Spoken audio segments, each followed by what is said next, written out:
need of a loan? AIM Financial is the place to go. We have loans from $20,000 to $3.3 million. Get a loan to pay school or college tuition, medical expenses, bills, fix up your house, buy furniture and appliances, repair or buy a car. And when you're done, take a vacation loan. AIM has a loan for any purpose. Call AIM today. You won't find a better deal elsewhere. Guaranteed. The rebranded Heart NSTA Trust offers more than just skills training. Come to us for prior learning assessment to get certified without the need to attend classes. Let us provide the guidance and mentorship you need to start your own company through our entrepreneurship and business development services. Access our literacy and numeracy training through the High School Diploma Equivalency Program. We are Jamaica's Human Development Agency. Every day starts with care. Care that's always close. Supermed Family of Pharmacies is where you go for everything you need. From your morning routine to life's biggest moments, Supermed Family of Pharmacies is always by your side. Whether it's prescriptions or household essentials, trust the care that's close to home.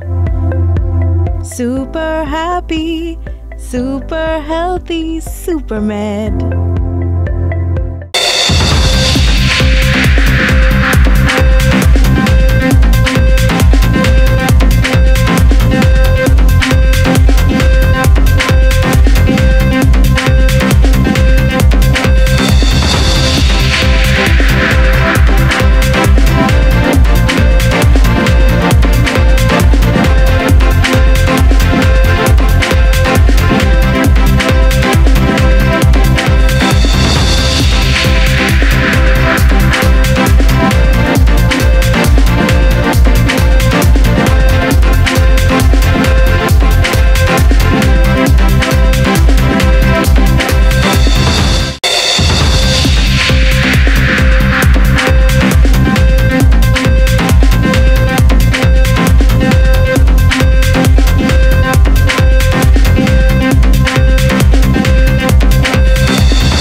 Melissa has now strengthened to a Category 5 hurricane. Good afternoon and welcome to Tracking Melissa, the update from the CVM Newsroom Television, where we monitor the powerful Category 5 system, which is just hours away from making landfall in Jamaica. I'm Giovanni Dennis. And I'm Amoy Harriet. We'll be right here with you from 1 o'clock to 4 o'clock for live and rolling coverage. We'll be getting the very latest from government officials or reporters on the ground, and even members of the public who are sending videos to our newsroom. Now, speaking of citizens sending us videos, a reminder to our viewers that you can send those videos and voice notes and pictures to us here at CVM TV. Our WhatsApp line is 876-833-0897. Send us your name and your location. Exactly, to be very frank, tell us where you're sending the videos from so we know what we're putting up, all right, and that we can verify things. Now, Amoy. Now, in the latest bulletin from the Met Service, it said that a hurricane warning remains in effect as Melissa continues westward over the Caribbean Sea, south of the island, and is expected to turn northward. Now, at 10 a.m., the center of Hurricane Melissa was located 230 kilometers, which is about 145 miles southwest of Kingston, or 200 kilometers, which is 104 miles south of Bluefields in Westmoreland. Now, Melissa is moving towards the west near 6 kilometers per hour. Now, a slow turn toward the northwest and the north is expected today and tonight, and this is where things get interesting. This will be followed by a further turn to the northeast at a faster forward speed on Tuesday.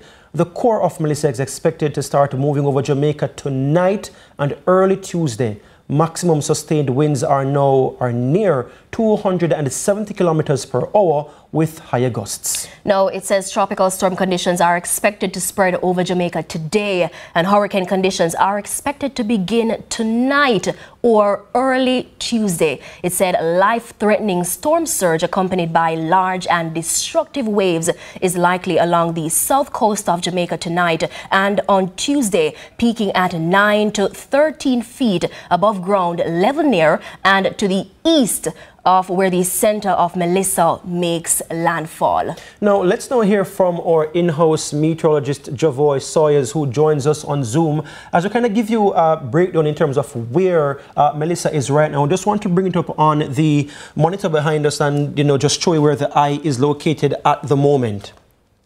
So, if viewers can see, this is where we are right now with Melissa, and we mentioned earlier on that this is where we're expecting it to go today, making a turn coming up north and then going back to the east as we go into tomorrow. Javoy Sawyers, this thing seems to be, the models seem to be changing a bit as the days go by, as the hours go by a little bit. What changed from yesterday to today, to what we're seeing now, because it seems to be coming back a little bit more east than it was before when we were looking yesterday, Javoy, as in projected to come a little bit more east? Well, as of the latest advisory, the system has begun the northward turn, moving now west-northwest, a little bit north of west at 3 miles per hour. Not much to say other than this. We're in the home stretch now. This is, once the system starts moving towards Jamaica, expect conditions to rapidly deteriorate throughout the afternoon, this afternoon into this evening. Now, Javoy, you are on the north end of the island in St. James. What exactly are you seeing on the ground right now? I know yesterday, that's the northwest to be exact. Yesterday you mentioned that, not a lot was happening in terms of rainfall or winds. What's it looking like today? Well, this morning it was very still. It was eerily calm. Since then, the wind has begun picking up. It's a little gusty. I wouldn't say strong winds now, but it's getting gusty up with the passing minute. The air feels cooler. As you can expect, showers are on the horizon now for my side of the island. The system has increased in strength. It's now 175 miles per hour maximum sustained winds, and some strengthening is still possible before the system makes landfall on the island sometime early tomorrow morning. Yeah, speaking of the strengthening of the system, when we spoke yesterday, it was 140 at one point, and then we spoke at that was at 3 o'clock. By 5 o'clock when we spoke, it was at 145, and then at that point you had said to us that when it reaches 157, that's when it's a category 5. So it has now moved way past 157, So the speed of it has increased as well in terms of how it's moving, as well as the severity of it moving from category 4 to category 5. How often do we see this, Javoy, the kind of strengthening that we're seeing from, 2 days ago being a tropical storm to a category 5 now in less than 48 hours?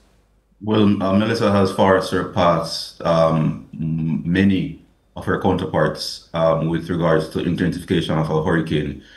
Within the Caribbean, especially, we've seen this rapid intensification in typhoons in the Pacific, but we're entering a new paradigm where now we're seeing more hurricanes approach category 5 strength within a season, and increasingly more hurricanes undergoing rapid intensification during their life cycles. Yeah, and just want to say to our viewers, this issue of climate change and how the systems are changing and how fast they change is something that we will be exploring a little bit later on in this program. But I just want to know from your perspective as a meteorologist, is that something you also look at in terms of how climate change impacts these systems now that you assess professionally? Most definitely. The main driver for hurricane systems is the warm surface waters.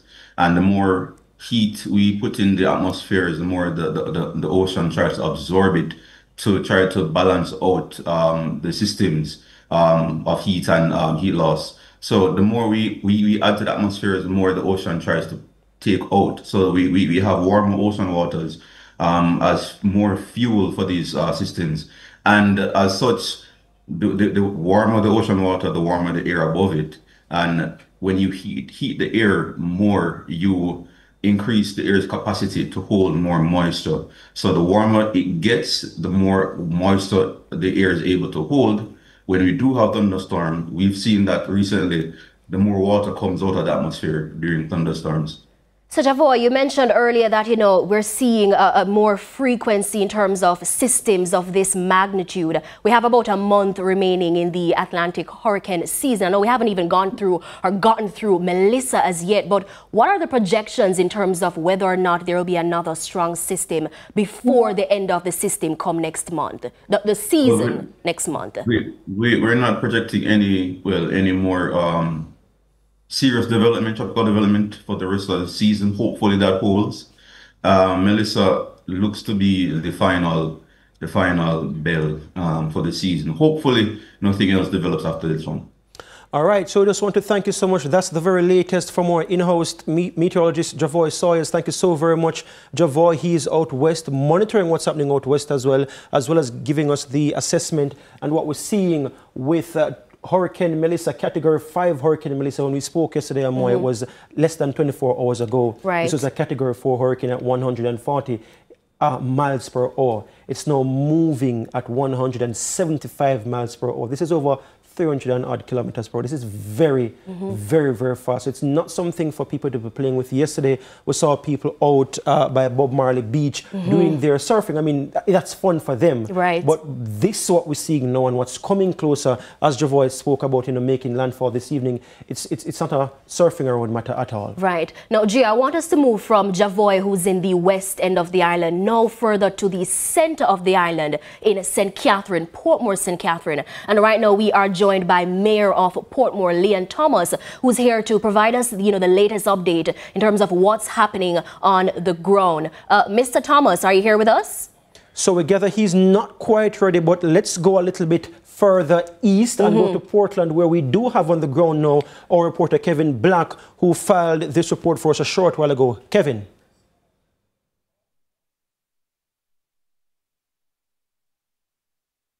All right, it appears we're having some challenges getting in touch with Kevin. Kevin, are you here with us?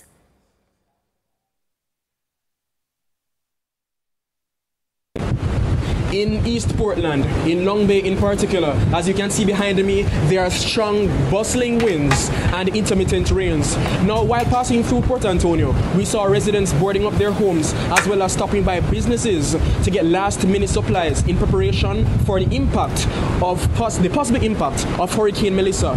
Now, in both East and West Portland, there are power outages due to trees falling down on power wires. Now, we advise citizens to stay safe. Reporting live from Port Antonio is your youngest looking reporter, Kevin Black for CVM News. Back to you in studio. All right, thank you so very much. That was our reporter Kevin Black out in Portland. And of course, we'll be getting more updates from Kevin throughout the day. Yesterday, Amoy, we're hearing from Isaac Buchanan, who saw some fallen trees. He was saying that the wind was getting dangerous. Landslides and he didn't in Portland. expect that the videos would, that the power would hold up much in Portland there. So that's something that we'll be monitoring actively. As I mentioned, we heard Daryl Vaz letting us know yesterday from the press conference that there were landslides already in Portland. So we'll be monitoring what's happening in Portland. Let's go back now to Leon Thomas, the mayor of Portmore. Mayor Thomas, good afternoon. I know you're at your strategic operations center that's located right now at the Municipal Corporation building in Portmore. What's the very latest right now from your team? Well, we are experiencing on and off wind and also rain in Portmore. That is the situation right now. We have seen where the numbers have grown from 5, and we are now at 7, and that is in the Gregory Park shelter. You were telling me that, you know, there are at least 4 of your shelters now where people are located. I know you're the one in Bridgeport and several others as well. What's the current situation with shelters, and where are people evacuating from to go to these shelters? Well, from the Bridgeport area, there are people that is evacuating from the Port Henderson area, also the Bridgeport area. We have people from other part of Portmore that go into the shelter. Gregory Park, we have the people from Gregory Park going into the Gregory Park shelters. But so far, all 15 shelters are activated, and we have started to receive people in these shelters. Mayor, are any of those shelters empty at this time? Yes, the Kensington, no one is at Kensington, no one is at Elshaw, no one is at the Naguet facility, and several others that we don't have in personnel as yet. The only shelters that we have so far that is occupied, those are the 4 that I already give you the numbers for. So you mentioned that there's a shelter in Elshaw. Now, Elshaw is one of those flood-prone and vulnerable communities. Where exactly is this shelter, and is that shelter? It's at the Pentecostal Church. It is at the Pentecostal Church in Elshaw, which is one of the highest point in Elshaw. Okay. So that's where they are. So are you having any challenges at this time getting persons from these vulnerable communities into the shelter? Yes. Like the Dyke Road Fishing Village, the Port Henderson Fishing Village, and also the Elshaw Beach. That's where we are getting our challenges from. And what exactly is the communication from residents in terms of why they don't want to go to these shelters? Well, they are saying that they don't ready as yet to move. You know, they know when to move. We have the police visited them and encouraging them to leave. You know, so we continue to do so.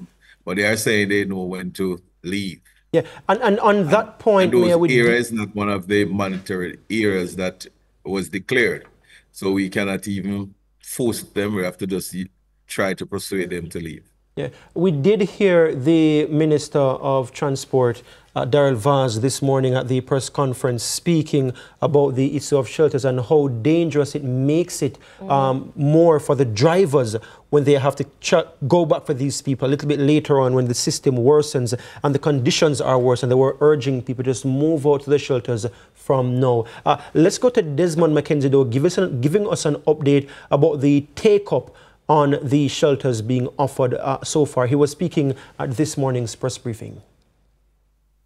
Of the 800 shelters that are open,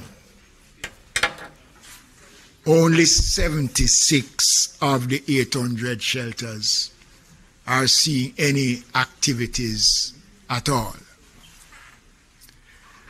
The number of persons so far, the up-to-date information that I have in my possession, which was presented to me based on the networking that we have been doing, represents 972 persons in shelters. There are 4 parishes that have no one in the shelters. Clarendon has the highest number of persons so far, 311, followed by St. Thomas with 227, and Kingston and St. Andrew with 179. I am hoping that the next update that is presented will show a much greater picture, because I'm concerned that in the parishes where this system is heading, the numbers are small. St. Elizabeth, our number is 27. In St. James, 24. In Westmoreland, 32. And the numbers are very low. I am expecting that by later this afternoon, we will see increased numbers of persons going to the shelters. We are anticipating, based on our projections and the work that we have been doing, that close to 50,000 persons will be relocated, either moving to safe grounds or in the shelters. But we are expecting that over 50,000 Jamaicans and more will be moving. It is important, ladies and gentlemen, that I again emphasize the importance of the mischief that is being made, the false and malicious information being circulated about the use of shelters. Someone sent me a message which says that there's a fee being charged for the use of shelters. Nonsense. What is happening is that there is an attempt by persons with bad intention to create confusion at this time. The country don't need confusion at this time. The only passport one need to go to the shelter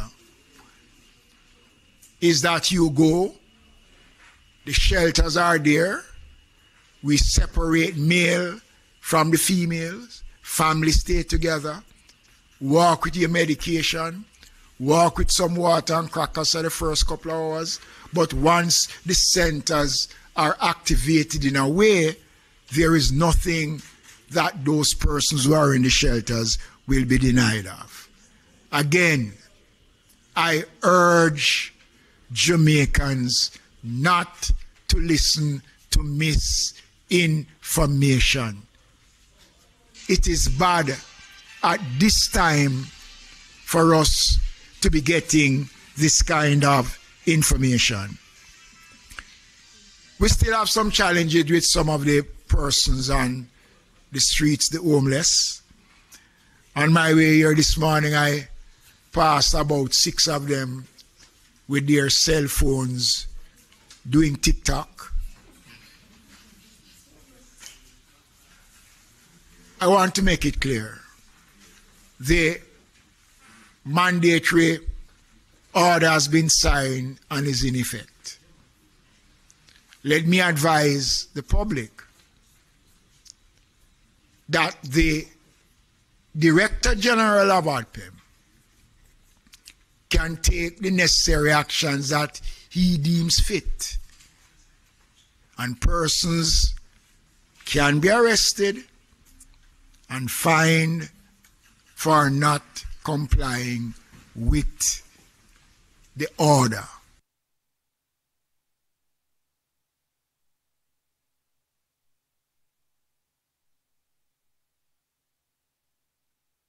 So that there was the Minister of Local Government, Desmond McKenzie, speaking earlier at the press conference.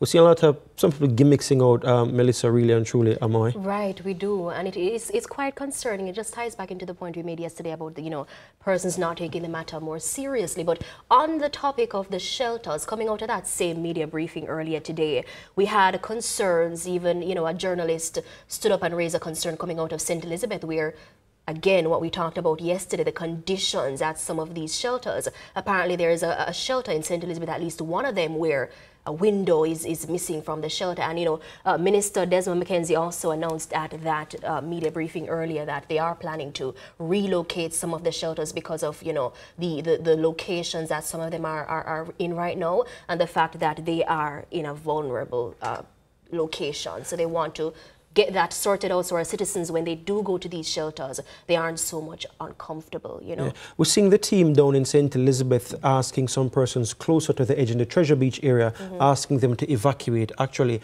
And we have someone on the line. We have hotelier Jason Hensel, who himself is based in Treasure Beach and is now moving to relocate. Jason Hensel, thank you so much for joining us here on CVM's Tracking Melissa. Good afternoon. Firstly, how are you doing at the moment? I'm being mentally strong. I've asked for strength and courage at this time. And for some reason, I seem to have it.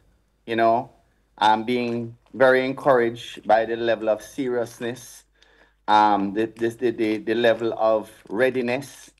And I really do feel a totally and completely different sense than going into burial.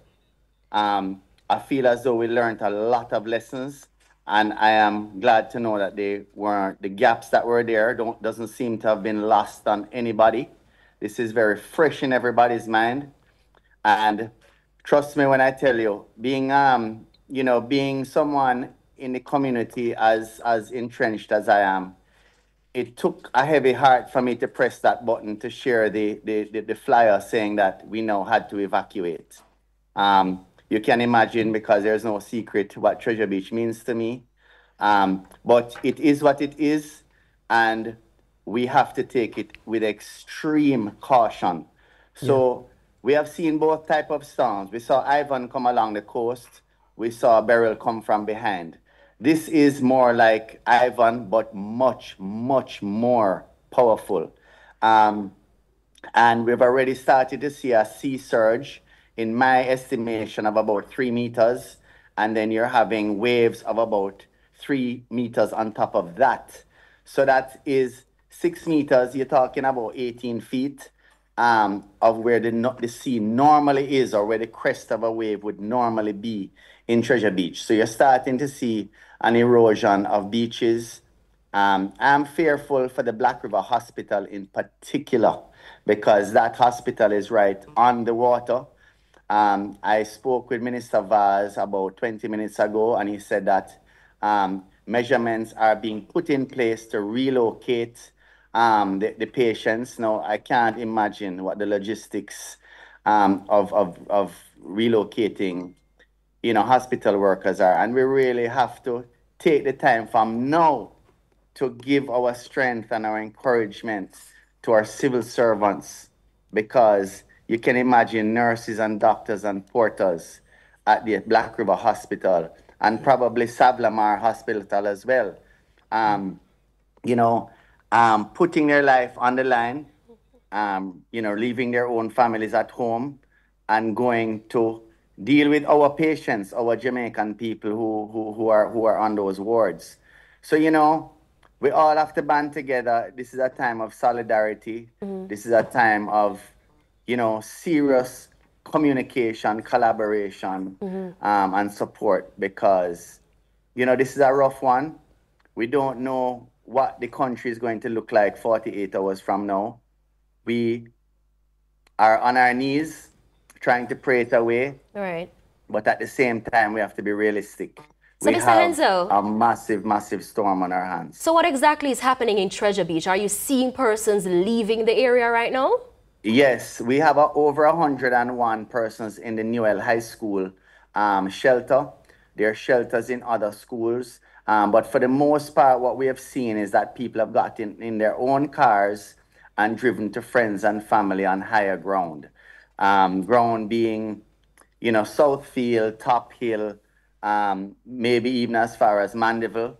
The government did put out the warning last night. The police vehicles did go to the various districts with their loudspeakers saying that buses would have been made available. And I just want to come in here a little bit, Mr. Hensel, and just to say the evacuation notice has been posted by the Southwest Member of Parliament on his social media pages, Floyd Green, and we are working to get that video to share for our viewers. But just to say, as you're mentioning the communities that should be evacuated at the moment, residents of Great Bay, this is coming from Floyd Green, need to evacuate. Sure. Residents of Treasure Beach, that's your area. Residents of Billy's Bay need to evacuate. Residents of Fort Charles, residents in Pond Side, Parati, Galleon Beach, and Slipe, they are being asked to evacuate to the nearest hurricane shelter. Now, free transportation is available, and I'm just going to share the number right now for our viewers to get this down. If you are in St. Elizabeth or you know anyone in St. Elizabeth in these communities that need to evacuate, so the number 876-965-2740 or 876-570-6269. I'll just repeat those one more time so our viewers can get these down. Free transportation for residents of Great Bay, Treasure Beach, Billy's Bay, Fort Charles, Pondside, Parati, Galleon Beach, and Slipe. Evacuate to the nearest hurricane shelter. Conditions are worsening. The numbers once more: 876-965-2740 or 876-570-6269. That's that number that we have received from the Member of Parliament for South West St. Elizabeth, Floyd Green, who has put up stuff on his social media urging persons to pretty much leave these areas right now. And you yourself are also looking to move. I should say to our viewers as well that our team down there in St. Elizabeth as well was also camped out in Treasure Beach, Amoy, and we've already made arrangements for our reporter and our videographer, our correspondent from St. Elizabeth, that's Ramon Burke and Omari Wilson, to pretty much leave Treasure Beach already because the situation is worsening.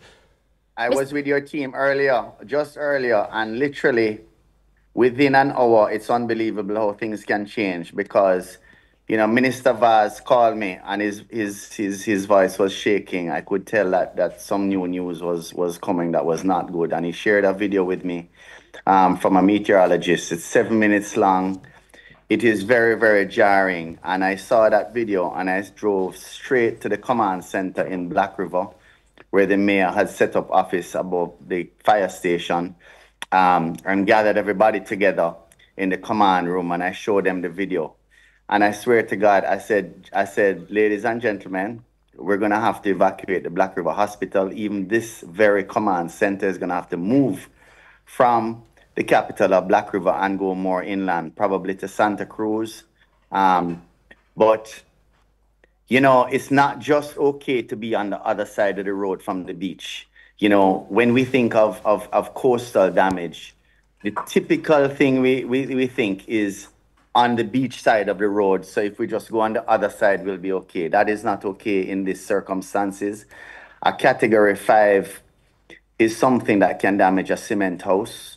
And we have to take heed on this one. On that note, Mr. Hensel, yes. Are you seeing or hearing of anyone who, just before you go, hearing of anyone who's, hesitant to comply with the evacuation orders? No, for the most part, people, friends, and family have taken people in. That is what I have seen. So even with the shelter numbers as they are, I would say you could probably multiply that by 10. by the amount of people who have moved to friends and family on higher ground. So I don't want us to get caught up in thinking that the shelters are the only places of safety and mark our numbers from that, because, you know, we all have friends and family that live on higher ground, and, you know, we need to be moving to those places. I mean, this may sound inhumane, and forgive me if it does, but if it even means going to a higher place and staying in your car, that is where we are right now. That is where we are right now, right? Do not stay anywhere close to the coast, right? The writing is on the wall. This thing looks like it is turning towards us now. And that is the kiss of death. That is what we did not want to hear. We all wanted to see it keep moving west until it cleared Negril and went out into the ocean. But unfortunately, it looks like it has started to turn north, which is the news none of us wanted. We don't know what Treasure Beach and going down to Black River, Sablamar, White House, Bluefields, you know, Paradise, you know, into the Negril Point. We don't know what that's going to look like 24 hours from now. Well, it's very scary, very threatening.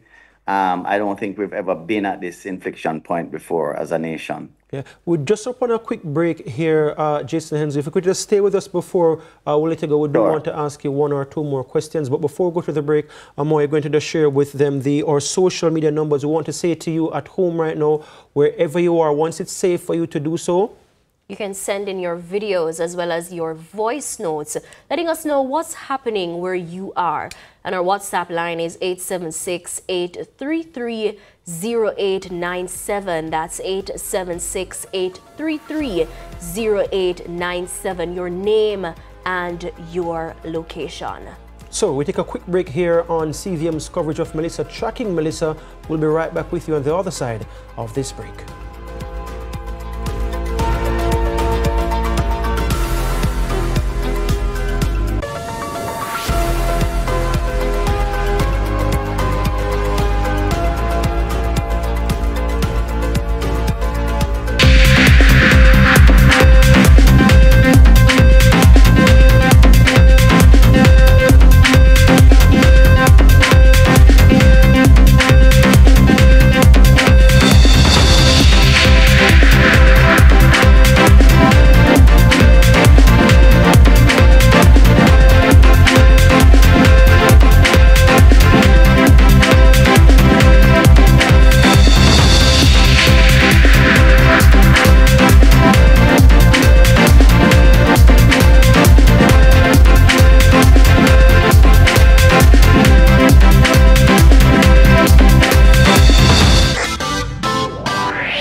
Can shape your motherhood.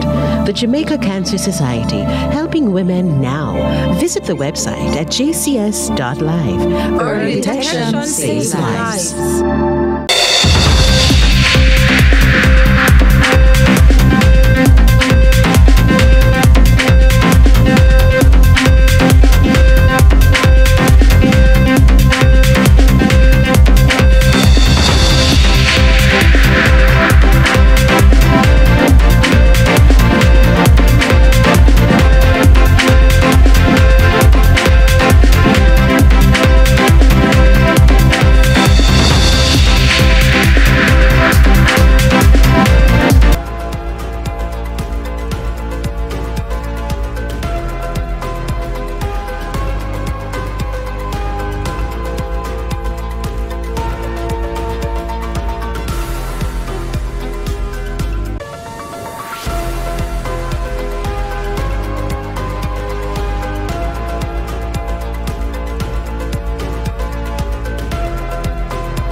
Welcome back to Tracking Melissa, CVM's coverage of Hurricane Melissa, Category 5 Hurricane Melissa barreling now towards Jamaica. It's now the business end of this hurricane for us here in Jamaica. And you're looking now at live images from Little London out there in Westmoreland. There are people still on the road. You can see their motorists, getting, filling their tank, getting their petrol, because, things may not be so easily accessible once Melissa passes over the island.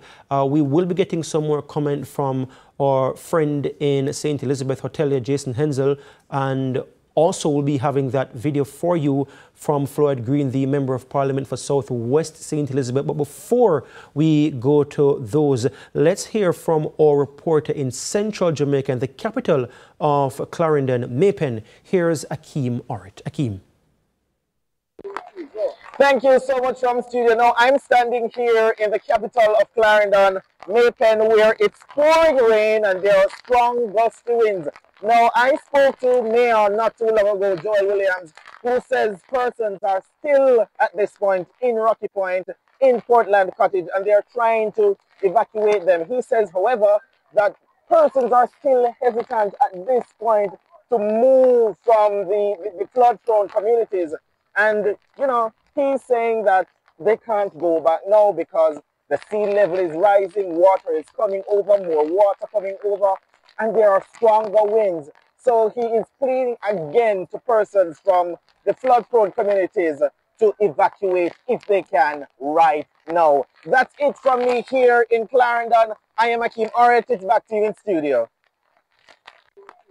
Thank you so much from studio. Akeem, thank you so much. That's Akeem coming from Clarendon, one of the areas that was hardest hit by Hurricane Beryl last year. Now, since we're in May-Pen, let's now go to Mayor of May-Pen, Joel Williams, who now joins us live with the latest. Mayor, welcome. Good afternoon. Or reporter Akeem, who had spoken with Mayor Williams a short while ago. So he just actually sent those over to us. And so we're bringing it up for you as we speak, viewers. And we'll just go now to that interview that Akeem did with Mayor Joel Williams, May-Pen Mayor Joel Williams. Go ahead and introduce yourself, please. Joel Williams, Councillor for the Denver Division, Mayor of May-Pen. Mayor, give us an update on the parish and the shelters in the parish. Well, I don't know if you can take a report for the entire 94 shelters across the parish, but basically I might have to just give you a summary. Up to 5:15 yesterday, I don't have the official report since morning, but up to 5:15 yesterday afternoon, we would have had 332 persons in shelter across the parish. But the focus, while the entire parish is extremely important to what we're doing and what disaster preparedness is required of us and what the governments want, our Ministry of Local Government, we would have over yesterday set out to see how best we can get those persons in the vulnerable area like Rocky Point, Portland Cottage, Mitchelltown, Lioneltown, down in the Vere area of Racecourse, all the way back to Milk River.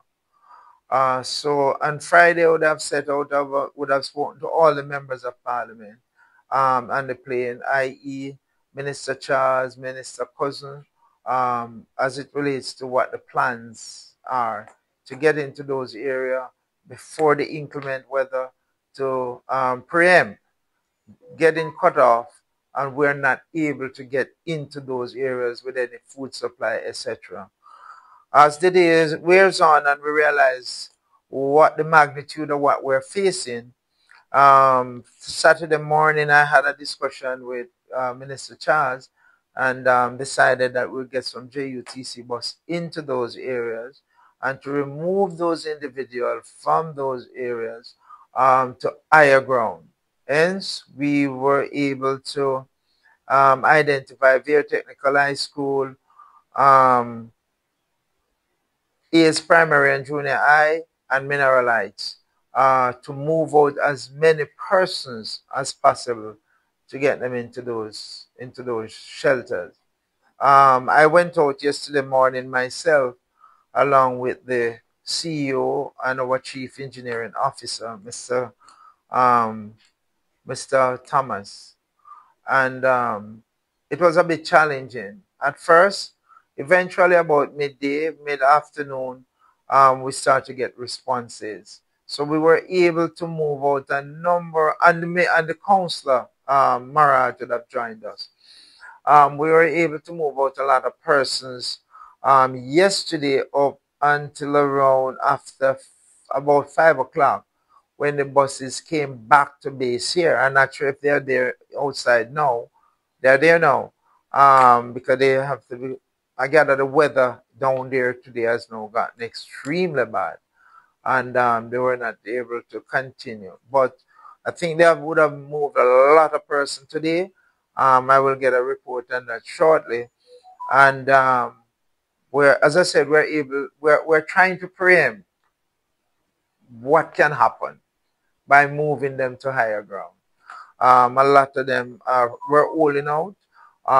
Number of them called last night at around 10:30 wanted, but we couldn't send the buses out there or anybody out there at that time. Hence, this morning, pretty early, I have dispatched them. They went out, and I think based on the report that I have gotten via telephone so far, they would have done a good job today, along with the member of parliament and the councillor on the ground, in able to move more individuals out of that space into the shelters today. So that they're coming from the Maypen Mayor Joel Williams, talking about moving people from their homes to shelters from flood-prone communities. It seems to be a repeat issue, Amoy. People in flood-prone communities not wanting to move, and it's something we discussed yesterday, and we're hearing about the same issues here now again.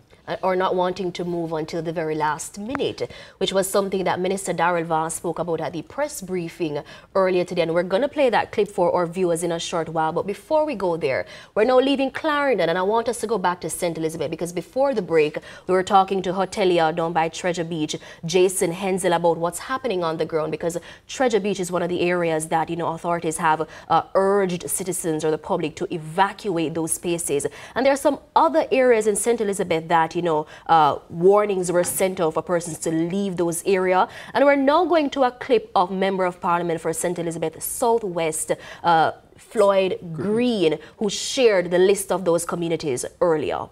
Based on the recent forecast coming out of the Met Office, it is clear that Hurricane Melissa is expected to make landfall in Southwest St. Elizabeth as a major Category 5 hurricane. Now is the time to act.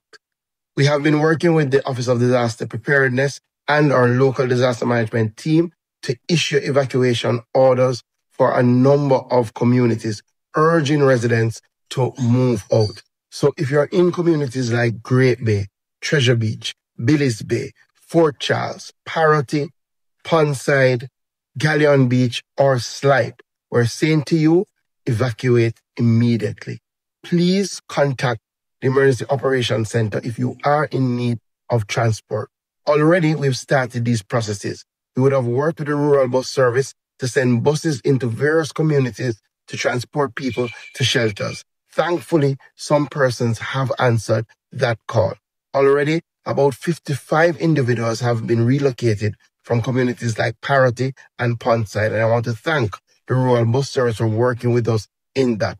Remember, our shelters are active, so you must look for the nearest shelter. Already we had dispatched a bus to Flagaman to transport people who are in need of transportation to the Pedro Plains primary shelter, which is open and active, and already have 3 people there. Shelters are open in Newell, are open in Sandybank, are open in Black River.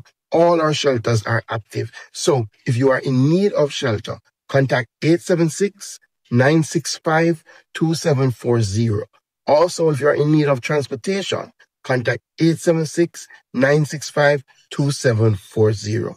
I know at times decision to leave your home that you work so hard for is difficult, but we are about the preservation of life. Once there is life, there is hope. We can build back together. So please take the necessary steps to save your lives now. All right, that there coming from the Member of Parliament for South West St. Elizabeth, Floyd Green. We just want to wrap up our conversation with hotelier Jason Hensel, who is out there in St. Elizabeth. Mr. Hensel, just before you go, where are you right now and what are the next steps for you and your family personally? I know you have some collective responsibility that you're trying to round up the people in Treasure Beach and in surrounding areas, but what are you personally doing right now for you and your family? All right, so my family, I went back to my family at YS Estate, and the truth of the matter is that based on the updated information, I moved them into Kingston. So I have moved them into Kingston to keep them safe because I am taking this extremely seriously. When you see me drive all the way from Treasure Beach to YS to Kingston, you have to understand the level of seriousness that I am demonstrating. And I really want persons to follow by my example and the example of others who have left. You know, as MP Green says, you know, we don't want to leave our homes, but the truth of the matter is that when you have a life, you have hope. And that sentence is just so strong. You know, you're packing up your valuables that mean so much to you, but at the end of the day, they're just memories, you know, and, you know, we have to move on.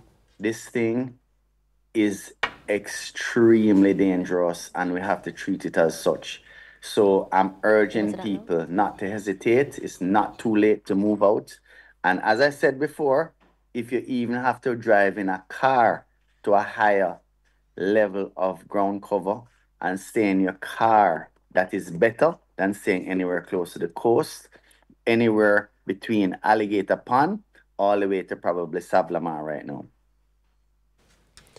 All right, thank you so much. That is hotelier in Treasure Beach, St. Elizabeth, Jason Hensel. I don't think he's in Treasure Beach at the moment, you know, because he'll be defying the orders. You already left, Mr. Hensel. I love that. That's actually amazing. I love that. I'm happy to hear that. Yes, absolutely. Yeah. All right, thank you so much. No, thank you. Stay safe. Thank you. You too. All right, so we're hopping from St. Elizabeth to Clarendon, back to St. Elizabeth, and now we're going to a different parish because I want our viewers to know that there's a lot happening at this time. Melissa has not made landfall as yet, but already we're seeing where, you know, some areas are already feeling the effects of Melissa. So I now want us to go to St. Mary, where our reporter Carlin Brown is on the ground and is coming to us with an update. Carlin, what's happening? So we're still in St. Mary, and actually we're in Frontier community. On the side, it's a phased community. You have phase 1 through to 2, and then you have come up here and tell me. Then you have Frontier Heights. Introduce yourselves to us. Remind us who you are. My name is Corinne Gillon McDonald, Councillor for the Portmore Division. And right now I see there's some work going on just behind the fire station, or within close proximity to the fire station. That is one of the main gullies. Yes, this is one of the main gullies that takes the water from the hill straight to the town across to the Ocean River. So I see you've been interacting with the people. What have you picked up so far on the ground? What are the concerns? The concern is mainly with this drain. This is the last one that needs to be cleaned because if this one doesn't clean, most persons will be flooded right in this area. So we are trying to make sure that this one is properly And is it done. a heavily populated area? Yes, very heavily populated. Yes. And you can see that we're getting more rain than we were getting this morning. It was Madam just... Melissa is upon us. You're giving our madam. Yes, Madam Melissa is upon us. And therefore we ought to make sure that our citizens are safe. And you know, we cannot be 100%, but we are trying to do our best. Okay. Thank you. You're welcome. So the work is continuing to ensure that the drains are at least cleared from debris, because you know what that happens, it will not allow for the water to flow freely. Once again, we are here in St. Mary, and we're bringing you coverage as we continue to track Hurricane Melissa. All right, thanks so much, Carolyn Brown, there in St. Mary. We do hope Carolyn stays safe as she continues to bring us coverage out in St. Anne and also St. Mary. We'll also be hearing from our team out in St. James a little later on as well. We are standing by to hear from urban planning expert Professor Carol Archer in a short time. But before that, we're speaking about the challenges with persons needing to evacuate and some of them flat out refusing to move, saying, boy, a little bit later, because you know Jamaicans like to be fashionable. Right. If you keep in a dance, you keep in a class, at school, even work, for example, Jamaicans are late. It's a part of our culture. But this is what the Transport Minister, Darrell Vance, said about persons needing to go to the shelters now. He said it earlier at the press conference. All bus service has been terminated. Only emergency services for JUTC, which I'll give you some information. And as I would have said last night, that we have also activated our rural school buses, which will play a critical role in rural Jamaica. We have over 60 school buses that are in all parishes, across all parishes. So those will be utilized, save and except for the fact that because of how they are designed and their weight, in muddy conditions, they will tend to sink. And that is obviously because of the safety standards put in for the safety of the children. But we'll have to find a way to utilize them as best as possible. Sorry. So, JUTC, as I said before, regular services are suspended until it is safe to operate.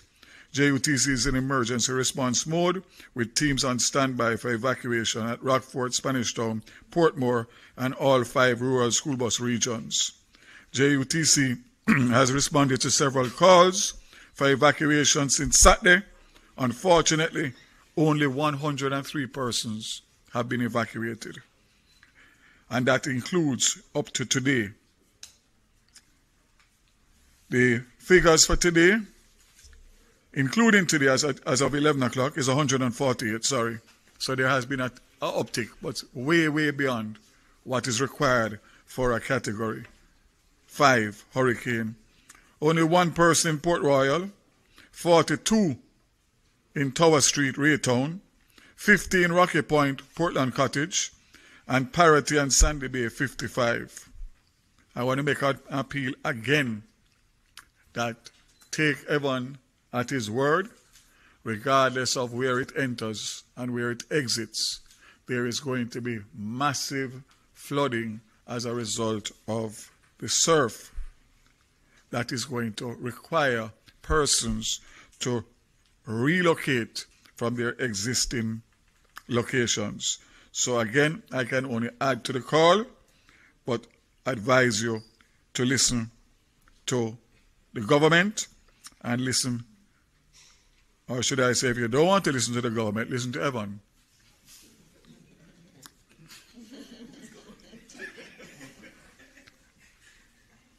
JPS report, there are no major incidents currently on the electricity grid. However, the system is beginning to experience the effect of heightened wind and rainfall extending across the island. There were areas in Portland and St. Thomas that had outages, but crews were unable to respond immediately because of unsafe weather conditions.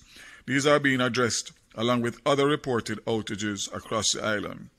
At 9 a.m. this morning, there were 51,439 customers without electricity, broken down as follows. 33,633 customers in the West, that's 65% of the outages. 13,009 in Central, it's 25%. And 4,797 in the East, 10%. Outages are increasing with deteriorating weather, and with each outage affecting on average 50 to 100 customers. The major cause of outages are trees on lines due to the high soil saturation levels. There are approximately 550 persons pre-positioned and are responding to outages as weather conditions permit. All right, we are looking now, Amoy, Kingston Harbor. Situation looks a lot worse than it did yesterday because we had a similar clip in our update yesterday, and it was clear. Right, because right now you can faintly see the buildings in the distance, but you could see them clearly yesterday. Right. Yeah.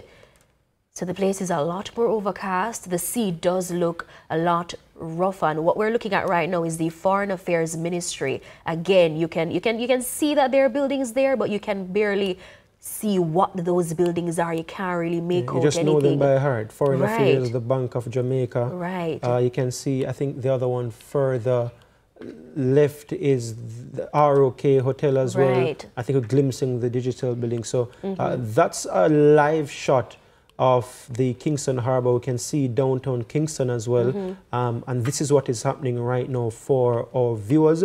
We are gathering information right across the island right now, viewers, and we're collating them. And we will be sharing live images with you as we go on throughout the program. Just to note as well, you may at occasion or on occasion glimpse myself or Amoy looking at our phones. We are just literally getting updates as they come in for us. So imagine us as your eyes and your ears on the ground. If you're listening to radio, you couldn't see us on our phones, but because of the nature of this system and because it's developing, the whole thing is fluid. At times we may be glancing down on our phones. It's not to disrespect how TV usually runs, but it's just to give you the very, very, very latest. And we are less than 24 hours to Melissa making landfall. So already we're seeing reports of almost everything happening already. Outages, because the projection is that it will make landfall early Tuesday, which is just in a few hours. Tonight, in some instances, based on the projections that we had from our friends from New York Times. We're standing by to go to Professor Carol Archer. And we will be going to Professor Archer right now. She's an urban planning expert. Professor Archer? Good afternoon, and I hope we're all safe today. I know we're all heightened with anticipation, but I think preparedness, as they say. So those of us who have prepared, notwithstanding the anticipation, I pray that all will be well. All right, Professor Archer, where are you in terms of confidence? I mean, we talk about the infrastructure of Jamaica leading up to Melissa right now, before Melissa makes landfall, even before this specific system. Over the years, we've always talking about Jamaica's infrastructure. Before we even dive into the meat of the matter, how confident are you on a scale of 1 to 10 that our infrastructure will hold up? Not to add to it, but if we were to use September 19th as any measure, I think we can assume that, unfortunately, because it did not really give us enough time to respond.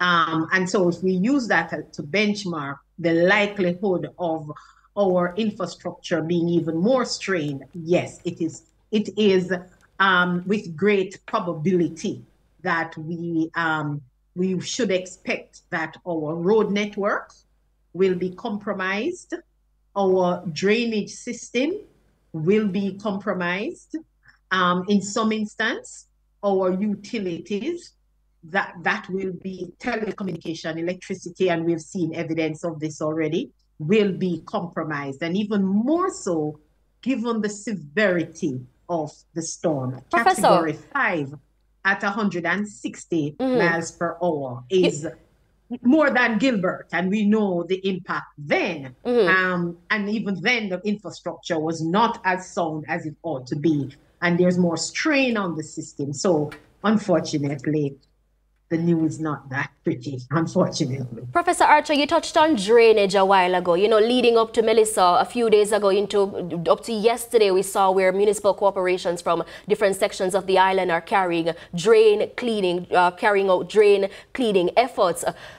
How does the matter of drainage issues, because even though the drains are being cleaned, we're hearing that, you know, some of them are too old, you know, there are different issues regarding our drainage network. How does this amplify the impact of systems like Melissa?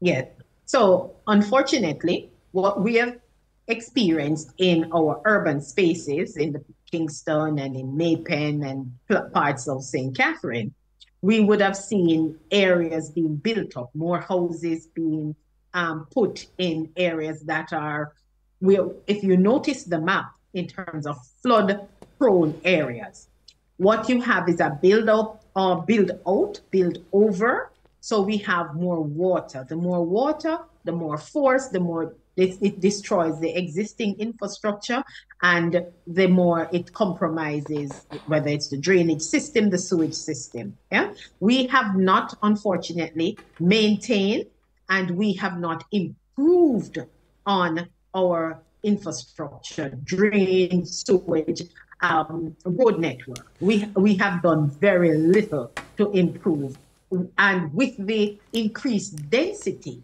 where we were putting more units in smaller spaces. 1 second, Professor Archer. Professor Archer, just asking you to pause 1 second. We are going right now as we are speaking. We're getting images coming in, and we want to keep our viewers updated. We have some very recent images coming directly, Amoy, from the eye of the storm. I just want to bring this up for our viewers to be able to see what's happening. Some hurricane trackers, they went up and they got this. So let's just bring that up right now on screen. So this is quite literally the eye of the storm. So the actual center of the storm is calm. And I'm going to share something as well as our viewers take a look at that. And I'm just going to pause for a moment so people can appreciate what we're looking at. These are hurricane trackers. These people do this for a living. They go into the eyes of different storms and, you know, assess what's happening. And of course, this informs some of their data and how they make their projections. And you can see the sky as well from the eye of the storm. It's a very clearly defined eye, and you can see clearly as well from the eye the sky, because it's around the eye now that you would have the clouds forming and the rain and everything.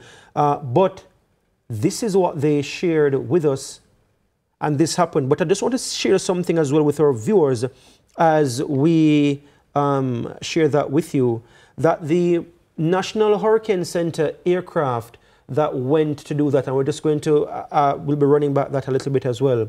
The aircraft left the storm early after experiencing severe turbulence. This would be a more powerful aircraft, an already more powerful aircraft than the regular planes that were flying. But this aircraft left the storm early after experiencing severe turbulence in the eye wall. Hurricane hunters rarely leave. Melissa is that bad. I wasn't saying this, by the way. This is what they have said. And I'm just going to share that again with you so you can see the eye of the hurricane, what is now Category 5 Hurricane Melissa. And we'll be running that image for you throughout the afternoon as we're here, just so our viewers can see it. If you're just joining us, this is the eye of Melissa, and this was just taken by some hurricane hunters, and Jeremy DeHart is the particular one that did this, and we're getting this from the National Hurricane Center. He works with the National Hurricane Center. Wow. As we know, but that by itself though, Amoy, yes. It's beautifully painful to look at, to put it that way. It's beautiful to see, I mean, the view from the inside, but I mean, on the outside of the eye, you know, the eye itself is very calm, but on the outside of it is where Gia, the aircraft leaving early is very telling. Yeah. It is very telling. Yeah. We want to go back then to urban planning expert. Before we go back to Professor Carol Archer, that's the actual aircraft. Yes. No, that's what the aircraft looks like, and viewers can see a shot of that aircraft. So these are the Storm Hunters. And Gia, you shared that these aircrafts the aircraft like this one is built for a system like that. Yeah, because this is what they do. Still, this is quite literally what they do. Withstand what it experienced out there in the eye of the storm. Remember, it's just like what we saw with the surfers yesterday. When we had the people, the experts saying, go inside, do not stay out when the storm is going on. The surfers went out. Right. They enjoy those things. The surfers enjoy the waves. People like you and I, even if we can barely swim, we won't want to be out in the waves. The surfers love that. Let me just read once more that note, and this is what we shared earlier. The aircraft left the storm early. The NOAA aircraft, of course, this is the same National Hurricane Center, left the storm early after experiencing severe turbulence in the eye wall. Hurricane hunters rarely leave. Melissa is that bad. Wow. That's startling. That is. It is startling. Let's go back now as we continue to look at the Center of Hurricane Melissa. Let's bring back Professor Carol Archer, who's standing by to hear from former head of the Office of Disaster Preparedness and Emergency Management, Barbara Carby. Let's actually bring her in, Gio, for this conversation, because I think she would be able to add a very fresh perspective on that. We're going to try to get her to join us in just a moment. She's also a disaster risk management specialist, or risk reduction specialist, which is Dr. Barbara Carby. So we will be hearing from her. She's going to be joining the conversation with Professor Archer and us in just a moment. Now, to go back to Professor. Are you still here with us, Professor Archer? Yes. And, I just wanted to pick up. We were talking about infrastructure, but I want now to go to our buildings, commercial and residential, because in the new Building Act, the 2019 Building Act, what we would have done was to ensure that our buildings are built to withstand Category 5. Now, prior to the Building Act, most of our buildings, the data is showing that between 60 to 70% of our buildings, in some instance, commercial, but for the most part, residential or single family homes, they were built, and a number of our buildings were built without the necessary approvals. They were built without the approvals. They were built in areas that were very susceptible. When you look at the flood zone maps that you have been showing over the last couple of days. So if it is that at least 60% of our buildings, residential buildings, were built without the necessary approval or the necessary consideration, think about a Category 5, which is what Melissa has been designated at to this point. It simply means that our buildings and our infrastructure will be severely compromised, regardless of whether point, Professor Archer is in Little London or, downtown Kingston. I want to say on that point as well, Jamaica has never experienced something like this. When Gilbert hit Jamaica 1988, 89, it was high Category 3. When it left, it became a Category 4. And so the country has never had a direct hit from a hurricane that's above Category 3. We skip a category now from 4 to 5. And I think this will inform how we treat with or should inform how we treat with our infrastructure going forward, should it not, Professor Archer? Not just infrastructure, how we build and where we build. In fact, I'm hoping that now that we've always said, use the flood maps, use the disaster risk map, which Dr. Carby, who will be joining us later, she was part of that original team who ensured that we had these flood maps. And so we would have been well aware as to where and how we should approve certain types of developments. Now, I believe for the most part, we have not given strong enough consideration. So, for example, the types and the level of development that we are seeing in places like Tavistock or in places like low-lying areas in Clarendon and St. Catherine, without giving consideration for the necessary engineering. Just for location purposes, is in St. Andrew, and it's up on a hill as well, in the hills of St. Andrew, just for our viewers. And what we're seeing, what we have been seeing in recent times, there were issues there, they were doing something, and then there were landslides when it rained, and this happened a few years ago as well. It's an ongoing issue where, you know, developments are taking place, sometimes outside of the Town and Country Planning Act as well. And so these are the concerns that experts like Professor Archer, experts like Barbara Kirby, and other experts have been raising and criticizing, quite frankly, the municipal corporation as well as the National Environment and Planning Agency about enforcing the building codes and also monitoring the actual buildings taking place. I want to put to you, though, Professor Archer, before you continue, this conversation in part sounds like deja vu. Less than 2 weeks ago, about two weeks ago thereabouts, we were speaking, we had you, Dr. Kirby, we had from Mayor Williams from May Pen, as well as the city engineer Xavier Chavans from the KSAMC, and we were speaking about this very issue just before Melissa. This was before Melissa came into existence, and it's the same issues now we're having. One of the things you spoke about was again, and Moy spoke about it earlier, or infrastructure, some 50-year-old infrastructure that successive administrations beyond PNP and JLP thing now, they have failed to properly address those things. Okay. Oh. I can hear Dr. Kirby in the background speaking as she now joins us. Again, viewers, it's live, it's rolling. We're continuing to give you the latest, so you will hear these from time to time, these technical issues. So, Dr. Kirby, we could hear her on the line, and of course we're sorting Dr. Kirby before she joins us. But yet, I just wanted to make that point that we're literally just speaking about this very issue the other day, Professor Archer, as we welcome Dr. Barbara Kirby to the conversation.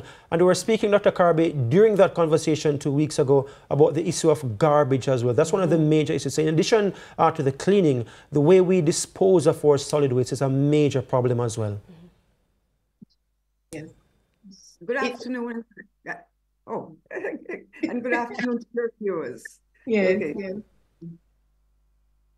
Go ahead, Carol. Right. I was just pointing out, they have these live city views. And interestingly, I've been following them just to see, you know, what is happening in our urban spaces. And interestingly, at least 3 of them, the camera pointed on drains in the urban spaces. And invariably, you notice there garbage sitting on top of the drains. There are at least 4 or 5. So if your viewers can click on, you'll see the extent to which the issue of solid waste management, which we brought up during our conversation then, that has been plaguing us. And this too contributes to the issue of flooding, the issue of damaging the drains, the infrastructure. The garbage gets into the gully. And it took someone from Vancouver to come and say, you know, to really hold the mirror in front of us and say, folks, look, this is bad. We have had some problems. I see some attempts being made by the Solid Waste Management Authority over the last 2-3 days. It's a little, not necessarily too late, but there is more to be done to ensure that we consistently manage solid waste so that we don't get to this stage that we are in now.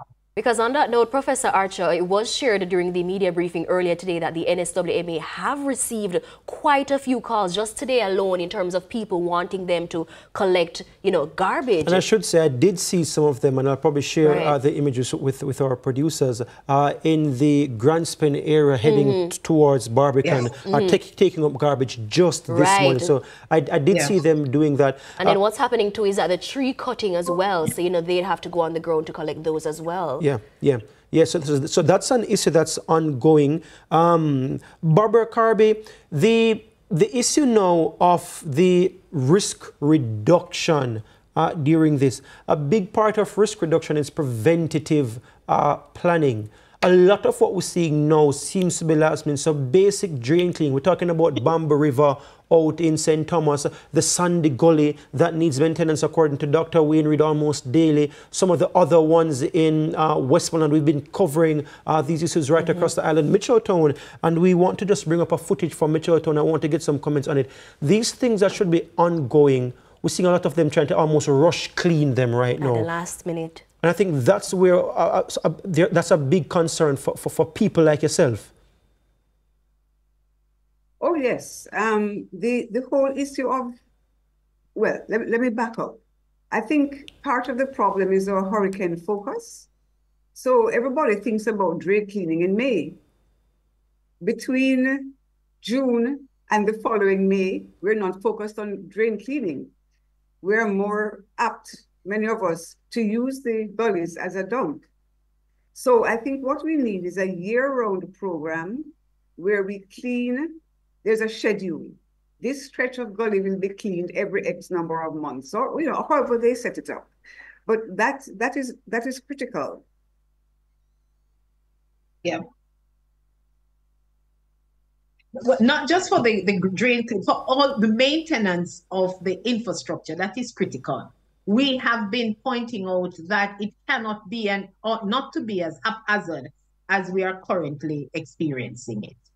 Professor Archer, yes. you mentioned earlier regarding some buildings and the concerns that you have. From an urban planning perspective, are there any specific communities, whether in the corporate area or outside of Kingston, that you have your eyes focused on in terms of you're looking at them as being vulnerable and you think something might happen come tomorrow? Are there any specific communities? Well, certainly the communities along the coasts. In the ones that were impacted by Hurricane Beryl, because the truth be told, these communities have not fully recovered. Can you name any of them right now, the specific ones you're referring to?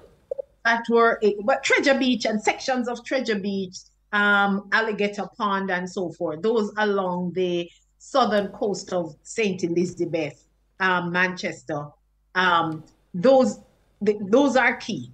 The informal community. So when we look at we've just completed not completed, but they've done about 90% of the informal settlement assessment. And most of those are in very vulnerable areas. That's where the lands are. People are able to access and put their 2-4 housing units. Those communities are usually in very susceptible. Again, referring to the flood maps, which Dr. Carby, I was just mentioning, the role that you played in us doing that, the flood map and the landslide map. I want, before you guys continue, just to speak about the down in Clarendon as well. That's one of the areas that's significantly affected. And we're just going to be bringing up some images that we got from Mitchelltown, Clarendon, of what's happening today. We do have those in our system that we're going to be bringing up shortly for you. But one of the things that the mayor was speaking about was that a lot of the residents down that side don't want to leave. They're already resisting, saying them will wait until a little bit later on. And we do have somebody down there who will be joining us by phone momentarily as well, Geraldo, who is keeping us updated in terms of what's specifically happening there. He was working with us earlier and he was saying that it's getting worse. Yes. So this is the gully in Mitchelltown, Clarendon, the main gully that runs through the community. He told us that it has not been cleaned. We did speak with the Member of Parliament, Pernell Charles Jr., about a day or two ago, and he did say that they were going to clean it. It has not been cleaned, and that's an issue down there in Mitchelltown, Clarendon. This is the Joe Reed Road in Mitchelltown. We can see there already ponding of water in the area, and you can see the area clearly needs to be debushed. Right. Firstly. And this was sent to us by Gerald Maxam. He was supposed to join us on Zoom, but because the internet is getting more and more choppy, he's unable to join us on Zoom. So we will be trying to get him by phone just to hear from him what's happening. You're seeing now another area of the community. And this again is in Mitchelltown, Clarendon. Right. And just to note, Gio, we spoke to some of the residents in Mitchelltown last week, and a lot of them would have told us that, they still haven't fully recovered from Beryl. Actually, no one down that stretch, none of the communities have fully recovered. We heard the same issue in Rocky Point, Clarendon as well, same issue in Portland Cottage. And of course, we'll be trying to get more fresh images from those areas for our viewers as we continue our coverage. And we stand by as well to hear from Geraldo Maxam down there in Mitchelltown, Clarendon. We will be going to Geraldo at some point as we bring back now then Dr. Barbara Kirby and Professor Carol Archer, urban planning expert, Professor Carol Archer, Barbara Kirby, disaster risk reduction expert and former head of ODPEM. In terms of the response so far, Dr. Kirby, we've had the daily press conferences today. Dr. Dana Morris-Dixon said that they want to have 2 of them because they're unsure if they'll be able to have the same setup tomorrow. But you have a slight concern. You say you've been trying to kind of close off from all the daily updates so far for Melissa. Why? Well, before I answer that, there was something I wanted to point out in your video. Yes. Where that area has open drains beside the road. I don't know if you noticed that load of marl that was placed right beside the drain. And this is another issue. If we could just bring up that image so that we could, so our viewers could see what Dr. Barbara Kirby is talking about. We will bring it back. That shot from Mitchelltown there, because in the shot you were mentioning the load of marl that was there was probably placed there by one of the political representatives or organized to kind of do some road patching, because you could see the ponds in the road. But you're making a point about that not being ideal, Dr. Kirby. Continue.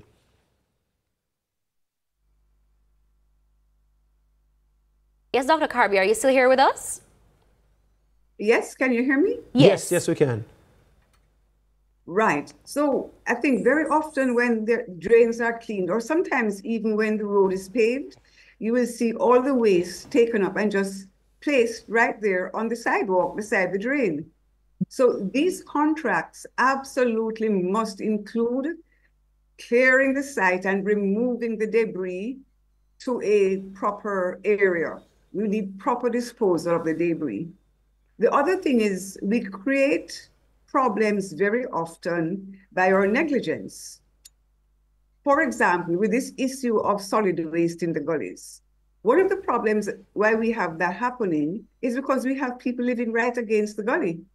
And it's very easy for them to dispose of it that way. In this video, Dr. Kirby, that we're looking at right now, there was a shop right here, literally, and you can see parts of the back of the foundation there going over into the gully. And in the actual gully, you can see a lot of plastic. I don't know if our team would be able to just to take it back just a few seconds so you could see some of the plastic bottles in the actual gully right there. And again, this part of the issue is citizen generated. We can say, yes, the authorities aren't cleaning it as much as they ought to, or as often as they ought to. But that we just looked at right there is a citizen generated problem. You're making the point about building next to the gully, Dr. Kirby, as you saw that building, the base of what used to be a shop right there, literally at the edge of the gully.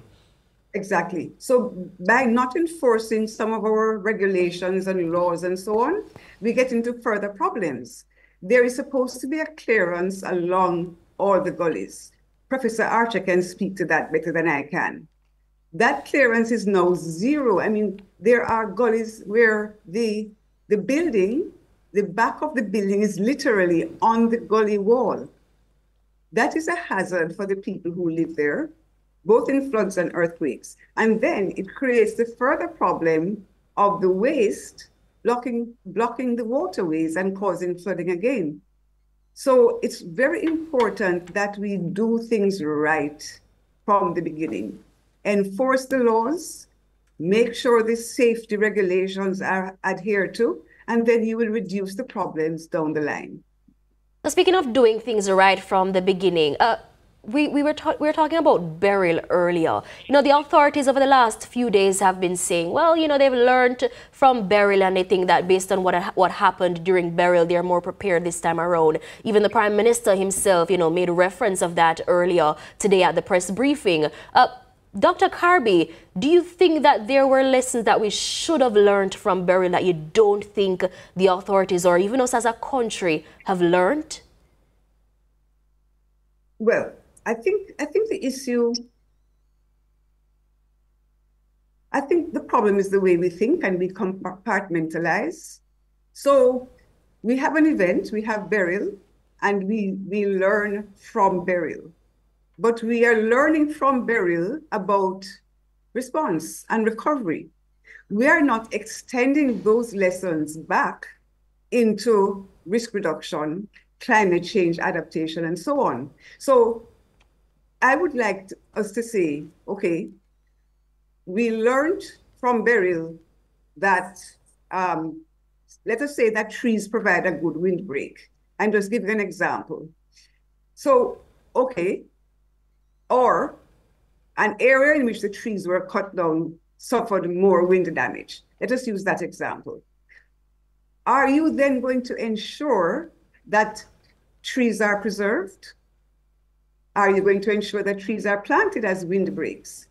In that horrific earthquake in Japan with the tsunami, it was proven that the areas with natural barriers, natural coastal barriers in the form of coastal forests, actually were damaged less than the areas without those forests. So it's not just a matter of learning about the Beryl response in order to respond better the next time. It's about learning all the lessons and integrating those into our planning from the very beginning, coming down through preparedness, risk reduction, down to response. Yeah. Can we afford, though, to continue to do things like this? So we hear of a hurricane coming and you're seeing the mass cleaning happening right across the country. Why couldn't we have those? I mean, and you're coming from being the director of ODPEM. Why can't we have those drain cleaning happening more frequently and more periodically, even before we hear of a Category 5 hurricane or a tropical storm, before it develops into a Category 5 hurricane? Dr. Kirby. Gio, I could not answer that question. That is a question you'd have to ask the various agencies and ministries responsible for maintaining the drains. I see no reason why it can't be done. I do recall, however, but back in the day when I was in government, a very interesting thing happened. We were talking about the cleaning of one gully, and I think it was supposed to be given to one contractor or a set of contractors. And there were objections. The people said, no, those contractors can't come in here. And the whole thing had to be revamped and so on. So I am suspecting it's not just an issue of resources and finance. It's also an issue of managing the politics on the ground as well. But as I said, I see it as being extremely desirable. I don't know what all the hindrances are, why it's not being done. Okay. I think, though, Giovanni, if I may jump in here, because we would have seen reports to say that the allocation, the CapEx allocate. And again, viewers, this is live TV. They're speaking to us using their internet at home. And of course, the service will get choppy as the evening goes by, because the system is strengthening. Was sort of for the maintenance. Pick up on Dr. Kirby is the whole question of contracting. Yes, the whole procurement process. So that's something that we have to look at, because it has implication for managing and disaster risk, the whole contracting and procurement process. Yes. Also, I believe lessons learned and how do we improve on.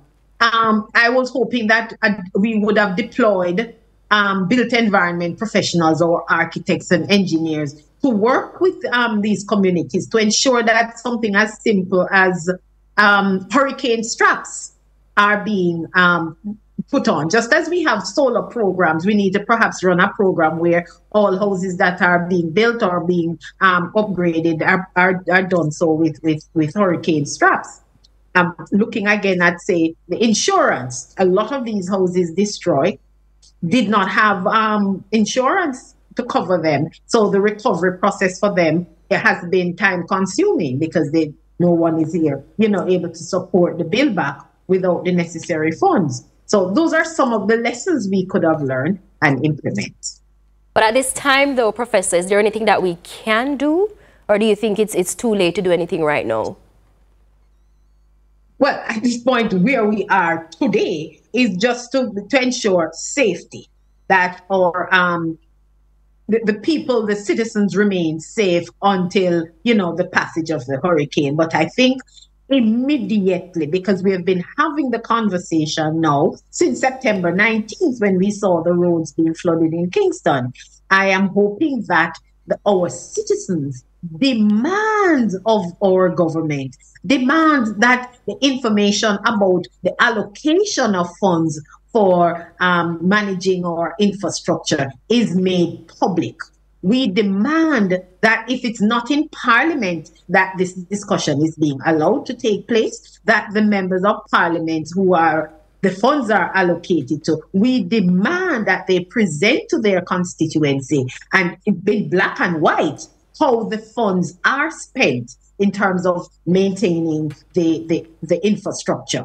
We need to demand of our local authorities that they show us where it is that they have approved, especially major development, and overlay that with flood maps so we know the impact that these major developments will have on the environment going forward, because us developing and building big won't stop hurricane or earthquake from happening. They will happen. The question is, how is it that we will then manage our built environment going forward? And that we need as citizens to demand that our elected representatives work within the laws, the legislation, to ensure that we build at a standard that will protect lives and properties in the long run.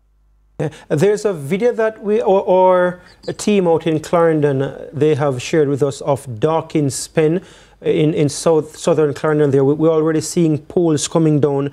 I'm just going to try to get that up because we just got it and had it put in our system. Dawkins Pen in Clarendon. I was seeing poles going down already. Have that video looking at on my phone right now.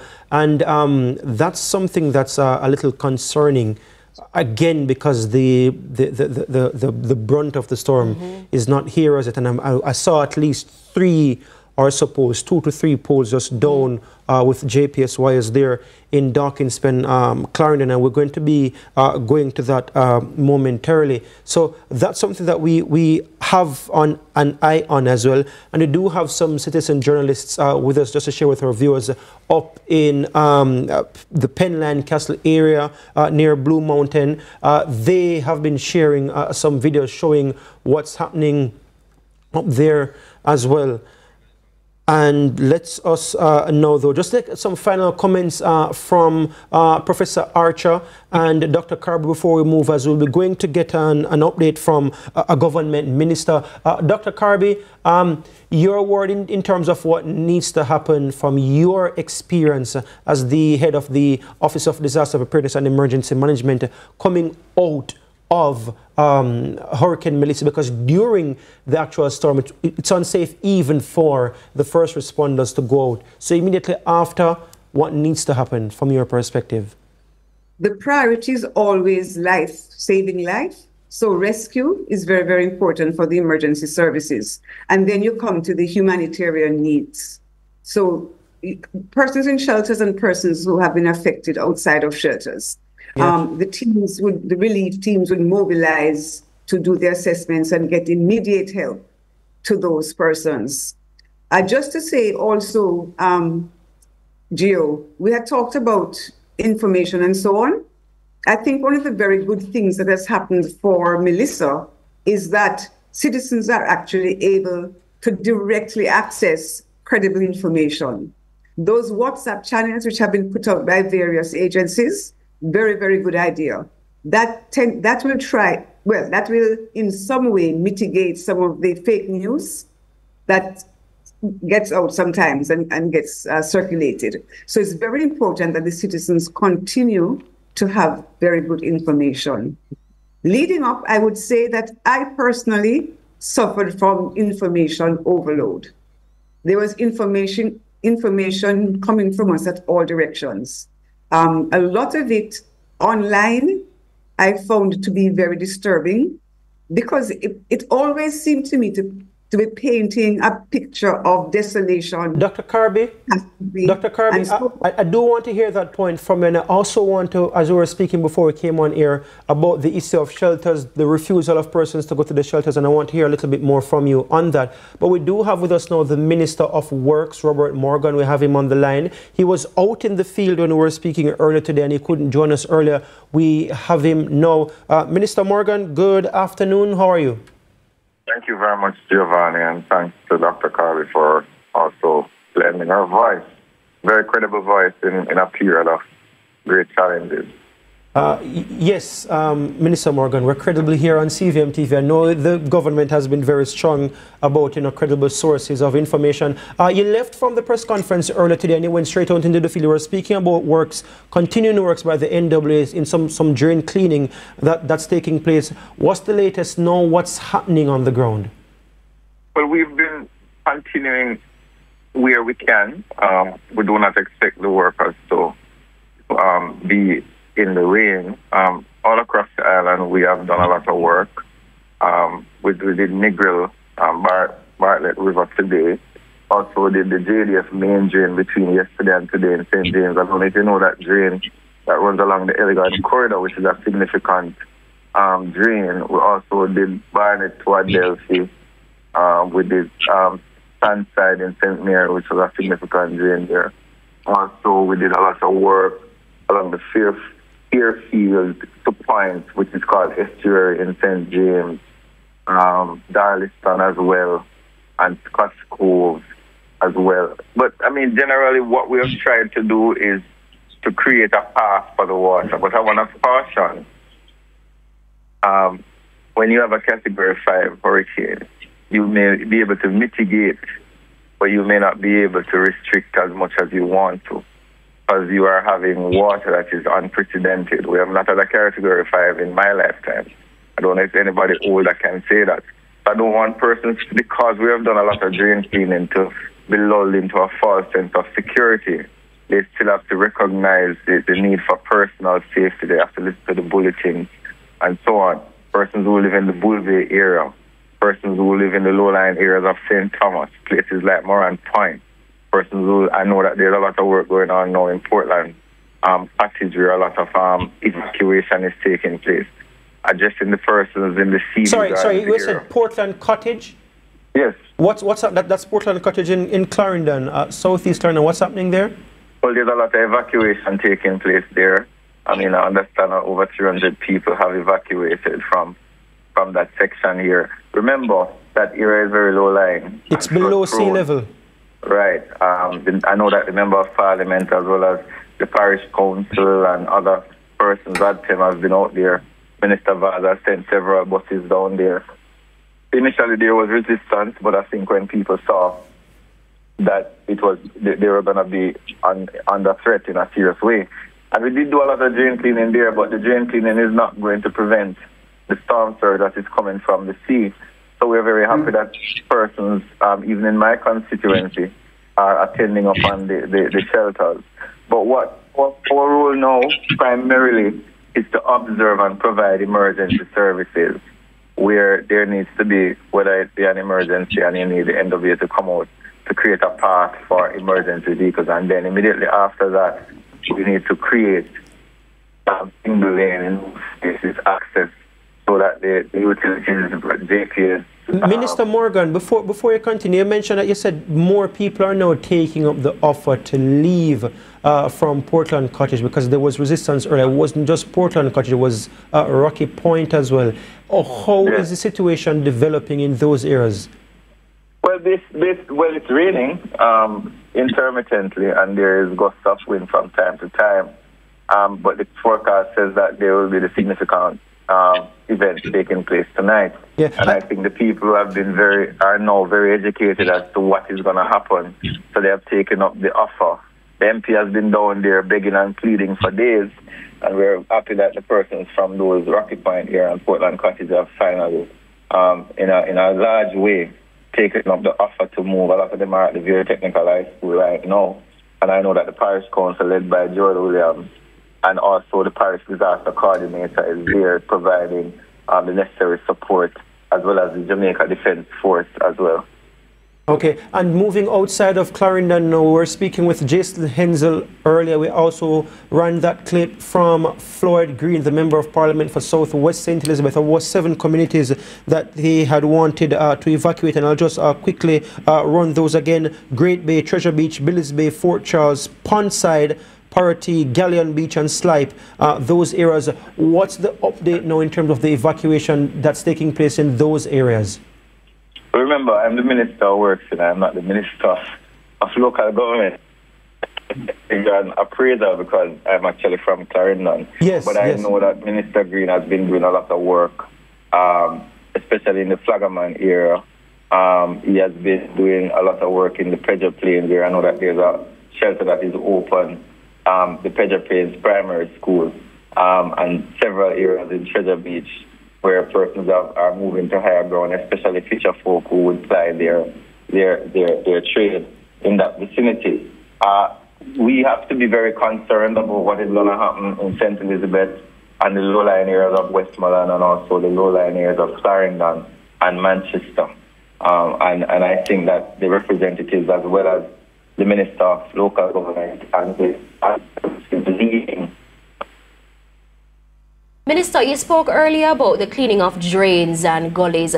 I think a question that a lot of persons have right now, why did we have to wait until the very last minute? Because in some of these cases, you know, a gully that would have been cleaned yesterday, the last time it was cleaned before this was 6 or 7 months ago.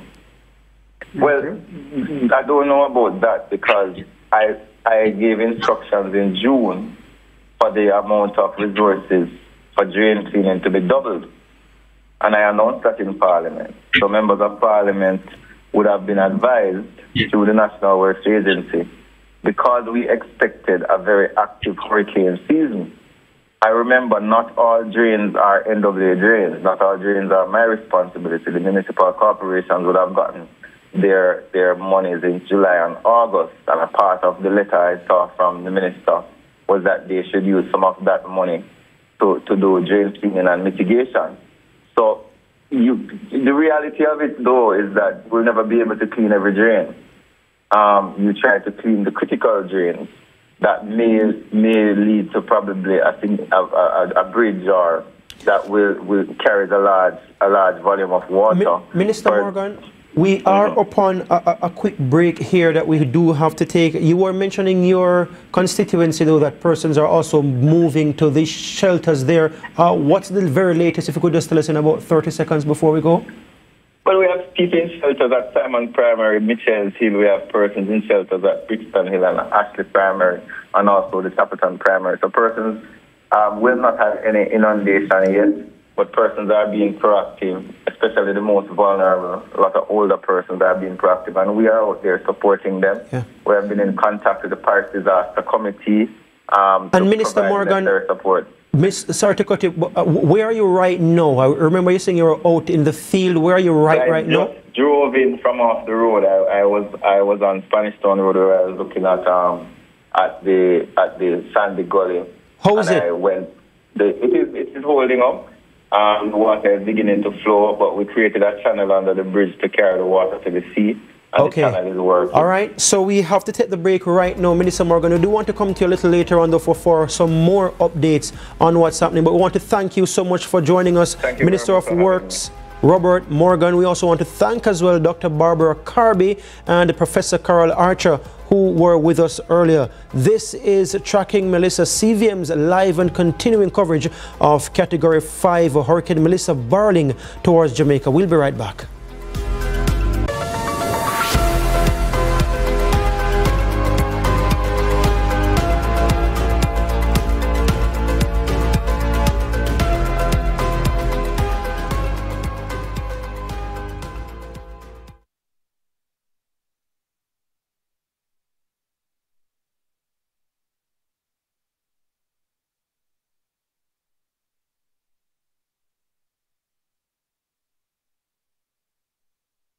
surface.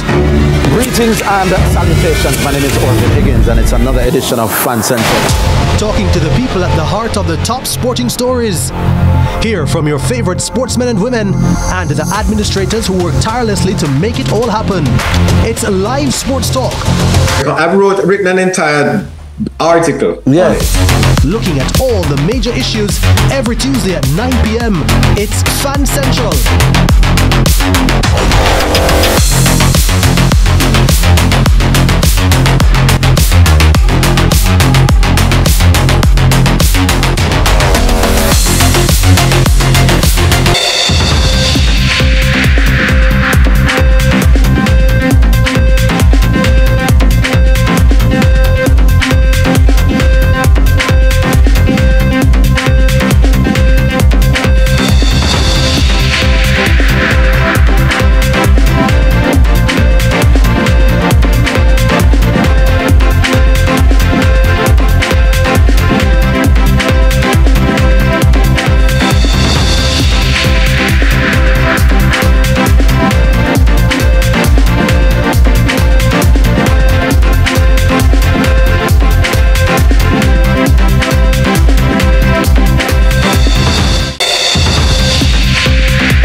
Waking up every day in this country. This is where I was born and raised. I have such a passion for my country, and for me this is home. In Jamaica, a lot of people they look at just like beach, sea, sand, but our mountains are something to behold. It's majestic up there, and it's a different type of peace. It's a different type of lifestyle completely. I could mention many different places that are amazing, but the one thing I do love about Jamaica as well is that you can find that relaxation, you can find that chill in your backyard. Apart from it being an incredibly beautiful country, an incredibly beautiful island, we have a wonderful, wonderful culture, wonderful, vibrant, colorful people. There is definitely a realness to Jamaica. There's definitely something that no matter what keeps you in touch with reality here. Why come to Jamaica? It all comes back down to Jamaica as a whole. The food, the music, the culture, the people, the climate. Come out and meet us, come out and experience what Jamaica has to offer.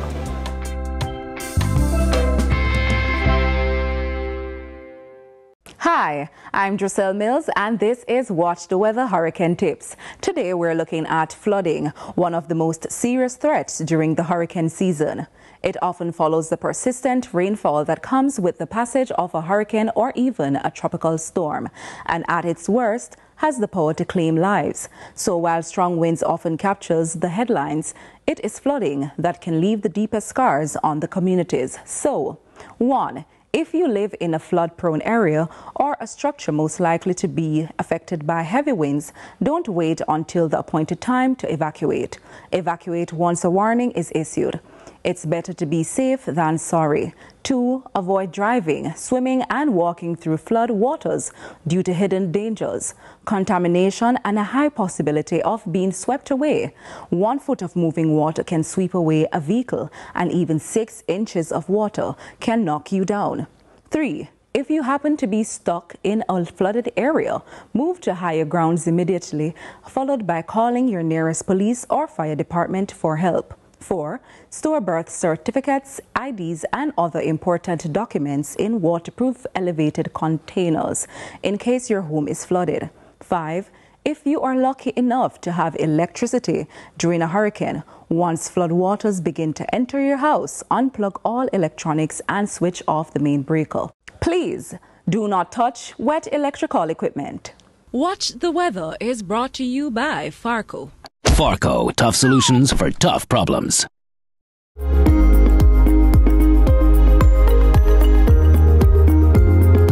You know the adage, water is life? Rightly stated, as it supports all living beings. But with the passing of a hurricane, supply may be compromised and properly stored water could just become our lifeline. Step 1. It is best to use food-grade containers to store water. This means that the material used is fit for human consumption and won't have toxic substances entering your water. Step 2. Be sure to wash and rinse the container thoroughly in preparation for water storage. Step 3. After filling the container, be sure to seal it tightly.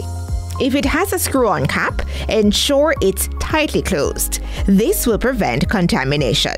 Step 4. Also, to prevent contamination, store water in a cool, dark place. This is to minimize exposure to temperature fluctuations, which can degrade the quality of the water and the container. Step 5. Replace stored water frequently to ensure freshness. You may use older water for non-drinking purposes. Step 6. Additionally, you may want to label the containers with the date of storage. This will help you keep track of how long the water has been stored. Step 7. Drinking water containing bacteria and viruses can lead to serious health issues and diseases such as diarrhea, cholera, or dysentery. If you're in doubt as to the state of your drinking water, you may want to apply water purification methods such as boiling to get rid of any bacteria. Step 8. Finally, going back to point number 1, do not store water in containers that have been used for chemicals or substances that can leach into the water and your system. Ensure that your stored water remains safe and drinkable. Protect your water, and it will protect you.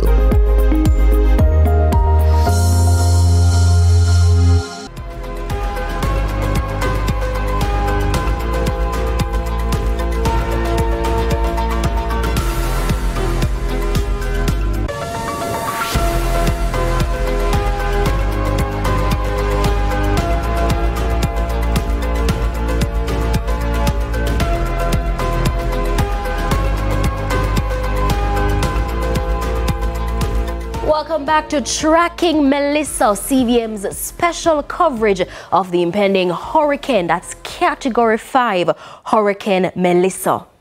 She's Amoy Harriet and I'm Giovanni Denison. We have been with you since 1 o'clock, giving you live and continuing coverage. We're standing by to get the very latest from the Health Minister, Christopher Tufton. Yesterday, we saw him at the press conference saying 4 persons at the Spanish Town Hospital alone were reporting injuries falling from ladders doing preparatory work for Hurricane Melissa. He did mention a death as well, right? I believe so as well, but we'll have him on the phone right now just to confirm what is happening with injuries and any, hopefully none so far, death. Minister Tufton, good afternoon. Thank you so much for joining us. Hi, how are you? We are safe in our studios here. How are you? I'm at the Emergency Operating Center in New Kingston. This is the Ministry of Health's 24-hour operating center. We headed by Dr. Dawkins Wright and team, and yeah, we're coordinating across the country and preparing. Yeah, you mentioned this is the 4 injuries at the Spanish Town Hospital alone arising from preparations in relation to Hurricane Melissa. What's the update on that? Well, the team has reported since morning that over the last few days we've had about 13 injuries related to the what is happening now. Most of those are linked to people trying to secure themselves and their property. I think there was a lightning strike, motor vehicle accident.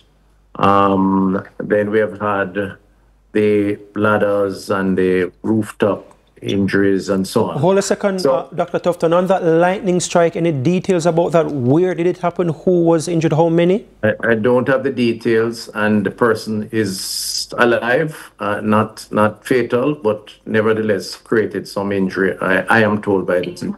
Which parish was this? Can you turn that down for me? Sorry, we have a lot going on in the room at the same That's time. completely fine, Minister Tufton. Again, viewers, this is live TV. Minister Tufton is in the operations center. And again, some of our viewers didn't necessarily hear what you said. So you said 13 injuries so far, no fatalities. Just for clarity. No. We had at least one fatality. How many fatalities? 3. I don't have the details of all of them. I know there was one where a tree fell on someone tragically in St. Elizabeth, a healthcare worker actually, and that individual tragically passed, having been attended to at Black River and then at the University Hospital. When did that happen? That happened 2 days ago, about 2 days ago. So one confirmed fatality. You say there are 2 others now. You're just being informed of 2 others? Right, and I'll give you details on that later on. So that incident 2 days ago, Minister, was that related to Melissa? Well, that's what the reports are suggesting, that a tree was being cut down and the tree fell on the individual, unfortunately, which led to the fatal injury. The person was airlifted to the University Hospital and succumbed, unfortunately. And the person was a healthcare worker. So it's really tragic. Well, every incident is tragic.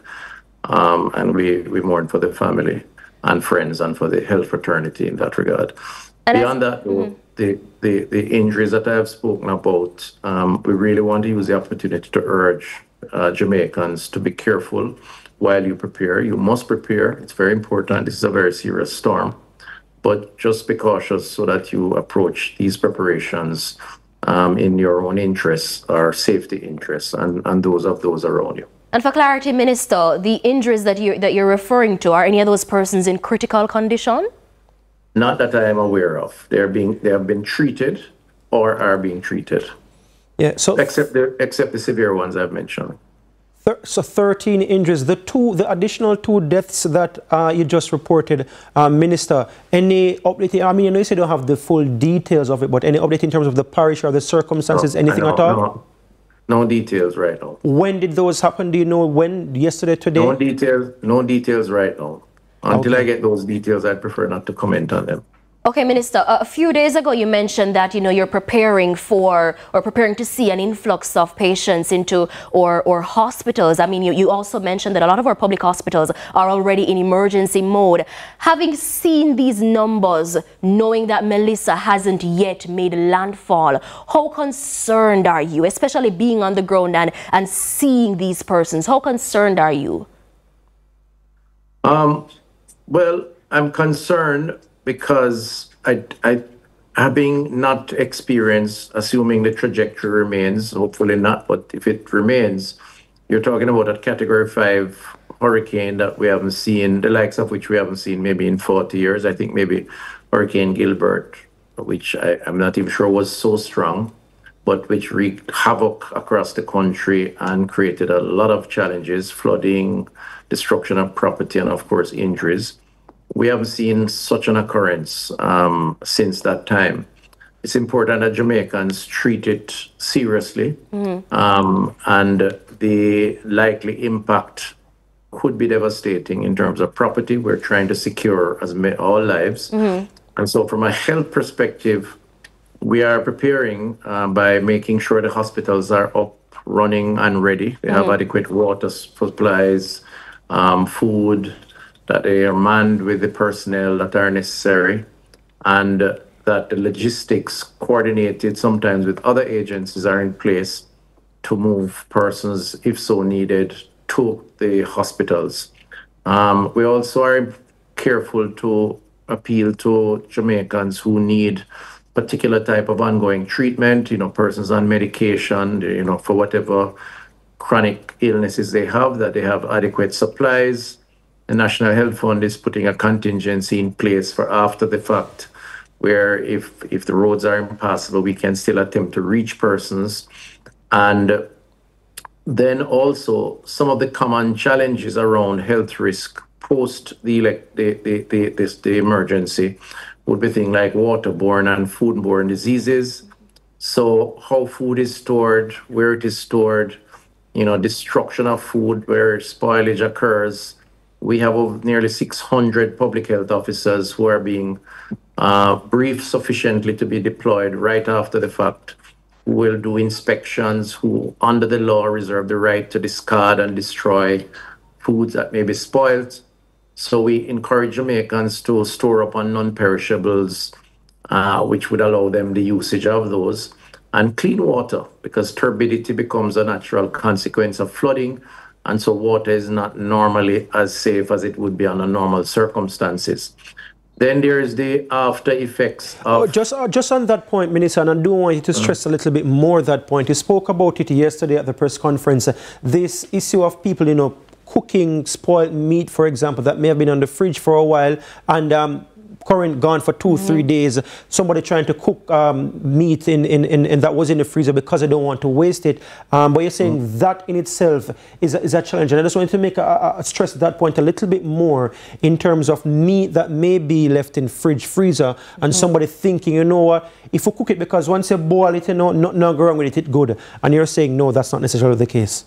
Well, you know, clearly, if it's kept frozen, then it should be fine, as I understand it. But clearly, once it moves from being frozen to being, as we would say, thawed out and there for an ongoing basis, then there's always a likelihood of it being contaminated. Beyond that, of course, is waste, you know, rodents. You know, when rain comes, you know, rats and so on, that maybe they want a dry place, and if the earth is soaked, the fields are soaked, they're going to move now to accommodating themselves in homes, which means the possibility of contaminating food supplies. So the health team will be out where they have to coordinate. They coordinate with the municipal authority and other agencies. But I think it's important for Jamaicans to be aware that food and proper storage, proper usage, not taking any chances are very critical, because food poisoning becomes almost a greater risk after an event such as this. And it can lead to major hospitalization and even fatality. The same applies to water and clean water. And I was going on to speak to the kids and managing people young ones or otherwise, who may be tempted to play in the pool or puddles of water, where those may also be contaminated and could lead to serious disease or injury, depending on what is in the water. Solid waste will move from one place to the next, so you never know what's there. So there's an entire operation that's required, starting with public education after the fact. But we stand ready to give that kind of support, as well as the rest of government. Before we let you go, Dr. Tufton, just want to speak to you in your capacity as Member of Parliament now for West Central St. Catherine. What's the latest on the ground in your constituency? Well, the constituency extends from the flats of St. John's Road all the way back to Bella's Gate up in the hills. So the risks vary. The flooding on the flats, and work has been done to clean gullies and drains to prepare for that. And then breakaways up into the hills where roads would have become impassable. And then, of course... Sorry, so roads impassable up in the hills where? No, I mean, that's the risk of roads being impassable. So what we will do and have been doing is to monitor the situation. We have shelters, a number of schools that are shelters, and give the advisories for persons to secure themselves, use the shelters where necessary. And then we prepare with the immediate effect after the storm to go in to see if we have breakaways or flooding and how we can provide support. But as of now, I think everybody is ready, and it's just to wait this out and secure life and live until after the fact. Minister Tufton, I want to put an issue to you that was raised earlier by a hotelier in Treasure Beach, St. Elizabeth, who was on our program regarding Black River Hospital. You know, he said he's concerned because of the location of the facility and whether or not special measures are being put in place to safeguard not just the healthcare workers there, but also patients who may need to visit the hospital. What exactly is happening or will happen on the ground, if anything planned, for Black River Hospital? Right, so there's a partial evacuation that's taking place at Black River Hospital. The facility is on the coastline, literally. a new seawall was built recently, a 12-foot wall, I think it is, which will buffer any surge that comes in. But we do anticipate, given where the storm is entering the island, which is on that coastline, along that that corridor, that we will see some flooding on the hospital compound. So we're relocating some of the staff and services further inland. To where exactly, please? Sorry? To where exactly? Relocating them? There is a facility, I don't remember the name of the church facility that's further across the road inland that some of the services are being relocated to. And then for some of the inpatient care that can't be relocated, we're moving them on the top floor. So the bottom level of the building will be vacant and allow for flooding if that happens. And the patients, their support staff, and of course, and supplies will be on the higher levels that will give hopefully some relief to that potential threat. There are other hospitals that are along the coastline, Falmouth, Noel Homes in Hanover, and I think there's one other.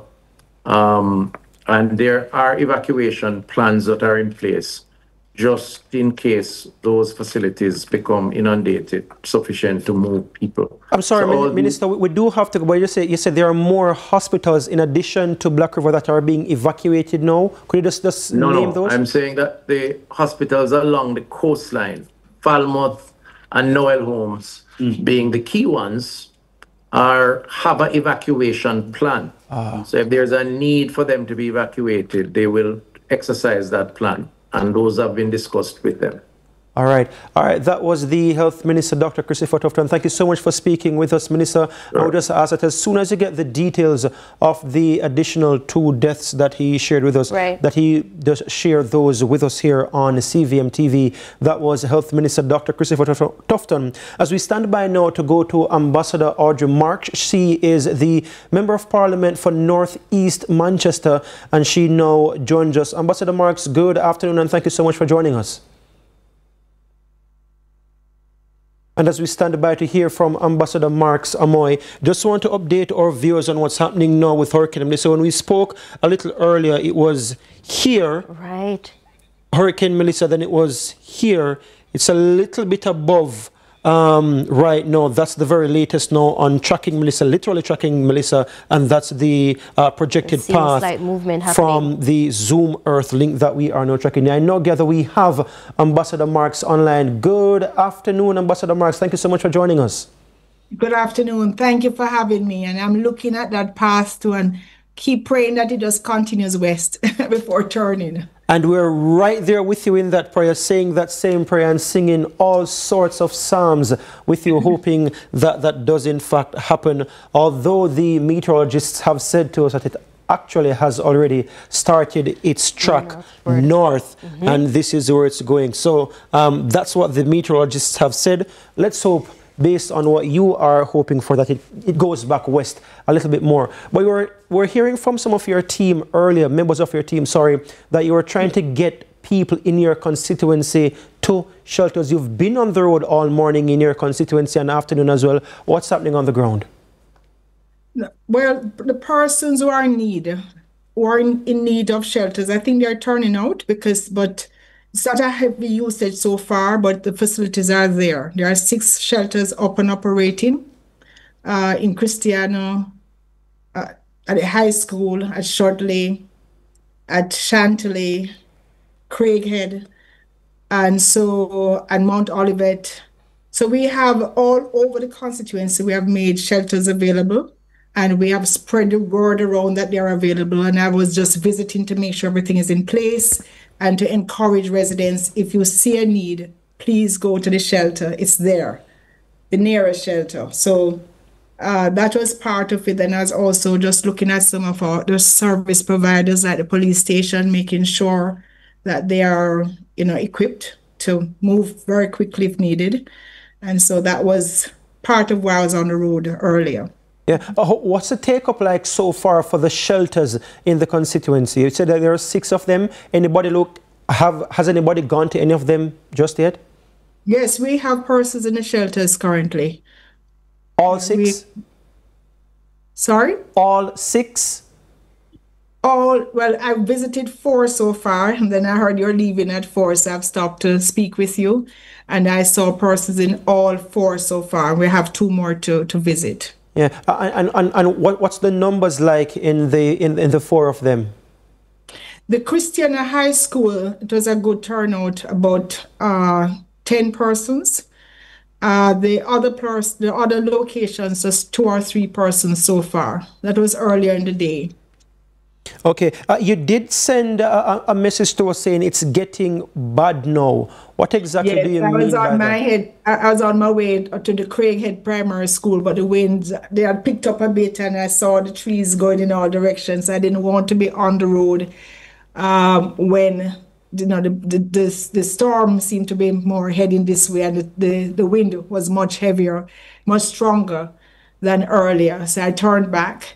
But what I've noticed is that there'll be a sort of burst where you have strong winds and then it gets calm again and then it comes again. So we just really, we all need to be very careful that when it's calm again, we don't think it has stopped and get out there. You know, so I've now decided that this is it for me. For the most of the day, in terms of going to the further locations, I'll go to the nearer ones. Yeah, I'm happy you said that, because that's what I was going to say. You're saying that, we all need to be careful, but we should be telling you to be careful, because you're the one out there having to turn back from the Craighead area because of the winds. Where exactly are you now in the constituency? As we look at some images that your team has shared with us of you out there today, we're looking at that yellow and blue building now. Where is that exactly in the constituency? That was the Shudley Community Center, yes. Shudley Community Center, okay. And you're speaking to us right now from where exactly? I'm still in Shudley area. You're still in the Shudley area, and you're surrounded there by, those are your workers or people who work at the shelters? The shelter manager, and there also, you see, we have Councillor David Knight. He's the PNP councillor for the Walderston Division. And what is really good now is that we're all working together as elected representatives to make sure we're out there giving support for those in need. So speaking of support, Ambassador, we know Manchester is home to a lot of Jamaica's farmers. I mean, earlier Prime Minister at the press briefing today, Dr. Andrew Holness, he mentioned that agriculture, if Melissa continues on the path that she's currently on, agriculture will be significantly affected. What type of support are farmers in your constituency being offered at this time? We are not doing anything specific for the farmers at this time. We are just making sure everyone who has a need to have shelter or need supplies to make sure their homes are safer. That's the focus now. Right after this stage of getting everyone safe, and after the storm passes, well, the hurricane at this stage, then the focus will be on recovery. And part of the recovery will be a focus on our farmers to see how quickly they can recover. We've been getting some videos from morning from persons in Manchester who are saying that, the environment right now is relatively calm. They're seeing some winds, they're seeing some rainfall. Have you received any reports of major infrastructural damage in any area? We had 3 areas where we had landslides and we had trees coming down, blocking the roads. And we are on to that. We are working with the relevant authorities and also some local volunteers to move the trees out of the road so persons those who are still out can get home safely this evening.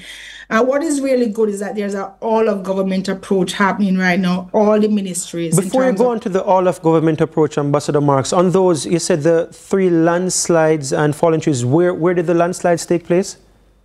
There are some in the Devon area. How significant are those? The one in so far, not significant. We are able to move things around pretty quickly. Persons are out keeping the roads clear at this point. So, we did quite a lot of work over the last 3 days, clearing the drains, doing the bushing. So we are expecting much more rain. We'll have much more rain tonight, and we are hoping that with the work that we have done, there'll be free flow of the water off the roads, and that will minimize the flooding that we expect to happen as a result of the volume of rains that will be coming down tonight to tomorrow. I saw a video shared by businessman Gordon Swaby on X earlier, sharing a fallen tree blocking a road. This in Devon, actually, in Manchester. We'll try to get in our system, and we saw the light poles as well being affected by that. Is that now being worked on? And looking at it right now, this video just navy, well, actually burgundy and cream looking wall, and I can see a massive tree right across the road, and I'm seeing fire as well on the electricity wires there. Is this issue being treated with now, or has it been sorted? Yes, we're working on that right now. I think it might be moved by now, but that was one of the trees we were speaking about earlier when I said that these three trees have fallen and some roads were blocked, but I believe they are now cleared because persons were going out to get them cleared. Wow, and we do hope that those persons who are working on these in these areas, they do stay safe. I'm looking at the wire in this video right now, and I'm seeing literally the fire gushing, running along that. So it's a very dangerous time. Of course, it's also raining, so persons trying to do some of the emergency work, we do wish them safety. We do wish you and your team, you know, safety as well as you continue your very difficult work and responsibilities, Ambassador Marks. Thank you so much, and I'm very appreciative of this opportunity to again say to the residents, if you see a need to move out of your home, please do so right now, and that we have shelters available near wherever you are living in the constituency. Yeah. All right. We want to thank you so much. That was Ambassador Audrey Marks. She is the Member of Parliament for North East Manchester. That seat held for many years by Audley Shaw. Ambassador Marks now holds that seat, and she's in the constituency visiting 4 of about 6 shelters so far. And just to confirm, Ambassador Marks, food is being provided. We saw inside one of the shelters just now, what appeared to be inside one of the shelters. Their food is there as well for persons who need to shelter there. Will you be providing care packages? Care packages will be coming, but we encouraged persons earlier to take their supplies. We just, at this point, will have more like snacks and, of course, water, blankets, you know, cots, the things to just, it's a shelter. Essential. Yeah. Tomorrow we'll then start to move in more supplies. Okay. And where's this one that we're looking at right now on screen, the white and the blue? Oh, that is the same Shudley Community Center. Okay. Okay. All right. And I think earlier there was one, you showed a picture, that was Christiana High School. Okay. We have Christiana High School, as I said before, Shudley,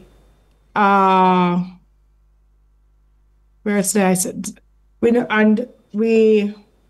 Craighead High School, Mount Olivet, where else did I? Chantilly. Those are all operating at this point. Okay. All right. So Ambassador Audrey Marks, Member of Parliament for North Devon, sorry, and Devon Primary School also. Okay. All right. Those are 6 operating right now. And we have 12 designated centers. So if there's more need, we will open up more locations. I just want to extend the invitation right this moment, even before we let you go, Ambassador Marks. As soon as there are any updates in your area, if anything changes, do let us know so we can broadcast it as well. So please send the information to us here. You have our WhatsApp numbers, myself and our producer, Andre Jebinson.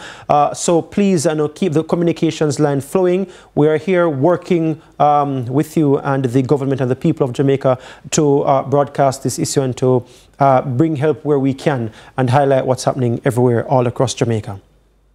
Thank you, and thank you for the work that you're doing in terms of this communication and, you know, just allowing us as the representatives out here to use your facilities to continue communicating to persons what is happening and what they should be doing.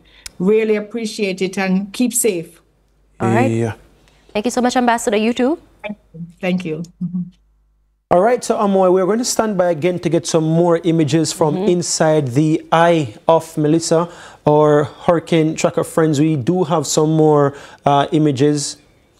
as we just kind of bring it up back so that people can see what the eye of the storm looks like. And just a reminder, viewers, if you weren't here earlier, we shared an image of what the inside of the eye of Melissa looked like, and this was taken earlier today, as I just now step back out of the shot to allow our viewers to see that, to see what inside Melissa looks like. Now, just to say that these hurricane hunters, they usually go to these places and they stay there for sometimes extended periods, doing their assessments and, you know, getting data to help inform what they share with the public. Right.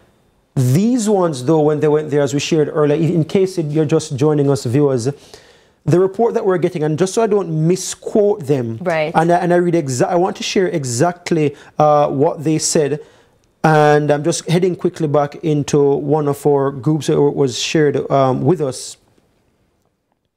They reported that the National Hurricane Center aircraft left the storm early after experiencing severe turbulence in the eye wall. Hurricane hunters rarely leave. Melissa is that bad, and you can see that note as well on your screen coming from the hurricane hunters who did this earlier today.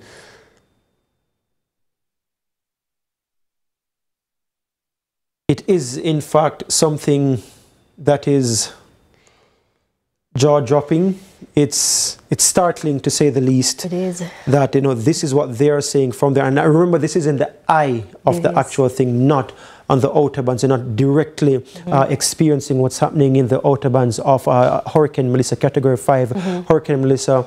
We are standing by to get the very latest from the Met Office. Again, they usually send out some of the updates. And again, this is what the actual system looks like right now. Just want to share these with our viewers. And this we're getting from Zoom Earth. So this is tracking the system. This is where it's heading back up north. A little later, we'll be going back to our in-house meteorologist, Jervois Sawyers, to give us some more analysis of this. But he did say this was a little bit earlier when it was moving westward. He did say no, that the path has in fact changed and it's now moving north, which is why our friends probably out in the Black River area, this is St. Elizabeth here, they have now gone to now move and evacuate, going to higher grounds. And as I heard the Health Minister, Dr. Christopher Tufton, saying to us earlier that they have in fact cleared the ground floor of the Black River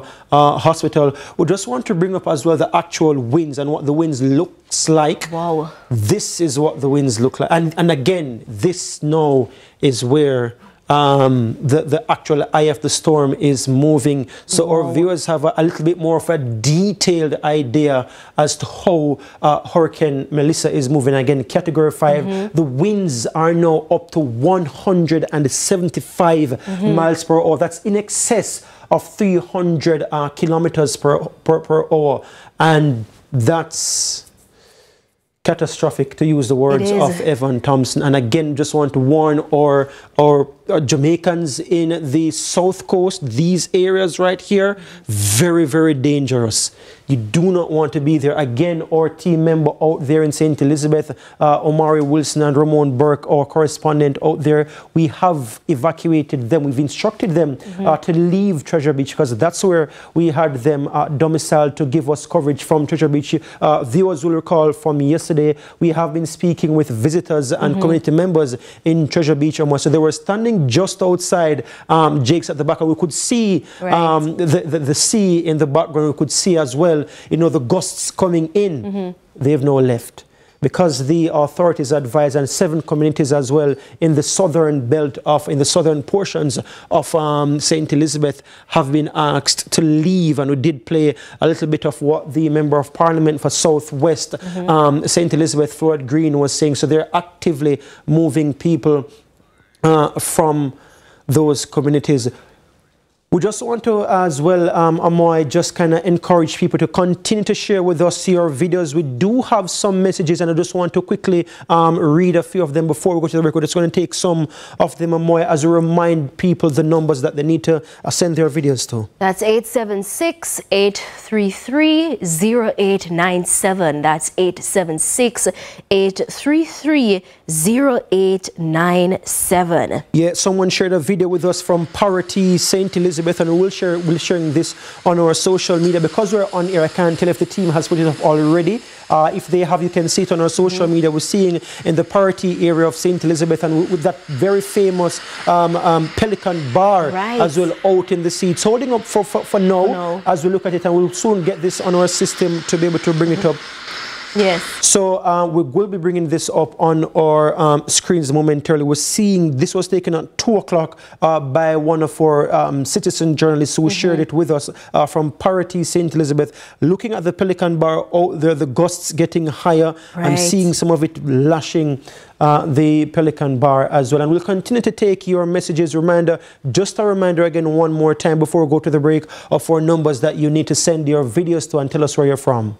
That is 876-833-0897. And we'll continue to be your eyes and ears throughout Hurricane Melissa. Stay with us here on CVM TV as we track Hurricane Melissa here on Tracking Melissa. We'll be right back after this break.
Waking up every day in this country. This is where I was born and raised. I have such a passion for my country, and for me this is home. In Jamaica, a lot of people they look at just like beach, you know, sea, sand, but our mountains are something to behold. It's majestic up there, and it's a different type of peace. It's a different type of lifestyle completely. I could mention many different places that are amazing, but the one thing I do love about Jamaica as well is that you can find that relaxation, you can find that chill in your backyard. Apart from it being an incredibly beautiful country, an incredibly beautiful island, we have a wonderful, wonderful culture, wonderful, vibrant, colorful people. There is definitely a realness to Jamaica. There's definitely something that no matter what keeps you in touch with reality here. Why come to Jamaica? It all comes back down to Jamaica as a whole. You know, the food, the music, the culture, the people, the climate. Come out and meet us, come out and experience what Jamaica has to offer.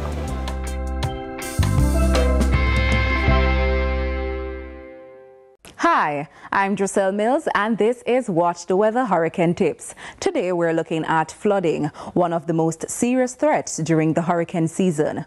It often follows the persistent rainfall that comes with the passage of a hurricane or even a tropical storm, and at its worst, has the power to claim lives. So while strong winds often captures the headlines, it is flooding that can leave the deepest scars on the communities. So, 1. If you live in a flood-prone area or a structure most likely to be affected by heavy winds, don't wait until the appointed time to evacuate. Evacuate once a warning is issued. It's better to be safe than sorry. 2. Avoid driving, swimming and walking through flood waters due to hidden dangers, contamination and a high possibility of being swept away. 1 foot of moving water can sweep away a vehicle, and even 6 inches of water can knock you down. 3. If you happen to be stuck in a flooded area, move to higher grounds immediately, followed by calling your nearest police or fire department for help. 4. Store birth certificates, IDs, and other important documents in waterproof elevated containers in case your home is flooded. 5. If you are lucky enough to have electricity during a hurricane, once floodwaters begin to enter your house, unplug all electronics and switch off the main breaker. Please do not touch wet electrical equipment. Watch the Weather is brought to you by Farco. Farco, tough solutions for tough problems.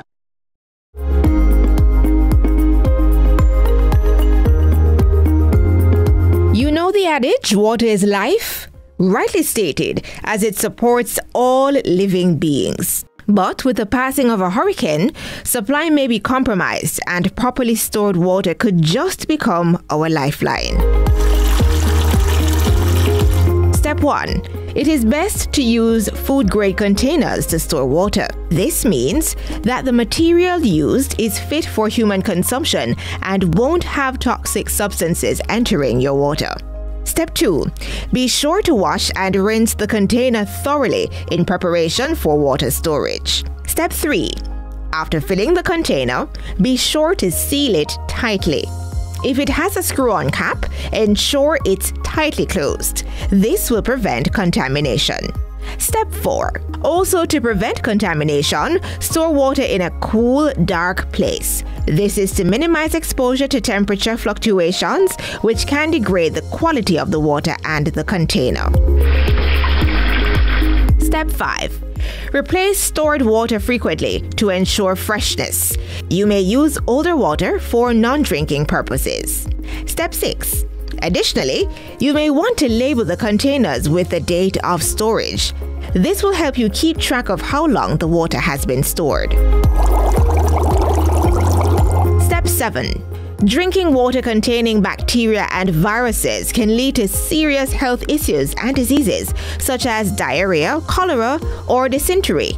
If you're in doubt as to the state of your drinking water, you may want to apply water purification methods such as boiling to get rid of any bacteria. Step 8. Finally, going back to point number 1, do not store water in containers that have been used for chemicals or substances that can leach into the water and your system. Ensure that your stored water remains safe and drinkable. Protect your water, and it will protect you.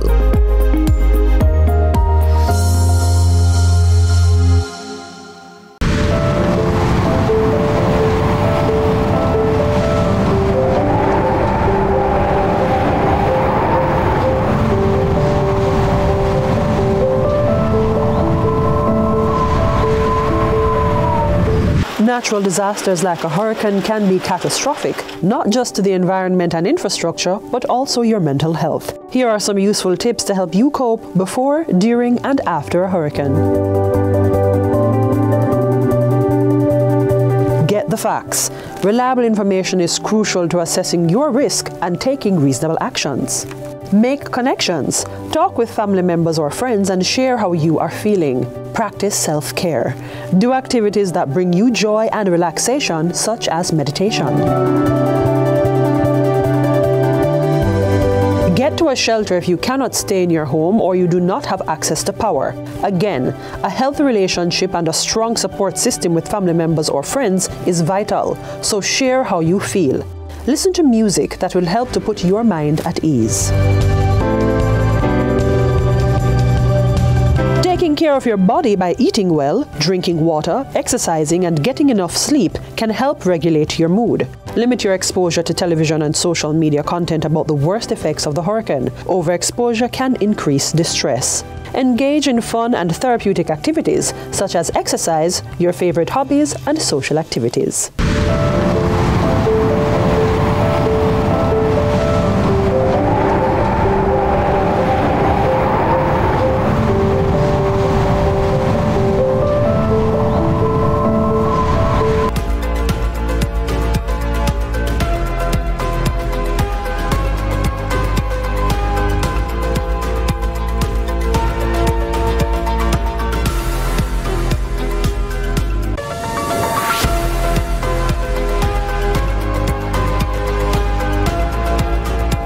As we just welcome you back to our coverage here on CVM TV. This is Tracking Melissa. My name is Giovanni Dennis. And I'm Amoy Harriet. Viewers, you are looking at this Darkingspen Road in Clarendon. This is what I was mentioning earlier.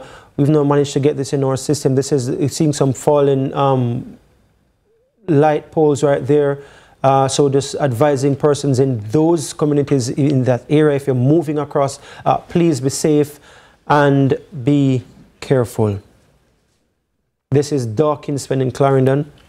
And then going over to neighboring St. Elizabeth, we're seeing, this is a community of Bogues. We're seeing fallen trees, and already you can see that branch up top on one of the power lines, or some of the power lines.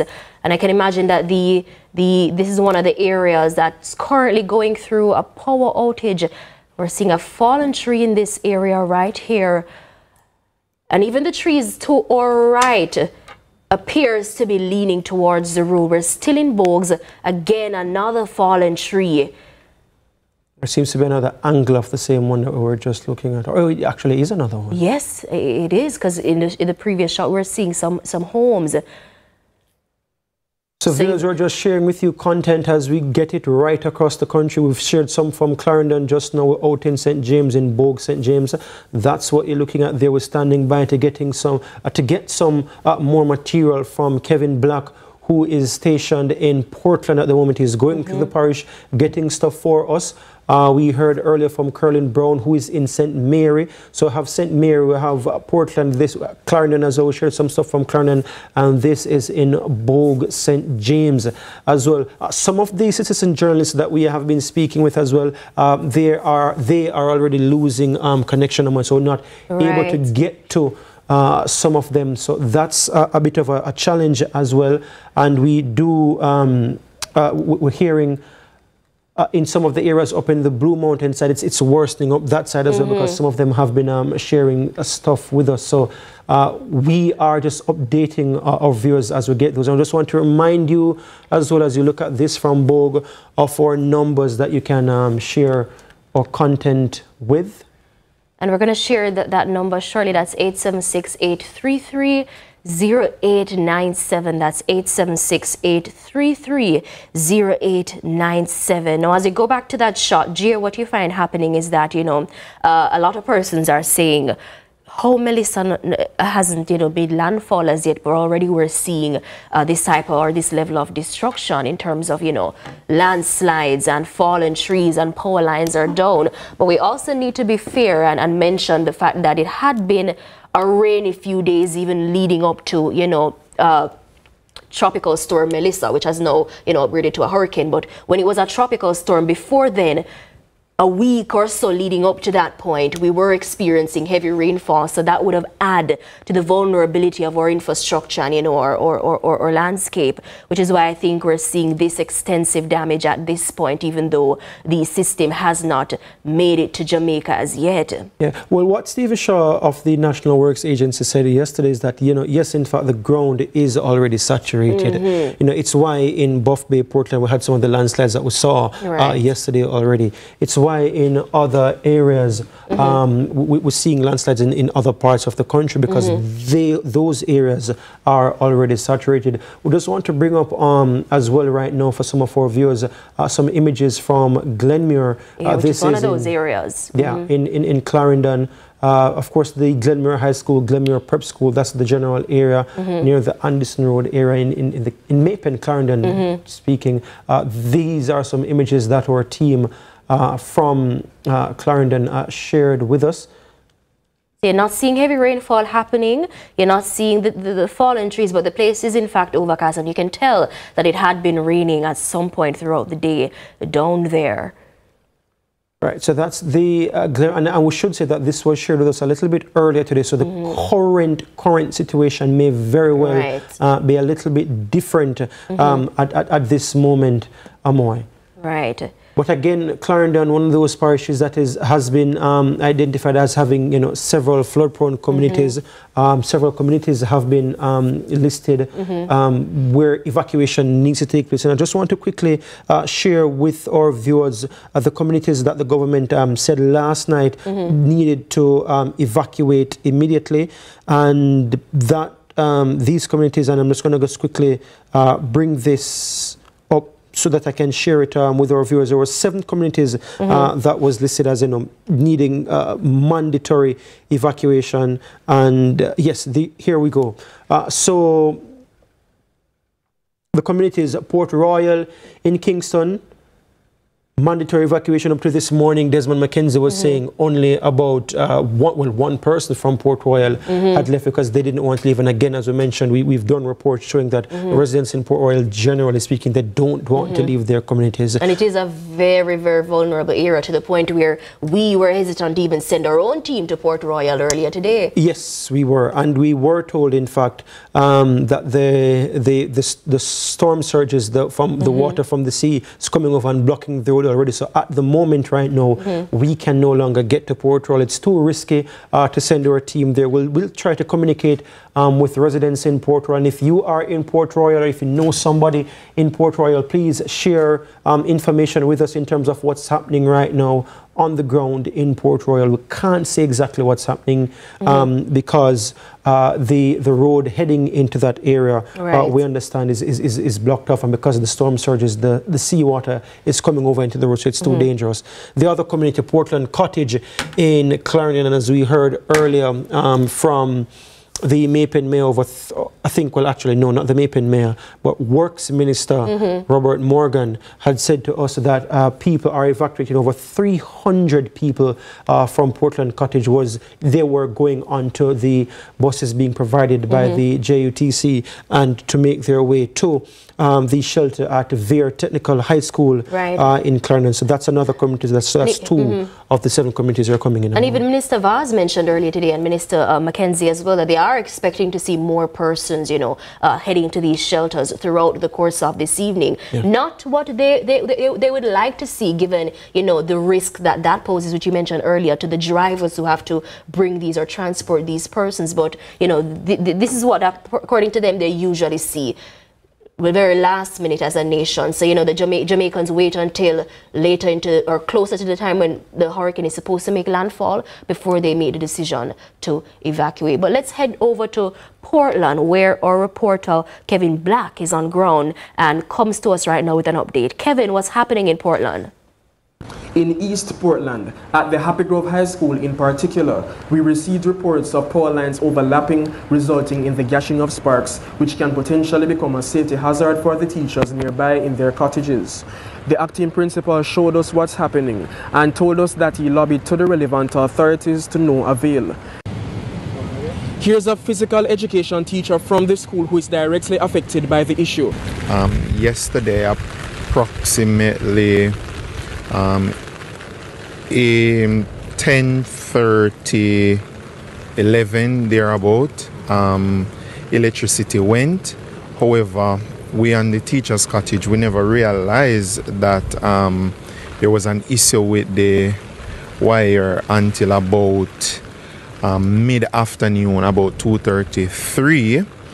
We came out and we realized, anyway, we spread the word to others that there was a wire gashing fire. So everybody else have electricity around. However, we here in the teacher's cottage, we don't have any electricity. Meanwhile, we also received an update from the security guard at the school who told us about what's happening at the school in the capacity of it being a hurricane shelter as we brace for the impact of Hurricane Melissa. So the shelter is open so far. We have only 2 persons reported to the shelter, and persons come and check on them, and both of them, so basically it is okay so far. On our side, we are expecting that these houses would hold because they are built for hurricane purpose. So we expect that depends on the size of the breeze, that it being that damage us not much, but we maybe get few little trees maybe blow down so far. Reporting live from Happy Grove in East Portland, I am Kevin Black for CVM News. Now back to you in studio. In East Portland, at the Happy Grove. I just want to thank our reporter Kevin Black there. We see what's happening with the tree, and we're seeing more and more of that as well. And more. The light wires are just utility wires running along in communities near trees. Obviously, a Category 5 hurricane, those will be affected. Do you think it goes to show that perhaps not enough preparation was done? There was some amount of inadequate preparation in some parts of the island? You can only do so much on number because, I mean, hurricane coming, I think most people would be thinking immediately, let us secure our homes, let us batten down our windows, let us ensure that our roofs are okay. So immediately in your own house, you will try to secure that. It's a high school, for example, so it's not far-fetched to think that even the teachers, even the principal who work there, they're probably be prioritizing their homes first. I mean, not to say this is a justification for that not happening, but you will have situations like these happening more and more, and you can prepare so much.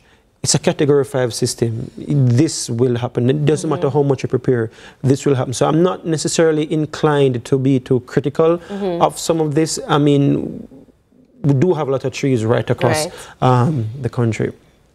Let's go back again to some of the images that we have inside the eye of the storm.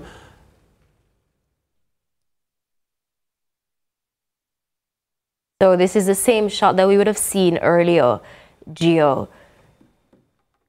And, you know, to pull up back the release that you shared earlier, you know, regarding how intense this system is that's approaching Jamaica. Absolutely intense, Amoy. I mean, it's the first time I'm actually looking at one. Right.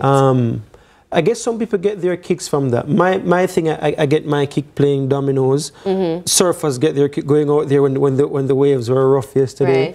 Hurricane hunters, that's what they get their kicks from. They love that.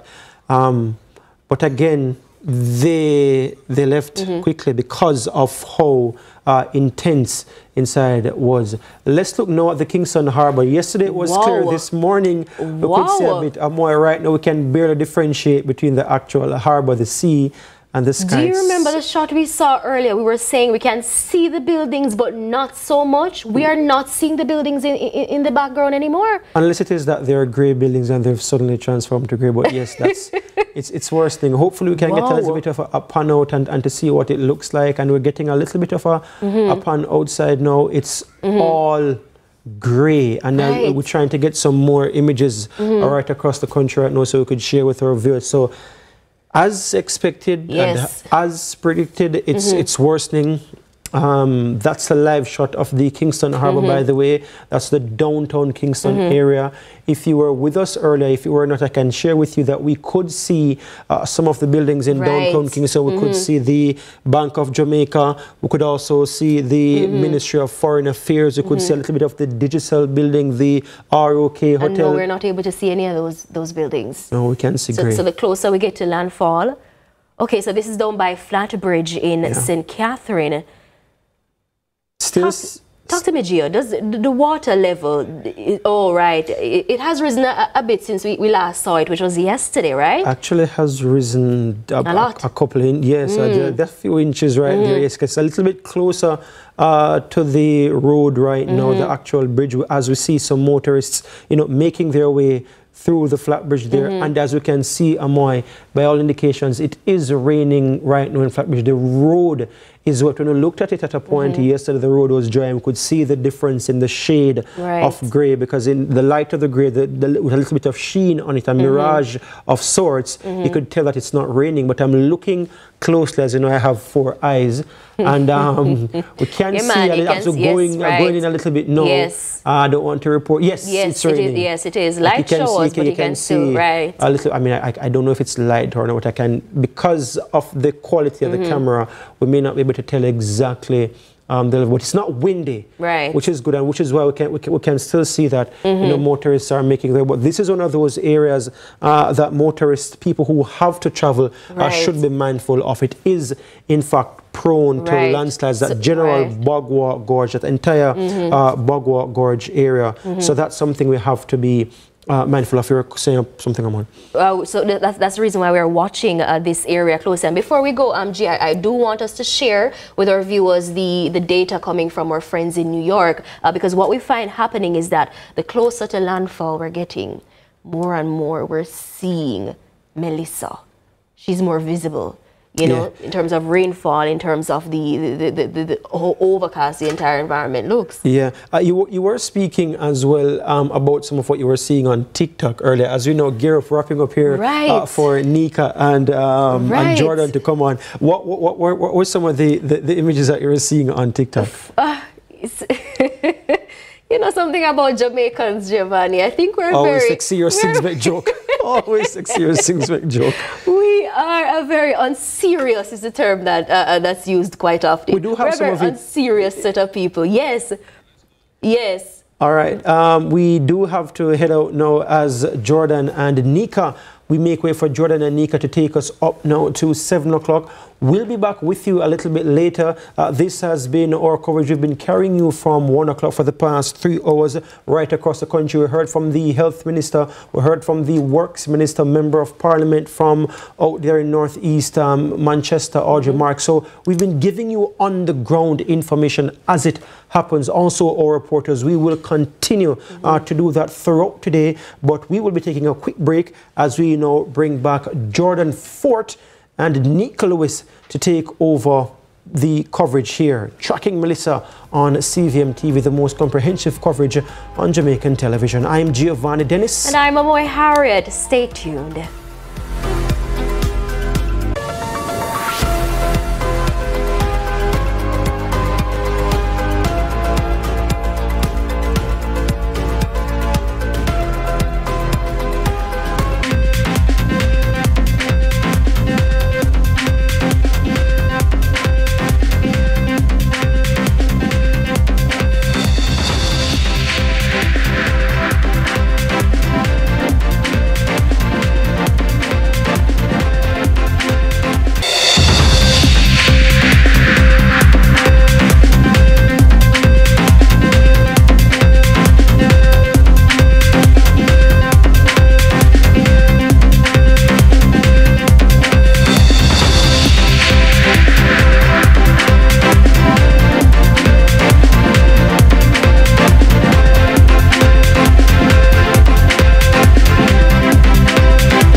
Watch the weather hurricane tips. We are in the Atlantic hurricane season. For a couple days back to back, we have experienced heavy rainfall, which resulted in flooding across the Montego Bay and the Kingston areas. This should be a clear indicator that we ought to be prepared. Replace or stock up on emergency supplies, for example, batteries for radios and flashlights, kerosene lamps, kerosene oil, and matches paired with candles. Having a generator as a backup is always a great idea. Ensure the generator is outside and is 20 feet away from windows and doors to prevent carbon monoxide poisoning. Prepare first aid kits. These are important. If you have never had an emergency kit in your home, hurricane season is the perfect time to ensure you have this prepared to manage injuries, illnesses, or any other emergencies. Painkillers are a must-have. Benadryl, any prescribed medications for medical conditions, ensure you fill them as soon as a hurricane watch is announced. If medicines needs to be refrigerated, fret not. Ice in an igloo will do the trick. Non-perishable food items is a must-have. During Hurricane Beryl, we all saw the rush in meat shops. People, it's not advisable to buy raw meat during a hurricane. Power outage is usually expected. Anything can happen where restoration of power outage is concerned. People, especially in the rural areas, might be out of electricity for a few days. I'm Giselle Mills, and those were your hurricane tips. Be safe and see you next Monday. Watch the Weather is brought to you by Farco, tough solutions for tough problems.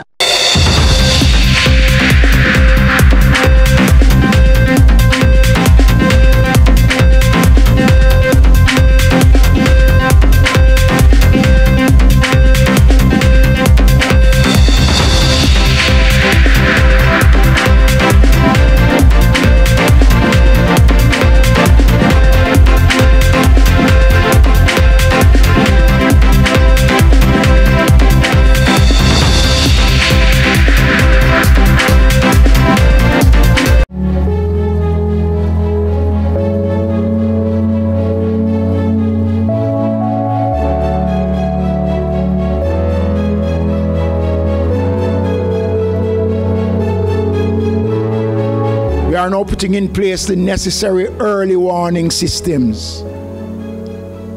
In Port Maria, new sophisticated early warning systems. 15 systems have been put in place in Port Maria that will alert that town to any danger that is on the horizon.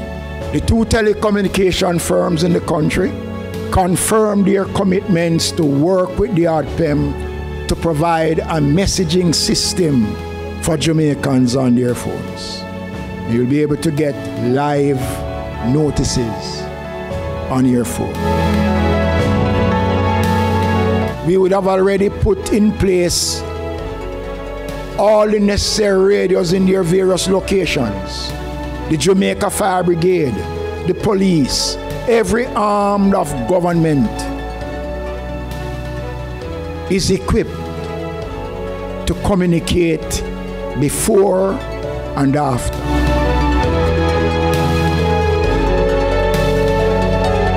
Our shelters will be fully activated, and all that is required is for us to hope and pray that we are spared any major disaster this year.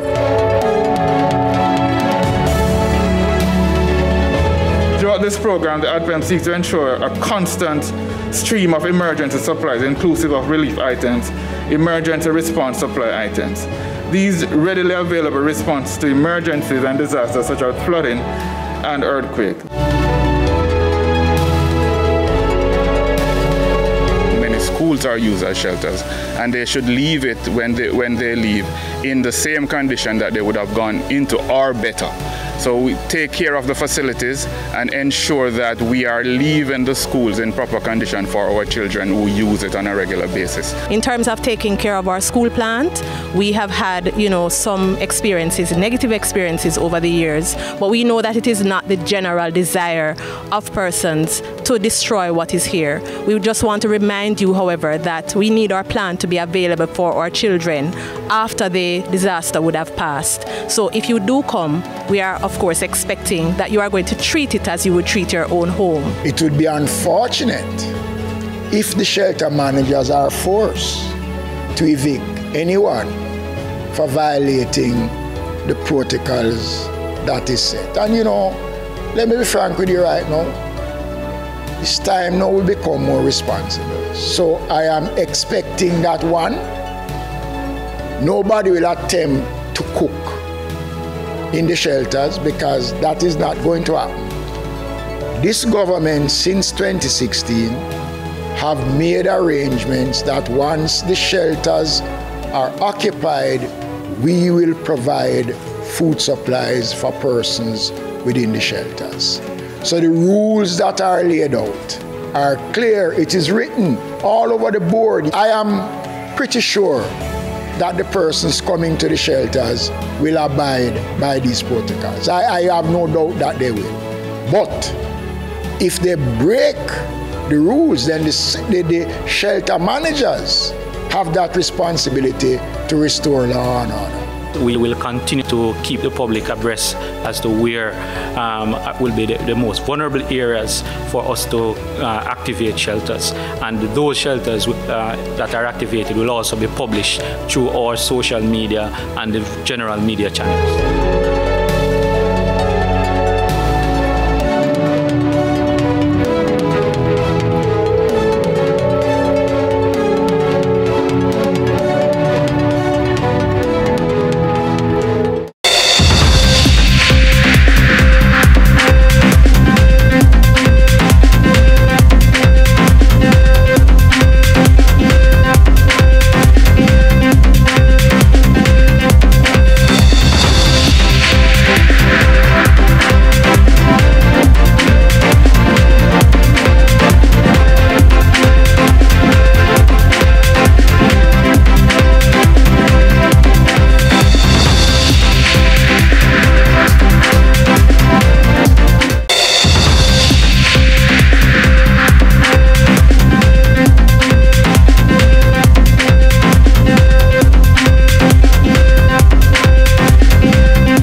I'm Drosel Mills, and this is Watch the Weather Hurricane Tips.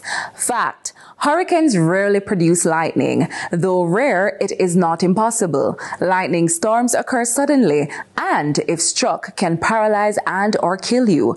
We are already in the hurricane season, plus the cooler months, or what is referred to as the wet season, is approaching. Therefore, anything is possible, especially with climate change playing a major role. But not to worry, I've got you covered with tips to ensure you are safe. 1. Stay away from electrical equipment during a lightning storm. 2. Avoid water. And yes, you heard correctly. Do not take a shower while lightning is actively occurring. Lightning is defined as an atmospheric discharge of electricity. Therefore, when it strikes a building, the electrical charge looks for the easiest path to the ground. Conductive materials like water, metal pipes, even most modern pipes with water inside can carry that current. If you're showering, you are wet, which lowers your body's resistance to electricity, increasing your risk of electrocution. 3. Tall, isolated trees are lightning hazards. They are not your friend. Don't choose this as your go-to shelter. 4. Stay indoors during the occurrence of lightning and keep a safe distance from windows and doors.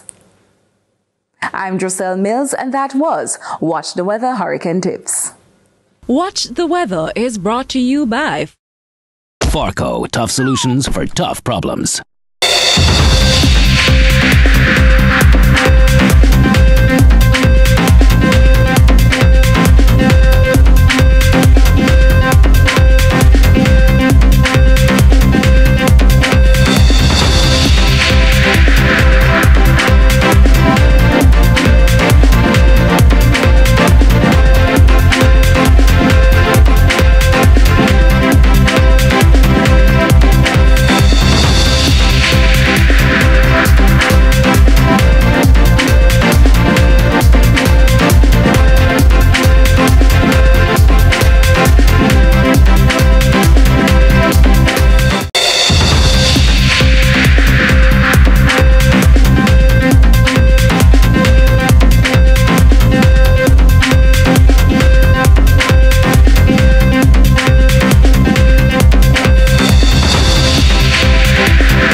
Natural disasters like a hurricane can be catastrophic, not just to the environment and infrastructure, but also your mental health. Here are some useful tips to help you cope before, during, and after a hurricane.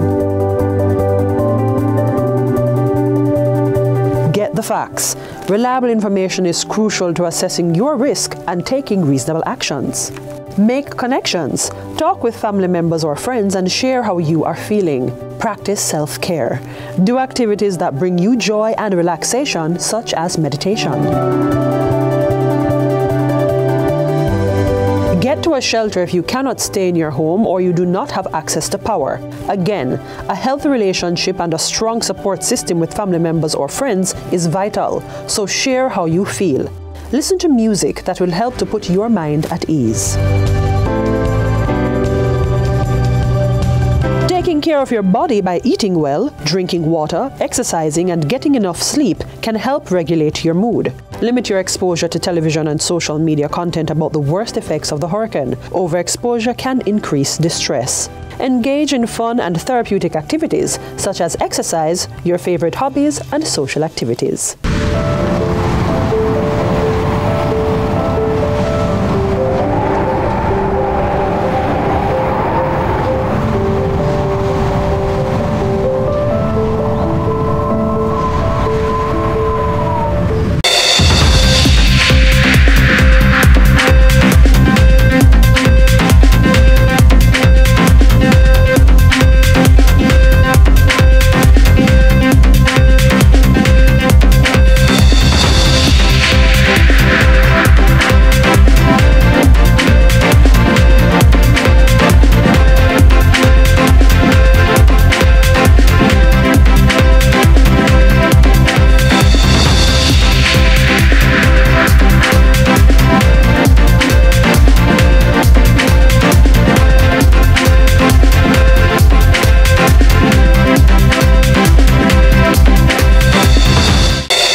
This is Watch the Weather Hurricane Tips. We are in the Atlantic hurricane season. For a couple days back to back, we have experienced heavy rainfall, which resulted in flooding across the Montego Bay and Kingston areas.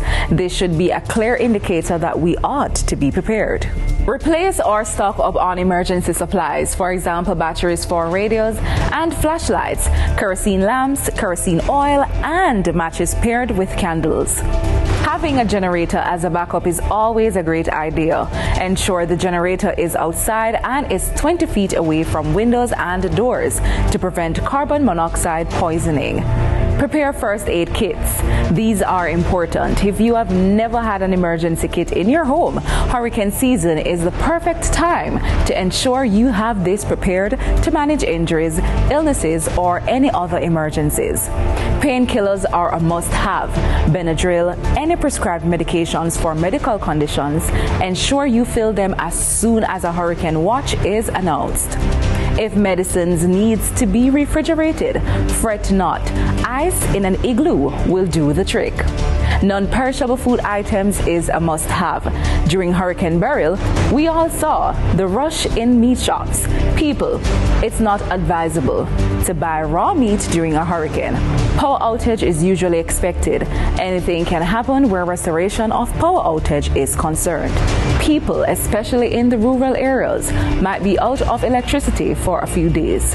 I'm Giselle Mills, and those were your hurricane tips. Be safe and see you next Monday. Watch the Weather is brought to you by Farco, tough solutions for tough problems.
I'm Giselle Mills, and this is Watch the Weather Hurricane Tips.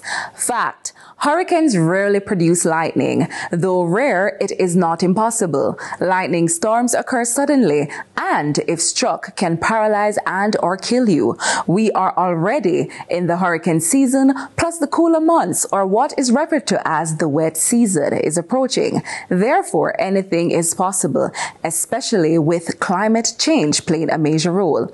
But not to worry, I've got you covered with tips to ensure you are safe. 1. Stay away from electrical equipment during a lightning storm. 2. Avoid water. And yes, you heard correctly. Do not take a shower while lightning is actively occurring. Lightning is defined as an atmospheric discharge of electricity. Therefore, when it strikes a building, the electrical charge looks for the easiest path to the ground. Conductive materials like water, metal pipes, even most modern pipes with water inside can carry that current. If you're showering, you are wet, which lowers your body's resistance to electricity, increasing your risk of electrocution. 3. Tall, isolated trees are lightning hazards. They are not your friend. Don't choose this as your go-to shelter.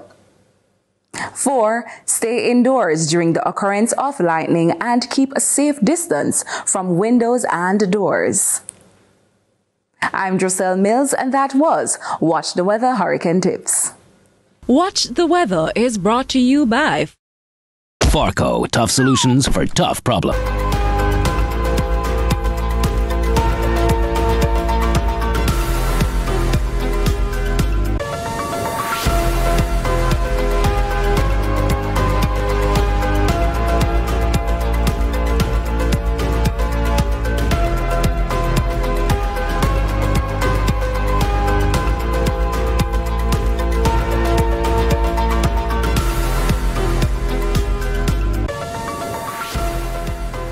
Hurricane Melissa has rapidly strengthened and remains a direct threat to Jamaica. Hurricane warnings are still in effect as the storm drifts closer to the land.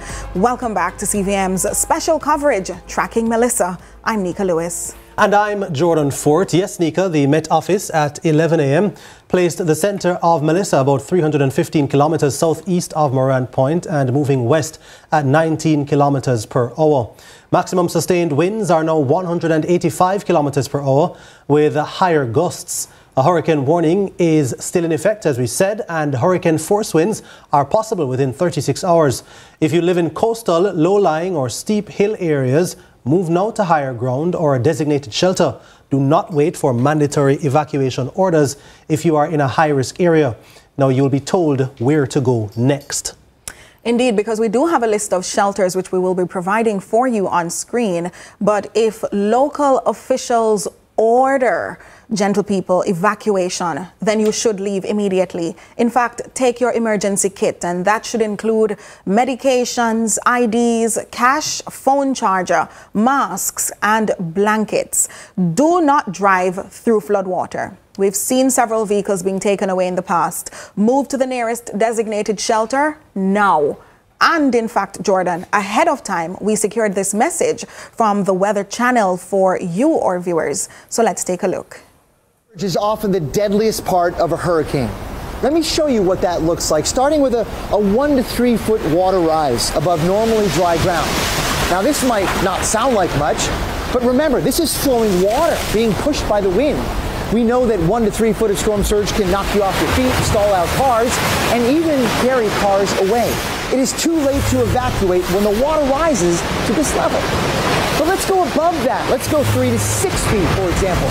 Very large objects can be carried in this kind of flowing water. They can act as battering rams and enhance the damage. But let's go even above that. 9 feet of storm surge. This kind of storm surge is not survivable unless you move to the higher floors of whatever structure you happen to be in. So please follow the advice of the local officials and evacuate as ordered when a hurricane moves in.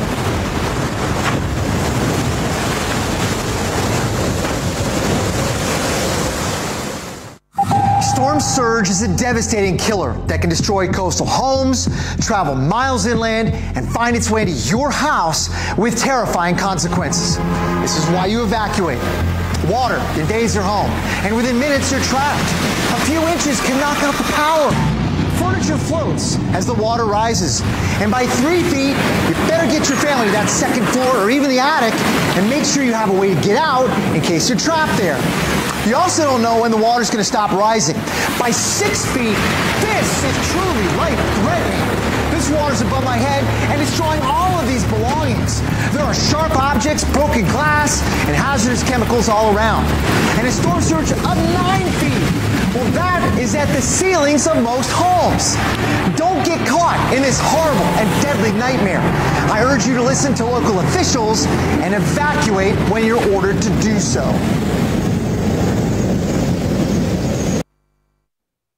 All right, so we see there, Nika, just how much the impact of, we went to 3 feet. Yes. And he told you that even at 3 feet, it is too late to evacuate. Absolutely. I mean, 6 feet and then 9 feet is absolutely catastrophic. Did you not see how that water lifted the vehicle at 3 feet and then at 6 feet, it's inundated? Yeah, the vehicle is completely, you can't even see the vehicle. So you can't even drive in that sort of water. You won't be able to do anything. And if you tell yourself that, you know, I'm in an area, it's too late now to evacuate, then you have to consider some options. How else are you going to survive?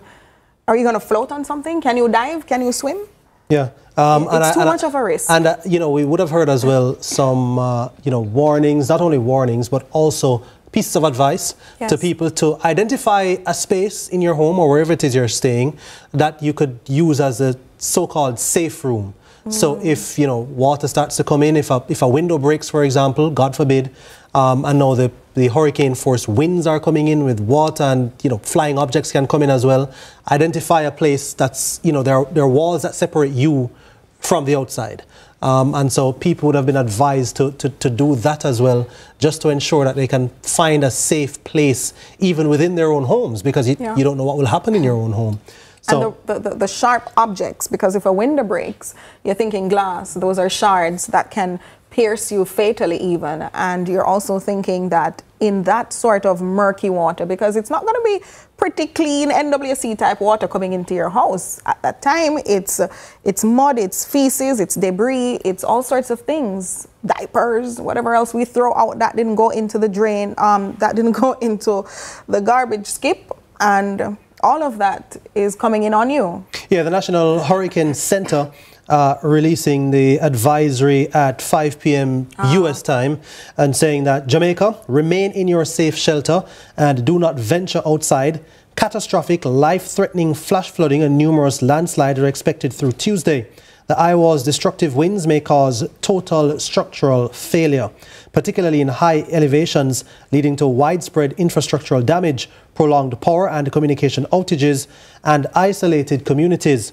Along the southern coast, life-threatening storm surge and damaging waves are anticipated through Tuesday. So that is the warning, the particular bit of key information for Jamaica itself. There are warnings for Haiti and Dominican Republic, eastern Cuba, and the southeast and central Bahamas, as well as Turks and Caicos as well, because those are along the trajectory of this storm. Yeah, we'll now join our reporter Amari Wilson, who has been roving in St. Elizabeth.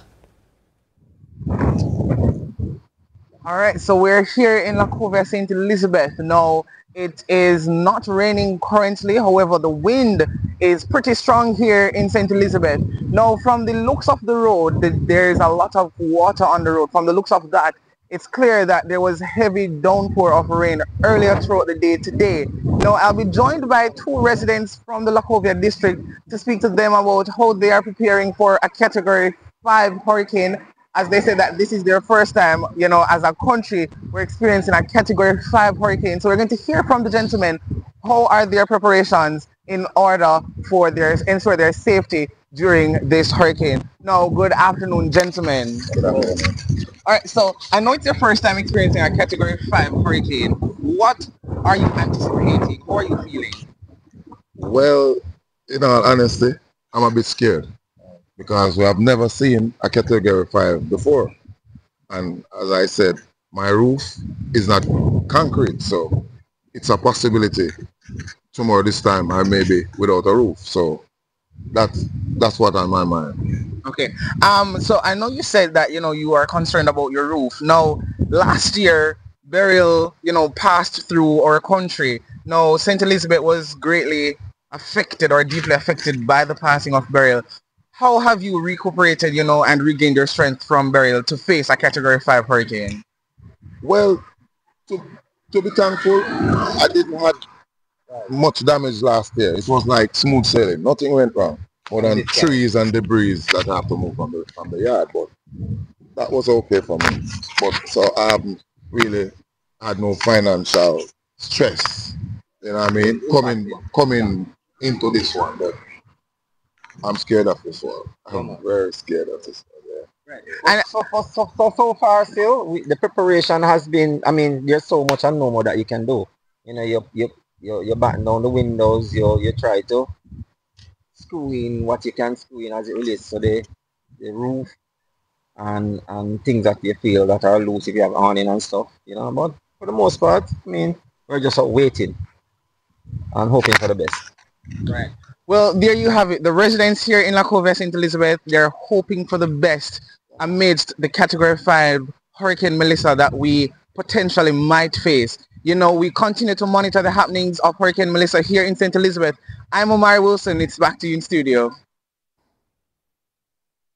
All right, so yeah, we're seeing what's happening there in St. Elizabeth. Those are grown men, and they've said pretty much they're scared. Indeed, indeed. And of course, one of the men saying that his roof is not slab, it's not concrete.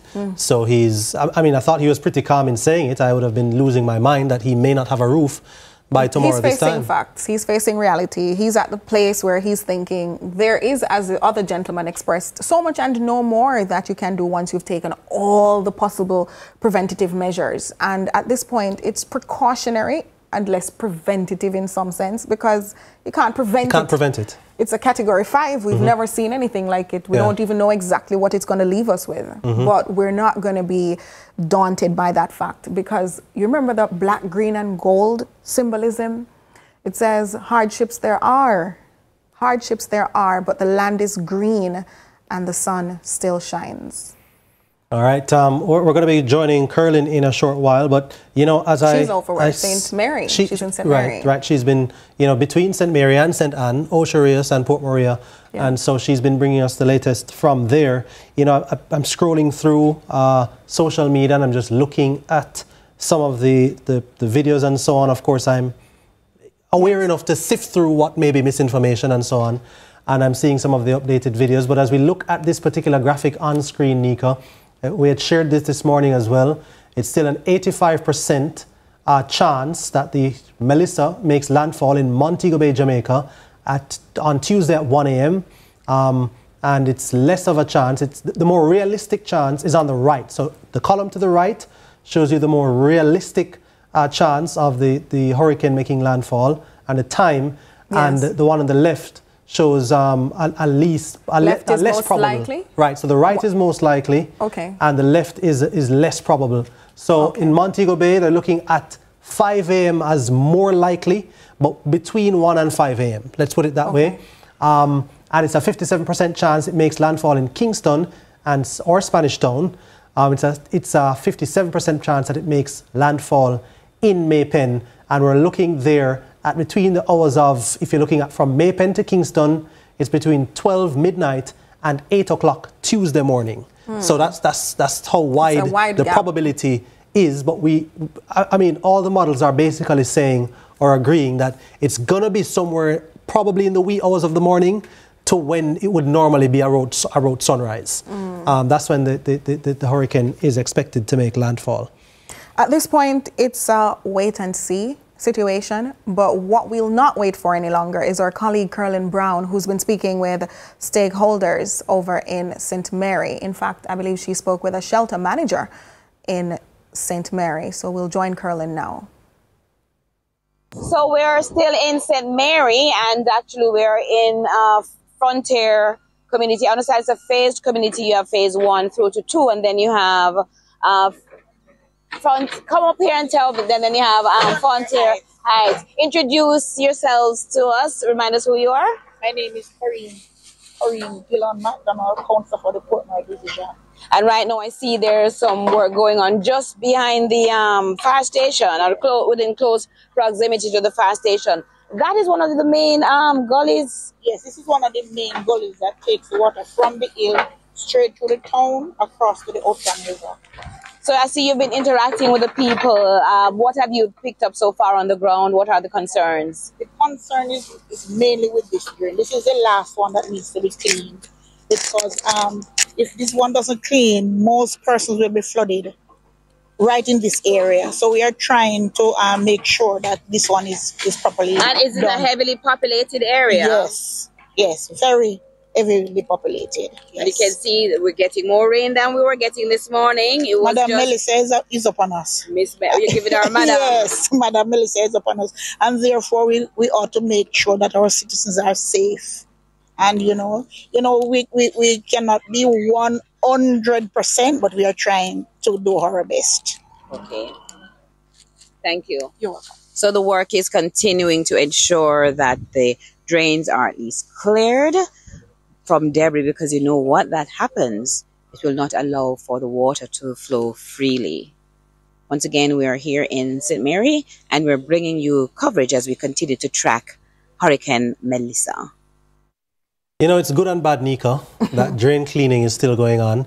I remember when we spoke to Marlene Malahoo Fort, MP for St. James West Central, earlier today, and she was talking about the need for regularly scheduled drain cleaning before even the start of the Atlantic hurricane season. And I thought to myself, okay, it's all well and good to say no, but why are we just now saying it? Because we're staring this storm right in the face, and now is when we're thinking, oh, by the way, we should have had drain cleaning before. This should be something that's scheduled.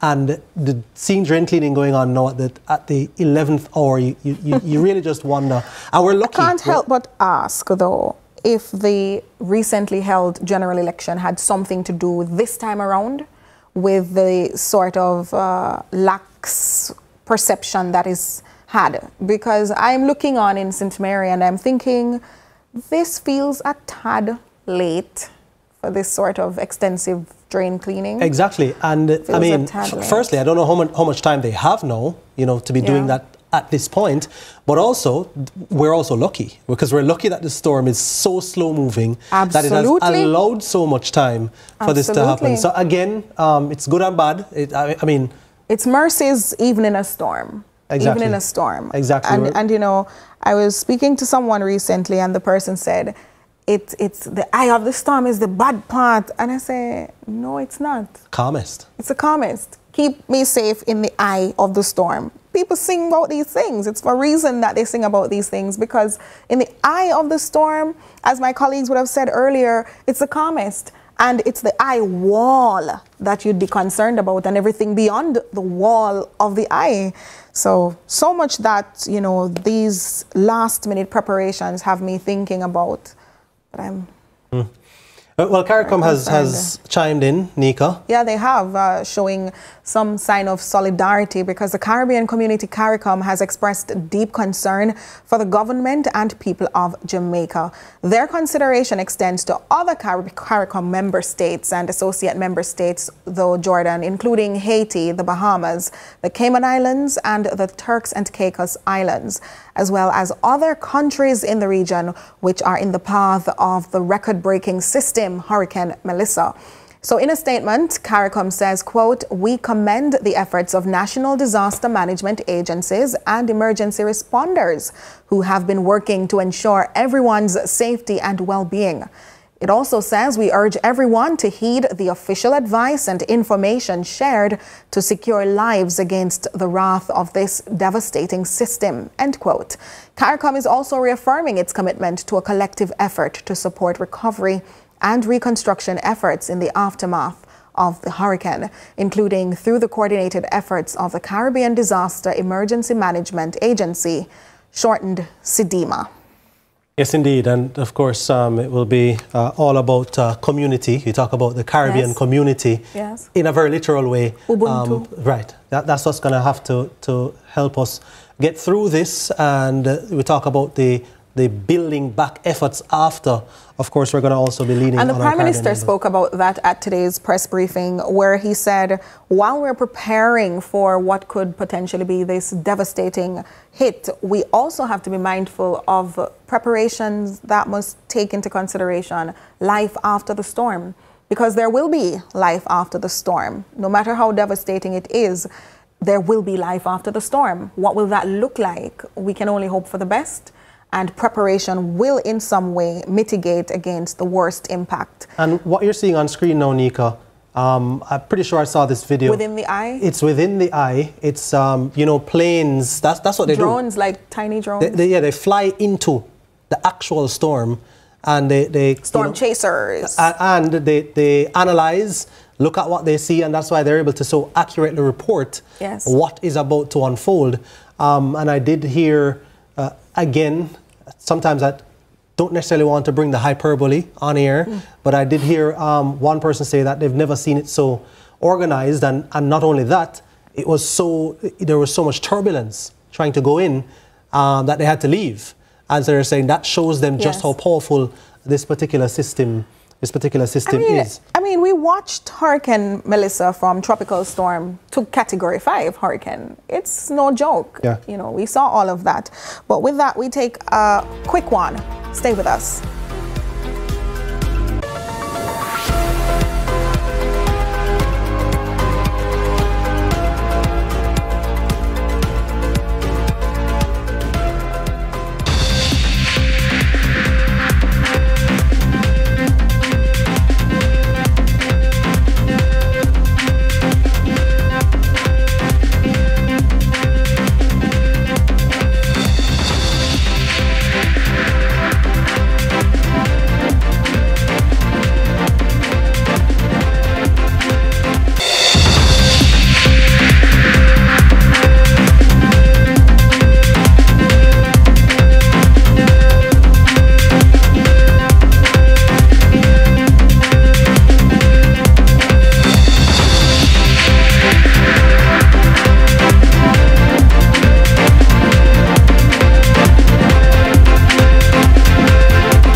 This is Watch the Weather Hurricane Tips. We are in the Atlantic hurricane season. For a couple days back-to-back, we have experienced heavy rainfall, which resulted in flooding across the Montego Bay and Kingston areas.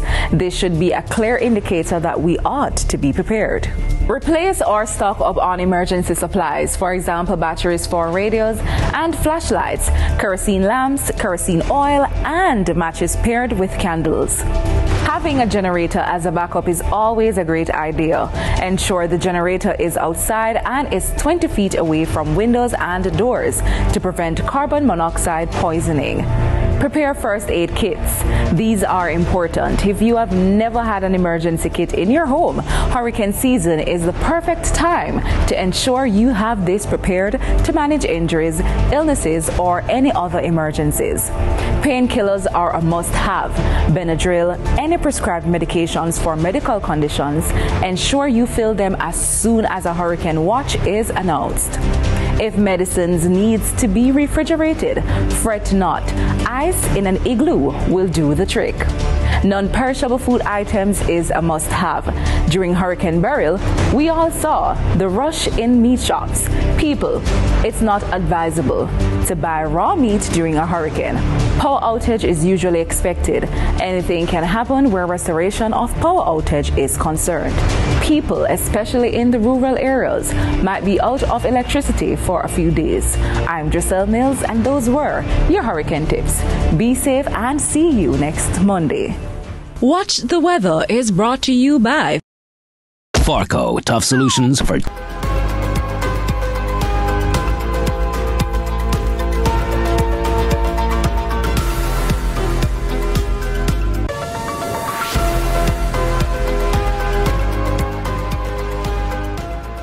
Welcome back to Tracking Melissa. It's CVM's continued coverage of this Hurricane Melissa, which is about to make landfall somewhere in the island at some point throughout either late tonight or in the wee hours or early morning hours of Tuesday. I'm Jordan Fort. Nika Lewis is here as well. We've been taking you through since just around 4:30. You had Giovanni Dennis and Amoy Harriet prior to that from about a little bit after 1 all the way up until 4 o'clock. So we are covering the island. We've been giving you reports from several key parishes where we expect that they will be hardest hit. And we saw some of those reports before the break, and we'll continue to read updates as they become available. We're talking about places like St. Thomas, where strong winds and rough waves battered sections of that particular parish on Monday morning as Hurricane Melissa moves closer to Jamaica. CVM News understands that the resident of the home destroyed in this video has been relocated to a shelter. So that certainly is good news, and you can see just how devastating that has been. And remember, the storm has not yet made landfall.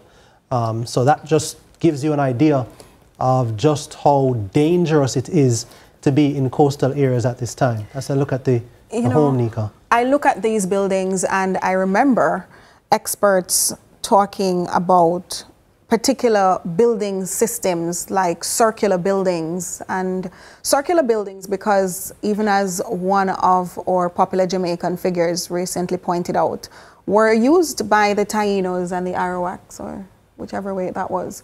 But in the early years in Jamaica's history, those were what existed here. And while they were constructed, we did have hurricanes, maybe not recorded, but we did have those events, and they were able to weather the storms. However, we've taken up this model because of concrete and cement and steel, and I'm no expert on these things, so I'm not telling you to go build circular houses, but I'm telling you what the logic suggests is that the circular houses can break the wind. So the wind doesn't necessarily go through like a rectangle or a square, but it goes around. And so the roofing as well is structured a little differently.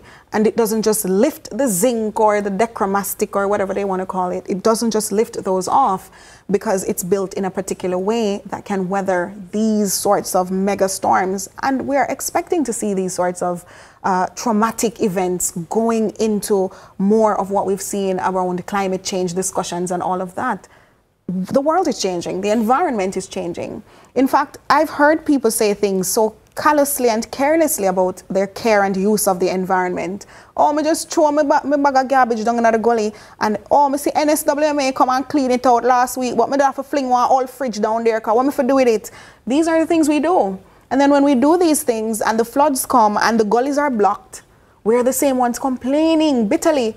Now, in less than 24 hours after a drain cleaning activity took place in the Sandy Gully in a section of Cassia Park that I visited recently, the same residents told me the gully was cleaned a couple of hours ago. And when I went back there, it looked like it just required cleaning. So we have to be conscious of our own actions or inactions, because sometimes we don't necessarily throw the garbage, we don't necessarily block the drains, but hey, what do? We don't tell our neighbors who do it, say, hey, don't do that, because tomorrow it's going to surface in a drain somewhere else and cause some flooding somewhere else. We just have to learn as a people how to get it together. Cleanliness. And listen, we spoke about as well the drain cleaning efforts. This is in Portland, by the way, the footage you're seeing. Downed power lines already. Of course, we know it's a beautiful parish is Portland, but it's also coastal on the east coast of Jamaica, and that's where Portland, no stranger to rainfall. So I can't imagine what the impact on a place like Portland that gets frequent heavy rainfall will be like. Saturated land, slippages and so on and so forth will make things difficult. By the way, I just want to remind our viewers, Nika, of the WhatsApp number that we want you to send us the latest information, anything happening in your area. 876-833-0897. That's 876-833-0897. You can send us videos like the one you're seeing on screen now, so we can keep the entire Jamaica up to date on what's happening across the country. Of course, our reporters are out there working assiduously to get us the latest information, but you can also help us. The number again, it is 876-833-0897. Tag us or send us your update via DMs as well on Instagram if you prefer that. You can find us on Instagram as well, and just tag us and send us your updates. By the way, just to reiterate as well, Gio did this before we came on, Nika, but to reiterate the areas that have been placed under mandatory evacuation orders by the Prime Minister: Port Royal in Kingston, Portland Cottage, Clarendon, Rocky Point, Clarendon, Old Harbour Bay, St. Catherine, Taylor Land, Bull Bay in St. Andrew, New Haven in St. Andrew, and Riverton City in St. Andrew. So Port Royal, Kingston, Portland Cottage, Clarendon, Rocky Point, Clarendon, Old Harbour Bay, St. Catherine, Taylor Land, Bull Bay, St. Andrew, New Haven, St. Andrew, Riverton City, St. Andrew. It is critical, as we've heard, Jordan, for Jamaicans to heed the evacuation warnings. Don't allow the people, the authorities rather, the emergency workers, to have to endanger their lives and themselves. And your life even is endangered, but don't allow others to endanger themselves, to come find you when you had ample time.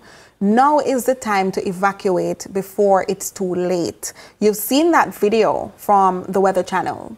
You've seen what the storm surges can do. You've seen what the Met Office has predicted for us in coming hours, that we will be looking at up to 3 feet, I believe, of rainfall.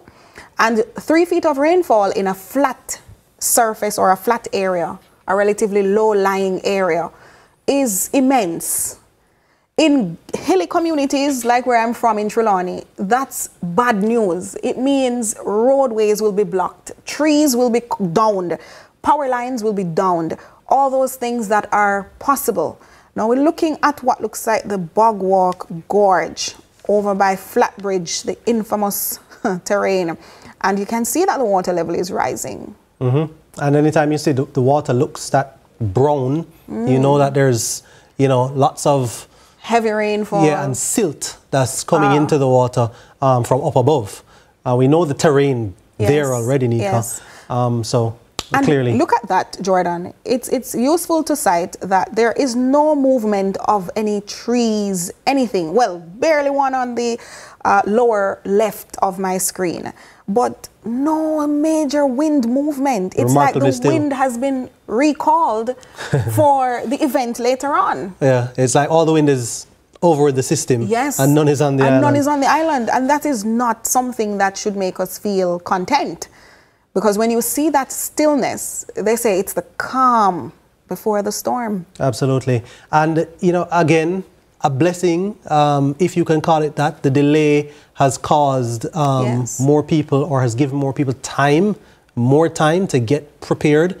I'll admit, Nika, that I actually went on the road after we came off air a little earlier today, and went to the supermarket. Mega Mart was open, and it was full. There were people in there. Full of people? Full of people. Not so much bread. Okay. I didn't see any. Maybe I can send that video actually to our producer, and yes, he can probably I think put we that should. up. But I didn't see any bread on the shelves. Well, in fact, I jested about it because I thought I didn't realize the color of the lattice work or the woodwork, the frame on which the breads are usually because it's stored usually full of bread. Because I just never saw it empty before. No, it's empty. I never saw it empty But I tell you, people were in there. The lines went through the aisles. Stop it. That's how long, because people were in there in droves, still doing last minute shopping. And is it really last minute shopping if you think about it? Because it's probably last minute restocking. Yeah. If you had to buy for example, a family of 4, and you said, okay, I should have 3 breads and, you know, my tin items and all of that, because this looks like a shot of, is this Crossroads? This looks like Halfway Tree, actually. Wow, interesting shot. So when you're looking in Halfway Tree and see Halfway Tree looking this scantily, you have to wonder, because there are a few people out there, but for the most part, this is not Halfway Tree at just before 5 o'clock on a Monday. I was just out there. On any day. On any day. I was just out there, Nika, and as you said... It's a famous Halfway Tree clock. Yeah, and I tell you as well, I looked just, you know, I'm a reporter first, and so, you know, I'm out there, but I'm also trying to look at anything I can glean that's of note to be able to report as well. And all of the food establishments I looked at were all closed. You know, you know, most people were off the roads. There were, as we're seeing now, a few pedestrians. There were a few motor vehicles as well, but it was mostly, the scene was a lot like this. Okay. Very, very much like a ghost town. A lot of the establishments had put plyboards over the exposed glass and so on. They were taped off in some areas where there were no plyboard.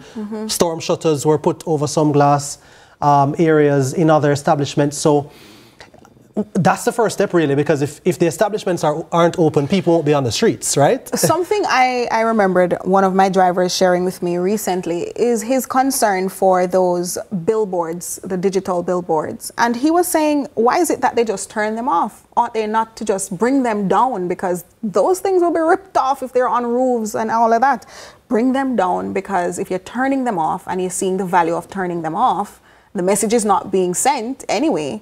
Just pull them down. But is it that costly an exercise, or? And then there was the notice as well for cranes, which were up on Many of them are still out there. Right. And if you have footage of those, send them to us, because we need to call out people for those. Those are cranes, and if you're into construction and you know you left a crane out there exposed that can destroy somebody's property or life and house, go and get something to take it down, sir, ma'am, please, because we're trying to save lives. And perhaps we'll get someone on with some expertise in that area as well, because the question is, what's the safety level of it? I mean, it's way up in the air. So, you know, the logic probably would suggest to us, or conventional wisdom, we would think, that it would be a hazard, it would be a danger if 165-mile-an-hour winds are crashing in at a sustained level, which is what we're expecting from Melissa. For a few hours. But it would be good to know from some expert, somebody with knowledge of those things and in that field. Master builders probably can chime in on that. To say, not to worry, guys, you know, these are safe, they're well anchored, they will not be coming down or anything like that. Nothing will turn into a missile from it or anything like that. So perhaps that kind of an intervention, or at least somebody injecting that commentary into the mix right now. That bit of assurance. Yeah, it would be very helpful at this stage. We're going to take a break on our coverage here. We're still tracking Melissa. We're tracking Melissa all day long for you. And of course, we're going to have news at 7 and we're going to go right throughout the night to keep you up to date. We're keeping the entire country up to date. Stay tuned on CVM TV. Jordan Fort, Nika Lewis, we're back with you right after this break.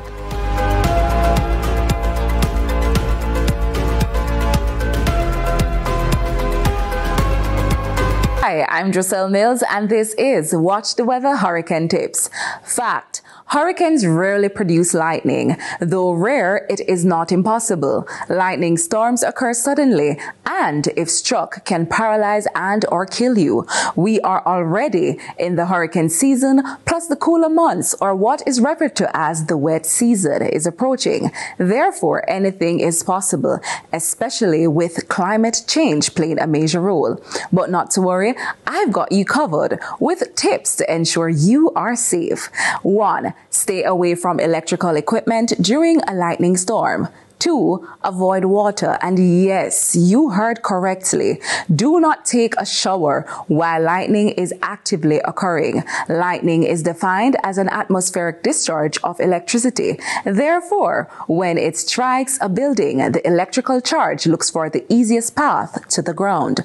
Conductive materials like water, metal pipes, even most modern pipes with water inside can carry that current. If you're showering, you are wet, which lowers your body's resistance to electricity, increasing your risk of electrocution. 3. Tall, isolated trees are lightning hazards. They are not your friend. Don't choose this as your go-to shelter. 4. Stay indoors during the occurrence of lightning and keep a safe distance from windows and doors. I'm Drosel Mills, and that was Watch the Weather Hurricane Tips. Watch the Weather is brought to you by Farco, tough solutions for tough problems.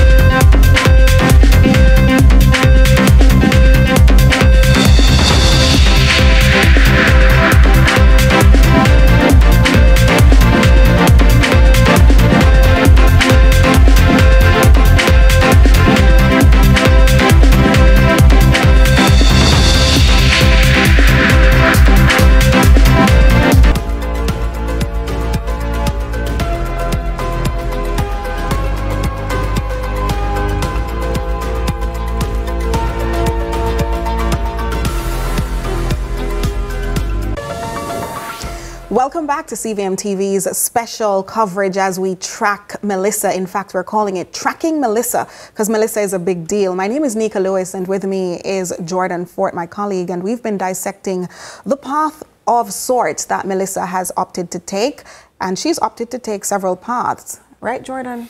Indeed, and we are still awaiting what Melissa will do in terms of we're bracing for landfall in the wee hours of Tuesday morning to just about when it would normally be sunrise. But of course, we are also still hoping that Melissa will continue as much westward to avoid the island completely if we can. I think that window is closed. A singer once said, hope and pray. Yeah, we're hoping against hope. Pray. But also we want as minimal damage as is possible. Yes. Because we don't want the full-on hit of a Category 5 hurricane with 150 miles per hour plus winds. And so, but we're keeping you up to date, and we're telling you all that you need to do to be prepared, to what you need to stay on the lookout for, and obeying the evacuation orders. Remember, the authorities, they know best. If you're in a low-lying or if you're in an area that is prone to flooding, that you should leave that area. Don't wait. It may be difficult to do that because your property may be there, but at the same time, nothing is more valuable than your life. Property can also always be retrieved, and life cannot. But at the Pondside community in 8 Mile Bull Bay, Nika, an area prone to flooding, there's another concern lurking as the waters rise, the known presence of crocodiles. Giselle Mills was on location. Have been complaining about this specific pond that sits in the center of the community. Why? Because it poses a threat. It's a habitat for crocodiles, and once the heavy rainfalls begin, it swells and it floods the community.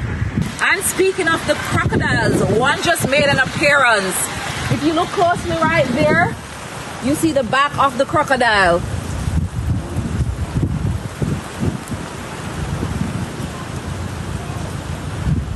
Residents have been blaming the highway because the drainage that was built is not big enough to accommodate the level of waters that settles in the community. I'm Giselle Mills reporting for CVM News. I'm not surprised by the presence of crocodiles and those creatures at this point. It's expected. These are unprecedented circumstances. Water levels will rise exponentially. Their habitat is being disturbed in some way, this time by nature itself. And so while we sometimes can create a problem for those animals, we're at the point where nature is now doing some damage itself. Yeah, and remember MP Malahoo Fort said that there have been reports of sharks a lot closer to shore in St. James than usual. So now we're seeing crocodiles. I left the right time. In 8 Mile Bull Bay.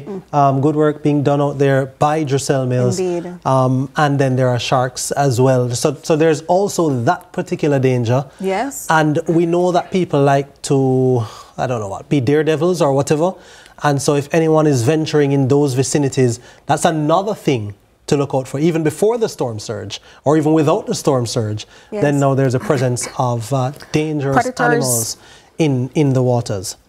And it goes beyond all of this too, because we are a tropical destination, and because of what we rely so heavily on for our macroeconomics, Jordan, we see where many hoteliers, sometimes their hotels and structures are just outside the sand. They're on the sand. They're practically in the water, some of them. Yeah, it's a part of the allure. Exactly. And then when you think of entities that are so closely built to these waterways and all of that, and you think about the economic value and the attractiveness of it because we're tropical and we're paradise and everything airy. But then when the storm comes, it makes you want to reconsider, because when you have a building in the sea, when you have little houses tucked away as retreats on hillsides and little slopes, and then you promise this beautiful feeling and you have guests and you have a storm like this, how do you reconcile with that? Well, listen, we're not going to get away from certain things, or we're not going to get away from buildings and homes and hotels and establishments being built on the coast, because you mentioned the economic value of it, the allure of it, but also we're not going to get away from people having their livelihoods centered around that kind of coastal zone. And so we have to be realistic as it relates to that. It's just that, as you said, whenever there is any adverse weather event, then those people are always going to have to know. I mean, if you're a fisherman, for example, and you have you reside close to wherever you do your fishing, you're going to have to know that anytime there's the threat of a storm or hurricane or anything that's going to cause a threat to your life, then you're going to have to seek higher ground. It's just that simple. You cannot have it both ways. It's brilliant when you're out there and you can have your livelihood continue, but once there is a threat, you must retreat. This is Kingston Harbour, and we see the mist. I don't think that's fog. I think that's just actually precipitation. That's definitely precipitation, and you can see how choppy those waters are. That water has risen significantly, and so obviously not advisable. I've seen pictures where there were people still there, videos where people were out there just, I guess, getting a glimpse of what was going on. Again, we speak of establishments being built close to the sea and so on, and we know there are establishments out there, hotels and so on. So people were there getting a glimpse of what was going on. Tourists were there actually, and we know sometimes tourists themselves, especially if they're not from tropical zones, that may not necessarily know the danger of a hurricane. They've never seen or experienced anything like Precisely. this. So that has also been an issue as well. But something I want to consider, we live in a climate of this nature. We live in the tropics. We are exposed to these sorts of natural events. And yet, I don't know that we stress things like bunkers, like we'd see in some countries that are prone to tornadoes. Because a hurricane, in my mind, is somewhat similar to a tornado, except that the tornado might not come with as much water and all of that. It's most mainly wind, but sometimes it does come with rain.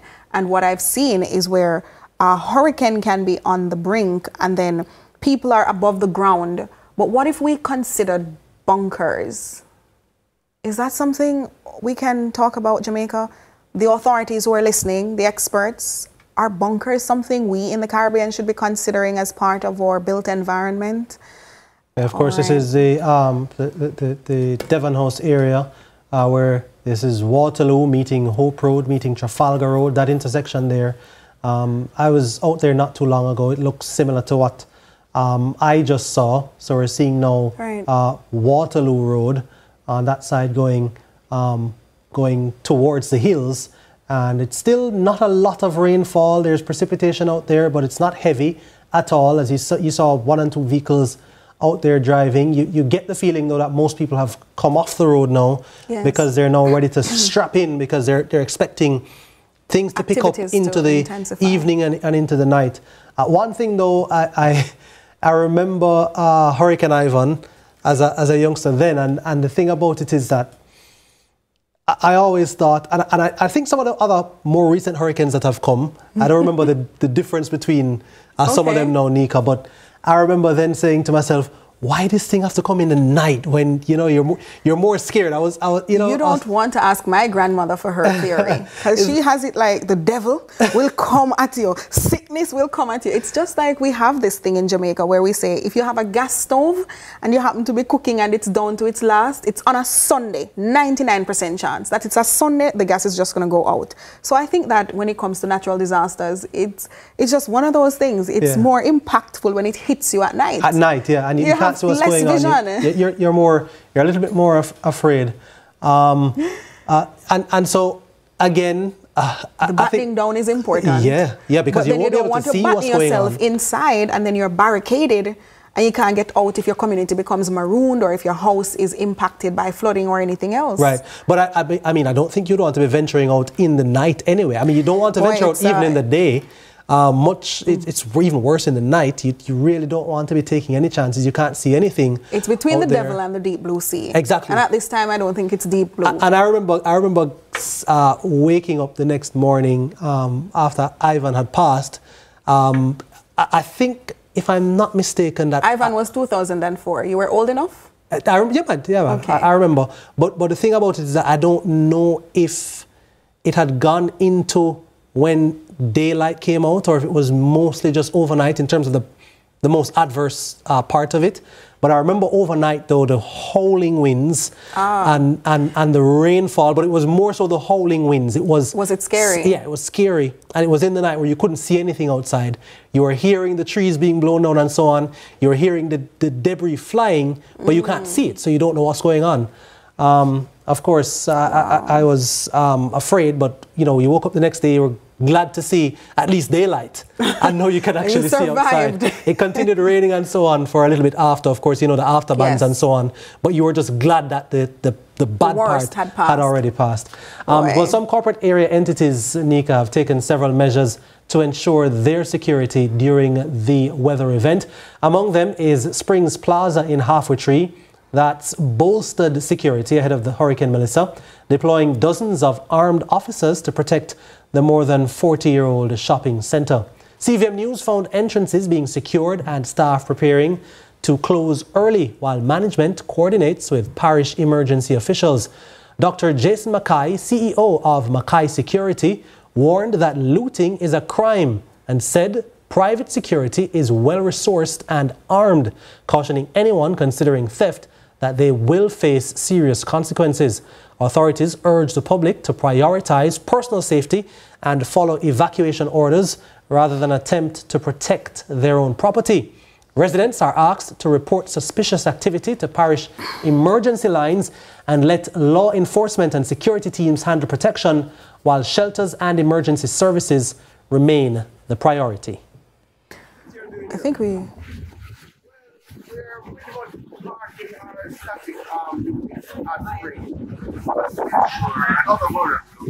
Ensure that looting doesn't take place, because when something like that happens, you look at the story, it's very difficult to move from one person to the other. So what message would you send to the looters? Well, you know that looting is a crime. It's basically robbery in the rain. It's not your property. And it's a really bad idea to loot in general and to go to locations where which is secured by armed security officers. And a decision to come to a location where Mackay is a decision you're going to regret for the rest of your life. For the terrible audio quality there in that insert. However, what I believe was being said had to do with the security efforts on the ground, especially in the corporate area. Yeah. Dr. Mackay was saying that, listen, the question was asked, what message do you have to anybody who would think of looting during this time? And he said it's going to be a bad idea to try to loot any area. I don't think it would be common sense either to venture into a Category 5 hurricane, no matter how desperate you believe you are, to try to do anything at all beyond safeguard life, not even property, life. And of course, so the armed security are out there. Yes. The police forces, the JCF, the JDF, are on alert as well. And as you heard Dr. Mackay say, you don't want to run that risk. I mean, it is already a risk going out into a hurricane, as you said. Yes. But there's a risk to your life of facing up to armed security and police forces. You're not going to want to take that particular risk. Again, we have to commend the police, the JDF, the security forces, the first responders, because they are out there. Yes. They're on the ground in the toughest in conditions that you wouldn't even want to leave your... In fact, you don't even want to be near your window. That is it. And they're outside securing lives, securing property. Most importantly, because a lot of people are, worried about their property, obviously. You have a business establishment. You're worried about people using this opportunity all those things to break into your establishment and loot. You know what? I was thinking about the fact that in conversations, people could seriously consider breaking into a restaurant or a church, a school at a time like this. Yeah, people will use any opportunity. We saw that with people stealing the fiber optic wires that the telecommunication services use. That's a major risk you're taking. And we saw, the issues that, of course, that poses to connectivity in a time where connectivity is of peak importance. But we need to stay connected, and we're hoping that at least electricity stays on as long as is possible. Yes. And so people can communicate back and forth with each other. Of course, you can communicate across mobile network as well, but a lot of that is going to be dependent on whether the systems are able to stand up to the storm. Again, a reminder, by the way, of the number or WhatsApp number that you can send your videos or anything that's any updates that you have. It's 876-833-0897. That's 876-833-0897. You can also post on Instagram, on X, Facebook, anywhere, and tag us in that post as well, or you can send us a direct message and we will be able to update the rest of the public as to what is going on across the country. Mayor Leon Thomas, the mayor of Portmore, has rejoined us. We did say we'd have him again. Indeed. Mayor Thomas? Yes, sir. All right, so I'm so glad that you have rejoined us. We spoke to you earlier today, I think in the early afternoon, probably late morning, early afternoon. Yes. And we were getting some updates from you as it relates to what's happening in Portmore and what's happening in terms of evacuation from coastal areas. Of course, we talked about areas like the popular Hellshire Beach area and Port Henderson as well. Is there any update that you can share with us at this time? Sure. Our numbers have increased to 52 persons now are in shelters. We have 3 from Hellshire now occupying the shelter, and there's another shelter, Glad Tidings, in Gregory Park, where we have 6, and Kensington Primary have 1, And Waterford, we have 1. And Gregory Park, we have 8. And Bridgeport, 17. And Arch College of Construction, 11. So that gives us a total of 52 persons we have now occupying the shelters in Portmore. All right, so that's an update. So a few people, only 3 I think you said from Hellshire, have decided to heed the warnings. That number, again, we use this term loosely, but it's really true, Mayor Thomas, that Jamaicans are last-minute people. That number could still rise. Oh, yes. I'm looking for a significant number of people to occupy shelter throughout Portmore. So we are monitoring the situation, and we're still standing by to assist as much as we can. You know, hopefully we will get them into the shelter before, say, 7 o'clock this evening. We're hearing about the Adair Drive Gully. Yeah. Have you any updates as to that particular area, maintenance, cleaning? They are the Adair Drive drain. What really happened, there's a lot of lily that is in the Adair Drive drain. We are expecting that as soon as the rain start to fall more, we will have some of those lily started to wash towards the Dyke Road. And we are expecting some form of blockage right there. But it is also possible that the wind that we're getting will also assist to get them through that bridge to the sea. I don't know that we want to necessarily depend on nature to do that. No, I'm just telling you, you know, we are not depending on it, because what really happened, the Adair Drive drain is a used drain like the Sandy Gully drain. And what was done, that we have done some remedial work on it at the front of it to move some logs that was there. Now, you know, we are hoping that we don't have any more trees falling in there. If we don't have any more tree falling in there, we won't have any blockage. Can you share where exactly this gully, the communities it spans, and what sort of setup or infrastructure is around this gully? Are we talking residential areas? Are we talking corporate entities? What exactly are we looking at along that It's a residential area. It's a drain that spun from Gregory Park. It collects water as far as Gregory Park. And the entire Waterford drains empty out and a section of Portsmouth and Passageford also empty after it go under that bridge. So it is adjacent to the Waterford High School. It parallel to the Dyke Road. I see. And so what preparatory measures were taken ahead of time to remedy these sorts of waterways? Gullies, and that's what, drains. What I'm saying, we have a tractor that went in there to remove some logs that was at the bridge that was blocking the bridge and the flow of the water. So with what we have done, if we don't have any more falling trees and things like that, those lily will be washed through as freely as possible. I know it's late, Mayor Thomas. It is what now, 5:26, is it? Yes. Do you have crews out still working in any area? Presently, we still have our team out there on the road. We have a backhoe, 2 backhoes out there on the road, and trucks that we are moving around with. And they are observing that drain also, because we cannot put a unit inside that drain at this time. Okay. And no reports of anything adverse, any injuries, anything? Flooding, any, I mean, I'd say major flooding, because I suspect that the water would have probably risen significantly in Portmore, but any adverse effects of the weather so far that you've heard any reports of? No, we have no report of any flooding in Portmore. And so far, our drains are flowing pretty well and holding up.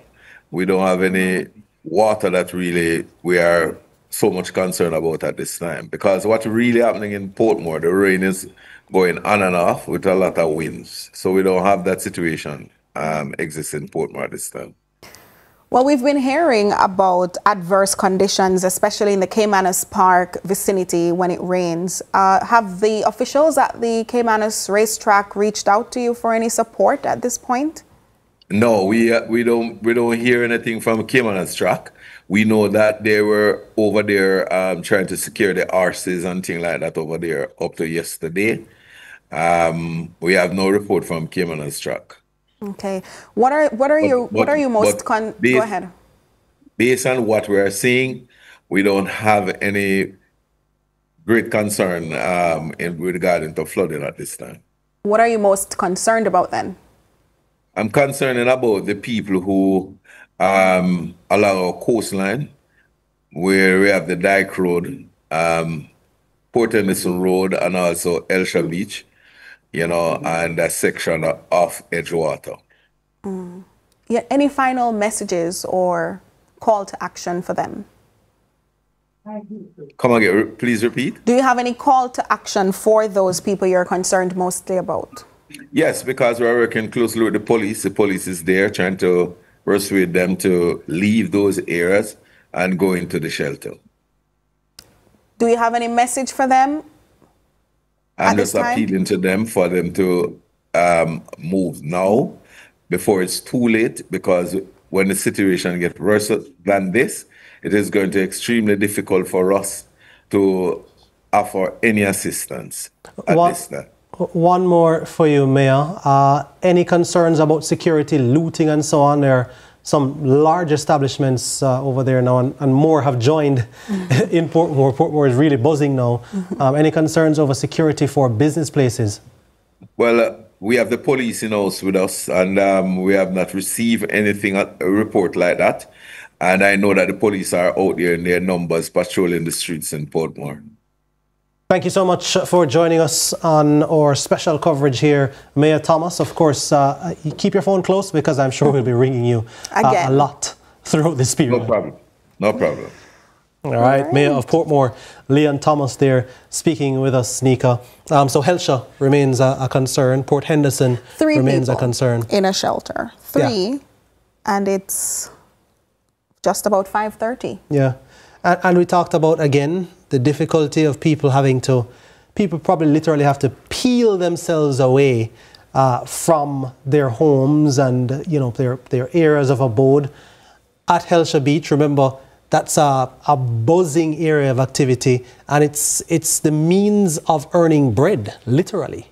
For many of the residents there, they're fisher folk, and they earn their money by what they do right there on the coastline, and they have their property, they have their boats, they have everything that's out there. Some of them live there, and they don't really want to leave that property behind. But again, we must stress that the most important thing is life. You can retrieve property, you can't retrieve life. And so, but I agree with Mayor Thomas, though, that, once this thing gets closer to evening, you probably hear the wind start to howl, you probably feel the rainfall get worse. You're going to have people making their way to the shelters. At which time it might become a great risk. Right. We don't want people to try to do that too late, because you may end up putting yourself more at risk. And as you said, first responders may not be able to get to you because it may be of too great a risk for the first responders themselves. Indeed. Even though they, are likely far more prepared than you are in terms of the equipment and everything that they'll be using. But at some points, it will just be a case where you will not be able to go out based on the conditions that we're expecting. Indeed. And as we look at some of the events taking place, you can't help but wonder what could really be going on at sea. What are the other Caribbean countries saying to themselves when they see the path that this storm is about to take, or has taken and is taking? Because they're looking on and thinking, Jamaica is getting it first, and then it's going to be Cuba, and then it's going to be Haiti, and they're just tracking all the damage and the devastation that could lurk right after such an event. Right, and that's why, we spoke to the message being sent out by CARICOM, one of togetherness, one of, listen, we're all here, we're going to be supporting. And the rebuilding. And the rebuilding, and a part of how we will be able to support after the passage of Hurricane Melissa is that we will have had the first-hand experience to be able to now advise those other countries, should Melissa continue along that particular trajectory. Of course, we don't know what happens after it makes landfall. Generally, hurricanes will weaken, but this is a massive system. Jamaica is a relatively small landmass, and so it may not weaken that much. It may go back into the sea, start to strengthen again, and so on. So we'll also have our role to play in terms of saying, listen, hey, take this thing serious. We just went through it. This is the kind of damage it caused. Yes. This is what you need to do to prevent similar damage. Indeed.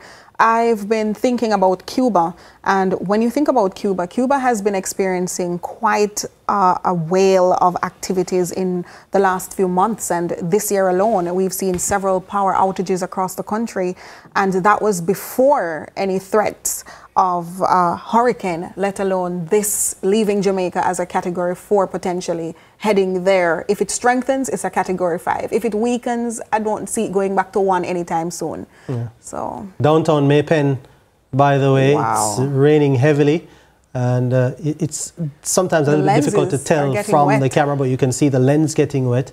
Hardly a person out there. You can see a vehicle there that's on, and looks like a police vehicle, a few a people. service vehicle. Is it? It looks like a private vehicle to me. It could be, but you know, it's of course a ghost town right now, and we're talking about the center to the western end of the island where the storm is expected to make landfall. They're expected to feel the effects first. I have to put the word first in there because the entire island is going to feel the effects. We're not missing anything. But they're going to feel it first. Something. And so, you know, you see the heavy rainfall there in Clarendon. And I must say, we've been showing you footage of Devon House there, with Waterloo, Trafalgar, Hope Road. We've been showing you footage, Crossroads, downtown Kingston.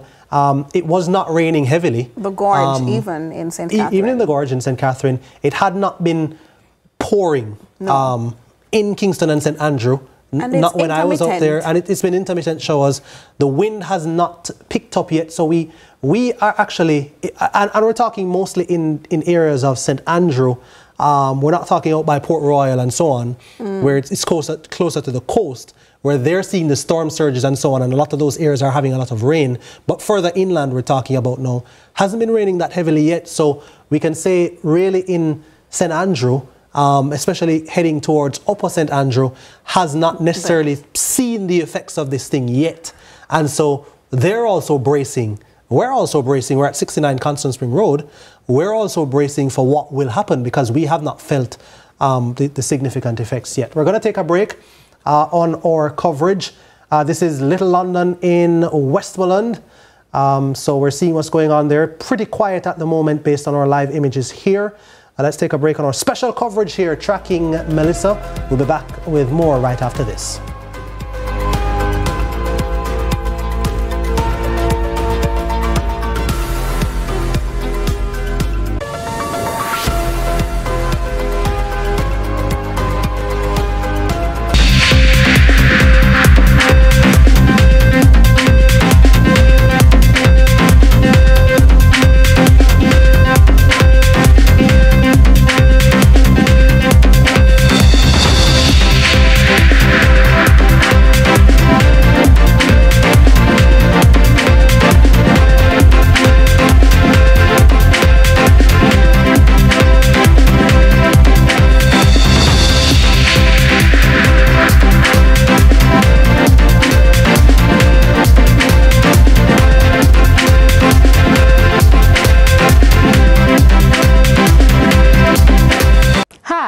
I'm Druselle Mills, and this is Watch the Weather Hurricane Tips. Today we're looking at flooding, one of the most serious threats during the hurricane season.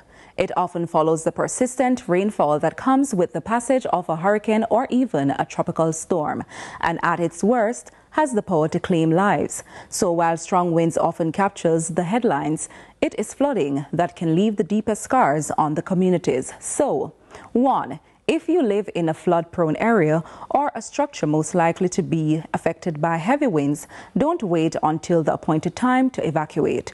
Evacuate once a warning is issued.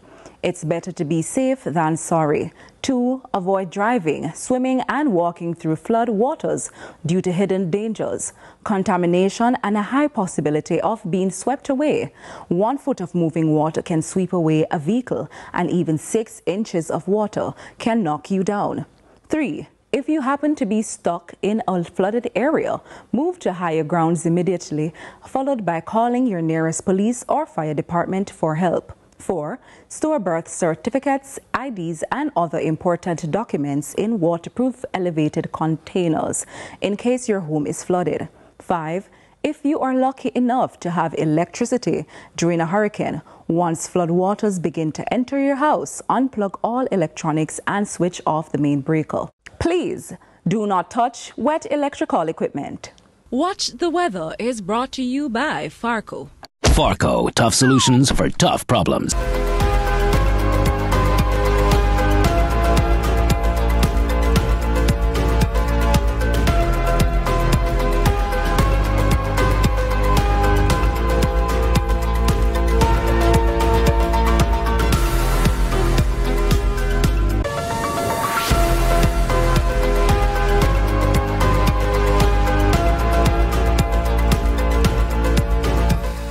All right, so welcome back to CVM's special coverage of Hurricane Melissa. We're tracking Melissa, and we've been doing that right throughout the afternoon. You're seeing pictures now of Kingston Harbour, and we're talking about the visibility deteriorating, of course, as we anticipate landfall of Hurricane Melissa sometime in the wee hours of a Tuesday morning. We expect that visibility will continue to deteriorate. We're seeing that there's a lot of precipitation in the air. Of course, we saw an earlier shot where the water was very, very choppy, Nika, which is expected as water levels continue to rise.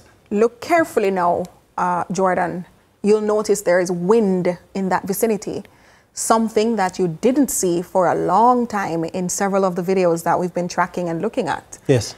Even here in Kingston, like in Broadcast House, coming into the office between Friday and today, very still, almost tense atmosphere in the air. It's like the sky, you couldn't find the sun. It was this gray, very sullen and sulky looking sky. And now we're seeing where as it gets closer, you're feeling breeze. You're seeing wind activity. So I don't know what that's telling us. A reminder of our WhatsApp number, by the way, 876-833-0897. You can send us anything you see happening around you of importance. Do not put yourself, by the way, in danger. We're just saying that if you do have material updates that you can send us, you can send it to that number. It's 876-833-0897. Again, do not put yourself at any risk or in any danger whatsoever to try to get any content. But if you do have the content, you can send it at that number, or you can DM us on any of our social media platforms. And we're on TikTok, we're on X, formerly Twitter, we're on Instagram, we're on Facebook. And so you can reach out to us there. Speaking of X, I'm looking through Jamaican business operator here, Gordon Swaby. He's talking on his X platform about a possibility of an alternative for internet usage during the hurricane period. And he says internet access will be an issue for many post-hurricane. BitChat is a great solution for this eventuality. It's a decentralized peer-to-peer messaging application that operates over Bluetooth mesh networks. So no internet is required, no servers, no phone numbers. Just download it and tell your friends and family about it. I'm hoping it's not just a plug, and I'm hoping it works. If you try it and it works, you let us know. And if it works, then we can tell people to try it if there is no internet in their neck of the woods. Yeah. So we're keeping you informed. You keep us informed as well. You help us to understand what's happening out there. All right, the CEO, Nika, of MBJ Airports Limited, Shane Monroe, has reported that the Sangster International Airport remains closed until further notice to ensure the safety of staff and infrastructure. He says operational emergency control centers and response teams remain on standby. He also says while what is now a Category 5 hurricane is still unpredictable, essential and emergency operations will resume immediately. The association is encouraging travelers to stay in close contact with their airlines as their most reliable source of information on when they will be able to travel.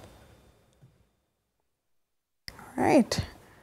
What we encourage travelers to do is to stay in contact with their airline. They are going to be your most reliable source of information on when you'll be able to travel. And we, in fact, encourage passengers not to travel to the airport until they have confirmation that they will be on a flight out on that particular day. And, you know, in the hotels, we have been working closely with the tourist industry to pass that information on, and that's the safe place to be until you have confirmation that, you know, we have reopened, and more importantly, that you have a flight out on that day. Jordan, we just have to remember that Jamaica is an island destination. People are traveling to and from. People are traveling for business, for sports, for health, for all sorts of reasons. And so it's just an unfortunate situation. Yeah, there are people who are stuck here from overseas now. Absolutely. Some of them have decided to make the most of it and just enjoy the time while they continue to be here as much as you can. Why enjoy, not? Of course, in the circumstances. But yeah, there are people who would have loved to have been on a flight.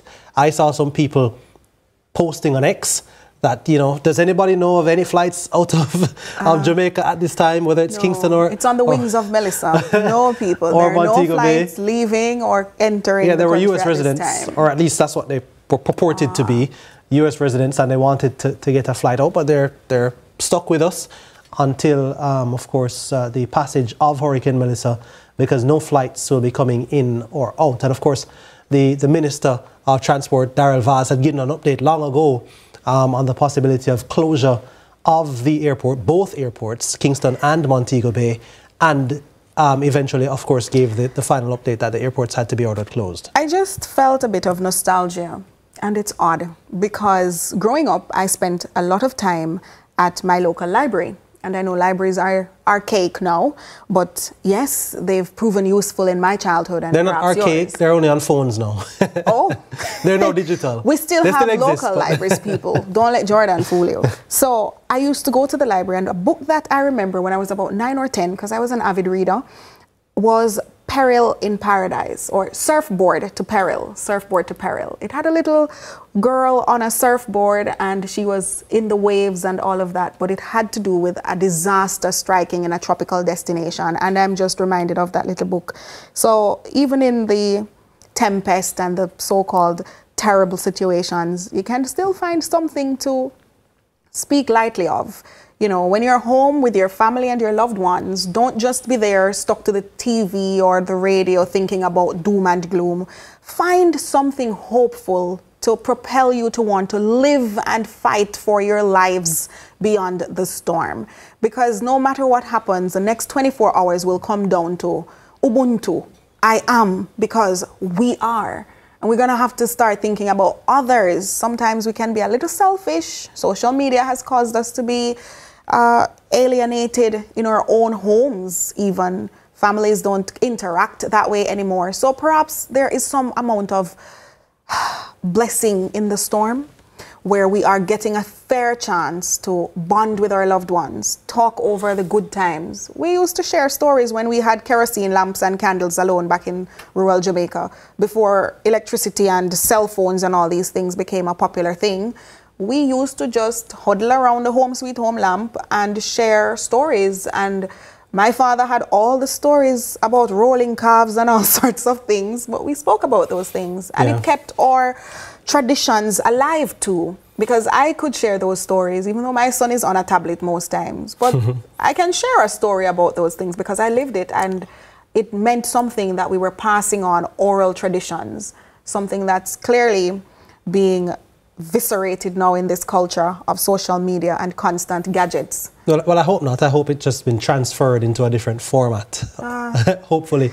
But you talk about the importance of perspective as well, Nika. And, you know, when I hear people and their only worry is what's going to happen when we lose electricity? And the internet. What's going to happen when we lose connectivity? Yeah. Just for your own pleasure. The internet and electricity and so on.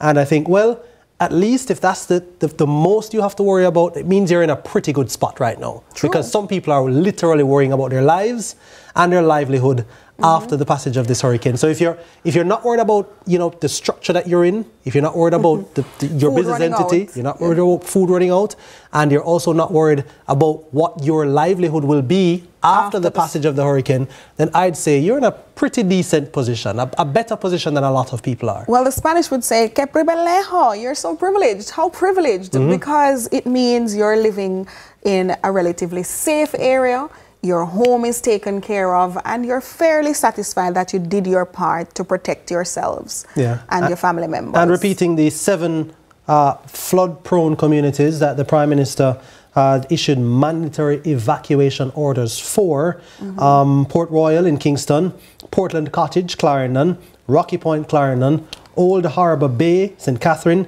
Taylorland, Bull Bay, St. Andrew, New Haven, St. Andrew, and Riverton City in St. Andrew. The order took effect immediately and requires all persons to evacuate those particular areas. So, again, that's an order. Some people have decided not to comply. Yes. It is a little bit difficult to get people moving, but I do think that once they realize the impending danger, that they will begin to get a move on and get to safety. The important thing is getting to high enough ground. We talked about the height of the water. We're talking about 9 feet. If you are close to the sea, or if you're in an area that is below sea level, Portland Cottage, Hellshire, you will be covered. You will not. Treasure Beach. So you have to go above that. You have to be above the water to give yourself a chance of survival, and you can't wait until the water begins to rise to then try to leave. It's going to be too late. Yeah. Indeed. We're seeing here that, of course, we're not in this alone. Our Caribbean neighbors in the Caribbean community, CARICOM, has expressed deep concern for the government and the people of Jamaica, and their consideration extends to other CARICOM member states and associate member states. As we've said before, those include Haiti, the Bahamas, the Cayman Islands, and the Turks and Caicos Islands, as well as other countries in the region, which are in the path of the record-breaking system that is now Hurricane Melissa. So in a statement, CARICOM says, quote, "We commend the efforts of national disaster management agencies and emergency responders who have been working to ensure everyone's safety and well-being." Jordan, they're also urging everyone to heed the official advice, and information shared to secure lives against the wrath of this devastating system. CARICOM also reaffirmed its commitment to a collective effort to support recovery and reconstruction efforts in the aftermath of the hurricane, and those include the coordinated efforts of the Caribbean Disaster Emergency Management Agency, shortened CDEMA. Yeah, I'm just scrolling through social media for more updates, Nika. Yes. And I have to be careful because you want to... Misinformation. Yeah, you want to ensure the veracity of the information that you're seeing. But I'm seeing an update here that Kingston has been removed from the latest forecast cone for this particular hurricane, likely spared from the most catastrophic Category 5 winds, which will occur close to St. Elizabeth upon landfall. There's a blessing in the storm. Yeah, I mean, but really what we want is that the entire Jamaica will be removed from it. Spared. It has seemingly moved more westward. This particular post on X was from an hour ago. And when I'm looking at the trajectory now, the forecast now has it even further west, because remember that the storm, the system, had been still south of Jamaica, Nika, and literally just moving westward that way and not moving northward. Exactly. Here we're seeing it on screen. So it has gradually continued to move westward. The projected path is for it to go north, but you're seeing now that it's further west. Yes, so it's stretching out. It has kept moving further west. Which could mean, fingers crossed, that it could move so much bit by bit out of Jamaica's purview, and we just catch it in our peripheral vision. But it's still a lot of wind and rain. No, you're still going to get some effects, of course. But it wouldn't be the worst of it.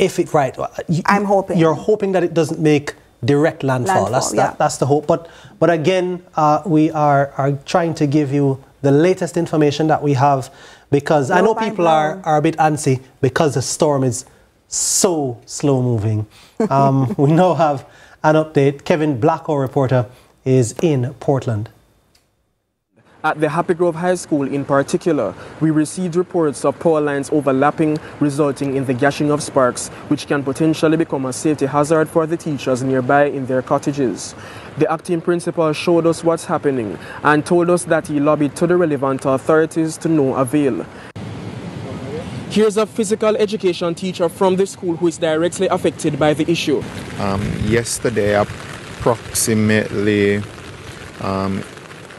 10:30, 11 thereabout, electricity went.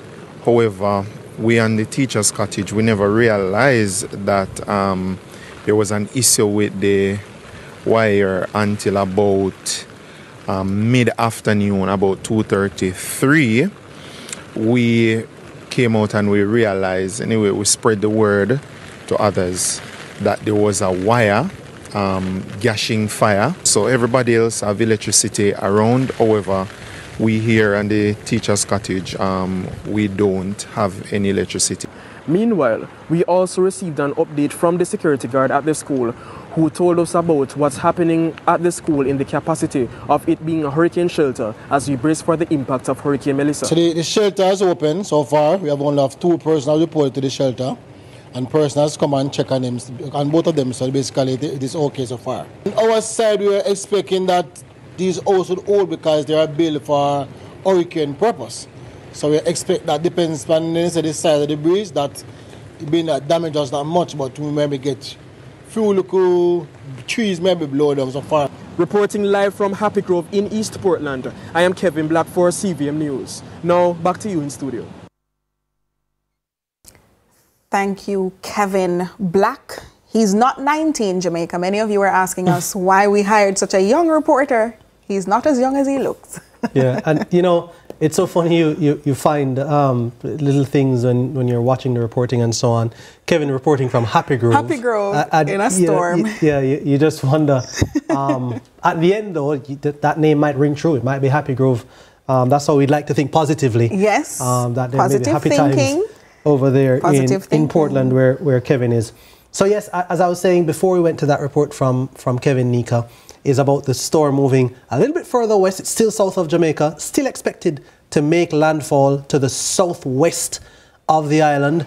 St. James had been the highest percentage area that it would have made landfall, but the entire country is going to feel the effects of this particular mammoth hurricane in some way or another. As again, we're hoping that it drifts and drifts and drifts, but we're still planning and preparing for heavy rainfall, strong, sustained winds, but we're just really hoping that we minimize the damage to property, and most importantly, we prevent completely. We don't want any loss of life. Well, we've lost absolutely already. None. It's just not necessarily Melissa, but it's right. But I just mean with the passage of the hurricane, what we want to do is we don't want to hear about any loss of life, obviously, so that is the hope. Jordan, what I can remind the audience as well is that we will be hearing more from the authorities at 6 o'clock. There's a promised press conference from the Prime Minister's office involving the authorities. So the Met Office, ODPEM, all those involved in this preparation and planning of how to handle such a disaster of this nature.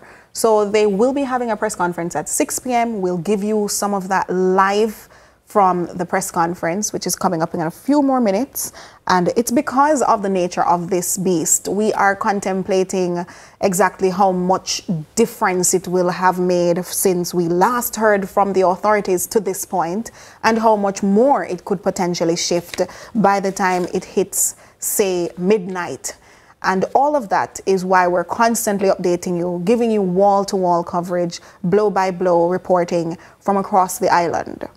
Yeah, in the initial update when we were on earlier, Nika, Evan Thompson, who is the principal director at the Meteorological Service of Jamaica, did say that the more it delays, it's probably, in his eyes, a good thing for Jamaica. And we've seen the delay continue. And so there's still kind of unsure. And what gave a glimmer of hope in terms of what Mr. Thompson had said in that particular bulletin was that because this storm is so slow moving and so unpredictable, even the biggest of experts, because remember it's not just couldn't tie it down to one model. Exactly. Couldn't accurately say. And so really it's looking at, we heard from Javoy Sawyers earlier, an average of all the models rather than someone just picking out a model, because different models have slight variations. They don't all agree on the same things. And again, you know, I don't want to use the word fooling, but it's so unpredictable that even the experts are still wondering, where is this thing exactly going to make landfall? Which direction is it headed exactly? So it's almost a rough estimate. It's a rough estimate. They know it's going to move northward, but they just don't know when yet.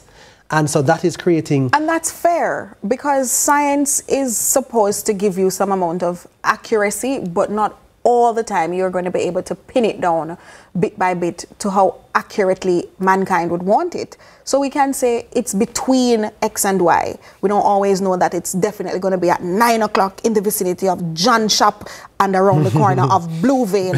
We don't know those things all the time. And it's that's so funny. fair. I saw somebody use an image on Google Maps. Yes. And they had where the initial projection was for the storm to make landfall and then for it to exit the country right over Ocho Rios. And obviously this was satire really, but they zoomed in almost to the point where they were. Literally where their house was, and said, wow, this is where the hurricane is coming. And obviously, as we said, it's satire because no one can know exactly the exact point that it's going to make landfall and exit the country and all of those things. There are predictions. But what you don't want is you don't want the public confidence to wane in the experts. You don't. But for this reason, you want it to miss for our sake. So you'd really wish to be wrong as an expert for the sake of lives and livelihoods and so on. So you want it to miss, and you want to be able to be the first one to come on screen and say, listen, I was wrong. We were all wrong. Well, that would be lovely if we were all wrong and we were all spared. That would be awesome. Yeah. So looking at... This is Halfway Tree. Yes. We're standing by for that latest update from the Office of Disaster Preparedness and Emergency Management. We're going to be hearing from all the key stakeholders, and we're going to bring you that live at the top of the hour. But we're just showing you images from Halfway Tree. You can see the precipitation. Nighttime. Yeah. The lights have lit up the Halfway Tree there. You can see the traffic lights and so on. They've gone back to black and white days. But there's one lonely figure walking along the road. That looks like a female. Yeah.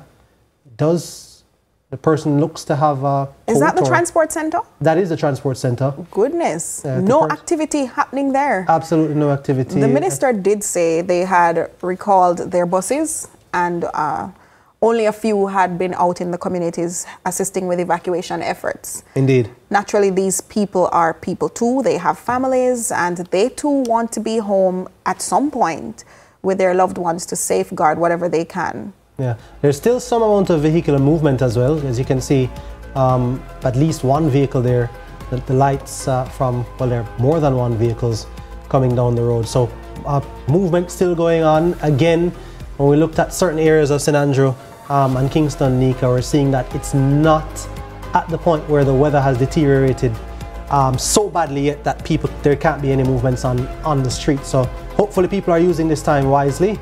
We're going to take a break here on our coverage, and when we come back, we will be bringing you that media briefing where the main state agencies will address the nation and give us an update. And I think it's going to be coming from the Office of Disaster Preparedness and Emergency Management. That's where the one came from earlier today. We're going to take a break. Stay with us. We come back with more.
millions of people are attacked by harmful mouth bacteria.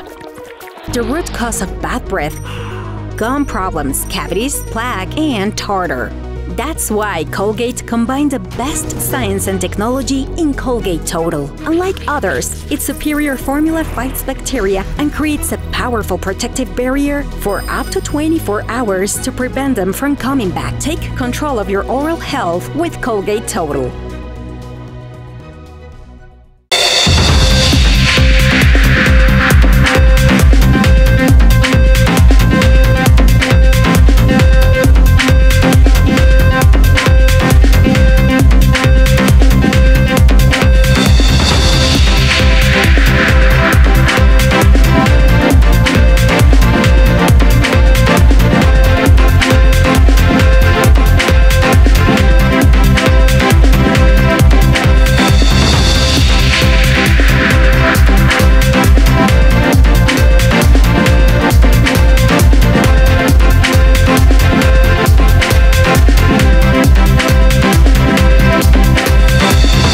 This is Watch the Weather Hurricane Tips. We are in the Atlantic hurricane season. For a couple days back to back, we have experienced heavy rainfall, which resulted in flooding across the Montego Bay and Kingston areas. This should be a clear indicator that we ought to be prepared. Replace or stock up on emergency supplies, for example, batteries for radios and flashlights, kerosene lamps, kerosene oil, and matches paired with candles. Having a generator as a backup is always a great idea. Ensure the generator is outside and is 20 feet away from windows and doors to prevent carbon monoxide poisoning. Prepare first aid kits. These are important. If you have never had an emergency kit in your home, hurricane season is the perfect time to ensure you have this prepared to manage injuries, illnesses, or any other emergencies. Painkillers are a must-have. Benadryl, any prescribed medications for medical conditions, ensure you fill them as soon as a hurricane watch is announced. If medicines needs to be refrigerated, fret not. Ice in an igloo will do the trick. Non-perishable food items is a must-have. During Hurricane Beryl, we all saw the rush in meat shops. People, it's not advisable to buy raw meat during a hurricane. Power outage is usually expected. Anything can happen where restoration of power outage is concerned. People, especially in the rural areas, might be out of electricity for a few days. I'm Giselle Mills, and those were your hurricane tips. Be safe and see you next Monday. Watch the Weather is brought to you by Farco, tough solutions for tough problems. Hey everybody, I'm Yendi, and this is Odyssey with Yendi. In this space, we connect with some of your favorite people as they share their journeys. Here we have some unfiltered conversations as we deep dive into their inspirations, motivations, and experiences to inspire our own life journey.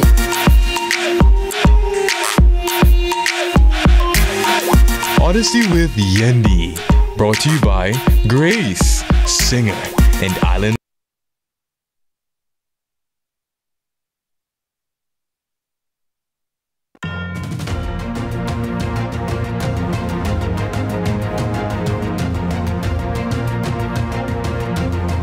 Throw it to the press conference.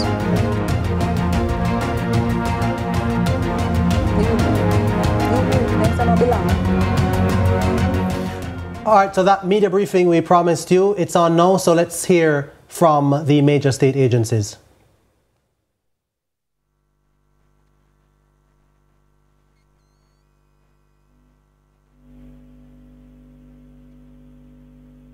Or National Emergency Operations Center with us too. At the end, you will see who these hardworking people are. We also have with us the chair of ODPEM.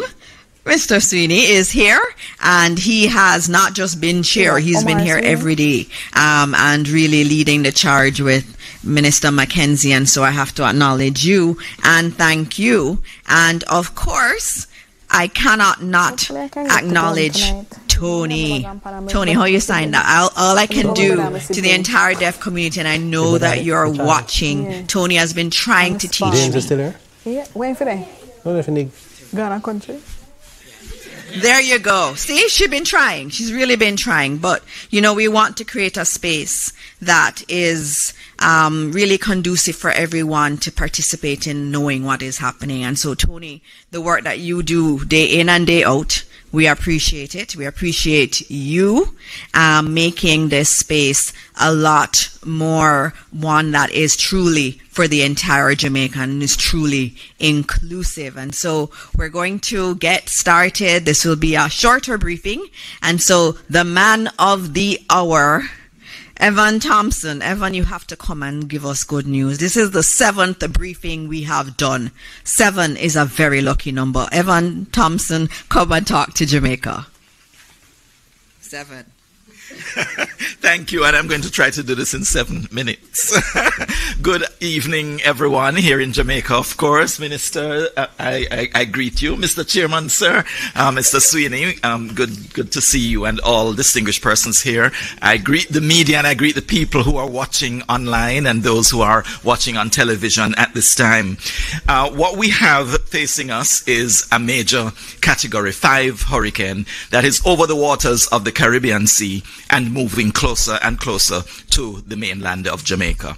It is some distance, over 100 miles to the south of the island at this time, and it is expected, or it has already begun a slight turn toward the northwest. The movement over the past day or so has been westward, moving from southeast of the island to now just southwest of the island. It is moving now to the northwest, which would suggest that it's going to be moving away. It suggests that, but be not fooled, because the projection was that it would turn first to the northwest and then take a turn toward the north and then a turn toward the northeast. So it's making a turn to kind of beeline toward the west. All our meteorologists were telling you online that it is actually going to be moving toward the west and continue westward. But the truth is there are a number of steering patterns that force the direction of movement of systems like these. And as the models ingest the data, they would suggest where those patterns will exist, where high pressure centers would be and where low pressure troughs would be, where frontal systems would be, and all these have some impact on the direction of movement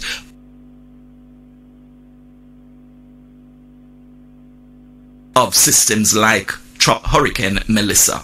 So what was expected is that when there was a break from the high pressure area that was north of Jamaica, when there was a slight break, it would take advantage of that break and move toward the north, because the general motion of a hurricane in this area would be not just west but a bit north is experiencing, and so it's taking advantage of that break to move toward the north. It just so happens that Jamaica is the place where the break is being experienced, and so with that happening, we are now seeing that turn, and for the system to continue to make its way, keeping itself as much in low pressure areas as possible, because it is itself a low pressure system. So we see on our picture here, the center, which we call the eye of the hurricane. Right around it, those areas that are very white are what we call the eye wall of the system. Then there are those inner bands and then wider outer bands or spiral bands or feeder bands as they're referred to. These take the moisture, as you see, from the southern part of the Caribbean, moving it into the system. And so it keeps it generating. And you know, they are very warm waters of the Caribbean Sea that all our tourists always flock Jamaica to experience. Looking at the image here now, we see again a satellite imagery showing the cloud mass and the storm, the hurricane as it is, but these dots actually are showing where lots of lightning storms have been detected. So there's lots of lightning that's occurring within the system, and we see that the central part where the eye is located is one of the main areas where there is a lot of activity, heavy thunderstorms, there is torrential rainfall, but there is so much activity in the clouds that it's producing this kind of lightning. Here we see a forecast of the track of this system. First we see how it has moved so far, moving from east to west over the waters to the south. And then as it makes its turn, which is what we are experiencing at this time, the center of the system has started to make a turn, although it appears that it had moved a little bit past the Negril Point, which is our westernmost point of Jamaica. But as I said, recurving to the northeast and so moving across the island of Jamaica. It's expected to make impact somewhere in the eastern part of Westmoreland or extreme west of St. Elizabeth. So near to that border of Westmoreland and St. Elizabeth is where it's expected to make its what we call the landfall. There are some terms that we need to deal with. In this case, we have a landfall. In the case of Beryl of last year, we did not have a landfall because the eye did not cross the coast. But being so close to the coast, with us coming into contact with the eye wall, it was considered a direct hit. So it's a hit, but it's not a landfall. This case is both a hit and a landfall because that center is actually crossing the coast of Jamaica. So a little bit more education, Minister. So it's moving across the island, and we expect that it will make its exit from the island somewhere in the vicinity of Trelawney, St. Anne, as it moves off the north coast. Now, in that time, of course, we do expect that Jamaica will experience significant impacts of this hurricane. It will be a serious event because this is what we have captured from the radar that's operating in Jamaica. With the showers, you can see some of the shower bands that are already being experienced over sections of Jamaica. The southern part of the island, as well as in the west, we experience quite a few of those bands, and those have been producing rainfall over sections of the island. We've also begun to experience some of the tropical storm force winds, mainly over southern parts of the country, as the system is to the south. But as it moves closer to us, we'll see more of that kind of weather, more of the rainfall as we move into the bands of rain that are surrounding this system. And as we experience more of the tropical storm force winds that surround it moving toward the north, we are going to experience more of that over the next day or two. By tomorrow morning, that's when we expect that center to be making its way to the east, to the coastline. So this is our forecast track. The center of the system, as a major hurricane, will continue to move toward the coastline, and then by tomorrow morning, we expect that it will be making landfall. The exact point, we can't really tell you for sure, but as I said, most likely eastern Westmoreland, western St. Elizabeth, and then it will continue its way across the island. By late in the day, by evening hours, we are expecting to see that center, still a major hurricane, moving off the coast. Earlier in our previous press briefing, I did indicate that although I told you what the wind speeds would have been expected to be when it makes landfall, but I indicated that it would have been Category 4. On further review, it would be a Category 5 hurricane making landfall in the southwest, and this is according to the current projections. So it will move across, starting as a Category 5, but then reducing in intensity as it moves toward the north coast, and then it would make its exit and head toward the eastern part of Cuba. That's the forecast track. Here we see an image that indicates somewhat where the peak storm surge would occur. With the hurricanes, although you have the flooding that occurs because of the rainfall, we also have flooding that comes in coastal areas that is driven by the wind on the waves of the sea. So the wind actually pushes the water of the sea onto the land, and that is what creates storm surge for those residents who live in coastal areas. Of course, if there is an inlet or a bay, that is usually the areas where the storm surge is most impactful. And so in the areas of Black River, Alligator Pond, I believe, will experience some amount of storm surge. Here you see a closer picture of that area, and you see that it does extend somewhat inland. So we have to be careful about if we are in that general area of St. Elizabeth, where it would be just east of the center of the system as it makes that landfall. So these images show where those storm surges are likely to be most significant. Here now we look at the rainfall forecast for the 4 days going up to the 31st of October. And here we see that mostly central and eastern parishes would be inundated by the heaviest rainfall that would get up to 30 inches. We're talking about 750 millimeters of rainfall. We're not accustomed to measuring that. I'm not even too sure if our rain gauges will fully be able to deal with that kind of capacity before they are renewed. But we, of course, will make every effort to provide the best data after the event as possible. But here we see the heavy rainfall producing significant flooding, and this will be over most of the island. The other areas of the island going toward the western end would actually be receiving more of the rainfall as well. But because the heaviest rainfall that is associated with this hurricane is going to be to the right side of the eye as it makes its way across Jamaica. So we're likely to see more of the flooding on the right side, on the central and eastern parishes, more so than in the extreme west, where we would then be on the left of the center of the system. That is basically the presentation at this time, and I'm sure Minister will accommodate some questions right afterwards. Thank you so much, Evan. Any questions from media in the room? No questions. So I'm going to ask the questions then, since no one has questions. Evan, tonight, what should we expect? Again, just tell them tonight. There are people who are out there. There's still people doing preparatory work.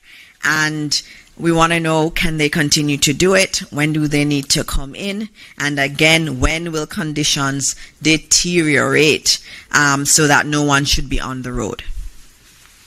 Okay, thank you for that question. The conditions will gradually be deteriorating this evening. We've already experienced some of that deterioration over southern parishes. Also in the east, we've experienced an increase in cloud cover, an increase in rainfall over the areas, and more intense rainfall taking place. Originally, it would just be some incidents of light rainfall that occur over sections of the country. Now we're seeing more moderate rainfall occurring over sections of the island. We have not come into that large mass that surrounds the eye yet, but that is what is progressing across Jamaica, and so we expect that the intensity will gradually increase as we go through tonight. We'll also be continuing to experience strong winds, tropical storm force winds moving across the country, mainly over southern parishes first, but then moving over to northern parishes as the center moves closer to the coastline. Also, as we go through the night, we also are expecting that we will have hurricane force winds beginning to impact, starting with the southwestern part of the island and then progressing across to central parishes. We're not expecting that the hurricane force winds will actually get all the way to the eastern end of the island, but tropical storm force winds will continue. The hurricane force winds extend only 45 kilometers or 30 miles from the center of the system. So if you're outside of say 50 kilometers from that center as it moves, your experience is going to be mostly tropical storm force winds. Don't take it too lightly. That can also produce quite a bit of damage, and the rainfall that's associated with the system will still be very much that you could have flooding in any area of this country. So expect all of that as we go through the night. The hurricane conditions will get, of course, increasingly intense as we get into the morning hours of Tuesday. Thank you very much, Evan. I don't see any other questions. You've heard it. It's still Category 5. Oh, there is one question. Can we get the microphone to someone who never asks questions? Mic check. There we go. Evening, everybody. Mahiri Stewart, Nationwide News. In terms of the path that this hurricane is taking, we know what to expect when it impacts Jamaica. But what's Melissa going to do after it passes Jamaica? Okay, that's a good question. And actually, because we are our brother's keepers and we have a number of neighbors in the Caribbean area that we need to pay attention to and also, you know, keep their interests at heart. It's going to be moving really toward eastern Cuba as long as it continues on the path that it is projected right now. So after moving over our northern coastline, it is expected to continue over the waters between Cuba and Jamaica. You know, there's only 90 miles of space there, so it will move quickly through that area. I should have pointed out that the speed of forward movement is going to be increasing as the center moves toward Jamaica's southern coastline and while it moves over Jamaica. So it will move a little bit faster than it has been, but it will continue to move and then it will get to southeastern Cuba, and then it is expected to continue over the southeastern islands of the Bahamas. At that time, it should still be a hurricane, but it might not be a major hurricane at that time, having been reduced in strength by moving over the two land masses, both Jamaica and eastern Cuba. But it will move over southeastern Bahamas and then continue over the Atlantic, possibly moving close to Bermuda all the way out in the Atlantic afterwards. Check again. So when it comes over the country, you said earlier that it's going to be affected by not being over the waters, but once it comes over our land and goes back into the waters, is it going to then re-energize as it goes towards Cuba? Yes, that would happen, but as I said, it's really only 90 miles of water, and so the increase may not be that significant before it gets to Cuba, and then it would exit Cuba and then pick up more speed with much more water area than land area as it goes through the Bahamas and over into the Atlantic. It may pick up a little bit more strength, but then it would be again moving into cooler waters at this time where it wouldn't be able to get much stronger. We're not expecting it to again regain Category 5 hurricane force. Thank you.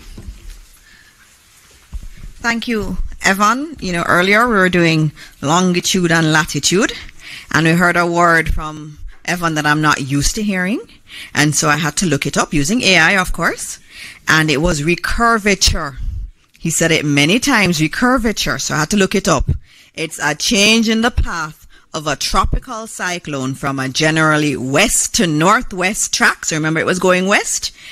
And then it moves then to a northeast or eastward track. So that's what recurvature is. So it was going to the west, but now it's going to turn and go towards the east. So thank you very much for teaching me another meteorological term today on all of Jamaica, that term. And so now we are going to go to the other man of the hour, or Minister of Local Government and Community Development, the man who is responsible for disaster response and who does a tremendous job of it. He is non-stop. He is here through the night, all through the day. Minister Mackenzie, I do not know how you do it, but you continue to serve this country, and we're very grateful for it. And so please tell us where we are with everything under your purview.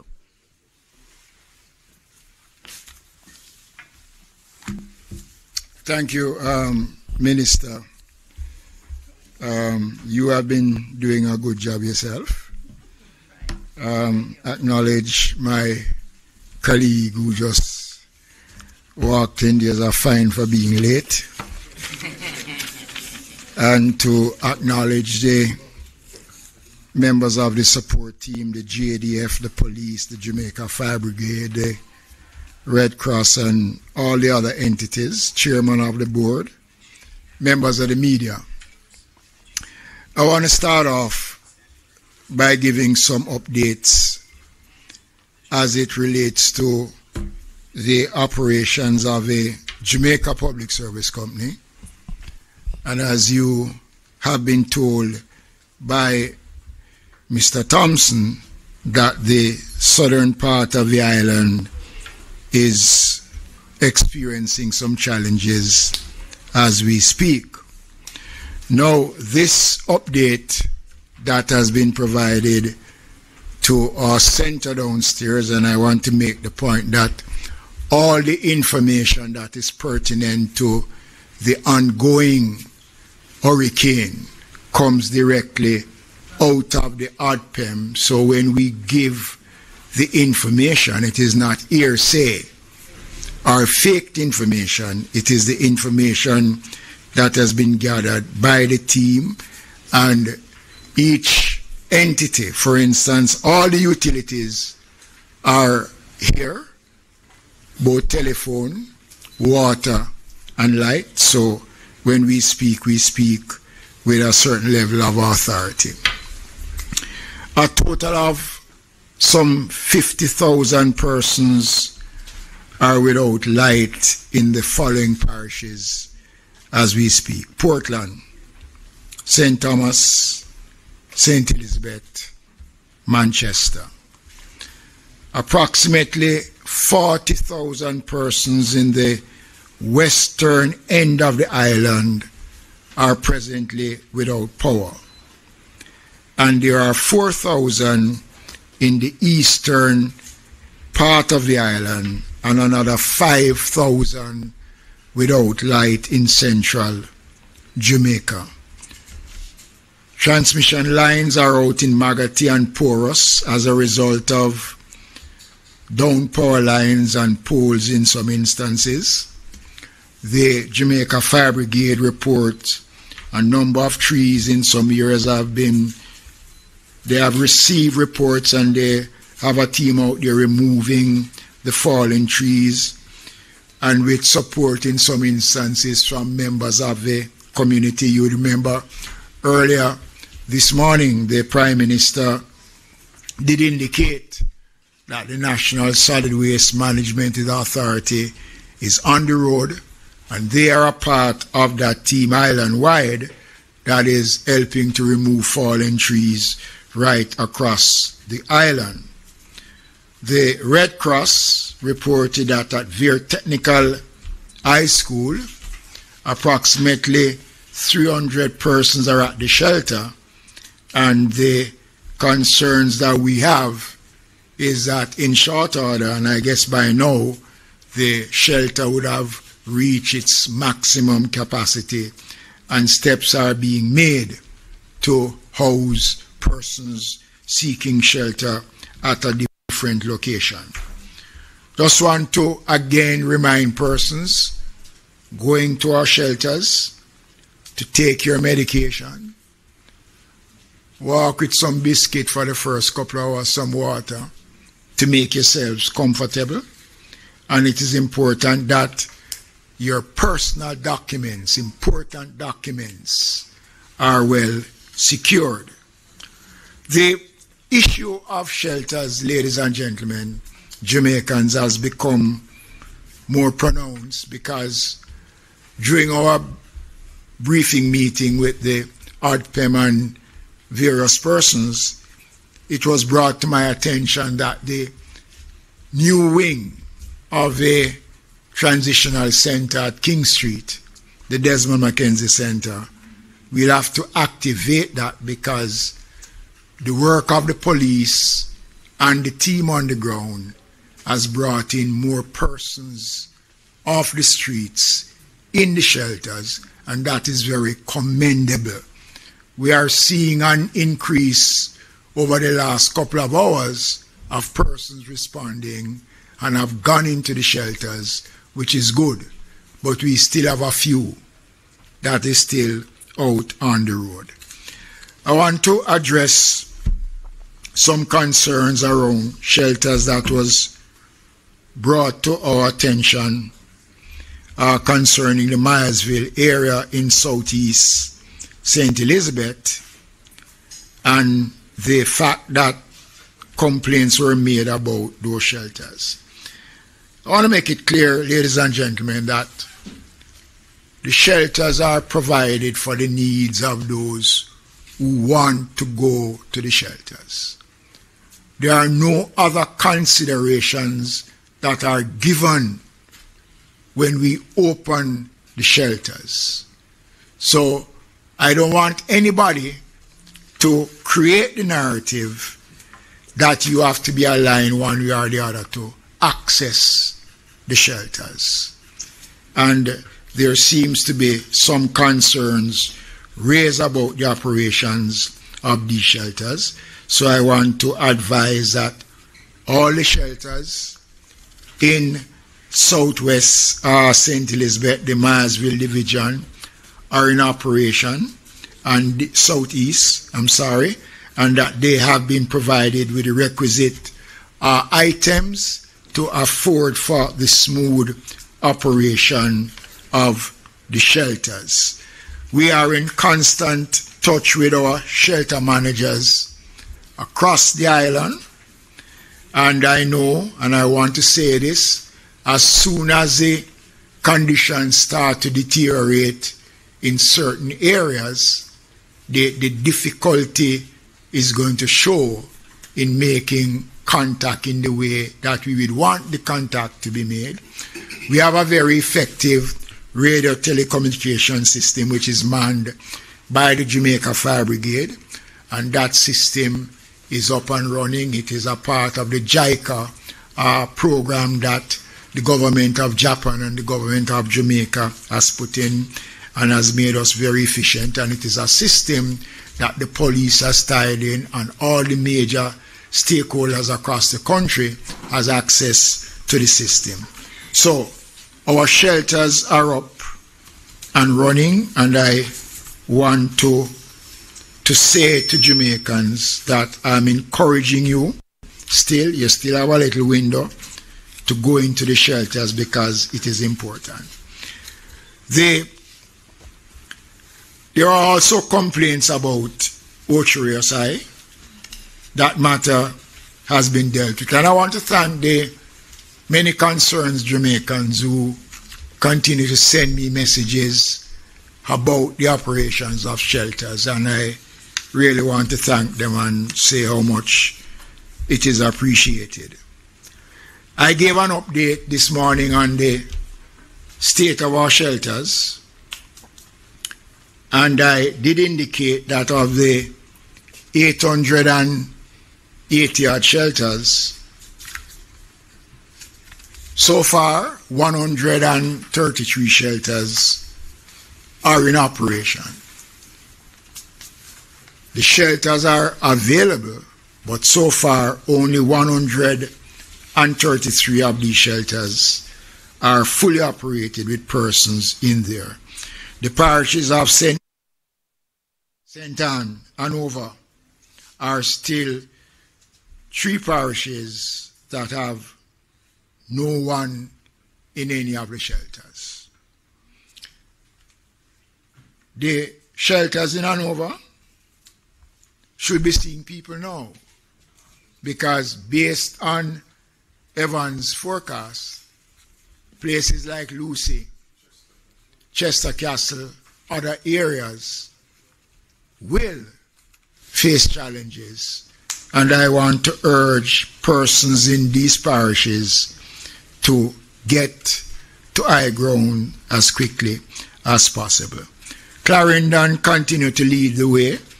So far their numbers are 517, St. Catherine 254, St. Thomas 310, Trelawney 156, Portland 295, St. Elizabeth 182. I guess based on the other information coming in, that we will see an increase in the numbers of Jamaicans going to the shelters. As I said earlier on today, it is anticipated that more than 40 to 50,000 Jamaicans will be evacuated from certain areas, and we are expecting that number to grow.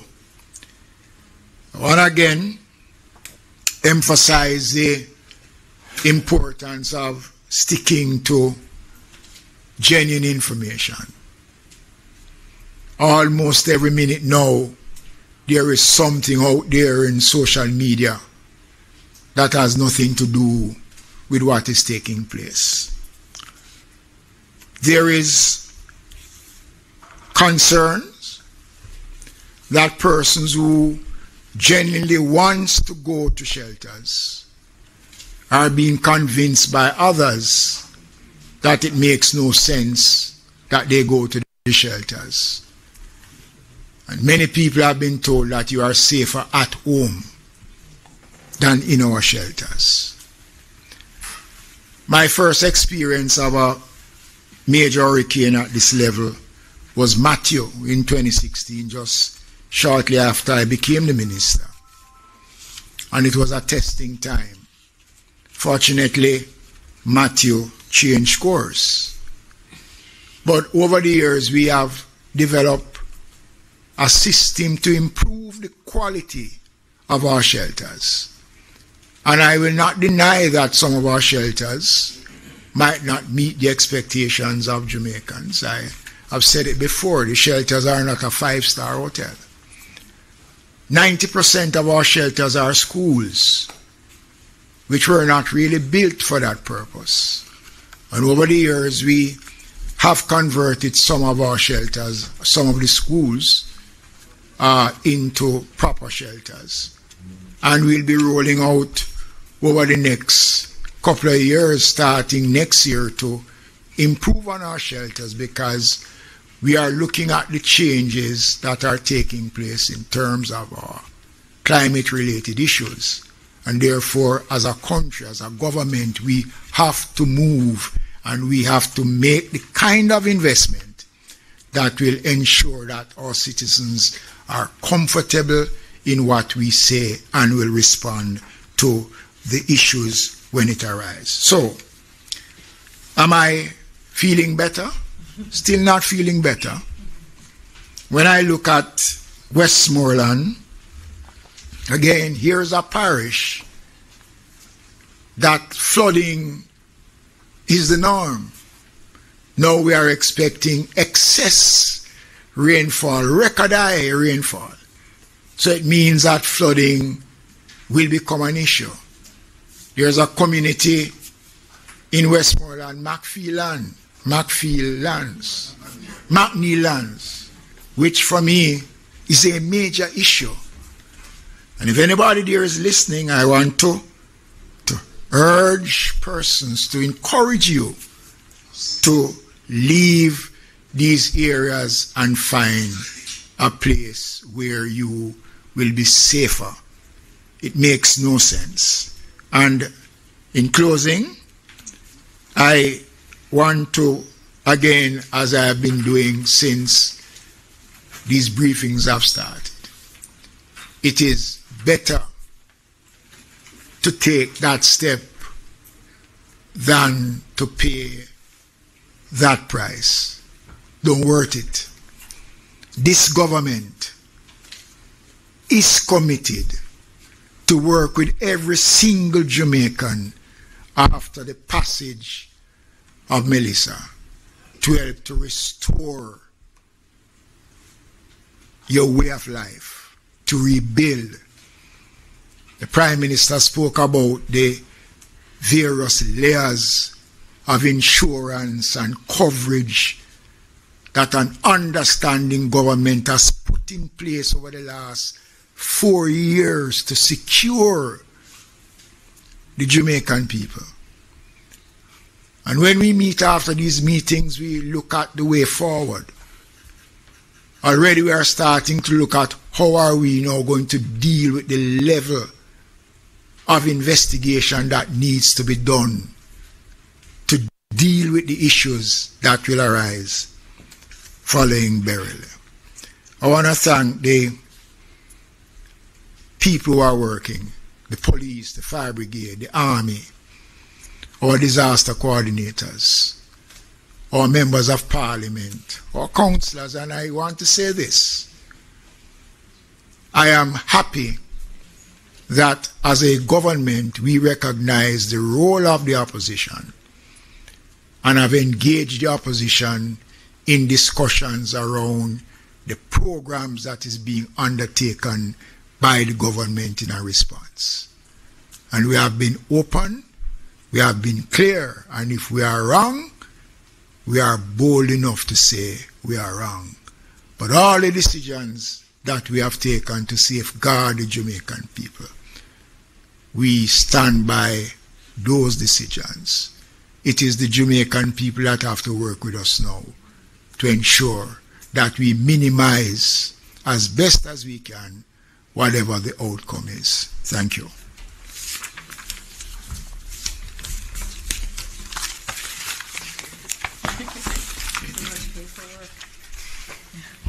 You see all the reports. Yes, you see all the reports that he has, and I have to acknowledge the head of ODPEM, Mr. Richard Thompson, who is also working really hard. Thank you, Richard.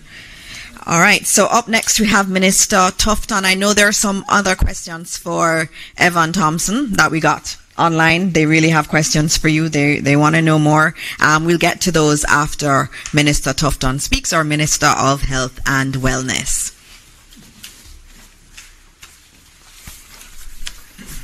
Thank you very much, colleague Minister, and my apologies for being a little late, but my colleague and friend Desmond McKenzie understands, and I know he won't charge me. I want to just begin by recognizing my colleagues and other members in the room, the media, and of course the agencies. So a couple of things that re-update.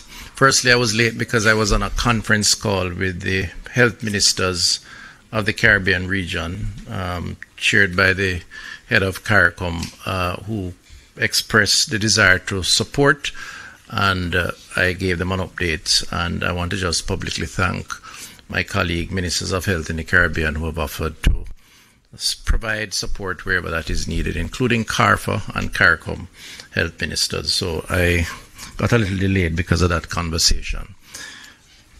In terms of the updates, health centers remain closed as we had announced, but all hospitals remain open and all are prepared.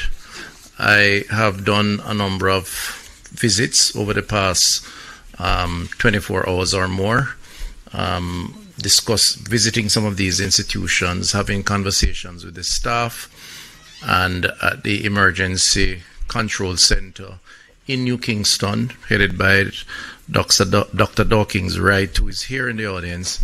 We have had several briefs involving the respective regional health authorities and the hospital heads. And from all that I have seen, we are prepared and ready. There's adequate water storage supplies, adequate food both for staff and patient, adequate medical supplies, a logistics infrastructure which involves our own logistics but also coordination with other agencies like the Fire Brigade and others. And I think generally speaking, there's a staff that is ready and waiting. The message to them is firstly to take care of their family members, ensure that their homes are safe, and then commit themselves to ensuring that over the next number of hours they will commit fully to serving the Jamaican people from a healthcare perspective. So that is in place. We are concerned about a few hospitals that are on the coastline. So Noel Homes in Hanover, Black River in particular, in St. Elizabeth because of where the storm will enter the country, and Falmouth, Trelawney. We have evacuation plans for those institutions. So today we started some evacuation efforts out of Black River. Fortunately, we just completed a 12-foot seawall on the coastline between the hospital and the sea, and that is in place, which will provide a buffer and some protection. But based on projections of 13 or more foot waves, we do anticipate a breach of that. So we have moved some of the services out of the hospital further inland and have relocated patients from the ground floor to the second floor, and hope that that will suffice for any surge that will take place. The other institutions have evacuation arrangements and will exercise that as the case may be. Each of those institutions, of course, have generator backup power that will take them hopefully through the period that may be downtime until power is restored. The staffing for the surge capacity are in place, rosters are in place, doctors, nurses, biomedical engineers, drivers, and porters. All of those are in place to deal with the possibility. Very sad to announce that even though the storm has not yet hit, we have had 3 deaths related to the preparation of the storm. One in Hanover, one in St. Catherine, and the other in St. Elizabeth. And these are due to persons preparing for the storm, unfortunately, cutting down of trees in particular. In one case, a tree fell on one of the individuals. In St. Elizabeth, he was airlifted, and it's a health worker. He was airlifted to the University Hospital and succumbed to his injuries. Another case in Hanover, the same thing. And another case in St. Catherine. In one of the cases, there was an electrocution, as is reported to me, linked to the cutting down of trees. There have been about 13 other injuries linked to preparation, most of which are linked to persons falling off ladders or rooftops trying to prepare for the storm. I just want to use the opportunity to urge Jamaicans, firstly, to express condolences to the family members who have lost loved ones, and the health system will provide support as necessary to those individuals. But to also urge Jamaicans, we understand the need to prepare, but we urge extreme caution in that preparation. If you need help, call for help, but be careful that you protect yourself even in the preparation, because already we're seeing the tragedy of lives lost. In terms of the challenges around the actual event, which very little can be done between now and early AM, which is when we expect the storm to hit. Outside of the preparation of the institutions, and we urge those home to ensure that they have adequate drinking water, because turbidity can impact quality of water. So to the extent that you can collect your water now while your pipes are still running, please store drinking water. The non-perishable foods, please be mindful of that and secure that to the extent that you have not already done so, and there's an opportunity so to do. We are aware that from a health perspective, post the event, there is the risk of contaminated water, contaminated food. The ministry, part of the discussion I had today with the public health team, we have just about 600 of them. These are the officers who go out into the field and visit, retail outlets, wholesalers, institutions, to ensure that the integrity of our food chain is maintained. They, under the law, have the authority to seize and dispose of foods that they suspect is contaminated, because a major consequence, if we get past the storm, is the ill effects of what happens after, and water and food are critical. So I just want to remind retailers, sellers of food, that they should put whatever is necessary in place to ensure that whatever is perishable is protected, but also to say that the team will be out in the field right after to examine and to ensure that the food supply remains intact, and they do have the law on their side to protect consumer safety. But the system will be ready to deal with that, but food-related diseases are very common after these types of events. In terms of our children, today I visited the Bustamante Hospital for Children. The key to our children is to provide them with psychosocial support during this period. The last major event we've had close to this one is 37 years ago, Hurricane Gilbert. And it is a frightening experience for those who have not experienced this kind of storm, wind and rain and flooding and so on. So we want to encourage our parents or adults or guardians to give our children some extra support and where they need help, please give them that support. Guide them as it relates to the after event exposure to water. You know, they're always going to be tempted to go outside and play into the puddles of water, which oftentimes may be contaminated because of the runoff. Solid waste will be an issue naturally, because people throw things all over. The water will bring it to the lowest point, and there will be a concentration of pollutants within that particular environment and space. The other issue is the mental health challenge within our society coming out of the trauma related to this. There are many persons who will be anxious, would be uncertain, be scared. We are beefing up our mental health facility. Just to remind you of our helpline, 888 New Life. That's 888-639-5433 and 876-838-4897.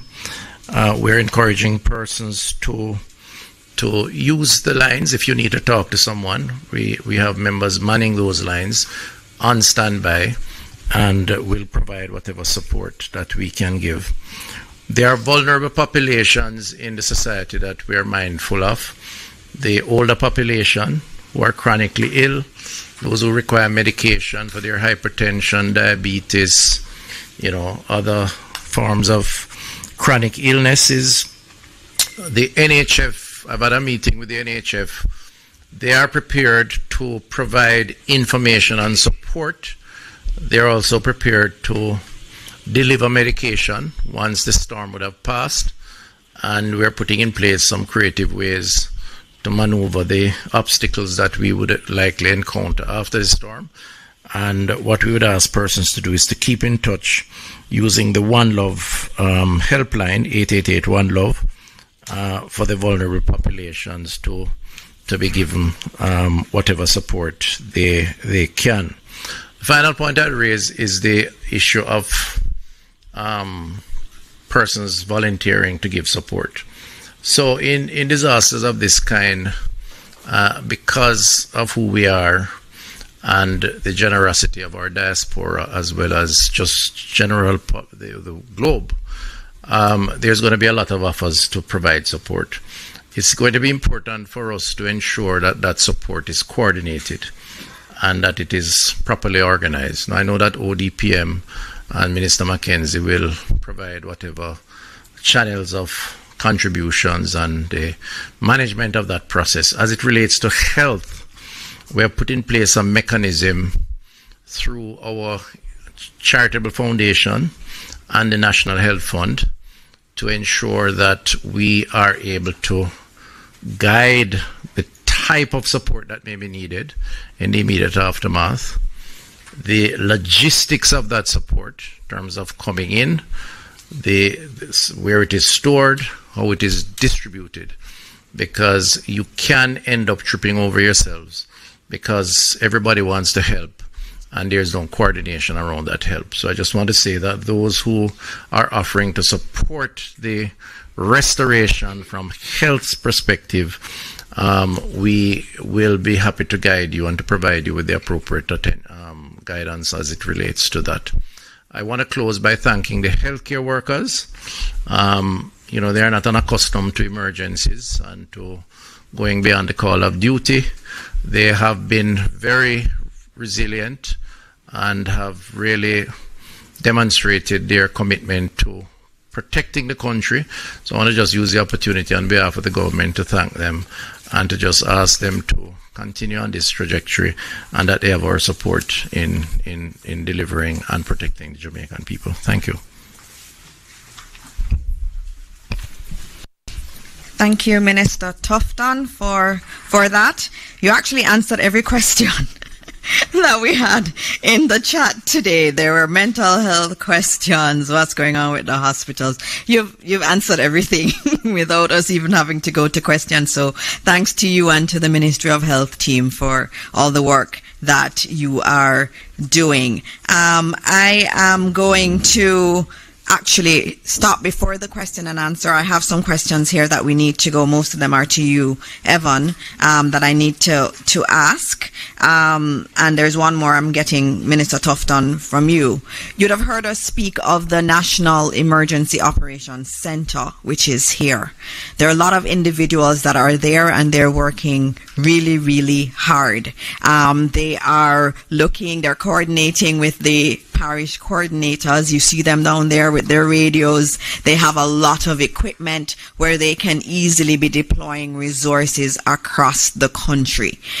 They have trained for this. They have worked really hard on this. And so you've been hearing a lot from the ministers, but there are some really great patriots that are here. They've worked really hard for this country. And I just wanted to bring up the lead of some of those entities that are in our Emergency Operations Center here at ODPEM. Of course, I'm going to ask you if you could please stand here so that the cameras can pan to you, because Jamaica wants to know who you all are. And as I say your name, you can come up.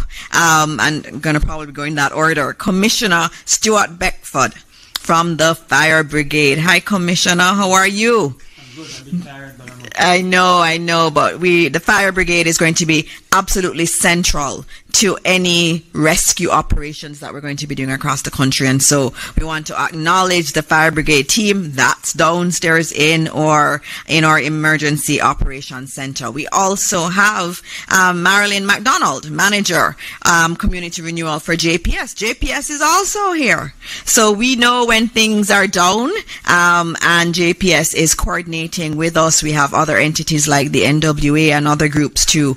And so thank you too, and your team, for being here. We also have, and you can all stay up here, you don't have to come down, they can pan out to you. we also have Commander Alvin Gale from the Jamaica Defense Force. They are here. You see the JDF gentlemen across the building. They are being led by you, and you're doing a fantastic job and just working to coordinate all the areas that JDF will help with. In any type of recovery effort, JDF will be central to it. And so they're already here and doing coordinations from now.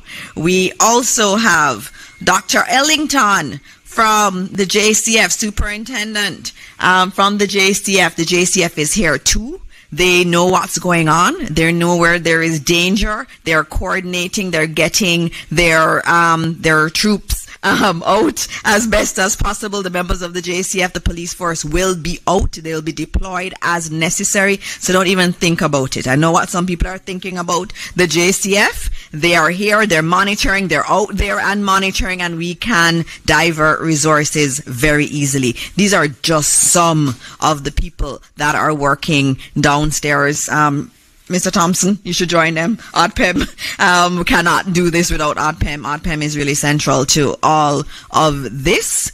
And they all have families. Look at them. They have families. And this is just a few of them. Downstairs is full. It's a lot of people in the room coordinating.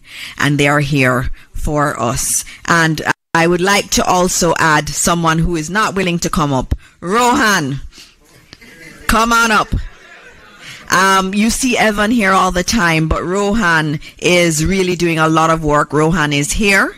He is always here. And he is the one that comes in the room and tells me, okay, the storm is starting to turn, or it's still going west. And so we have up to the minute information right here, and it goes out to the parish coordinators through these lovely people who are here. We also have Dr. Dawkins. Can you join from Minister of Health too? We have a Minister of Health rep here all the time. They come in shifts, but there's always someone from the Ministry of Health. We are coordinating. So if we know there's a problem in a particular area and that we need to mobilize resources in a hospital, we can do so. Look at their faces. All working tirelessly for Jamaica, and we want to say thank you, thank you, thank you, thank you all. All right, so having said that, and thank you again, we are going to go to the questions, and I see some from Emily Shields. I'm going to give you all of yours, Evan, that I have. The first one was, and this is from Emily Shields, she wanted to know that the system, you said that the system is 100 miles away or south of the island. And she asked if it continues to move at 3 miles an hour. Yes, that's very slow. I can walk faster than that. Does that mean it will be about 33.3 hours before it makes landfall?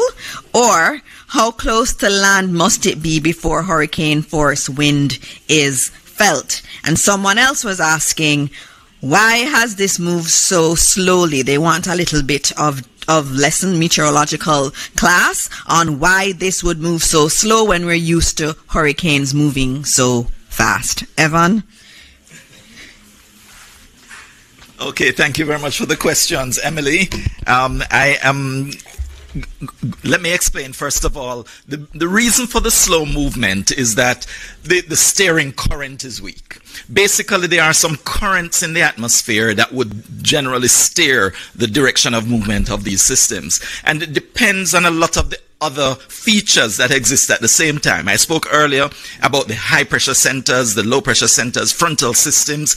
If they exist, they tend to influence the direction and the speed of movement. So for instance, if there are two large high pressure areas that are north of the Caribbean area, and there is a frontal system that extends between the two, and they are, if the front is moving toward the east, it would tend to drag that system because it is a low pressure system. If there is nothing that is allowing it or causing it to be steered in that general direction, but you have the high pressure areas above it that are preventing it from moving, then it doesn't get a chance to move northward, which would be the normal recurvature that takes place, but it would continue to move west until it gets that chance to turn. So it really, the hurricanes generally move in that direction toward the west, but to the north, and making that recurvature. But if there is something blocking it, it will keep moving west, but not as decisively because it really wants to move north. And so that kind of explains it. So when it starts to move, it's because it gets that break. It gets a chance to move because what was blocking it is receding or moving out of the area. The next question was about the the 33, yes, the speed of movement and why is, and does it mean that it will take 33 hours to get here? Really, I did mention it's moving slowly now, but after this turn, it's expected to move much faster as it moves toward the northeast. And that is because, again, the steering current is going to be pulling it in that direction because of another feature that exists that will allow it to be pulled to the north. So if there is a frontal system that is in the area to the north, then because that is there and it is taking advantage of the break between the high pressure systems, then that will pull it faster in the direction. And so it's expected to move faster. I tried to simplify these press briefings because I don't want to get too technical where I lose people who really need the information, but I hope that is made clear to you. How far out will we hear or feel the effects of hurricane winds? Oh, hurricane winds only extend from the center about 45 kilometers. That's about 30 miles. So when it gets 30 miles from the coastline, that's when you start to feel those winds. And then, of course, it will take you have to calculate the speed of movement, and as it moves toward the north, how long you will continue to experience those winds. But the center would have to have passed 30 miles from you again as it moves away before you start to move away from those hurricane force winds being experienced. All right, thank you. Thank you very much. I have a question from Minister Tufton. It's on what should pregnant women do if you're in an advanced state of pregnancy and this hurricane is coming. What do you do? Do you head to the hospital? Do you stay home? What do you do? I'm told the answer is to call Minister Tufton. That's what Minister Mackenzie says, but I think there's a better answer to the question.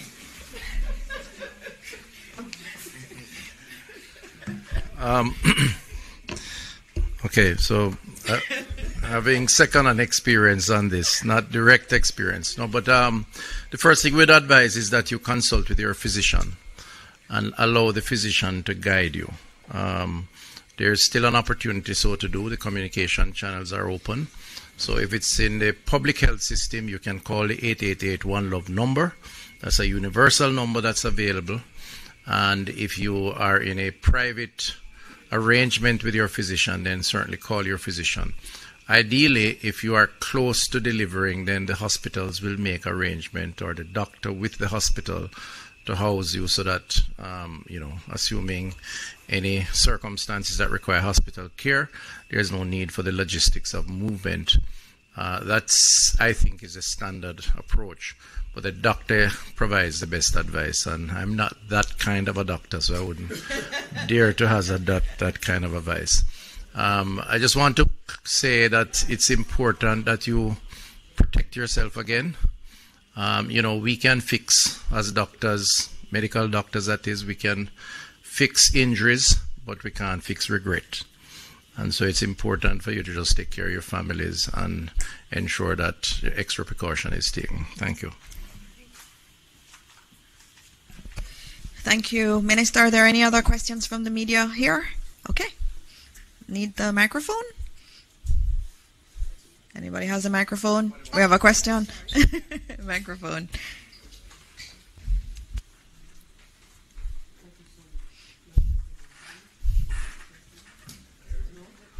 Is it on? Mike. Okay, great. Good evening, everyone, ministers in the room. My name is Twyla Whelan. I am from the Jamaica Information Service. I have a series of questions, and these questions are not only from me, but from audience members viewing our live stream.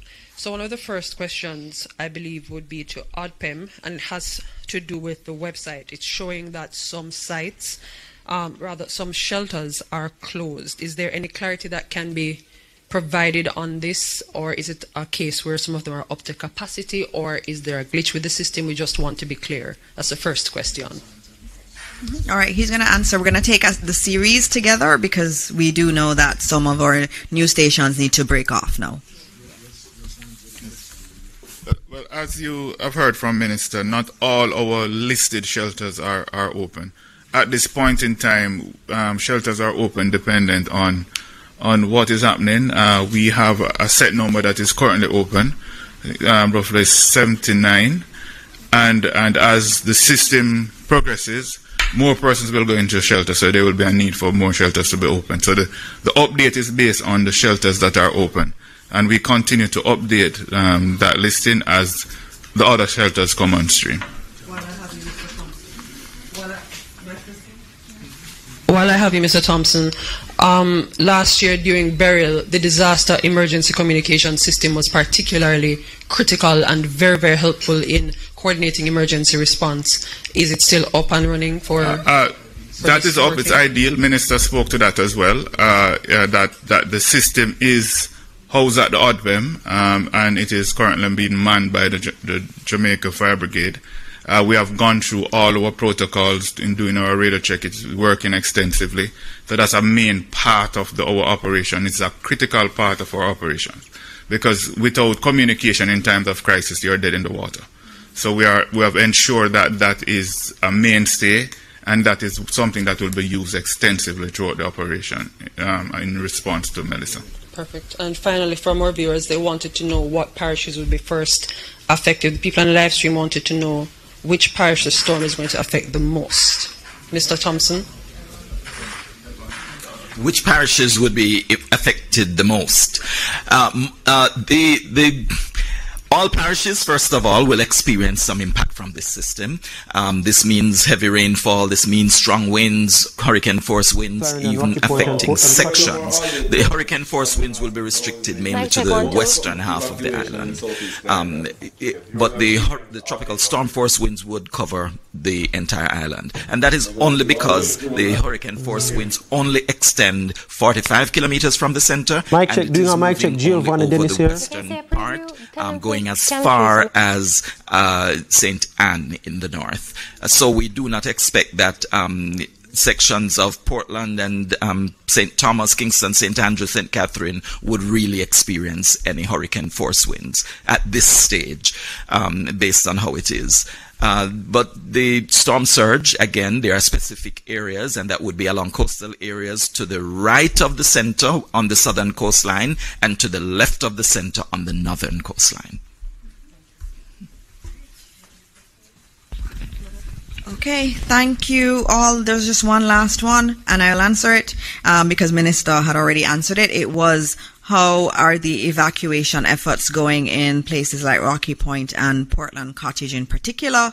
And those are actually going well. Minister Mackenzie had been monitoring those, and persons were in fact heeding the evacuation orders. And so we are encouraged by that, and we ask others who may not be doing the same to follow suit also.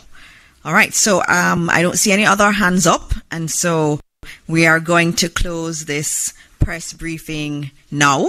And I'll just say something. I was on an interview earlier with international media, and they asked me what would Jamaica want to say to the world at this time. And it was a hard question, but there was a flag, and I remembered our flag, and I remembered the colors of the flag. And I remember the black in the flag, which stands for hardship, the green for the beautiful green land that we have, and also the gold, which is for the bright sunshine. And what I said to them was, we are a people that are resilient. We have always had hardships. And today, tomorrow, the day after, as we go through Hurricane Melissa, will be days of hardship.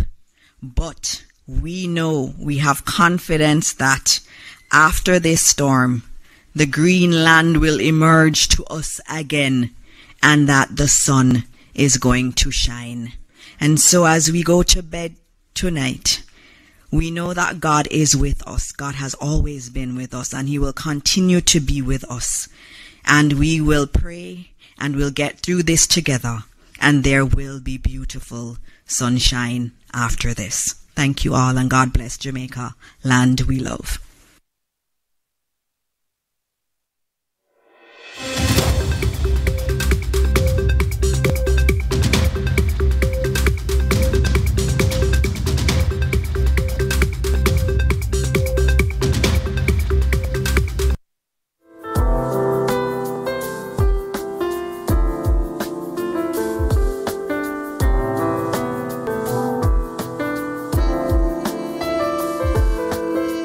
On campus to graduation day, we've been with you through every chapter. Introducing the new face of the Students Loan Bureau, a fresh identity designed for your future.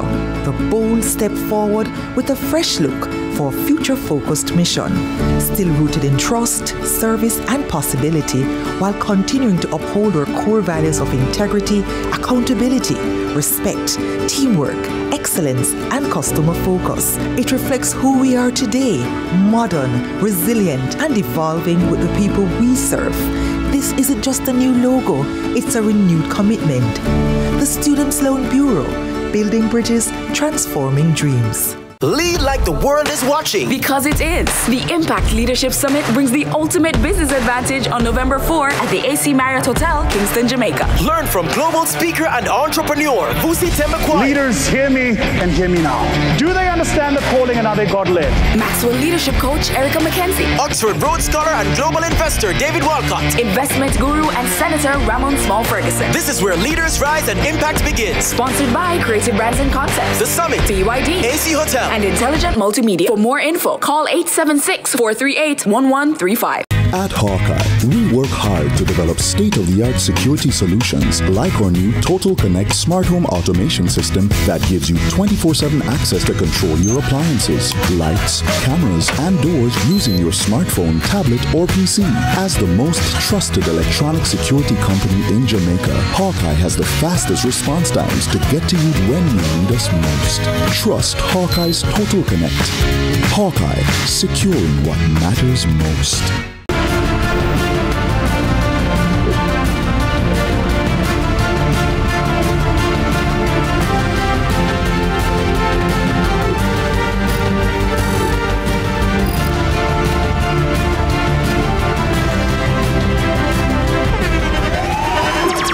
The internationally acclaimed On Stage with Winfred Williams. At a new time, Saturdays at 8 p.m. on CBM TV. So much more than entertainment.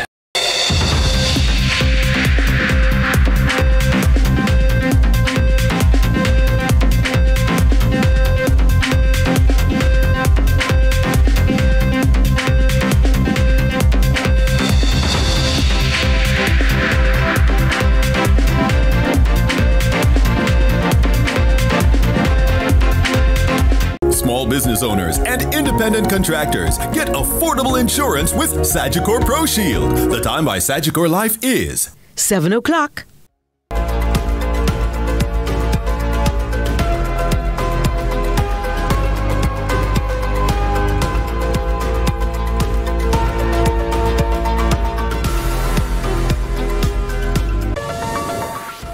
From Kingston, Jamaica, this is CVM News at 7 for today, Monday, September 27, 2025. Thanks for joining us. I am Giovanni Dennis. And I'm Amoy Harriet. This is a special edition of CVM News at 7. We're tracking Hurricane Melissa, and we will be with you until 10 p.m. tonight. Well, we have been with you all day. Gio, yes, how long have we been here? From 6 o'clock this morning. From 6 o'clock this morning. So we've been rotating since between sunrise this morning, and we've been going right throughout the day. Me and you, Giovanni, Amoy, and Nika and Jordan, 3 hours right throughout the day, and we'll continue to do that with you tonight. We're taking it right up until 10 o'clock, and then we'll take a little bit of a break because we do have to rest, and we'll be back with you again at 4 a.m. tomorrow again, and we'll do it all over again until this system ends. We will be your voice and your ears on the ground, and we'll be speaking to you. The way we're doing this program is live rolling coverage. You have interviews lined up with persons right across the country. We have our reporters out in St. Elizabeth, in Clarendon, in Portland, in St. Anne, and St. Mary. We'll be getting updates from all of them. We also have some stuff coming out of Montego Bay, St. James, from our correspondent Kingsley, as well. We'll be running some of those for you, so stand by for all of that. We also have some interviews lined up as well, Amoy. We have Winston Mirage, the councillor there from Rocky Point in Clarendon, as well as Stephen Shaw will be joining us, and several other government representatives, and we continue to just get the very latest from the people on the ground, the people managing the country, the people managing the situation, and of course we'll give you the very latest from that press conference that just ended at the Office of Disaster and Preparedness Emergency Management just now. Right, because we want to know where we are as a country at this stage, mere hours away from when Melissa is expected to make landfall in Jamaica. Yeah, and speaking about landfall, we will be going to a clip that Evan Thompson did from the press conference. Right? He explained what he meant, what he means by landfall versus a direct hit. For example, we can get a direct hit without a landfall, but once you get the landfall, it will be a direct hit. So he explains some of those meteorological terms that we often hear, but some of us don't necessarily understand. So I'll allow him to explain it without trying to decipher it myself for you. So you'll be getting some of that as well. Also, as always, we'll be getting the very latest from our in-house meteorologist, Javoy Sawyers. But before we do that, let's take a quick break, and then we'll be back with you here on CVM TV's Tracking Melissa as we await the arrival of Category 5 Hurricane Melissa.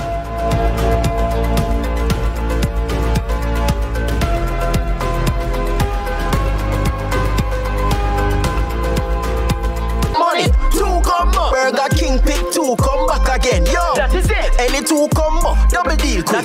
It's a good look, pick any 2 you wish. Whopper Junior bacon and cheese, my favorite. American chicken sandwich or grab a big fish. Plus 2 small fries and 2 small drink. Double deal for my money and it have me a sing. 1 money, 2 combo. Burger King pick 2, come back again, yo. Get BK double deal now on a Burger King. Burger King pick 2, come back again, yo. Negril! The Government Services Mobile Fair is rolling into your community on Friday, October 31. Come to the Negril Beach Park, Norman Manley Boulevard for passport renewal, legal aid assistance, apply for birth certificates, road licenses, path benefits, new business registration, property tax, and NWC services. Get information on the National Housing Trust, plus free health checks and much more. Come out and celebrate the Government of Jamaica Service Excellence Month as we bring government services to your doorstep. Monster Milk Mega Winnings Promotion with me. Only for prizes in the Monster Milk Mega Winnings Promotion. Buy any 3 boxes of Monster Milk and WhatsApp your receipt along with your name, address, phone number, and the name of the promotion to 876-352-1517, and you could be the lucky grand prize winner of a $200,000 Visa card. Or you could win 5 weekly prizes. Promotion runs September 15th to November 30, 2025. Grand draw December 4, 2025. Conditions apply. Authorized under Section 58.3 of the Betting, Gaming, and Lotteries Act. Made by Seprod. Must be good. BCIC is giving up to $5 million in free content insurance. We've developed a free online calculator. So anybody in Jamaica, any homeowner can go on to BCIC online.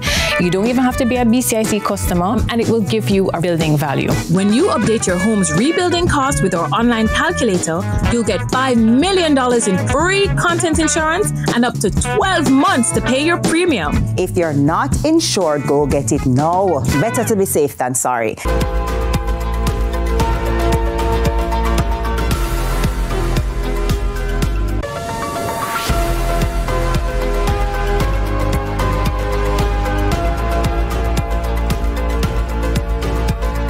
Welcome back to Tracking Melissa, CVM's coverage of Hurricane Melissa, which is making its way closer and closer to Jamaica. Amoy, we're going to, as always, be getting the very latest right now from our in-house meteorologist, Javoy Sawyers.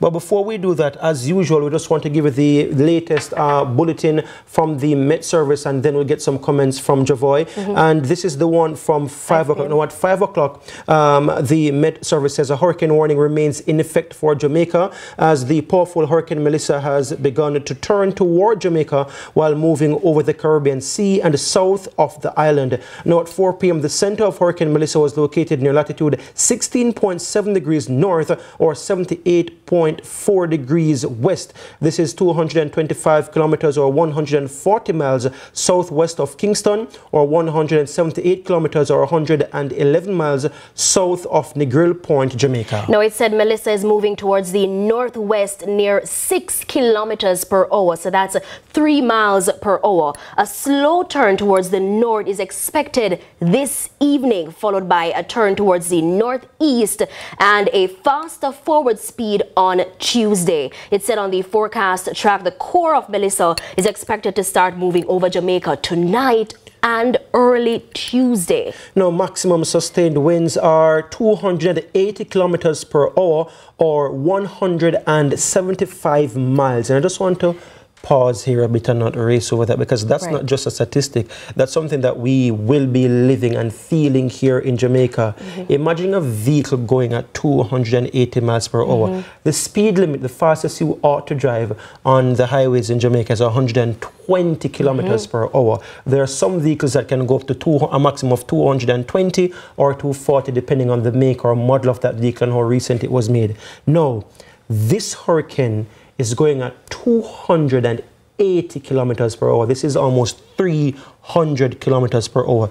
You do not want to be outside when any of these kinds of hurricane force wind, this category 5 hurricane force wind is blowing. And it's exactly at this point now, we probably want to bring in our in-house meteorologist, Javoy Sawyers. Javoy, what's the latest? This was from 4 o'clock today. It was released at 5 o'clock from the Met Office. What's the latest now on Hurricane Melissa? Well, the current stats from the NHC has Melissa moving 2 miles per hour, still off to the northwest. The winds are still 175 miles per hour. Which makes the hurricane still a category 5 hurricane on the Saffir-Simpson scale. Movement will start shifting towards the north and then the northeast throughout the night tonight. We're seeing on the imagery, persons are saying that they're seeing that the hurricane seems to be moving towards the southwest. But what is really happening is the system is beginning to slow down somewhat. And as a big hurricane, well, not a big hurricane, as a category 5 hurricane, wobbles and loops are expected as the hurricane begins to start shifting direction. So if you're pretty much driving a big truck, you can't make a turn until, you slow down, change gear somewhat. So pretty much the hurricane is changing gear to make that northeast turn towards the island.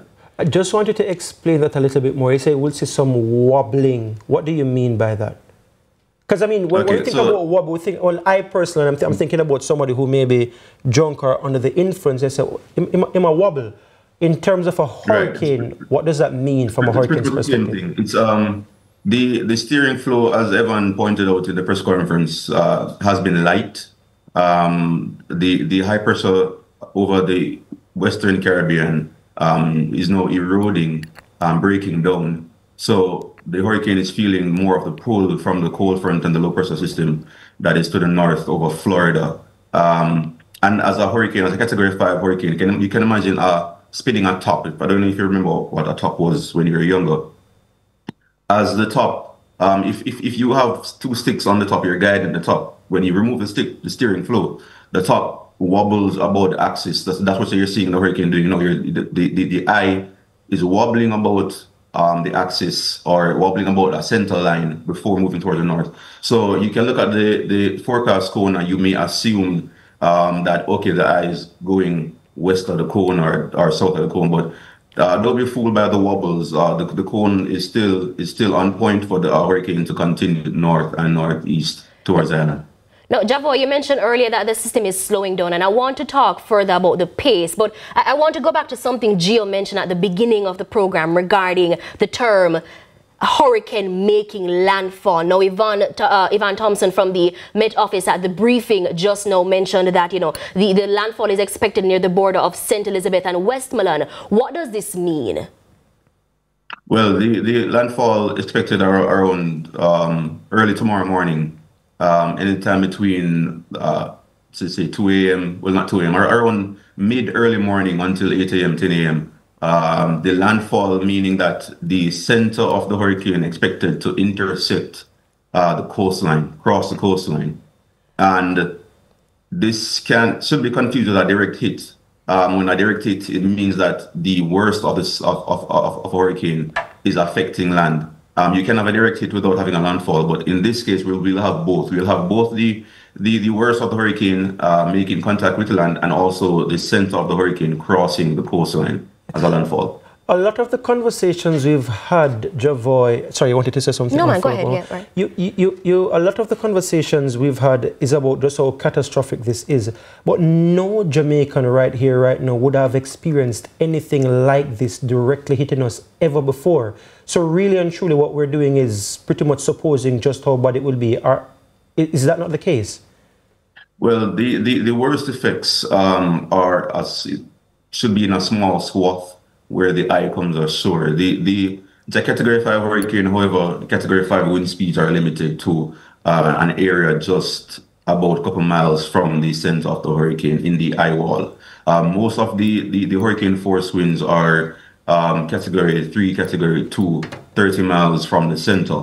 The worst effects will be in a small swath as the hurricane crosses land. However, the rainfall is expected to be... Just to clarify on that point, and it said the worst effects in a small swath of where the eye passes over. Do you mean so it's passing through St. Elizabeth, and as you see on the background right there, it's passing through St. Elizabeth at the border between St. Elizabeth and Manchester. So you're saying that communities immediately are in areas in St. Elizabeth, immediately in Westmoreland, those are the areas that will be worst affected, and still also going through about Trelawney and based on what this is saying, like Trelawney, St. and thereabouts, the communities immediately, what, 30, 40 miles out? That's what you mean? Well, the core of 175 miles per hour wind is it's a small avenue around the eye. Don't be fooled now to think that 175 miles per hour is a small area. We'll still have 100 miles per hour wind across much of the western part of the island, and tropical storm force wind extending way into the east of the island. So everybody will get some amount of wind damage. The most extreme and catastrophic damages are expected just where the eye comes ashore, around Westmoreland, St. Elizabeth. Still to be determined where exactly the eye crosses land. Now, Javoy, I mentioned earlier that I want to talk about the pace. You said that this system is now slowing down. And at the briefing earlier, Mr. Thompson said the system is expected to speed up when it makes that turn. And from my understanding, it's when it makes that northward turn, right? He also mentioned at that briefing that we're basically, it has already taken that turn pretty much. And, you know, so what you are saying versus what Mr. Thompson is saying is a bit confusing for me as a Jamaican who's listening, who may not understand the technicalities of what, you know, a hurricane is and how a hurricane operates. Is it slowing down or is it speeding up? Because he's saying once it makes a turn, it will speed up. But no, you're saying it's slowing down, but it has already somewhat made that turn. What is happening? Okay, so initially the hurricane was moving west, right? So during the course of today, it began moving northwest. No, northwest is not necessarily towards the island. It will be in line with the island. So now the hurricane is now making another turn to the right, towards the north and then the northeast. Now, after it makes the northeast turn in line with the island to come directly towards the island, it will begin speeding up. But as it's making that turn now, that pretty much a not 180, but a right turn towards the island, it's still in that turn. It's not pointed directly at the island as yet. It's pointed more west of the island, and then it will turn further towards Westmoreland and then turn further towards Elizabeth. So, like I said, if you're turning a big truck, you have to slow down a little bit until you line up with where you're going. You can apply the speed. So the hurricane is still in a turn. It's turning northwest, then north, and then towards the northeast. Sometime later tonight into tomorrow. Yeah. Could you again, and I like the way Amoy phrased that now. I'm taking off this journalist professional hat and as a basic, as a normal Jamaican, trying to understand. It sounds as if this thing is being intelligently maneuvered behind the scenes. Because as I say, a truck, you have to slow down, line up where you're going, and then pick up speed again. What dictates that? Like, what dictates that, okay, why don't continue going west then? Why does it have to turn and come towards our country? So the map you're looking at now on your screen, you can imagine a steering pattern towards the left of your screen, the west of the Caribbean. A high pressure system that has winds coming out of Cuba, putting across towards Cayman, towards Nicaragua, right? So that steering flow is now breaking down. So when it erodes, the system has no steering of its own, right? So it relies now on steering coming up from the north across Florida, which is a cold front. So being a low pressure system, a cold front and a trough, a hurricane is the same thing. So like pressure system move towards each other. So a low to the north will pull a low in the south towards itself, right? So because the high pressure system is now eroded, it opens an avenue for the hurricane to then move towards the north and being pulled up by the cold front towards the north. So before it does that pull, it has to slow down somewhat. It's I'm trying to describe it in layman terms. The hurricane, yes, for viewers especially. Yes. So the hurricane moving west, being influenced by a steering flow towards the west. When a steering flow breaks down, it now feels another pull towards the north. So if you are in between two persons and one's pulling you to the right, one's pulling to the left, the person to your left lets you go, and the person to the right can now pull you back in a different direction. So that momentum you had in one direction, you have to then stop to then be pulled in another direction. So I'm trying to explain. Yeah, all right, that's very good, Javoy. We just have brought up a graphic here on our screen from our friends at the New York Times. And could you explain how the breakdown in the towns and cities here now works? We're seeing at 42% probability that 3 a.m. is the Eastern Standard Time. That's the earliest that it's likely to make landfall in Maypen. Most likely time is Tuesday 6 a.m. Then Montego Bay at 92% probability. Tuesday 4 a.m. it's expected to make landfall there. The eye passing through right there. Earliest possible time, likely possible time is 8 o'clock Tuesday. And we're also seeing those for Kingston and Spanish Town, where it's a 42% possibility that the earliest possible time Melissa will make landfall in Jamaica is Tuesday at 6 a.m. But the most likely time is Tuesday at 10 a.m. And over in Spanish Town, which is in St. Catherine, Jamaica, the earliest possible time for landfall is 6 a.m. on Tuesday, but the most likely time is Tuesday at 10 a.m. So Javoy, explain what we're seeing right here, and also talk to me about whether or not your projections are in line with what, you know, our friends in New York are sharing right now. Well, I'm trying to understand the graphic myself. What I'm gathering from it is that the likelihood of hurricane force conditions in the different zones across the island. Right now I'm seeing one to be the highest probability, which is in line with the forecast. The system is said to move across the western part of the island. So zones towards the west would have the most probability of having the strongest hurricane wind speeds. And the timing of that illustrated on the middle column there, going down on the table. So what it is, Javo, is that middle column you're seeing in that purplish color, what our friends in New York are saying is that this is the earliest possible time that Melissa will make landfall in these areas. Or the hurricane force winds will affect them, as I mentioned. The hurricane force winds. The column to the further right, yes. The southwest. So earliest possible time to expect hurricane conditions, what you're seeing there on the timeline. Okay. Those cities. All right. How are things out there in Montego Bay right now, Javoy? Well, right now it's raining moderately. I'm expecting it to continue throughout the night as the system treks closer and closer to where I am. I'm pretty much on the north end of the island where the system is expected to cross into the waters between us and Cuba. So I'm expecting effects to get to me the last before it crosses off the island. So I would expect conditions south of me, St. Elizabeth, Westmoreland, to have already been deteriorating throughout the day, late today, and then moving much in my direction. All right. Javoy, Westmoreland and St. Elizabeth are being named as the parishes, to be affected in terms of, the system passing directly there and making landfall there, to be more technical with my terminology. Does that mean then, because I feel like some persons may be off the view, especially those in the far east of the island, that perhaps they may be out of the woods. Do you think that anyone should be letting their guards down at this time, Javoy? Certainly not. The rain is still a major player in the system.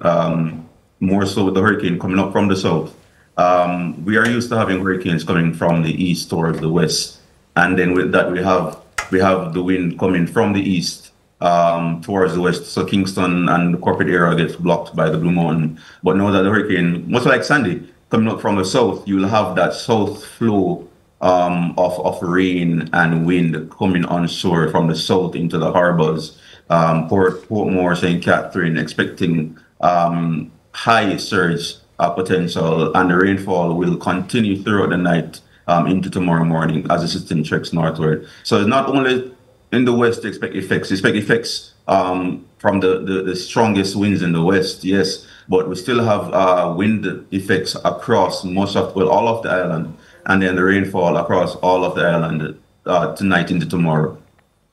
All right, thank you so much. Our in-house meteorologist Javoy Sawyers just breaking things down for us as we continue to track Hurricane Melissa, which is making its way closer and closer toward Jamaica. Let's go now to that clip from the press conference that we were speaking about earlier, where Evan Thompson was speaking about some of the terminologies and breaking it down. If we can get that for, and we're trying to bring that up, that he mentioned it, Amoy, at the beginning of the press conference, and I think it's important that we kind of just kind of slow things down a little bit to kind of ensure that we're all on the same page to understand exactly what we're speaking about. Because what I heard him say as well, Gio, at that conference was that Beryl did not actually make landfall in Jamaica. Was that correct? That's what I heard him say. Even though we had direct hit. So landfall is when the eye passes over the country. Direct hit if it's the eye comes close enough within a certain distance, that we still get that hurricane force winds to some of the parts of the island essentially. So that's what happened with Beryl. It was just off the south coast there, St. Elizabeth, the Treasure Beach area kind of had that impact. Repeat that one for our viewers again. So the difference between landfall and the hits. Yeah, Amoy, I said directly that I did not want to do this. Now to allow Evan Thompson, who is the expert to do it, which is exactly what he did. Jamaicans are at home, and I feel like this is the time where they're looking to us as, persons on the internet, media, authoritative figures, to explain what's happening. They hear that a hurricane is coming and there's fear around it, but they may not completely understand the full extent of it. So you said landfall. Yeah, and bear with me, viewers. I'm going to do something now that I'm pretty certain that my team here, they have not planned it, but I'm going to get up right now, and I'm just indicating so that our team in studio and our camera crew can just work with me. I'm just going to go to the screen right here behind me, just to kind of explain a little bit more. So last year, this is what happened. Beryl. Beryl went. Let me join you briefly, Gio. So Beryl went this way. It didn't. I want our viewers to be able to see clearly. So this exactly is what Melissa is doing right now. Melissa is expected to go across the country. The eye. So that's the direct. A direct hit. Right. Making landfall. Right. Landfall. Yes. So this is the thing spinning right here is the eye. And if you were watching us earlier, we showed you the middle, the actual eye that some of our friends from the Hurricane Hunters team, that they went into that eye of it today. It's very calm. You can literally see the sky, the sun and everything, or the moon from the eye of the storm. There's nothing covering it. That's the eye. This is this area right now. No, the eye of the storm will go through the country. Wow. When that goes through the country right here, that's what we call making landfall. Okay. So as much as we're here right now being affected, all of this what we're seeing right here, and I'm pretty certain at some point our producers will bring up the actual like wind images and the rain that's falling. We shared earlier, show you earlier today. We're still getting the effects of that right now. That's what we're getting right now. Right. This though is where the actual danger and the catastrophe lies. This is what we're talking about. Will come over that, and that is what we mean when we talk about making landfall. Right. Direct hit though is when it will go across right here, but this won't necessarily go over the land, but close enough to the country. So the eye doesn't pass through this to the country. So that's a hit, not a landfall. Yeah. Okay, completely understand. Yes. All right. So we'll take our first break here on our CVM News at 7 tracking Melissa special edition. News at 7. When we come back, we'll hear from some of our reporters out in the field, and we'll have some more interviews with people on the ground for you. Stay with us. I'm Giovanni Dennis. And Amoy Harriet. See you in just a moment.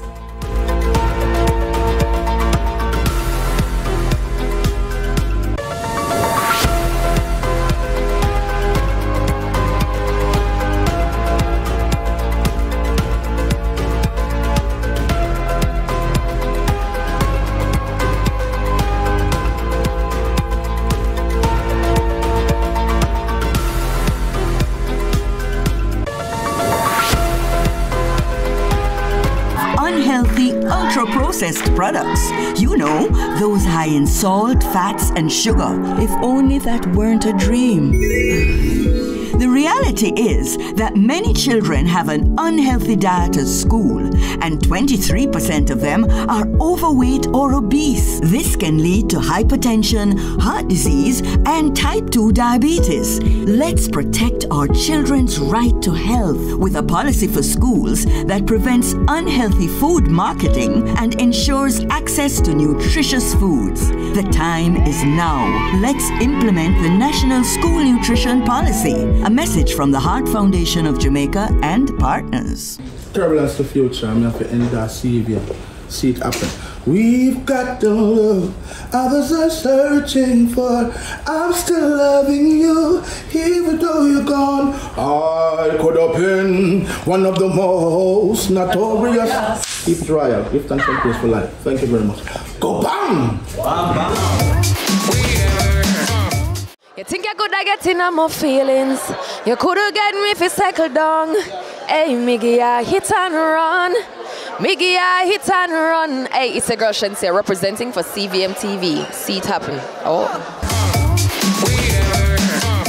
Lead like the world is watching. Because it is. The Impact Leadership Summit brings the ultimate business advantage on November 4 at the AC Marriott Hotel, Kingston, Jamaica. Learn from global speaker and entrepreneur Vusi Tembakwa. Leaders, hear me and hear me now. Do they understand the calling and are they God-led? Maxwell Leadership Coach Erica McKenzie. Oxford Rhodes Scholar and global investor David Walcott. Investment guru and Senator Ramon Small Ferguson. This is where leaders rise and impact begins. Sponsored by Creative Brands and Concepts. The Summit. BYD. AC Hotel. And Intelligent Multimedia. For more info, call 876-438-1135. Are you interested in buying land or property? Here are the steps you should follow. Step 1. Find out who is legally authorized to sell the property. Step 2. Ensure all property tax payments are up to date. Step 3. Consult an attorney at law who will guide you through the process and protect your interests. You can also use eLand Jamaica to check on matters pertaining to your property purchase. For more information, contact the National Land Agency at 876-750-5263 or 876-946-5263. Email asknla@nla.gov.jm or message us on WhatsApp at 876-418-5089. The National Land Agency. One agency, one goal to serve you better.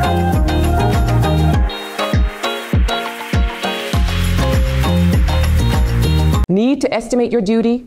Perform a track and trace? Search for a declaration? Then download the Jamaica Customs mobile app today. The Time by the Jamaica Customs.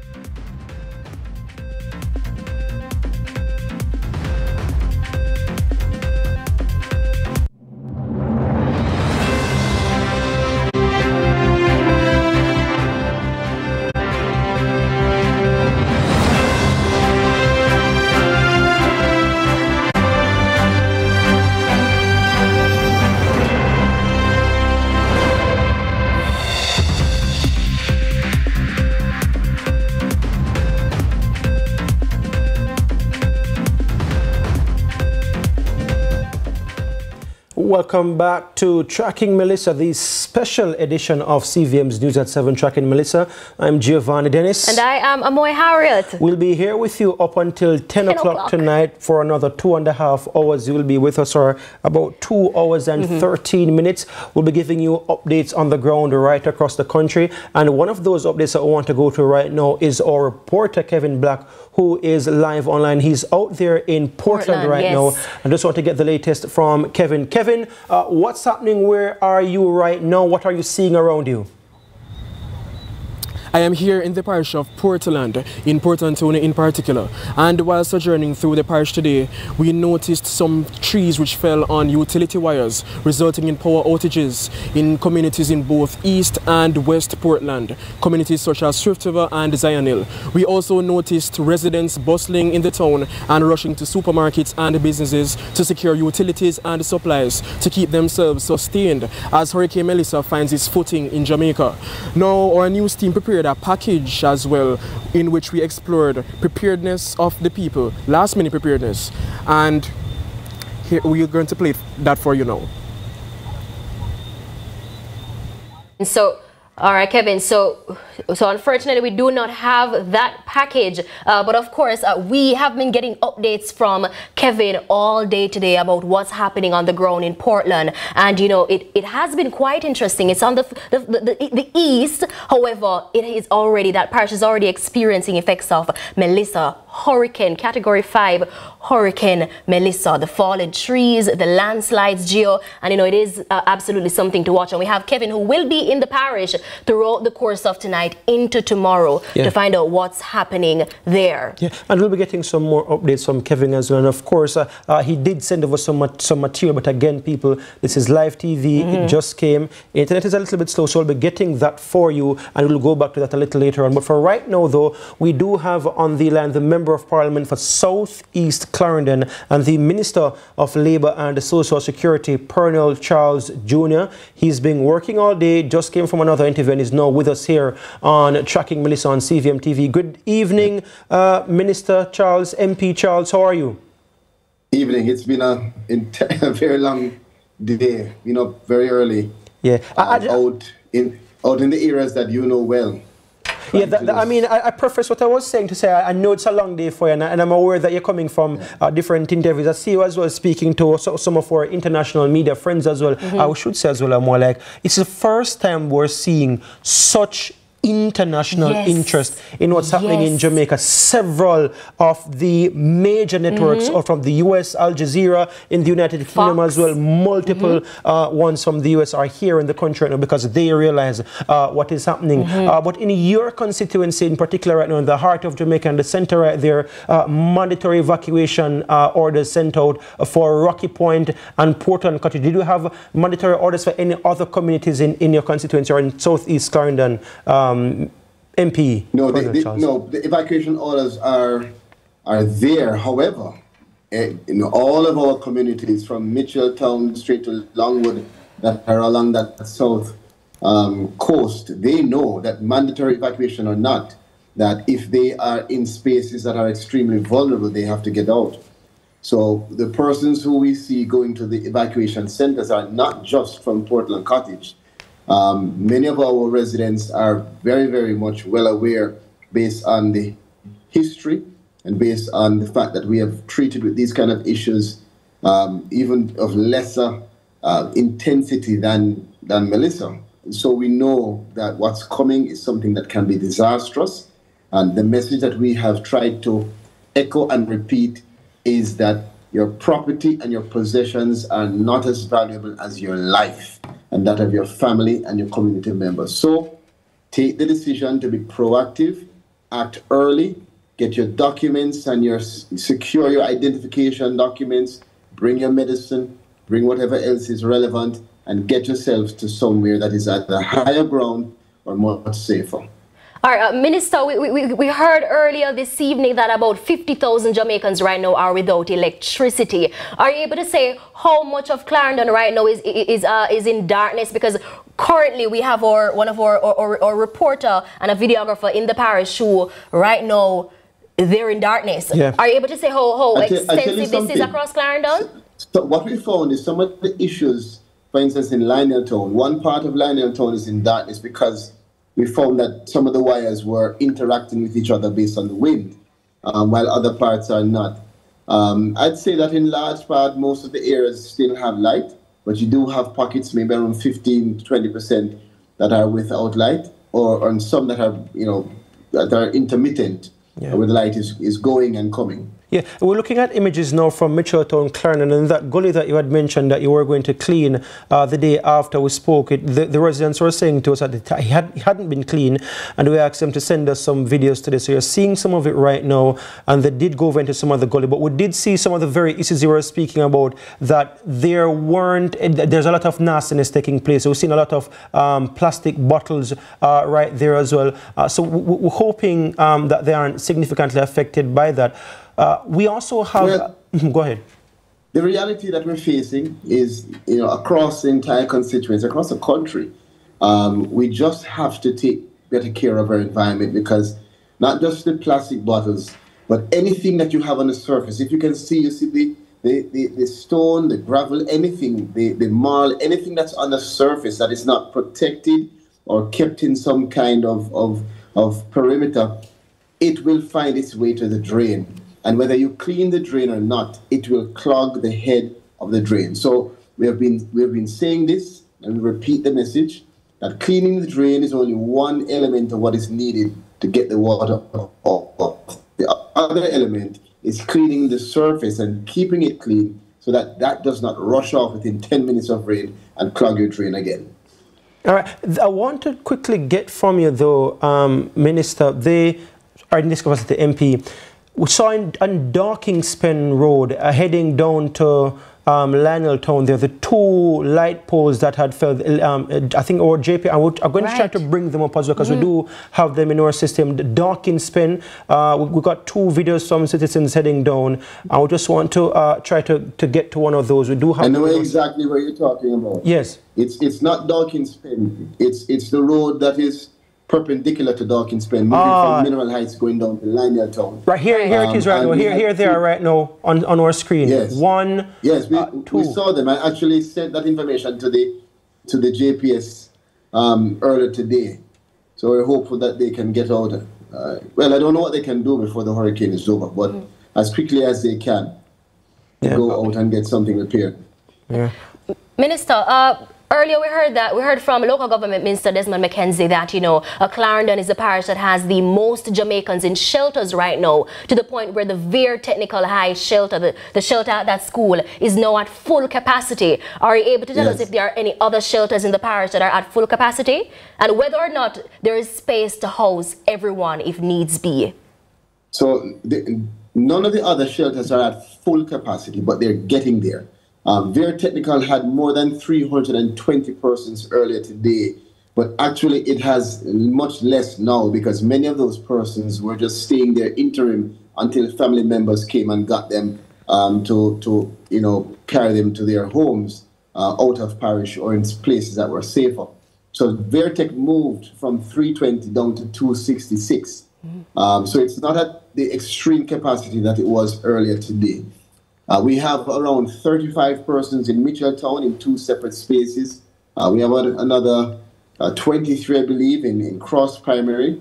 And at Bustamante, we have close to 150 persons. So we have been evacuating and moving as many persons as we can for those persons who need the support. But I want to tell you, many persons who are not at the shelter have also evacuated because they know of what's taking place. If you live in Southeast Clarendon, this is not the first time that you've gone through a weather event. And so many of the family members who live in Kingston and other places where they have safer homes have come and they've accommodated their family. And we want to say thank you to them because that really eases the burden for the persons who are managing the shelters as well. So we're seeing utility poles that are down, trees that have fallen. Have you heard any word from any of your constituents about whether or not there has been any damage to homes at this time? No, I haven't heard of any damage to home. There's one person where a tree fell and I think damaged a piece of equipment, but I haven't heard of any damage to home as yet.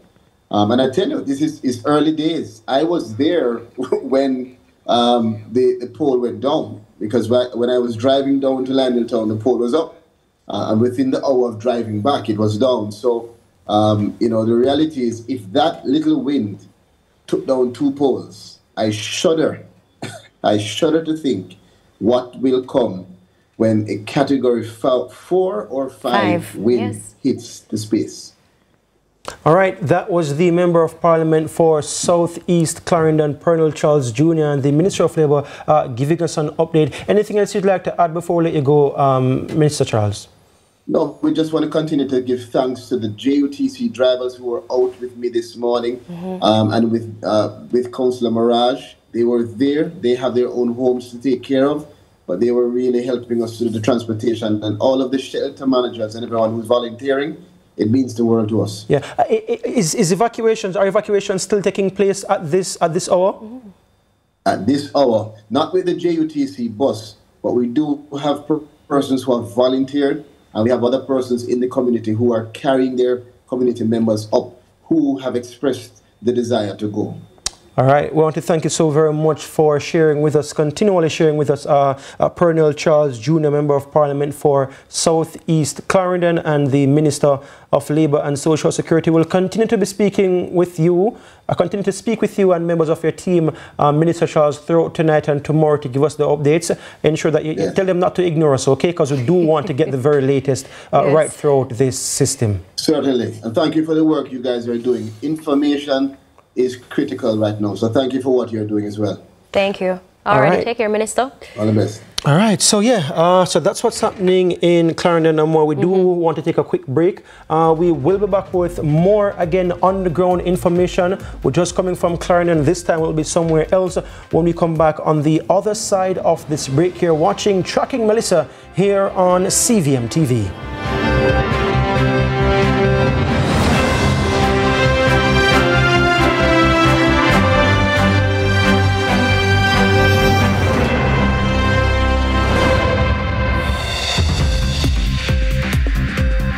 The new KFC KFC Dorito Zinger, a combo that's finger-licking good. The time by KFC is... Negril! The Government Services Mobile Fair is rolling into your community on Friday, October 31. Come to the Negril Beach Park, Norman Manley Boulevard for passport renewal, legal aid assistance, apply for birth certificates, road licenses, path benefits, new business registration, property tax, and NWC services. Get information on the National Housing Trust, plus free health checks and much more. Come out and celebrate the Government of Jamaica Service Excellence Month as we bring government services to your doorstep. BCIC is giving up to $5 million in free content insurance. We've developed a free online calculator. So anybody in Jamaica, any homeowner can go on to BCIC online. You don't even have to be a BCIC customer, and it will give you a building value. When you update your home's rebuilding cost with our online calculator, you'll get $5 million in free content insurance and up to 12 months to pay your premium. If you're not insured, go get it now. Better to be safe than sorry. The Nyan Kapong Sovereign Maroon Government invites you to attend the launch of our amended Constitution, October 7, 2025 at the... Just give me Christmas promotion! Buy 6 Kendall products and you could win big! We've got 24 amazing prizes. To enter, drop your receipts in boxes at participating stores or WhatsApp a photo of your receipt. Promotion ends December 15. Conditions apply. E-N-D-E-L.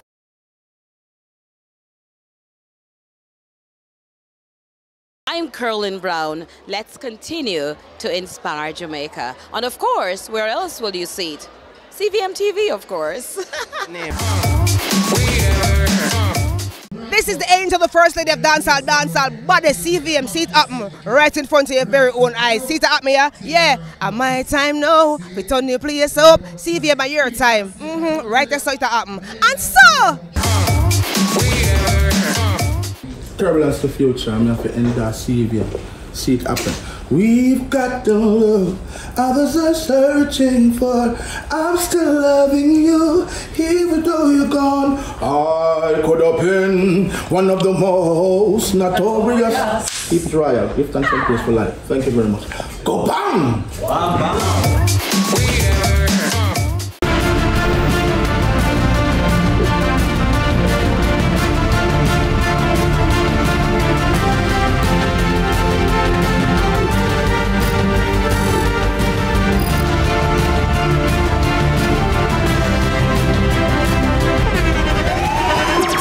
The internationally acclaimed On Stage with Winfred Williams. At a new time, Saturdays at 8 p.m. on CVM TV. So much more than entertainment.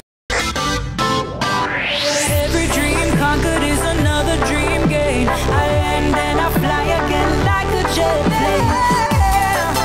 Headed straight in your direction. 'Cause I'm wiser, one step closer. I'm winning 'cause I work so hard. And the music you stop playing, and the people them I say we are my show tonight. Oh, what a feeling! Don't stop dreaming.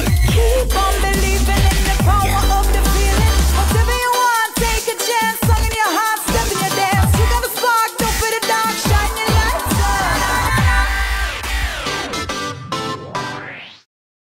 Let's delve deep into the issues. We'll take you beneath the surface. Greetings and salutations. My name is Orville Higgins, and it's another edition of Fan Central. Talking to the people at the heart of the top sporting stories. Hear from your favorite sportsmen and women and the administrators who work tirelessly to make it all happen. It's a live sports talk. I've written an entire article. Yeah. Looking at all the major issues every Tuesday at 9 p.m. It's Fan Central.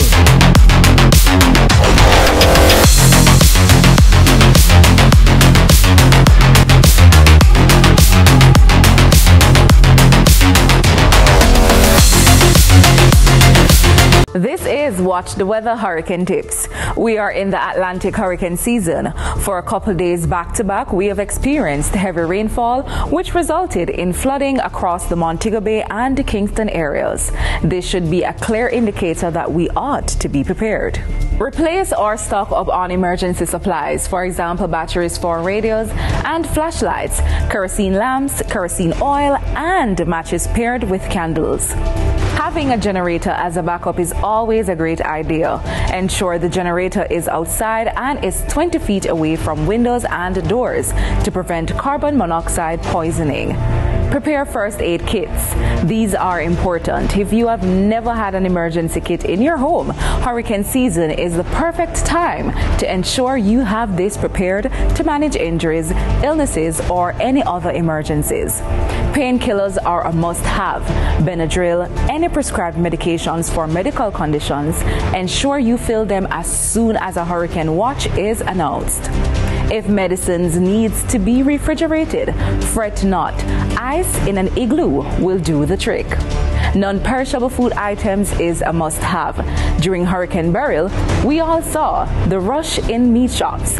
People, it's not advisable to buy raw meat during a hurricane. Power outage is usually expected. Anything can happen where restoration of power outage is concerned. People, especially in the rural areas, might be out of electricity for a few days. I'm Giselle Mills, and those were your hurricane tips. Be safe and see you next Monday. Watch the Weather is brought to you by Farco, tough solutions for tough problems.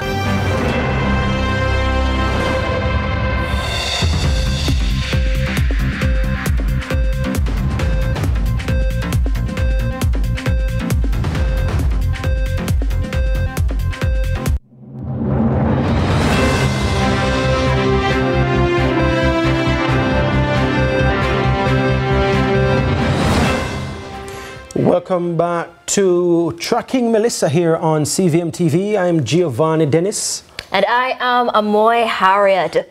Of course, this is a different sort of News at 7, really. Yes. It's an extended News at 7, at the Tracking Melissa edition. We saw today, Amoy, and I saw it online on Damien White's page, Damien Roosters. He's a biologist, he's also an environmentalist, and he was showing images of crocodiles in parts of Portmore. And we were hearing from the National Environment and Planning Agency that they were getting calls about that. And we will be hearing from them right here on Tracking Melissa. But before we go to our friends from NEPA, we want to play for you this package from our reporter Giselle Mills, who went out to 8 Miles Bull Bay today. And she had a similar experience. And while she was doing the stand-up, there was a crocodile behind her. So this is her full package right now. She was reporting on what's happening, and in the story, you'll actually see a crocodile while the reporter is reporting. So let's go now to Giselle Mills. We're in Pondside, 8 Mile Bull Bay. Residents have been complaining about this specific pond that sits in the center of the community. Why? Because it poses a threat. It's a habitat for crocodiles, and once the heavy rainfalls begin, it swells and it floods the community. And speaking of the crocodiles, one just made an appearance. If you look closely right there, you see the back of the crocodile.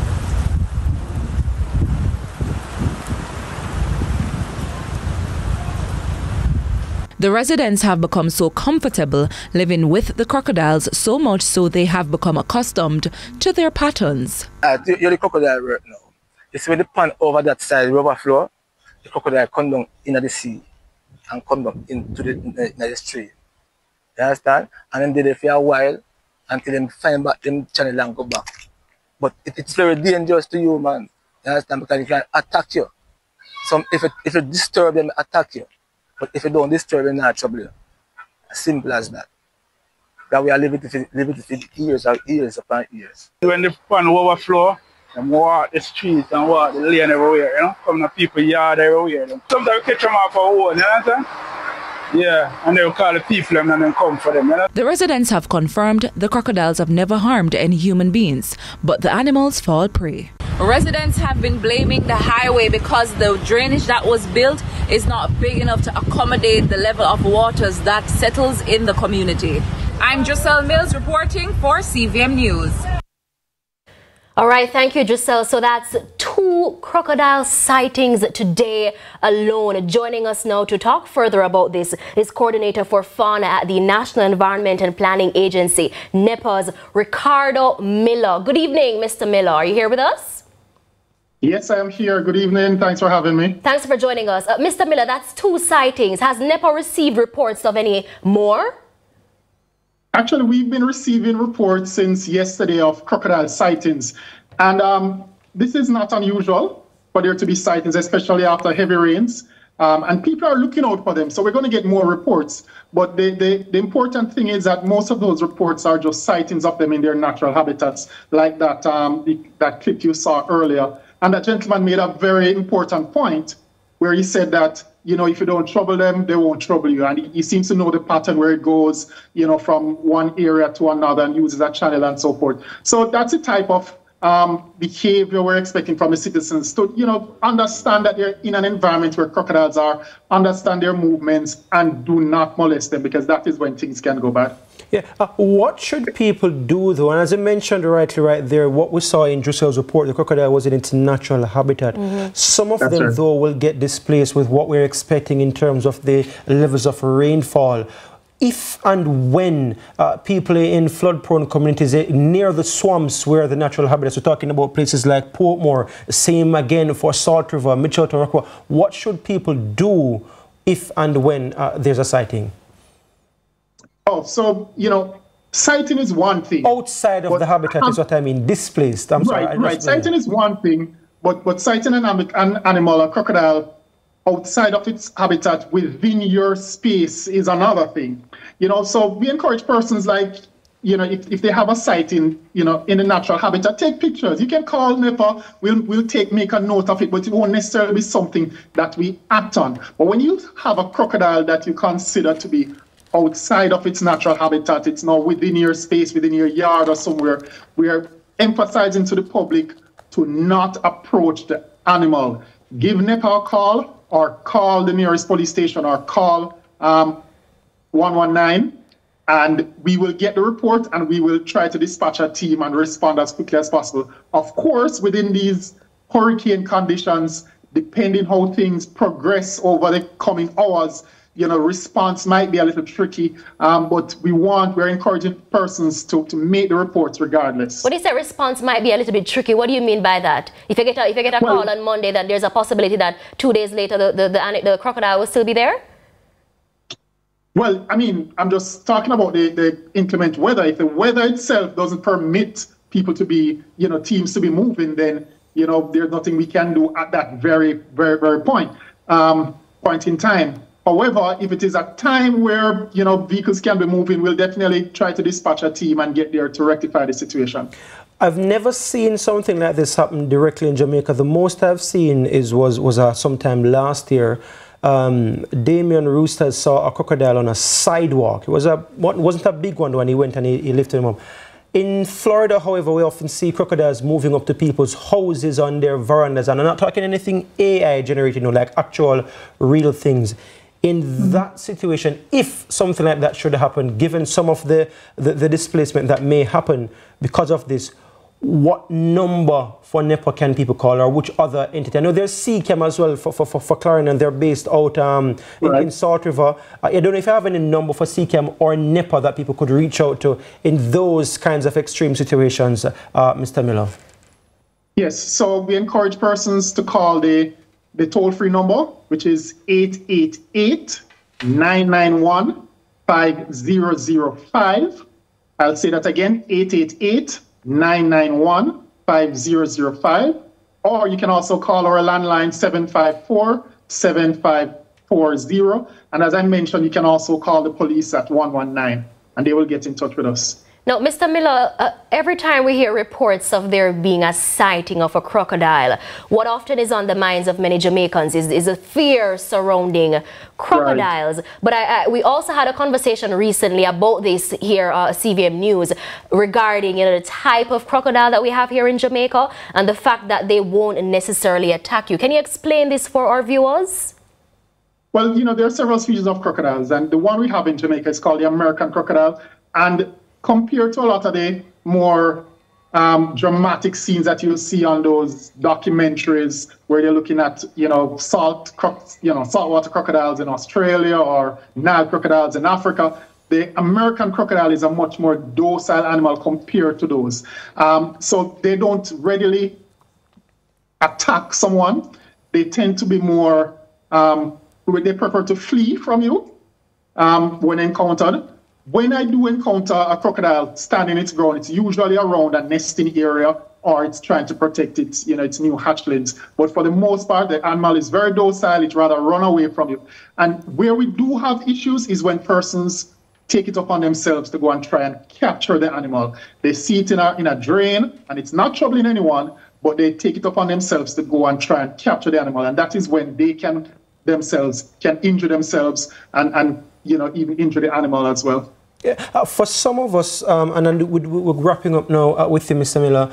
Some Jamaicans, they like, we make light of situations. So immediately after the hurricane passes, for example, and it's, the actual rainfall has stopped.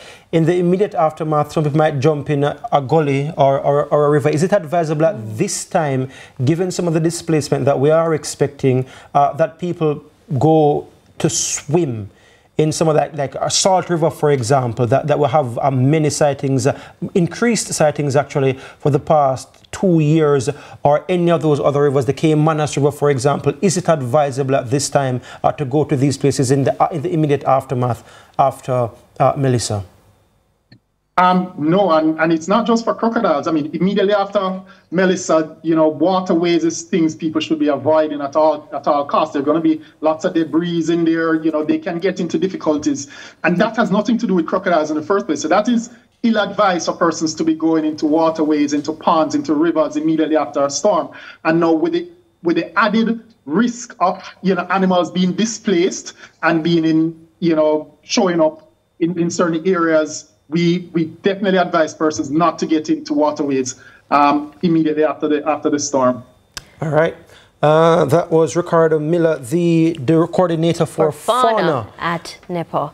Thank you so much, Ricardo Miller, giving us that update. Of course, we're getting a variety of updates and more throughout the day, speaking to disaster risk reduction experts, urban planning experts, as well as experts with the environment. And Gio, speaking of variety of updates, right now we want to go on the ground to find out what's happening outside of the studios, because we're inside right now, so we actually don't even know if it's raining outside currently. But what we want to know what's happening, and we want to go to one of the most vulnerable parishes, which is St. Elizabeth, and we have Amari who's joining us now from the parish to provide that update. Amari, are you here with us? Checking yes, I am. Hi, Amoy. Hi, Gio. So, Amari, you're coming to us from Santa Cruz. What's happening where you are right now?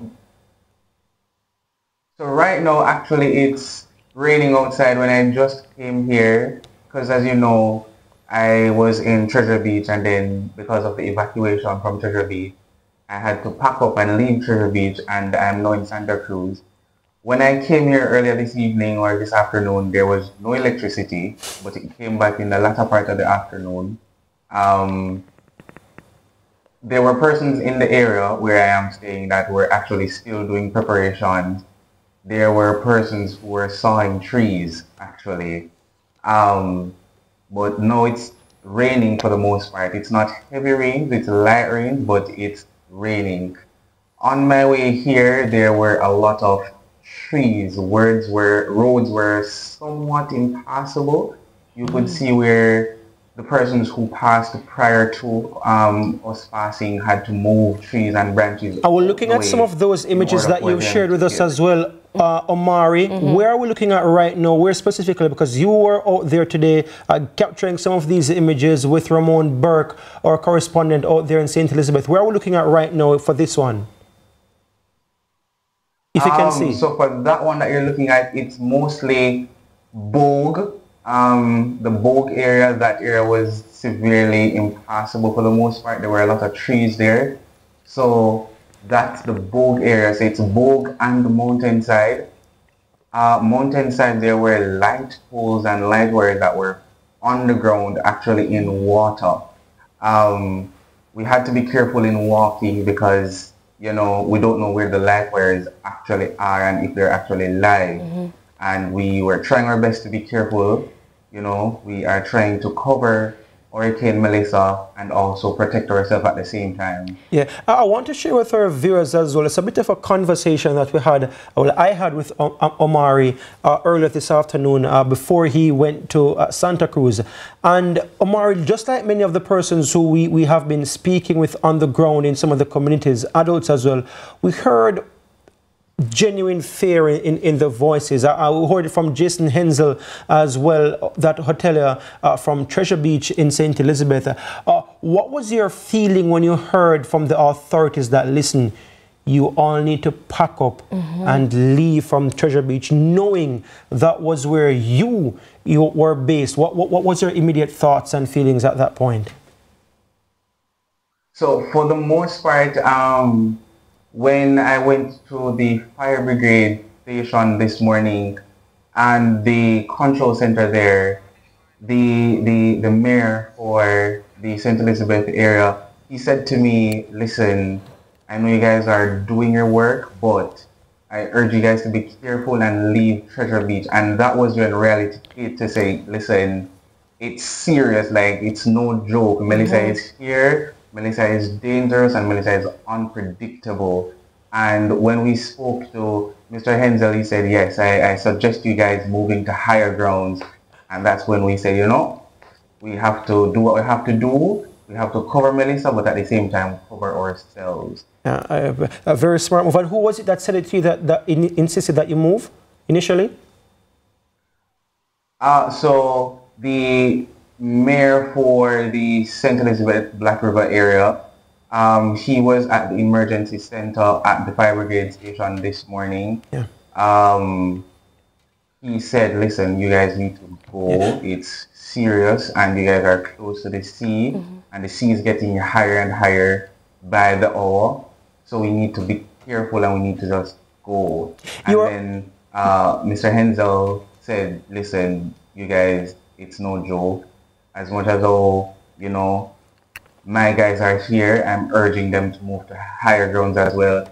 And he said to me this morning, I'm taking the English lady that's here to his personal house for her safety, because as much as she's here and it's an experience for her, he feels as though her life and her safety is in his hands. So he's doing the necessary steps to ensure that she and her family is safe.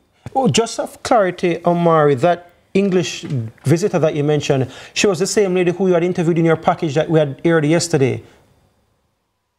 Yes. So she is actually someone that we have already spoken to and seen here on CVM TV. I want to ask you, as well, you were at the Black River Hospital earlier today. We spoke with the Health Minister, Dr. Christopher Tufton, and he was mentioning that the ground floor has been evacuated, and so it's the second floor that we have some people on while some have been moved away. What did you observe when you visited the Black River Hospital today?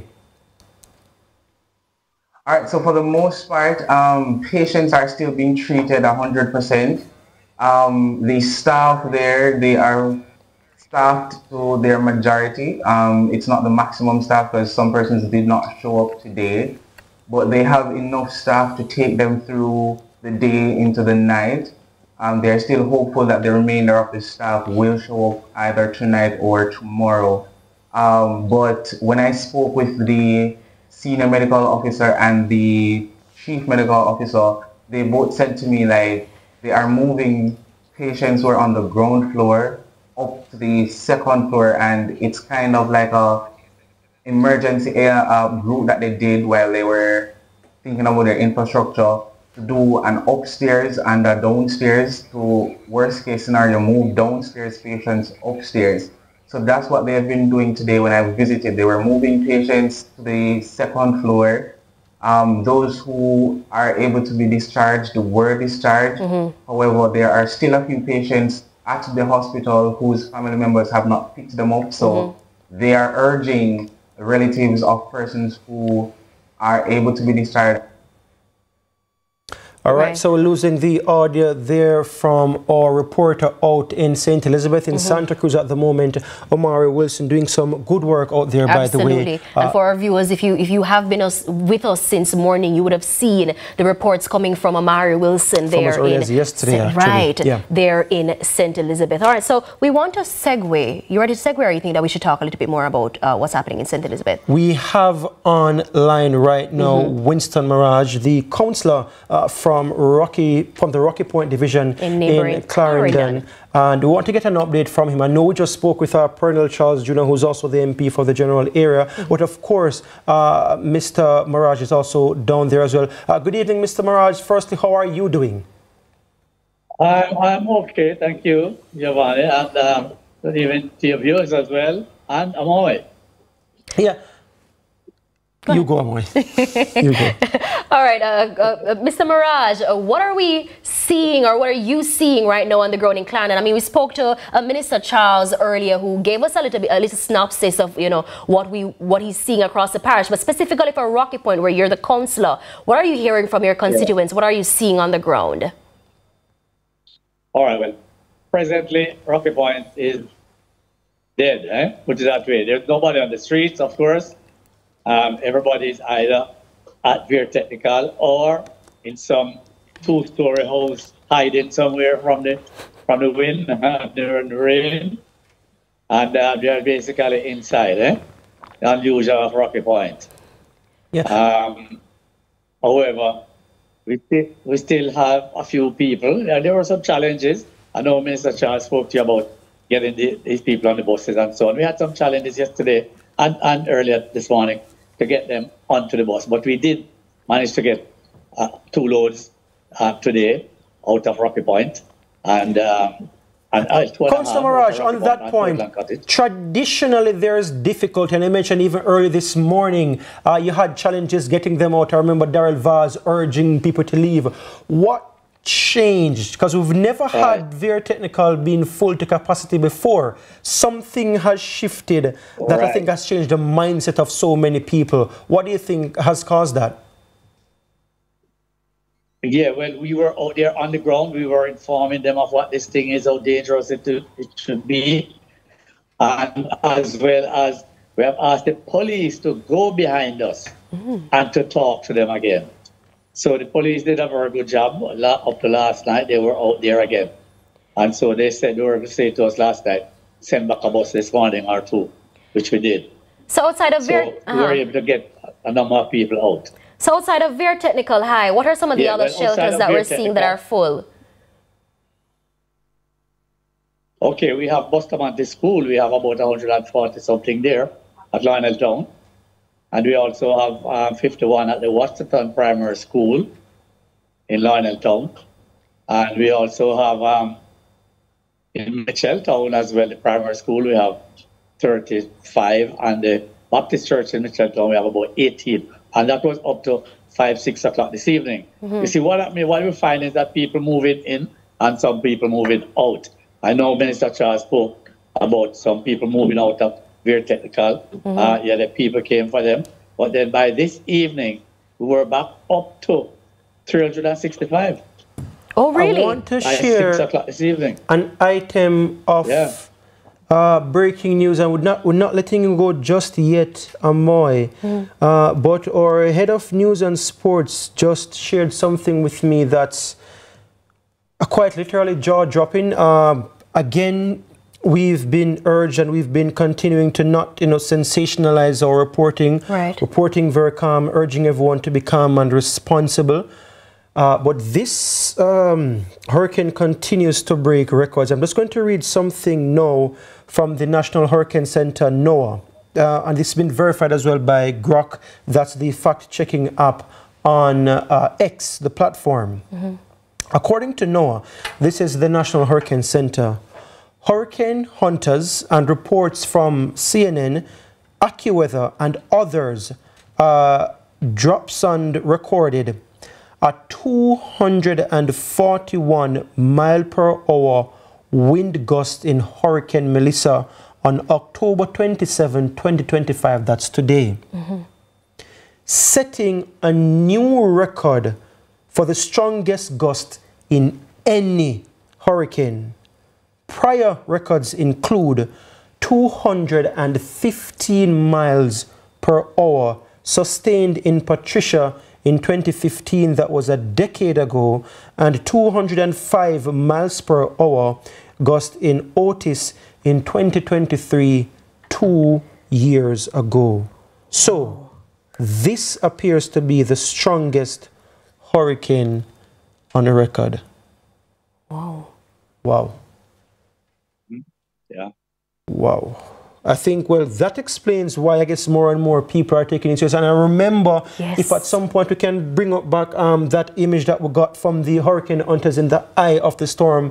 They were saying earlier today that they went inside the eye of Hurricane Melissa and they left shortly after. And that rarely happens. They themselves said that because, again, this is something that gives them their kicks. This is how they get more accurate data. This is how they can report accurately on these systems because they're actually inside the eye of these systems.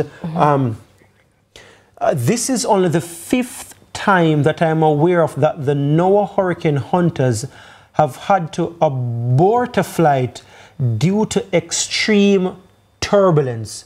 The others were Allen in 1980, Emily in 1987, Hugo 1989, and Felix in 2007. This again, viewers, is coming directly from the National Hurricane Center. The source here is saying that they had the dubious honor of being the flight meteorologist on 2 of those 2 flights, Emily in 87 and Hugo in 89. This is the expert from the National Hurricane Center. And again, we are continuing to just share from you what they are saying. During a reconnaissance flight by a NOAA aircraft from the United States, a probe recorded a wind gust of 388 kilometers per hour or 241 miles per hour in the eye of the powerful Hurricane Melissa at 8:55 a.m. this morning. That's today, Monday, October 27. Give us a second, viewers, as we just take a pause to digest this. This is live television. It's actually a little bit startling and shaking to read that because this thing right here, as you can see, is coming directly to hit us and going straight through our country towards the west of the island, as we're seeing right there. And this is the most powerful hurricane on the record, the fastest wind speeds ever recorded. And you know, Gio, as you read and shared that information with us right now, I can't help but to think of the fact that no one is safe, it appears. No one is out of the woods. It doesn't matter if you're in the parish that the landfall will directly, you know, happen. No one will be able to escape. I don't mean to be dramatic, because he said there we don't want to, you know, be too extra in layman's term. No, but this, when you hear someone like Evan Thompson stressing safe, catastrophic, and using those kinds of language and those kinds of words, the head of the Med-Service Jamaica, you know it's dangerous. We want to go back though to Winston Mirage, who's on the line with us, because we just got that news and it was breaking, and I just wanted to share it as we were getting it with you, viewers. Again, this is live TV. We'll be with you straight until 10 o'clock. And Councillor Mirage, are you still with us? Yes, I'm still here. Councillor, after what we just heard, you heard me? Yes, we can hear you clearly. After what we just heard and what I shared with Giovanni a while ago about no one being safe, I think I'm especially concerned for those persons who are in flood-prone and vulnerable areas and haven't moved to safer grounds. Are you seeing persons, you know, you mentioned that you have seen an increase in the number of persons who are evacuating, you know, vulnerable areas, but are you still seeing Jamaicans who have decided stubbornly that they will not leave their homes despite the high risk to go to safer grounds? Yeah, and you know, sometimes when you hear some of the reasons, well, most of the reasons that they're worried about people looting their properties after they leave. And we know that's real as well. Yes, it is. And especially after the event, you know, we're going to have a lot of roof damages or blown away, that sort of thing. And we know with the intensity of this hurricane, which you just mentioned, it's the first we are going to see anything like this. And you know, some of the reasons are basically that, why they don't want to move. Some people don't want to move too far. As I said before, we have a number of two-story buildings that some people choose to stay nearer to their homes in those buildings as well. You see? And so, yeah, so I mean, when you look at it, you're between a rock and a hard place, eh? Right. Trying to blame some of them. What, if anything, could help to resolve that matter, though? Is it a case where, okay, cool, you don't want to leave your home because you're afraid of looters and you're now on your own? What, if anything, in terms of support, can be offered then for those persons? Right. Well, you see, if some of them have been asking for food supplies and all that and so on, but nobody wants to move at this time. Because just since evening, I was trying to call some people to go for some elderly people who I got calls about, and nobody wants to move their vehicles. They said they have already buttoned down and they won't go out there. Even though at that time the wind was just mild and it was raining just a little bit. Not like now where the rains have started intensifying and the wind is on and off. So, you know, that's just it. Nobody wants to risk their lives out there. Yeah. All right, Councillor Maraj, for the Rocky Point division in Clarendon, I want to thank you so much. What's happening in Portland Cottage? You mentioned that Rocky Point is dead. Portland Cottage, what's the situation there with evacuations and the kind of feedback and interaction you're getting with residents? Right, so we're able to get 2 more loads out of Portland Cottage as well between yesterday and today. And we still have some people there who are not moving. But you see, Portland Cottage is a community that has 2 levels. So we have a hilly section as well, and that is where a lot of people have gone to, at the Shira Heights housing scheme, and the other areas where the primary school is situated, they are on a hill. So we wouldn't get much of damage from the storm surges. But of course the wind, you know, will be affecting those people. But a lot of them moved out. A lot of them moved out, especially on the low areas. Because, I mean, we could have seen, even those drains that we cleaned up a few days ago, the seawater, the high tide came in and covered all of those, covered the main roads. You see? So it's like, we explained all of that to them, you know, that's why we're able to get them out. But we told them, the seawater is going to come in. So the rainwater wouldn't get a chance to flow out to the sea, so it's going to rise on you guys, so that's why you need to move. So we did that like more or less a house-to-house between yesterday and today. All right, Councillor Maraj, I want to thank you very much for sharing what's happening. And I just want to urge you right here on air as well, Councillor Maraj, as the situation develops, as you get any word and update from your constituents down there on the ground in your division, do get them to us as well. Communicate with us, communicate with me, so that we can bring it to the nation and update everyone on what's happening. But I want to thank you so very much for sharing the information that you have been sharing. Thank you very much, Alvin. Yeah. All right, thank you so much. That was Councillor Winston Maraj, Councillor for the Rocky Point Division in Clarendon, Amoy. All right, so now we're going to move to Clarendon and head further west, northish west, St. Anne, where we have our reporter Carolyn Brown, who's on the ground and now joins us live to talk about what she would have seen throughout the course of the day. She went through both St. Anne and St. Mary. Carolyn, are you here with us? And again, viewers, this is live TV, so you know you may have a little bit of technical glitch, and here is Carolyn coming in now. Yes, we can hear you. Carolyn, where are you right now and what does the outside look like?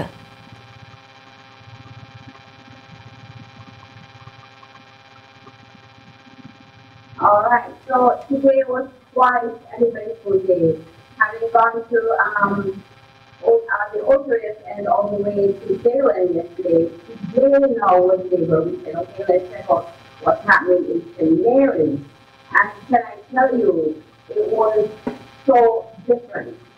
You know, as we approached the earlier part of the day, the morning, we started off in the morning, we could see persons out and about. But then when we got to Port Maria, that's where I stopped and checked in and lovely wall, all the beautiful girls. And then we said, okay, let's try and get out of the car. The very first thing is that our videographer could not open the door because of the wind force. You have to be. All right, Curlin, hold a second, Curlin. Just a second, Curlin. Because we want to ensure that we get Curlin's report properly, we don't want to risk not hearing her clearly because we're struggling to hear her at the moment. So we will sort that in the back end and we'll try to come back to our reporter, Curlin Brown, who is now in St. Anne. She was between St. Anne and St. Mary today, and she did give word to us that, you know, we got notice that persons in Port Maria were instructed to vacate. Everyone in Port Maria were told to leave. So that was some of what was happening there. We do want her to share that with us, but we don't want to compromise the quality of what she's showing. So we'll try to sort that, people. But again, you know, the network is getting more and more unreliable as the system comes closer. We're working on more persons out west now, like further west this time from the Westmoreland side, and we'll go to those as soon as we can. We're trying to get the mayor, but we do want to acknowledge some of our viewers who have been watching us. We have people all over the world saying they love our coverage. We're doing the best coverage on Jamaican television. And let's go now to Alomarile.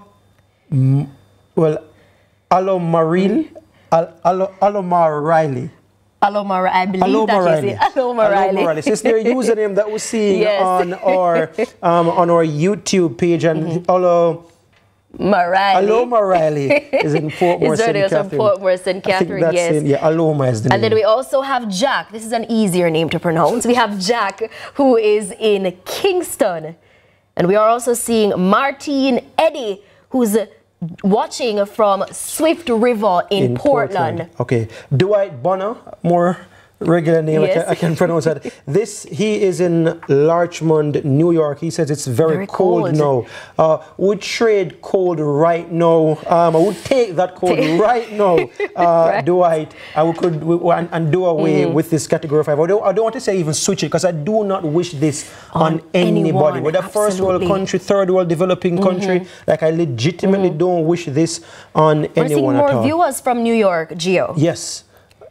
We have Jim. In Brooklyn. And also Tamara Hodges as well saying hi. She's also tuning in. All right, let's go now to the Mayor of Savannah-la-Mar, Mayor Delancey. Good evening, Mayor Delancey, and thank you so much for joining us. How are you doing?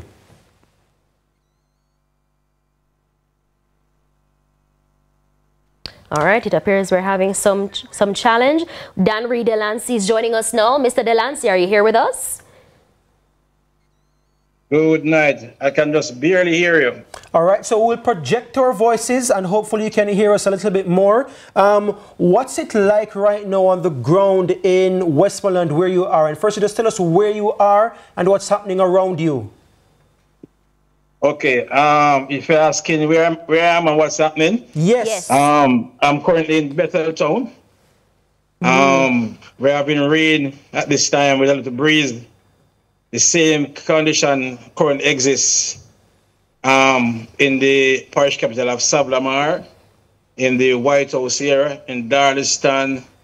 Same applies for places like Leamington, New Roads. Same applies for Petersfield, Local London, Whitton, and those areas. Yeah, in terms of getting people out, the eye of the storm will be passing close to Westmoreland. It's at the border of St. Elizabeth and Westmoreland. And just to our viewers who may be just tuning in, I'm projecting and I'm sounding this loud and, you know, probably a little bit dramatic because he can't hear us so well. So I'm just trying to project so he could hear me. I'm not being dramatic, just a kind of a disclaimer. Right. So, Mayor Delancey, what's happening now with the evacuations in some of the flood-prone communities? Okay, well, earlier on, we got buses along with the police to go into the into areas like Matneyland, Grangeville, places like Wharf Road, Petersfield, downtown South, Hartford, St. Paul's, Little London, encouraging residents of these areas to actually evacuate. And I must say that the response was rather poor. A lot of persons have said that they're going to be sticking it out. They have been through many storms without leaving their homes. They don't want to leave their homes and then people loot and all of that. So a lot of people have actually decided not to leave. Whoa, it appears that's a common concern. So what then do the shelters in the parish look like, Mayor? Okay, well, we have a total of 66 primary shelters in the parish. All 66 have been activated. To date, of the 66, we have 22 shelters with persons seeking shelter there right now. 22 of the 66 have persons inside there. And at the last count, we had a total of 250 people in the shelters. A breakdown of that shows us 198 adults and 52 children. Yeah. All right, and we just brought up a live image of Little London where we have that camera stationed, and we have been going to some of them throughout the day. Little London in Westmoreland as well, and you can see rain droplets there on the camera. And so our viewers, the view may not be as clear as it was earlier today. Yes, you can tell it's raining.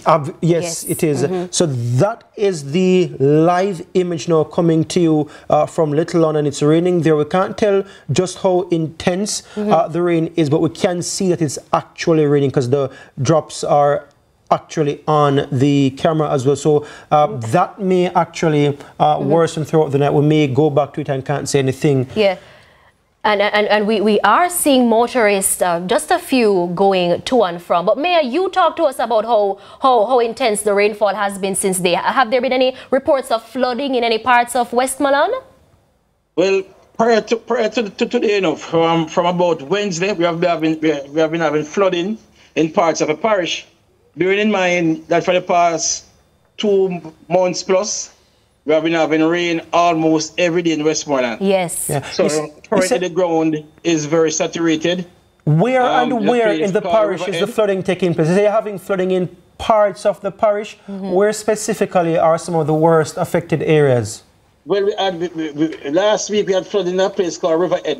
That's in the broader Petersfield area, Carina Road, Riverhead. And we had to do some immediate drainage work around there, creating new drain and all that, and to get the water off some of the residents there. And we are expecting some of the usual trouble spots to be flooded again, places like Matneyland, parts of Little London, Wharf Road, parts of Grangeville. We are expecting that once the system lives up to the form or lives up to its billing, then you'll be seeing some flooding in these areas.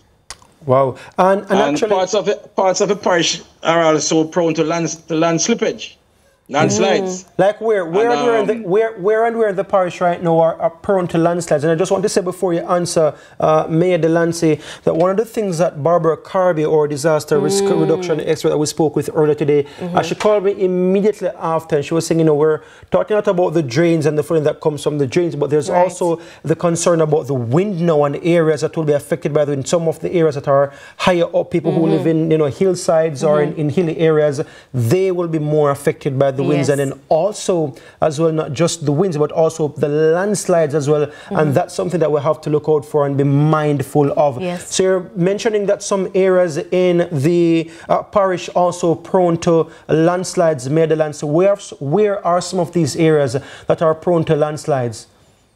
Places like Retrieve, up in Eastern Westmoreland, Duckett, York, Greenwich, Amity, parts of Lambs River, parts of St. Leonard's, Chesterfield, Marywood, those areas, Marchman Road, those areas are prone to landslides.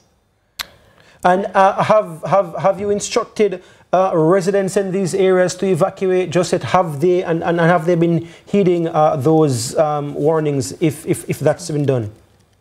Yes, we have sent out several messages, and we have made phone calls as well to persons that we think might be in danger, and people are very much reluctant in moving. Very, very reluctant. In terms of preparation, though, Mayor, because a few days ago I remember seeing Member of Parliament Dwayne Vaz, carrying out some work in his constituency. Where's the parish? Where's Westmoreland in terms of preparedness? Well, we have prepared as best as we could with what little resources were at our disposal. We have done extensive drainage work in the town of Savlamar in conjunction with the Member of Parliament Dwayne Vaz.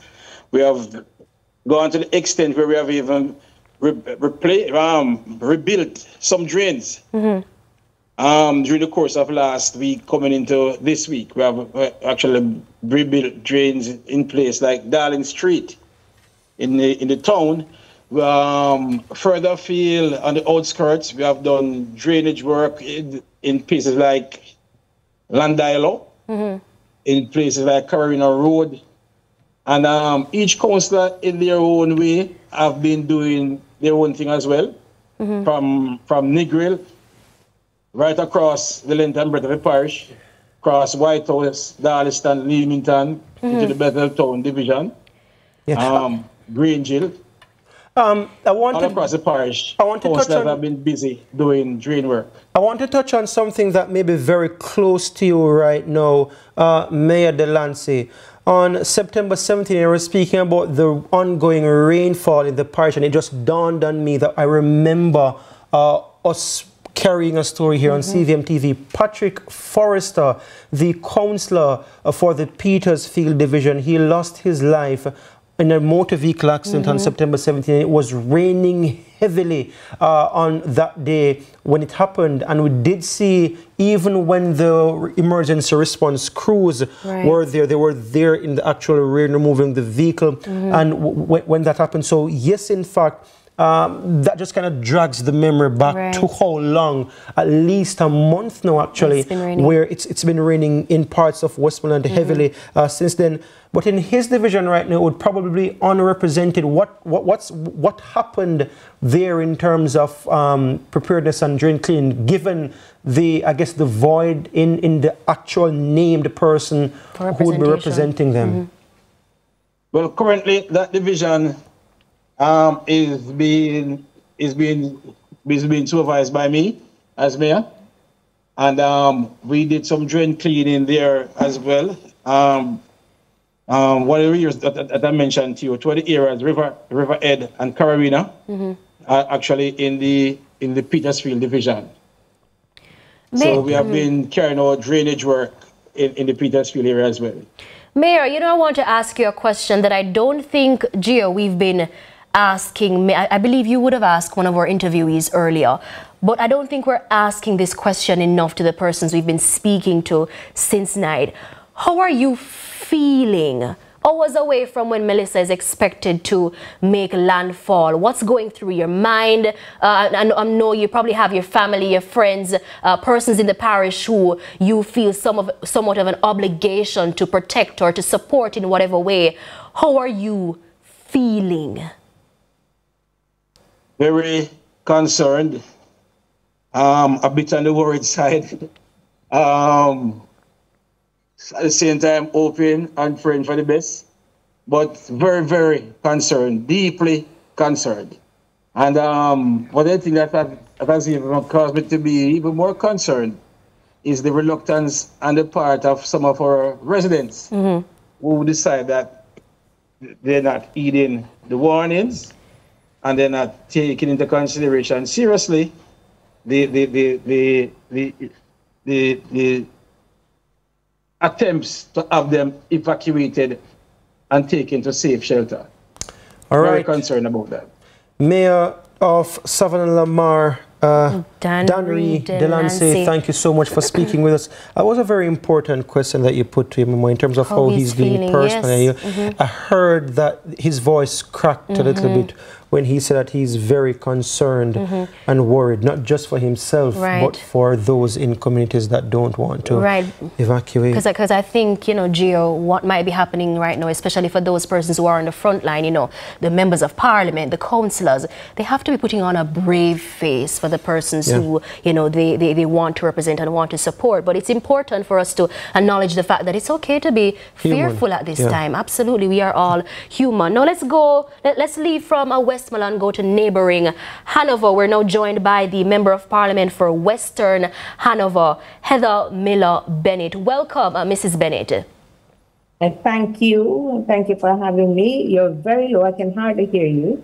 All right. So we again, like we did the last time, we project our voices for you, MP Miller Bennett, just to hear what's happening. I remember we had her in our studios here at CVM a few weeks ago after she got that seat. Before I ask you any question, I just want to say as well, and I wanted to say it to him before he left, and hopefully he's watching or somebody will tell him, our condolences here from CVM to the municipality of in Westmoreland, there, the Savannah Lamar Municipal Corporation, because you know they are in mourning. Again, Patrick Forrester from the Petersfield Division, the council there, he lost his life on September 17 in a motor vehicle crash on a rainy day. So yeah, we've been having some time with rains, and again 3 persons in preparation for Hurricane Melissa have died, as well as reported by the Health Minister. News broken right here on CVM TV's tracking Melissa earlier today.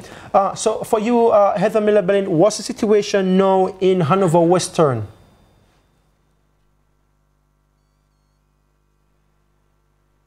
I didn't hear you. All right, so what's the situation at the moment on the ground in your constituency? So very little rainfall. The place is still intermittent drizzling, but we are not yet feeling the impact of the hurricane. Yeah. In terms of preparedness, your drain cleaning and preparing for the arrival of Hurricane Melissa, what has been done so far? So we carried out drain cleaning exercise throughout the constituency. Major drain cleaning in Lucy, which is prone to flooding, that area, the Riley Bridge, which there's usually a pile-up of bamboo in that area that causes flooding, as well as the Venture Gutter, which we carried out extensive cleaning on those 2 areas and surrounding areas as well, other communities. We did some drain cleaning exercise to ensure, to mitigate the effects of the flooding. Yes, and in terms of evacuation and shelters, what's that been looking like across Hanover?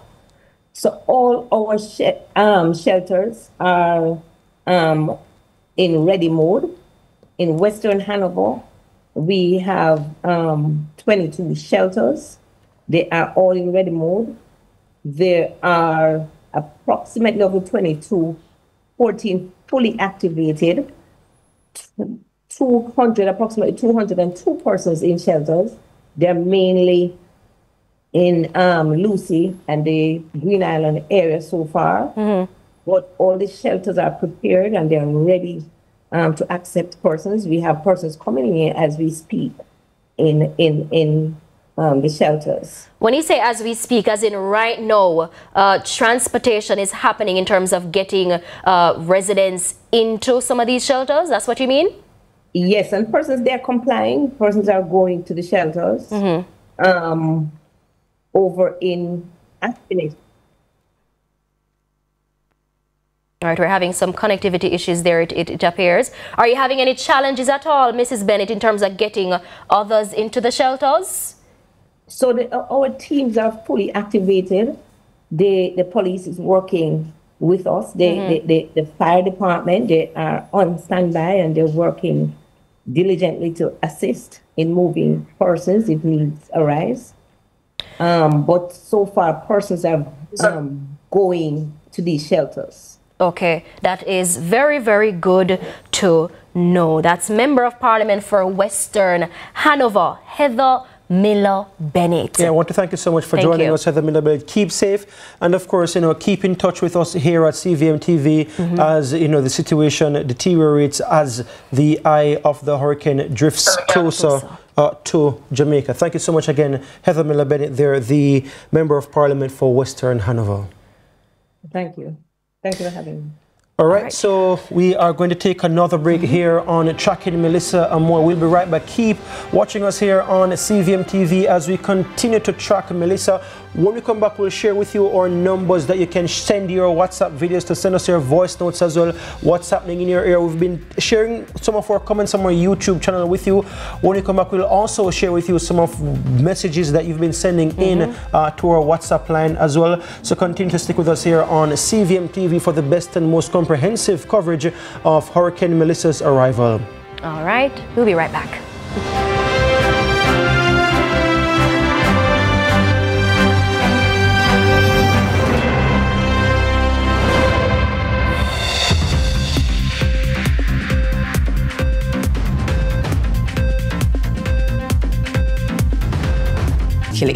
So anybody in Jamaica, any homeowner can go on to BCIC online. You don't even have to be a BCIC customer, and it will give you a building value. When you update your home's rebuilding cost with our online calculator, you'll get $5 million in free content insurance and up to 12 months to pay your premium. If you're not insured, go get it now. Better to be safe than sorry. Millions of people are attacked by harmful mouth bacteria. The root cause of bad breath, gum problems, cavities, plaque, and tartar. That's why Colgate combined the best science and technology in Colgate Total. Unlike others, its superior formula fights bacteria and creates a powerful protective barrier for up to 24 hours to prevent them from coming back. Take control of your oral health with Colgate Total. Yeah man, this is Grams Morgan.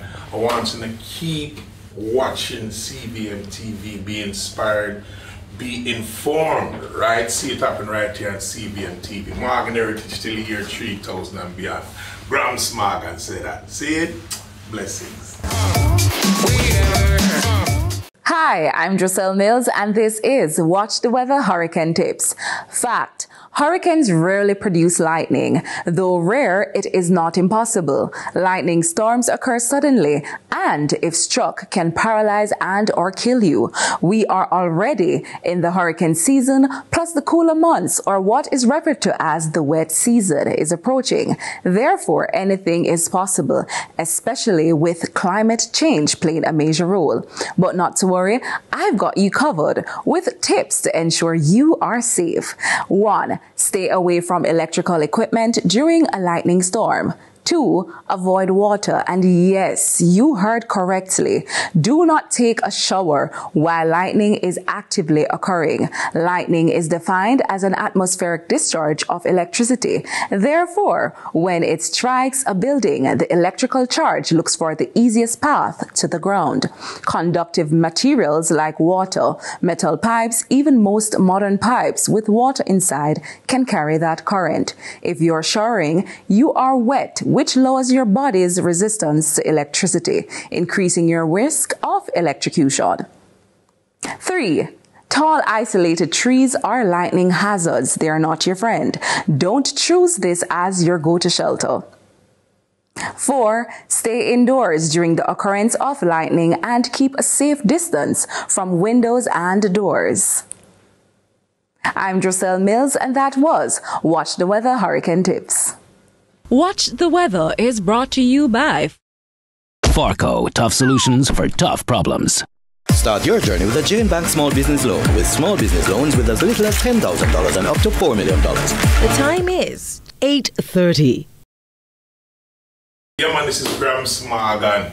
I want you to keep watching CVM TV, be inspired, be informed, right? See it happen right here on CVM TV. Morgan Heritage till the year 3000 and beyond.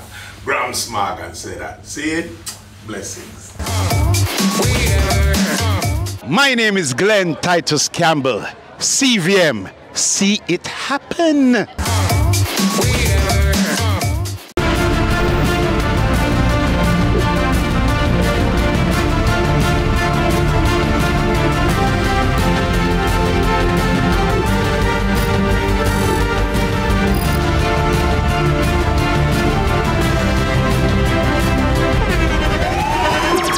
The internationally acclaimed On Stage with Winfred Williams. At a new time, Saturdays at 8 p.m. on CVM TV. So much more than entertainment.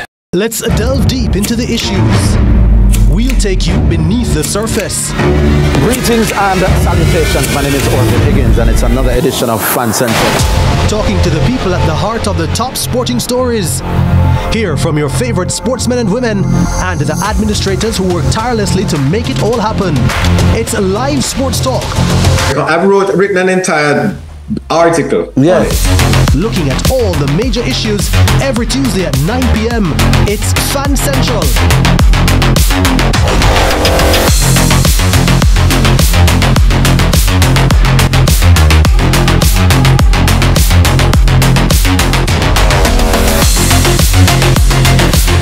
Hi, I'm Druselle Mills and this is Watch the Weather Hurricane Tips. Today we're looking at flooding, one of the most serious threats during the hurricane season. It often follows the persistent rainfall that comes with the passage of a hurricane or even a tropical storm, and at its worst has the power to claim lives. So while strong winds often captures the headlines, it is flooding that can leave the deepest scars on the communities. So, 1. If you live in a flood-prone area or a structure most likely to be affected by heavy winds, don't wait until the appointed time to evacuate. Evacuate once a warning is issued. It's better to be safe than sorry. 2. Avoid driving, swimming and walking through flood waters due to hidden dangers, contamination and a high possibility of being swept away. 1 foot of moving water can sweep away a vehicle and even 6 inches of water can knock you down. 3. If you happen to be stuck in a flooded area, move to higher grounds immediately, followed by calling your nearest police or fire department for help. 4. Store birth certificates, IDs, and other important documents in waterproof elevated containers in case your home is flooded. 5. If you are lucky enough to have electricity during a hurricane, once floodwaters begin to enter your house, unplug all electronics and switch off the main breaker. Please do not touch wet electrical equipment. Watch the Weather is brought to you by Farco. Farco, tough solutions for tough problems. Hey everybody, I'm Yendi, and this is Odyssey with Yendi. In this space, we connect with some of your favorite people as they share their journeys.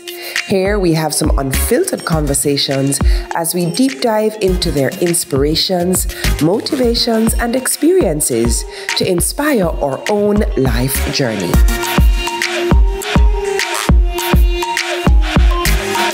Odyssey with Yendi, brought to you by Grace, Singer, and IslandNet Services.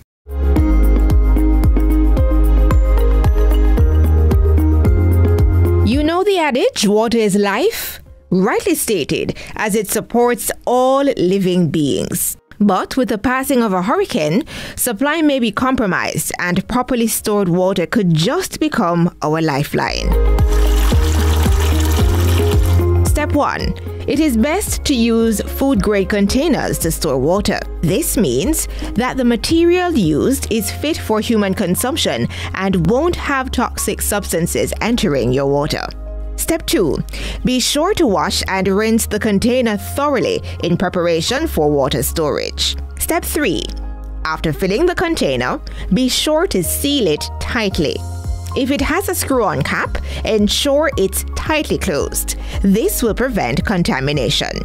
Step 4. Also, to prevent contamination, store water in a cool, dark place. This is to minimize exposure to temperature fluctuations, which can degrade the quality of the water and the container. Step 5. Replace stored water frequently to ensure freshness. You may use older water for non-drinking purposes. Step 6. Additionally, you may want to label the containers with the date of storage. This will help you keep track of how long the water has been stored. Step 7. Drinking water containing bacteria and viruses can lead to serious health issues and diseases such as diarrhea, cholera, or dysentery.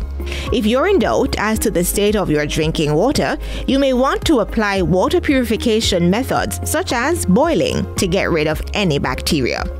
Step 8. Finally, going back to point number 1, do not store water in containers that have been used for chemicals or substances that can leach into the water and your system. Ensure that your stored water remains safe and drinkable. Protect your water, and it will protect you.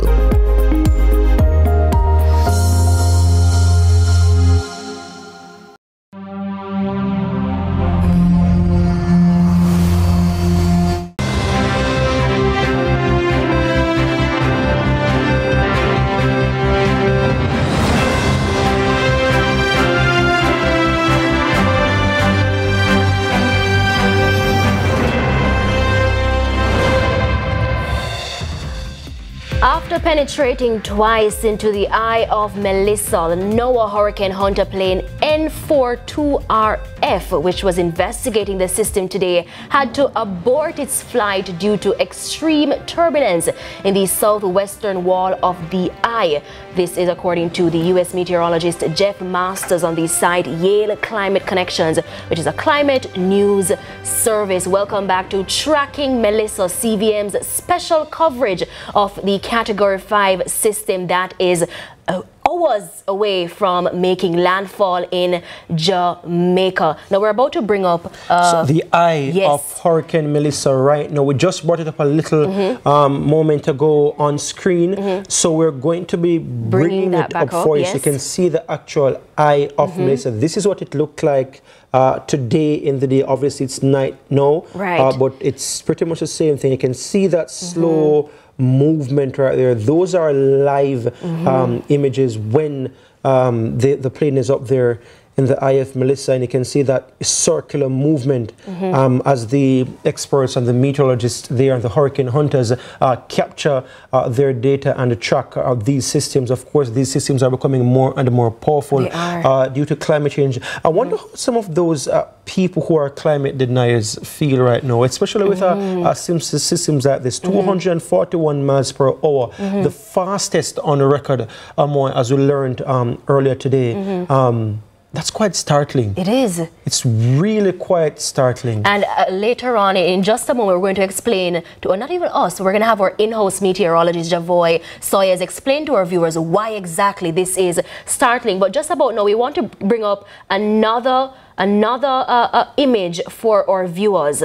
And this will be the plane. Now, this plane is not, just for clarity, this is not Hurricane Melissa.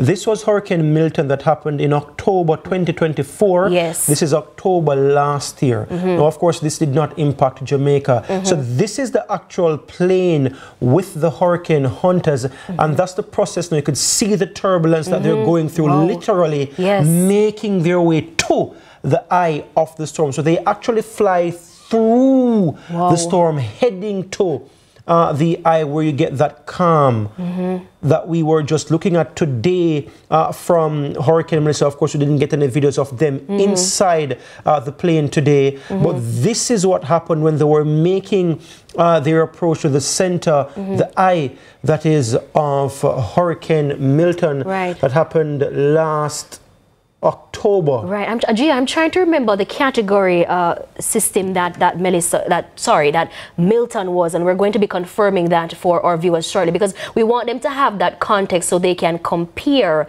Milton to Melissa. So if you're seeing it was in fact a category 5. Oh wow. Milton was in fact a category 5 hurricane, and it strengthened it into one of the strongest category 5 hurricanes in recorded history at a record pace.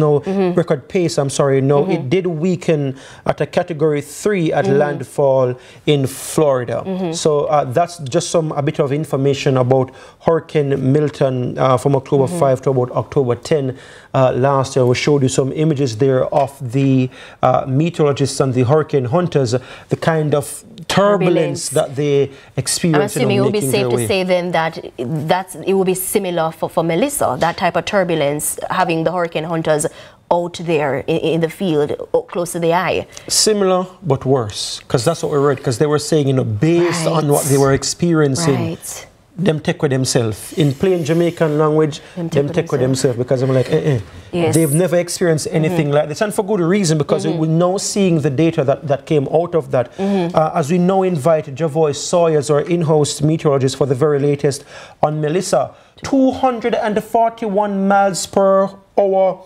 wind gusts, Javoy, the fastest in recorded history. Record-breaking Hurricane Melissa here. Your reaction to that news? Yeah, Melissa continues to be the poster child of a textbook hurricane, especially in the Atlantic. Even now, looking at the imagery now, I'm seeing where the system has stalled. Well, it did stall a couple hours ago after making one loop, and has since began another bout of re-strengthening, it would seem.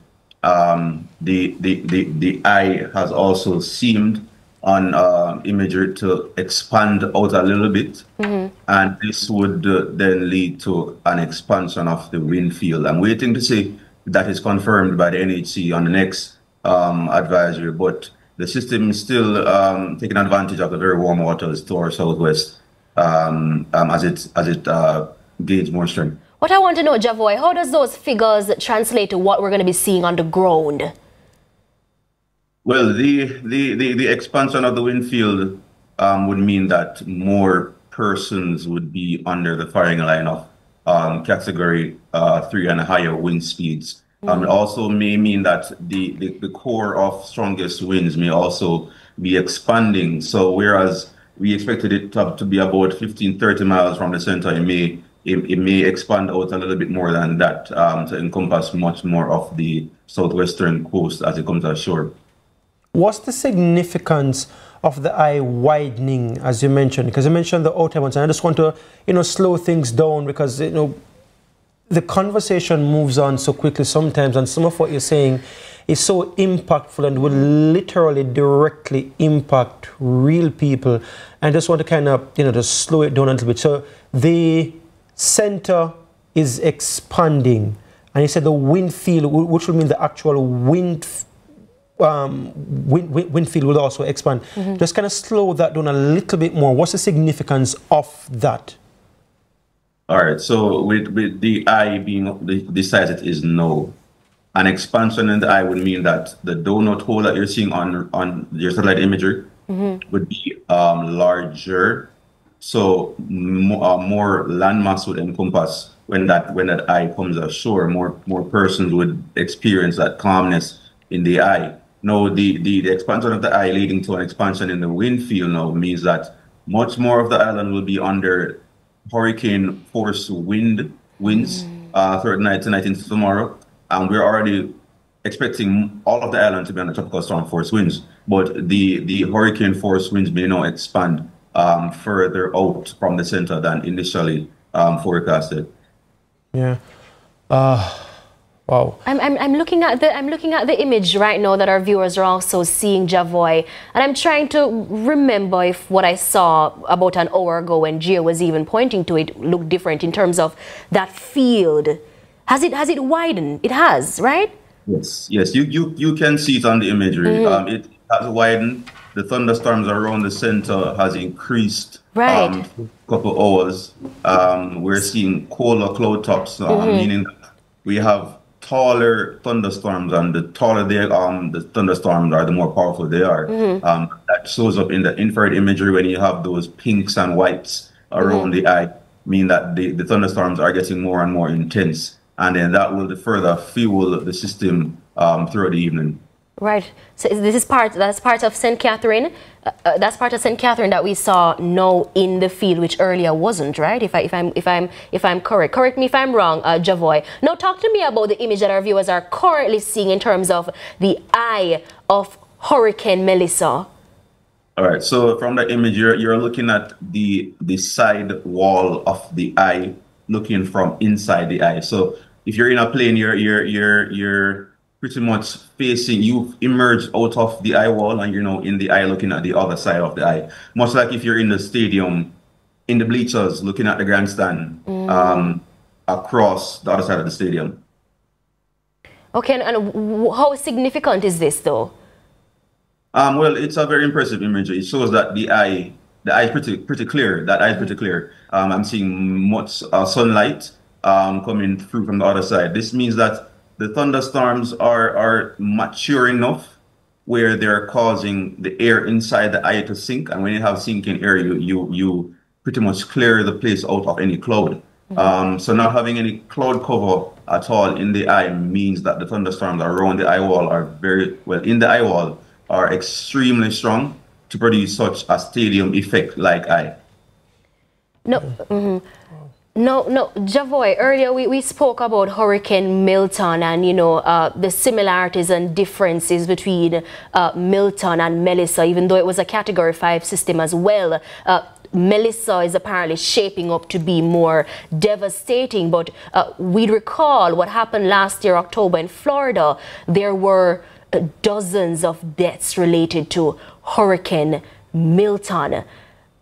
I'm not going to put anything out there in terms of, what may or may not happen with Melissa, but especially having received that breaking news earlier with the new developments with this system, Javoy, do you think that us as a country, we're viewing this system or regarding it as seriously as we should? Well, I think the officials have been on the ball from the very get-go. From the system was a tropical wave in the Eastern Caribbean. We've been on the ball about it, expecting the system to develop because the conditions in the Western Caribbean were such that any seedling of a tropical system that comes in the Caribbean would have the potential of becoming something great. And that is what Melissa has done. The similarities between Melissa and Milton is just that, well, they're both Category 5 hurricanes, but Milton wasn't a slow mover. So we see the death toll in Florida, we've seen the destruction it caused in Florida, but it was a pretty fast moving system. Melissa isn't. Even as it begins to make the turn towards the island, it would take some time to speed up, but once it makes that turn, the speed up is inevitable. Anything that the low pressure systems coming off of the US grabs onto tropical wise, system wise, they always tend to be pulled out of the Caribbean at a pretty fast clip. But before then, the system is still moving a bit slow. The system now, according to... Right, so this is the path of the plane that went into Melissa that we showed you the eye of earlier today. This is shared for more friends there, those hurricane hunters. And I want to ask you as well, if it is that, explain to us how a plane can manage to, a plane of that kind of plane, if you know anything about that, Javoy, go into a Category 5 hurricane, but we can't, a country can't handle it, but a plane can, for example. And then commercial planes, for example, the flights have been cancelled because of the severity of the potential impact of this. But you have people actually flying into it without anything, I don't know, catastrophic happening to the plane. How do you explain that? How is that reconciled? Well, these type of aircraft, they're built for a specific purpose, to fly in extreme conditions. to be subject to extreme conditions. The frame of the airplane itself was built to withstand a significant amount of wind and shear as they traversed through the hurricane. Yet Javoy, the aircraft did not withstand. It could not withstand, like Gia shared earlier, especially from NOAA. They said that it was the first time they rarely leave so quickly. And the aircraft left. Today, yeah. So if that aircraft, which like you mentioned a while ago, Javoy, was built to withstand this systems like these, if that aircraft cannot withstand this system, how then we as little man and woman humans on our island Jamaica are expected to withstand this system? Well, our Prime Minister has said that no structure built on the island was built to withstand Category 5 hurricane of such magnitude, and it's a fact. The wind, don't underestimate the power of the wind, especially on structures and buildings. You may think that you're in concrete, and it's like the wind in the system is likened unto tornadoes, and tornado is pretty much the same. Well, some tornadoes are the same wind speed, but at a smaller scale, concentrated scale. This is a larger system with that comparative wind speed. So you can imagine if a tornado can rip a wooden structure off the foundation. You can imagine if that same wind speed on a larger scale, what it would do to infrastructure and vegetation, and just what we know on a daily basis to be our norm. Yeah, earlier when we spoke, it was moving. Now we're getting from the information from the Weather Channel that the brief pause that Melissa had has now ended and is now starting to move toward the northeast. This was about 10 minutes ago, actually 12 minutes ago exactly, from the Weather Channel, Javoy. The significance of that?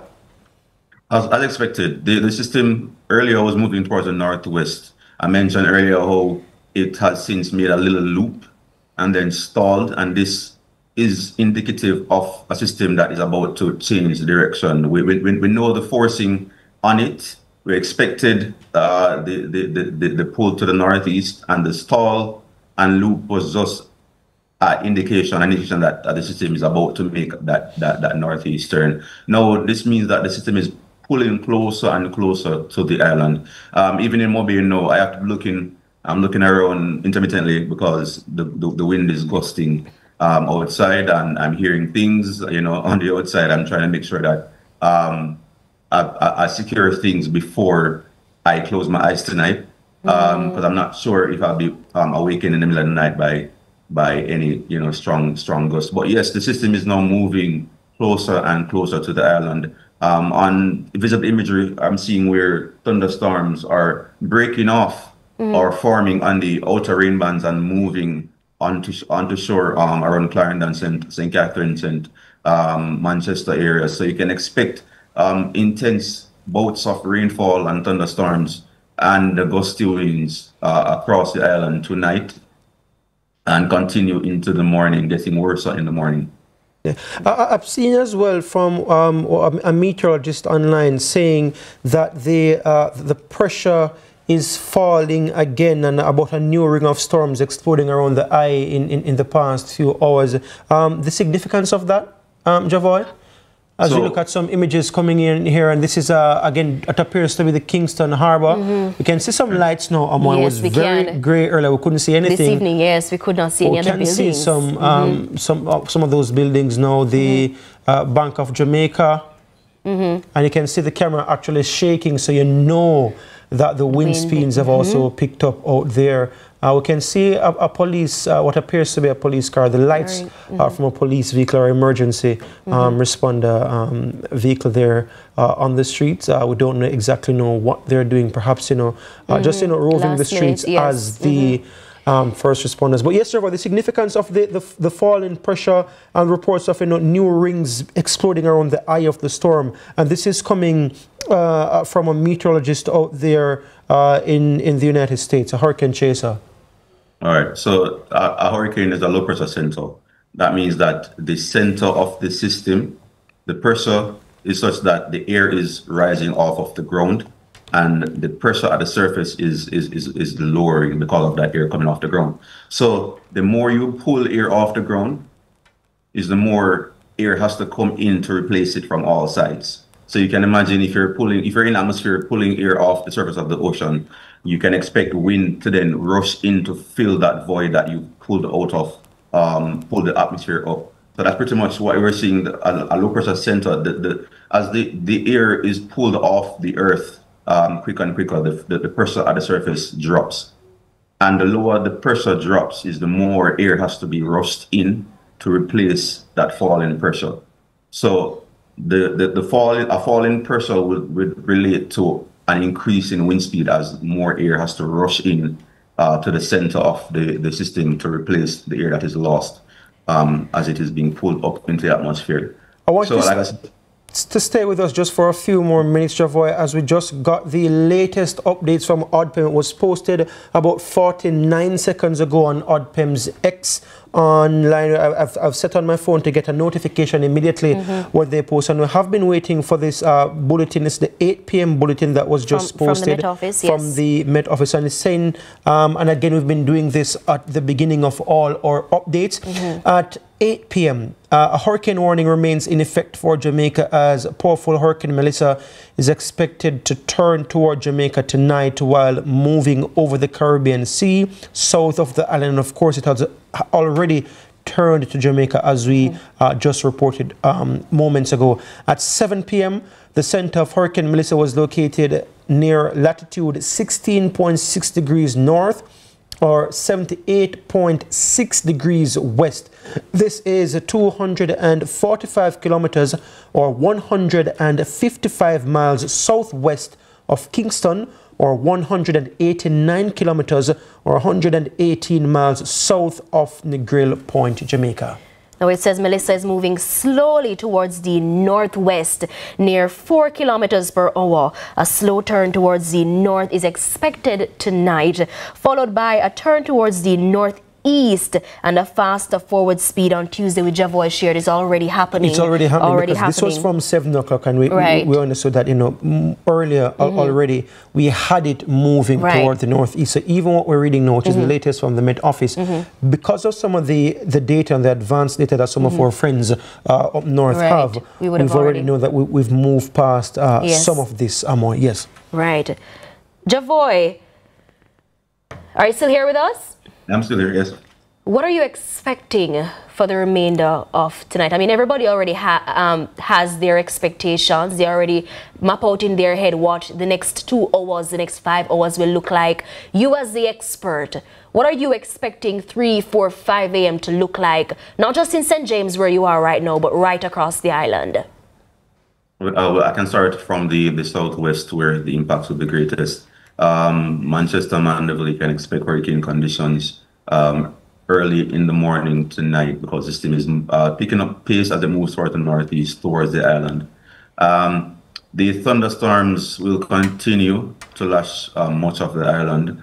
Like I said, the onshore flow would be east of the eye. So areas east of the eye will have that wind coming on shore and then bringing in those rain bands with those embedded thunderstorms and gusty conditions. You can expect gale force to hurricane force winds embedded within some of these thunderstorms as they traverse over your area. You may have lulls for those areas further towards the east. You may have lulls in the night when things have died down somewhat, but with each passing thunderstorm, you can expect gusty conditions to continue. I'm so sorry, Javoy. Gale force winds. We've always heard that term. I know Chris Gale, gale force winds in cricket. I mean, we've heard it, in relation to hurricane. What does that mean? What are gale force winds? Well, so you have hurricane force winds and you have gale force winds. Gale force winds, comparatively, a tad under tropical force winds, but it encompasses the wind speeds of tropical storms as well. So gale force meaning that you may feel a gust, the limbs of the tree may break off, twigs may break off, you may have some structural failure. I'm trying not to use the exact unit or the exact measurement, because then that doesn't mean much to people. I'm trying to describe what the wind would do as a gale force wind compared to a hurricane force wind. Hurricane force wind, we know can topple trees and tear the roofs off buildings. If persons further towards the east may not get strong hurricane force winds, expect tropical storm and gale force winds to pretty much encompass all of the island. All right. Thank you so much. That is our in-house meteorologist, Javoy Sawyers. Now, when we come back after this break that we're about to head to, we're going to hear a little bit more about what happened in St. James today. We have a correspondent down there. Javoy shared a little bit about what's happening right now on the ground, but we want to see what the entire parish looked like throughout the course of today. So we'll be right back with that information on the other side of these messages.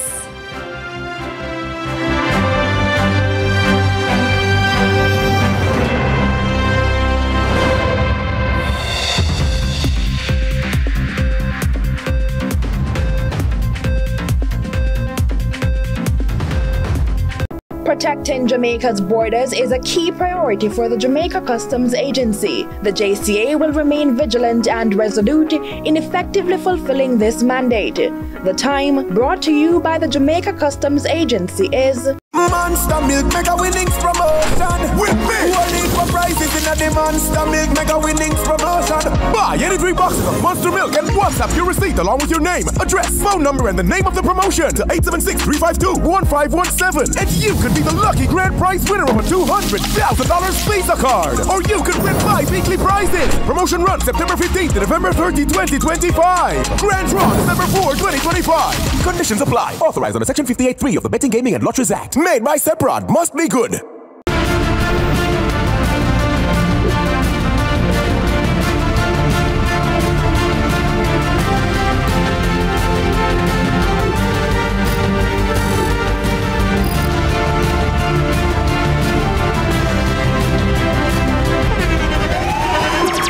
The internationally acclaimed On Stage with Winfred Williams. At a new time, Saturdays at 8 p.m. on CVM TV. So much more than entertainment.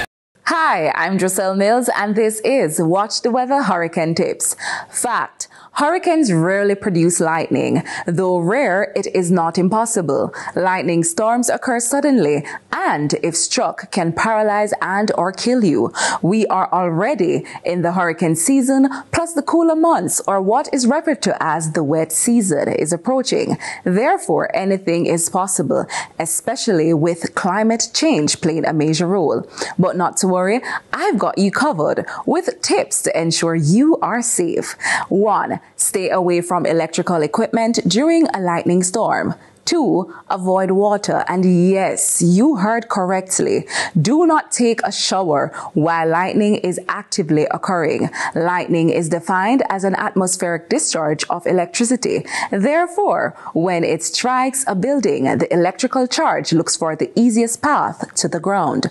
Conductive materials like water, metal pipes, even most modern pipes with water inside can carry that current. If you're showering, you are wet, which lowers your body's resistance to electricity, increasing your risk of electrocution.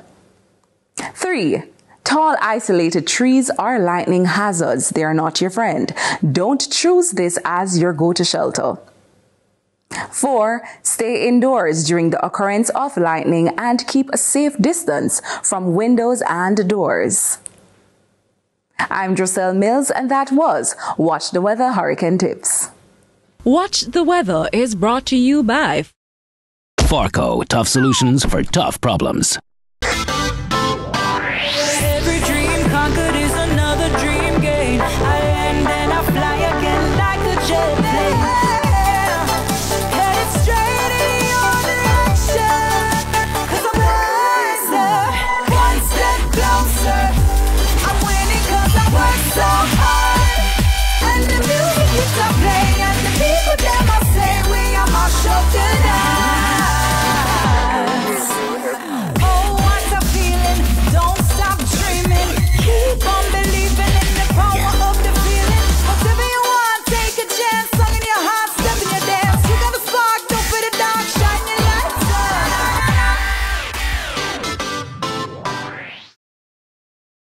This is the Small Axe Jesse Ral representing for CVM. See it happen.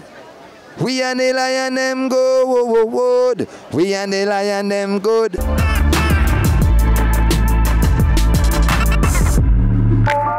This is the Aedes aegypti mosquito that spreads the Zika, chikungunya, and dengue viruses. Search for its breeding sites and destroy them. A message from the Ministry of Health and Wellness. The Time by the Ministry of Health and Wellness. Hey everybody, I'm Yendi, and this is Odyssey with Yendi. In this space, we connect with some of your favorite people as they share their journeys. Here we have some unfiltered conversations as we deep dive into their inspirations, motivations, and experiences to inspire our own life journey.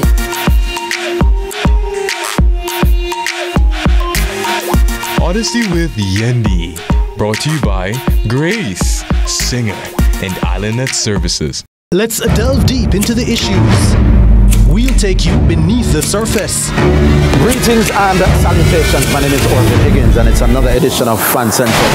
Talking to the people at the heart of the top sporting stories. Hear from your favorite sportsmen and women and the administrators who work tirelessly to make it all happen. It's a live sports talk.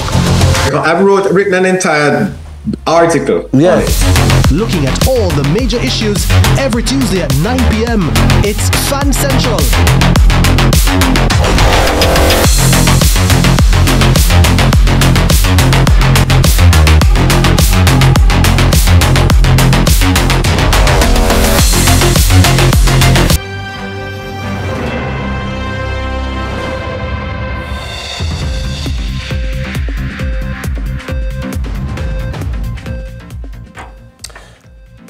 Have to give CVM enough big up. They are doing the best reporting of the storm. They are doing it the best. This is from Andrea on our WhatsApp line as we welcome you back to Tracking Melissa here on CVM TV, or live and comprehensive and rolling coverage of Hurricane Melissa, Category 5 Hurricane Melissa, the most powerful hurricane on record, barreling towards the southwest of Jamaica. And she's right behind me right now on the screen. As you can see, the eye of Melissa as shown earlier today from the plane of our hurricane hunters, the specialized plane, as Javoy Soy has explained just before the break, that these planes were built to withstand a Category 5 hurricane type turbulence and force, but that they said that when they went up there today, them said, no, we have to take ourselves fast. Javoy was reporting to us from Montego Bay, St. James, and that's where we go now for this next report from our correspondent, Amoy. Kingsley Thompson. Let's hear what Kingsley has to say regarding what St. James looked like throughout the course of today. Buttoned down, boarded up, putting the last pieces together, or just braving the weather. This time I reach it, we still have until tonight into tomorrow before the hurricane reach. So I don't think I have anything to worry about. So just waiting until the settings change. It's a mix of emotions here in Montego Bay, but Jason Russell of Pier 1 knows all too well that what man build, God can wipe out in a second. So we don't put much confidence in our work in terms of indestructibility. We do it the best we can, and then we pray and hope. But as Chamber President, I would like to wish all businesses and Montegonians on a whole, Jamaicans on a whole, a safe journey through this passage. Consider life first and material things second or third. Make sure your family is safe. Make sure you prepare, and don't worry about your business and the aftermath. It will be fixed. I went through it. Make sure your team is ready to go. Make sure they are safe. I know a lot of business owners are worrying about their stock, but I implore them to worry about the human capital that they've invested in over the years and make sure they are safe, because without them the business can't rebuild. His word of advice to business operators here in Montego Bay: check on your cashier, your bartender, your managers, make sure they are okay, and then it can be rebuilt. Just remember that. And if there's one lesson I have, the material things can be rebuilt. Evacuate where you need to evacuate, leave it behind, keep your family safe, and pray to the Lord. Using hurricane shutters, but that's why we are boarding the place up out there. Something is boarded up. The top is boarded up because it's supposed to be strong winds. Picking down a lot of on, and I have a lot more. I'm so tired. I hardly get any rest. And then there are those with little or no care in the world. No problem, no problem, no problem. Other tourists trapped on the island until flights resume told us they are feeling quite safe. They made a lot of preparation to make sure that all their guests is comfortable. We have enough food, water, blanket, and they also have like a bunker room, like a room within a room, so if there's any emergency that we have to evacuate, we are safe. Then it was time to visit the fishing village along Howard Cook Boulevard in Montego Bay, where some fishermen are taking no chances. Well, all I have to do, I have to secure myself, equipment them on the boat. If you analyze what I say, but anyway, boat safe, so if nothing to go wrong, we can start again though. But for others, well, we have life. So far from we have life, we can't say we're good friends, you can say you have life. So then it's from this to this. St. James will be as ready as you are. But as far as our state of readiness is concerned, we have done all the preparation work.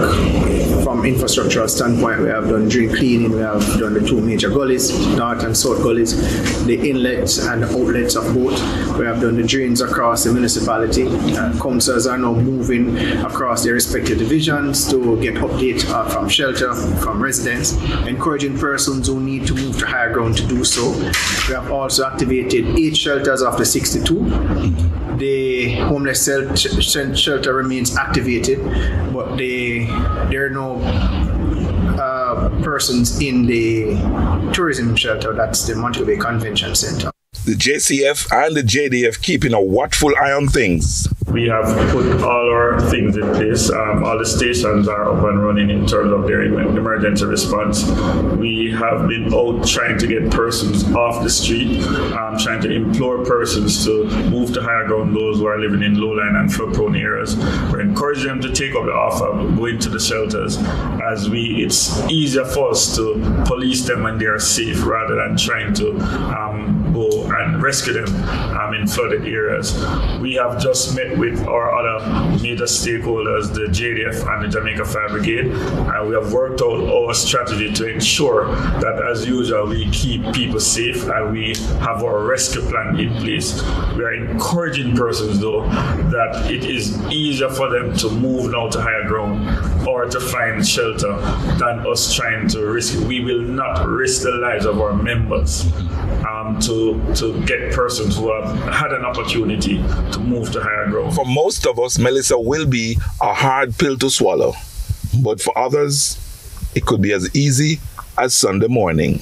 Tracking Melissa in Montego Bay. Kingsley Thompson for CVM News. Wow. Amazing. I loved that report from our correspondent out there in Montego Bay, St. James, Kingsley Thompson. You know, sometimes these disasters, Amoy, it's a kind of situation where you have to sink or swim. Yes. And I just want to say, you know, without trying to pat ourselves on the back at all, that our team, our very young team and experienced team as well, you know, doing some really good work. Yes, absolutely. Really good work. We're talking about Drusilla out there. We saw her on the beach yesterday when the waves came in, and she was still, while running for her safety, still doing her reporting and saying, you know, we have to leave right now, you know. Coach a bit to the pot where they're great work from Drusilla. We're talking about Omari Wilson just left university, out there doing some excellent live reports, interviewing people on the ground. Curlin Brown, veteran Curlin Brown, as we expect, though, doing some good work nonetheless, still out in the field, and you know, St. pushing Mary. on. We're talking about Akeem Orrit as well, another recent graduate of NCU, doing great work in Clarendon. So, you know, even at this stage, we really do have to give credit to our team on that report from Kingsley. He edited it himself and sent it up, and I think because we hadn't seen it before, we brought it on the viewers. You're getting our natural reaction. I'm very proud of our team and very impressed with that. Comprehensive reporting. Comprehensive roundup from Kingsley Thompson out there in St. James, Montego Bay, St. James. Kingsley have to give us more of this every single day. We want something tomorrow, 2 tomorrow, and every day going forward until the end of this system. All right, Just so, saying. so speaking of comprehensive reporting, Gio, we've had a lot of citizen journalists who've been sending us footage via WhatsApp throughout today, even yesterday. Yes. And we want to bring up some of those shots for our viewers right now. That we've been getting. And even while we do that, just want to say to them, remember, you can continue sending your videos to us. We have been looking at some of them. We have been vetting them. We know what's happening in the areas. And of course, it informs how we comment on the areas. Of course, we won't be taking the audio on some of these videos because of some of what is being said there. Some of the natural reactions from people. And you know, 1 and 2 colorful word might slip out here and there. We call it that way. I don't believe any word is bad. I'm a Jamaican. I love our language. So there's going to be walking our viewers. But we'll be walking you through walking our viewers through what they're seeing and where they're coming from and who has sent them to us. All right, so Roman Archer, who's in Yala St. Thomas, shared this clip with us, and we're going to be bringing that up in just a moment. St. Thomas is one of those. Oh, wow. Wow. This is in Yala St. Thomas, and it was shared with Roman Archer out there in the parish. This appears to be a road completely impassable.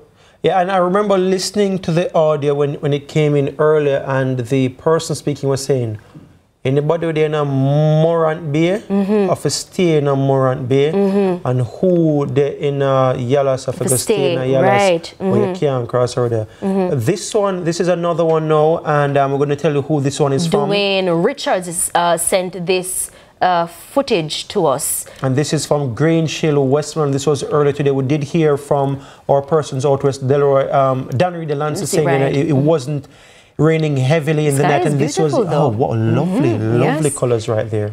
Yes. This next one that we're about to bring up is from Ashley Henry. This is in the Sandy Gully. Of course, we did a report on this very area in the Sandy Gully. And this is the one that we didn't use the audio for any of them, because she did use some colorful language because she was upset at the state of the Sandy Gully. And I should say as well, the reason I went out to do that report out by the Sandy Gully the other day was a viewer who sent me a message on Instagram and saying, Giovanni, this was before Hurricane Melissa, saying, listen, if you come out of the Sandy Gully out by Seaview Gardens, you don't want to see the state of the Sandy Gully. And I went there for myself, and I saw it a few days before Melissa came out. So I had the story, did the interviews, and I spoke to Dr. Wayne Reed. And I can say to our viewers, even before Hurricane Melissa, the gully looked like a forest. So across the road, so imagine Spanish Town, they're going down right in the vicinity of the Riverton dump right there. Just when you go over that bridge, that's the Sandy Gully Bridge right there. On this side, it's clean. That's just, you had the silt build-up where the NWC workers were cleaning. On the other side, you don't see those in the kind of PR videos that they're posting, which is this, though. Yes. That part has not been cleaned, and that's problematic for the Seaview residents there. All right. So that one was from Ashley. And we are looking at another clip that was sent in to us. This one is from Damian Pinnock. He's in Pigeon Valley, Lawrence Tavern, St. Andrew. Thank you so much for sharing this with us, Damian Pinnock. He shared this with us earlier today. I'm curious to know what the community looks like right now, going on 10 p.m. But I mean, we're not seeing much wind based on what we're seeing. The trees look still. Somebody actually just sent me something from Corn Piece in Clarendon, and I'm going to send it to our producers. So hopefully, if we get a chance to bring that up. I know we're just about 8 minutes from wrapping as well. We got one a short while ago from Clarendon. All right, this one is coming from Damian Barrett. And Damian shared this footage of Brownstone in St. Anne. The sky looks completely overcast. Yeah. You can see a little bit of wind activity going on there, because you see the trees. They're almost dancing, you know. And at this point, I just want to quickly remind our viewers, even after this live show ends, to continue to send us your videos from your community, wherever you are. If it's safe for you to do so, by the way, within the length of your safety. That's very important for you to do. So again, the number that you can send it to via WhatsApp is 833. I think I've memorized it as Amoy is trying to type it to find it on our phone. 833-0897 is the number. Yes. Right, I did get it right. So 876-833-0897. That's our WhatsApp line. Send us your images. Tell us where you are coming from with the videos, your community, and tell us your name. All right.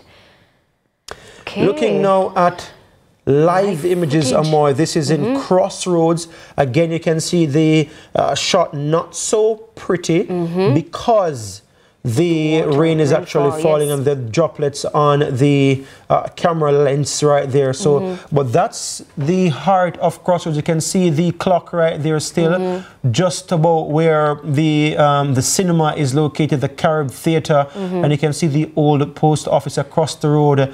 And the road is empty, Gio. You can see a vehicle right there. Okay, no, we're seeing a vehicle coming down, but there's a vehicle right behind the clock. Not sure if it's an emergency vehicle, but you see that the flashing lights right beside it. Must be one of those emergency responders. Right. But you can see the hazard lights on that vehicle there. So that's a live shot now of Crossroads that we just brought to you, and we're standing by to go to another one, as we just want to thank our viewers who have been interacting with us throughout the day, the ones on YouTube watching all over the world, not just here in Jamaica. Thank you so much for making CVM TV your home as we continue to track Melissa, and we will be here with you right throughout the system. All right, this appears to be downtown. Downtown Kingston. That's the parade area of downtown. You can see I think there's a Burger King right across the road, right there, and this camera seems to be positioned right where the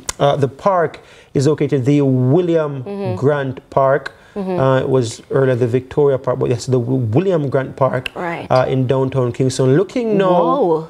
This is Flatbridge. Flatbridge. Again, the water moving ever closer to the surface. To the road, yes. The road surface, the actual bridge there. So conditions deteriorating just a bit out there in Flatbridge. This again, viewers, live images right across the country. We're giving them to you. This is in St. Catherine, in the Bogwalk Gorge, Flatbridge in particular. And we are currently looking at I can't even make it out because of the rainfall on the camera. We can hardly make out which. Oh, this appears to be in Halfway Tree. There's the National Commercial Bank, yes. Whoa. And so it's raining out there in Halfway Tree at the moment. All right, we want to wrap up now, but just before we end, we had done a compilation of some of the videos that we saw on social media side, TikTok, and Amoy has been itching for us to go to some of them. Because, Gio, because, you know, this is a very serious matter. But the thing about Jamaicans that I love, I mean, we've been complaining from morning about the fact that not all Jamaicans are taking the matter as seriously as we'd want them to. But I think as a country and our culture is to infuse humor in just about everything that we do. And we want to, you know, so persons on social media have been very vocal and trying to find a way to laugh, you know, amidst the fear and amidst the anxiety that is happening right now. And I wish you would have been able to share those clips with our viewers, because they're quite interesting. I was scrolling through a few of them and I was just laughing hysterically for like a few minutes, you know. No, if it's one thing with Jamaicans, you'll always find, it doesn't matter what the situation is, we'll find the humor in it. And I really love that we can always find a way to sometimes take serious things and make joke. Of course, within reason, not at all trying to trivialize the seriousness of what's happening, but also not wanting to allow people to be able to just express themselves naturally, even in the midst of everything that's happening. So we do have this, well, your compilation right now, so I'll allow you to throw to it. Right.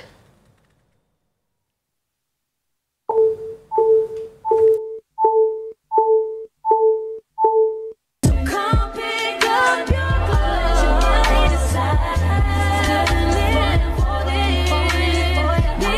situations where it's best to get off of that island of Jamaica. And go where? Leave the island and go where? All right, so we were able to see just two of them, right? Yeah, a little bit of that. Yes, and you know, the common theme among a lot of these videos that we're seeing on social media. Oh, light soon gone. Let me charge it. As my phone reach 80%, let me hurry up and plug it back in.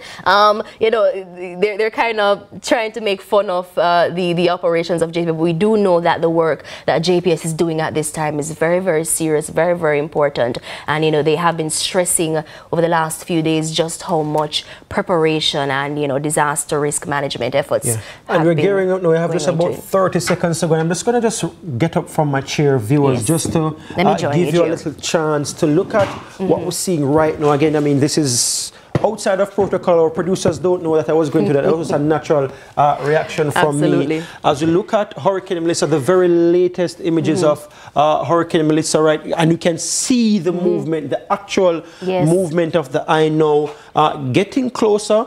Earlier it was here, then here, then here, and here it is now. It's literally moving as was forecast by our meteorologists now up north. And it's interesting, Javoy Sawyer spoke about this, you know, big up Javoy out there, our in-house meteorologist in Montego Bay. He mentioned, imagine driving a big truck and trying to turn. You can literally see the thing trying to turn right here, and to make this about turn, what do you call it? It's a 90-degree turn, not fully a 180, but, you know, coming bam, bam. Yeah, 45-degree turn. I've been corrected. Forgive me, I did journalism at university. I did get a grade 2 in math at high school, but that was what? 2017. How many years? Don't let our viewers know just how old you are. 18 years ago, so forgive me. So this is a 45-degree angle. Thank you for that, Andre Jebbins. He's my ears and ensure that I'm not, you know, missing from the country any at all. But you could see the turn in the trajectory here of Hurricane Melissa, and that was a very apt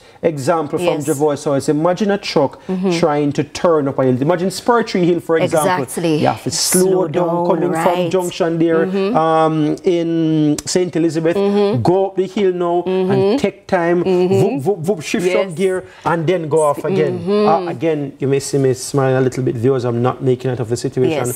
I'm just happy that I think I understand better some of the terminologies when they speak. And I don't pretend to understand all the terminologies that our meteorologists use, and which I try to break it down. So this is where the system is now moving toward the country. The next time we come to you, it will be closer at 4 o'clock. Some of the predictions, the earliest predictions that our friends from the New York Times predicted that it will be making landfall at 4 a.m. in some of the major towns and cities. They spoke about Montego Bay, Kingston, Mandeville, Maypen as well. 3 a.m. in some areas as well. In some areas. So when we come back to you at 4 o'clock tomorrow, this image will look completely different. Will be this right here will be in this area at that time. And again, best wishes to all our friends out there in St. Elizabeth. And again, do heed the warnings. I have been given the wrap-up signal. We have passed the time and it's 10:02 right now. But I did want to share with you quickly, if I'll be allowed, something from the Met Office, ODPEM, sharing what person should bring to the shelters once you are making your way to the shelters. If it is that you have not gone there just yet, you should be there by now. But on the off chance that you're not there just yet, there are some items that you need to bring with you. And I just want to quickly share that, and I'm just going to quickly bring that up right now and share that with our viewers, with you.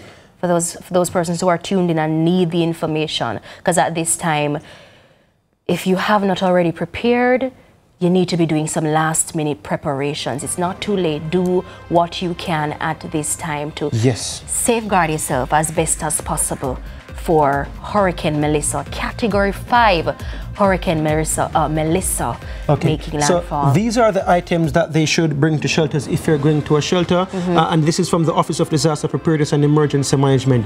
Blankets, make sure you have your blanket, flashlight, extra clothing, medication, 48 to 72 hours supply of non-perishable food. You're also going to be needing water 2 gallons per person per day for 3 days for drinking and sanitation, as well as sanitation and hygiene supplies, so your toothbrush, your toothpaste, deodorant, towels, and also make sure you bring toiletries such as your tissue, your soap, your sanitary napkins, and infant necessities, so the milk, the pins, the diapers, the baby food, disposable cups, plates, and forks. Now, Yes. you're also advised to bring other items, including portable radio and batteries, first aid kit, wheelchair, you know, your walker, oxygen, wheelchair or wheelchair walker, oxygen, dressing, feeding, and suction equipment, diapers, etc. I guess these are for some babies and Right. older persons with disabilities as well. So these are essential items you must bring. Okay, we have been getting the wrap-up signal for the past 4 minutes, and my producer is now livid. That's all the time we have for you here on Tracking Melissa on CVM TV. We have been with you from 7 o'clock, well, from 6 o'clock this morning, and we will be back with you at 4 a.m. tomorrow. My name is Giovanni, and it has been my pleasure and an honor to serve you tonight, Jamaica. And with me, Amoy Harriet. Stay tuned. CVM TV will be back here at 4 a.m. with the latest.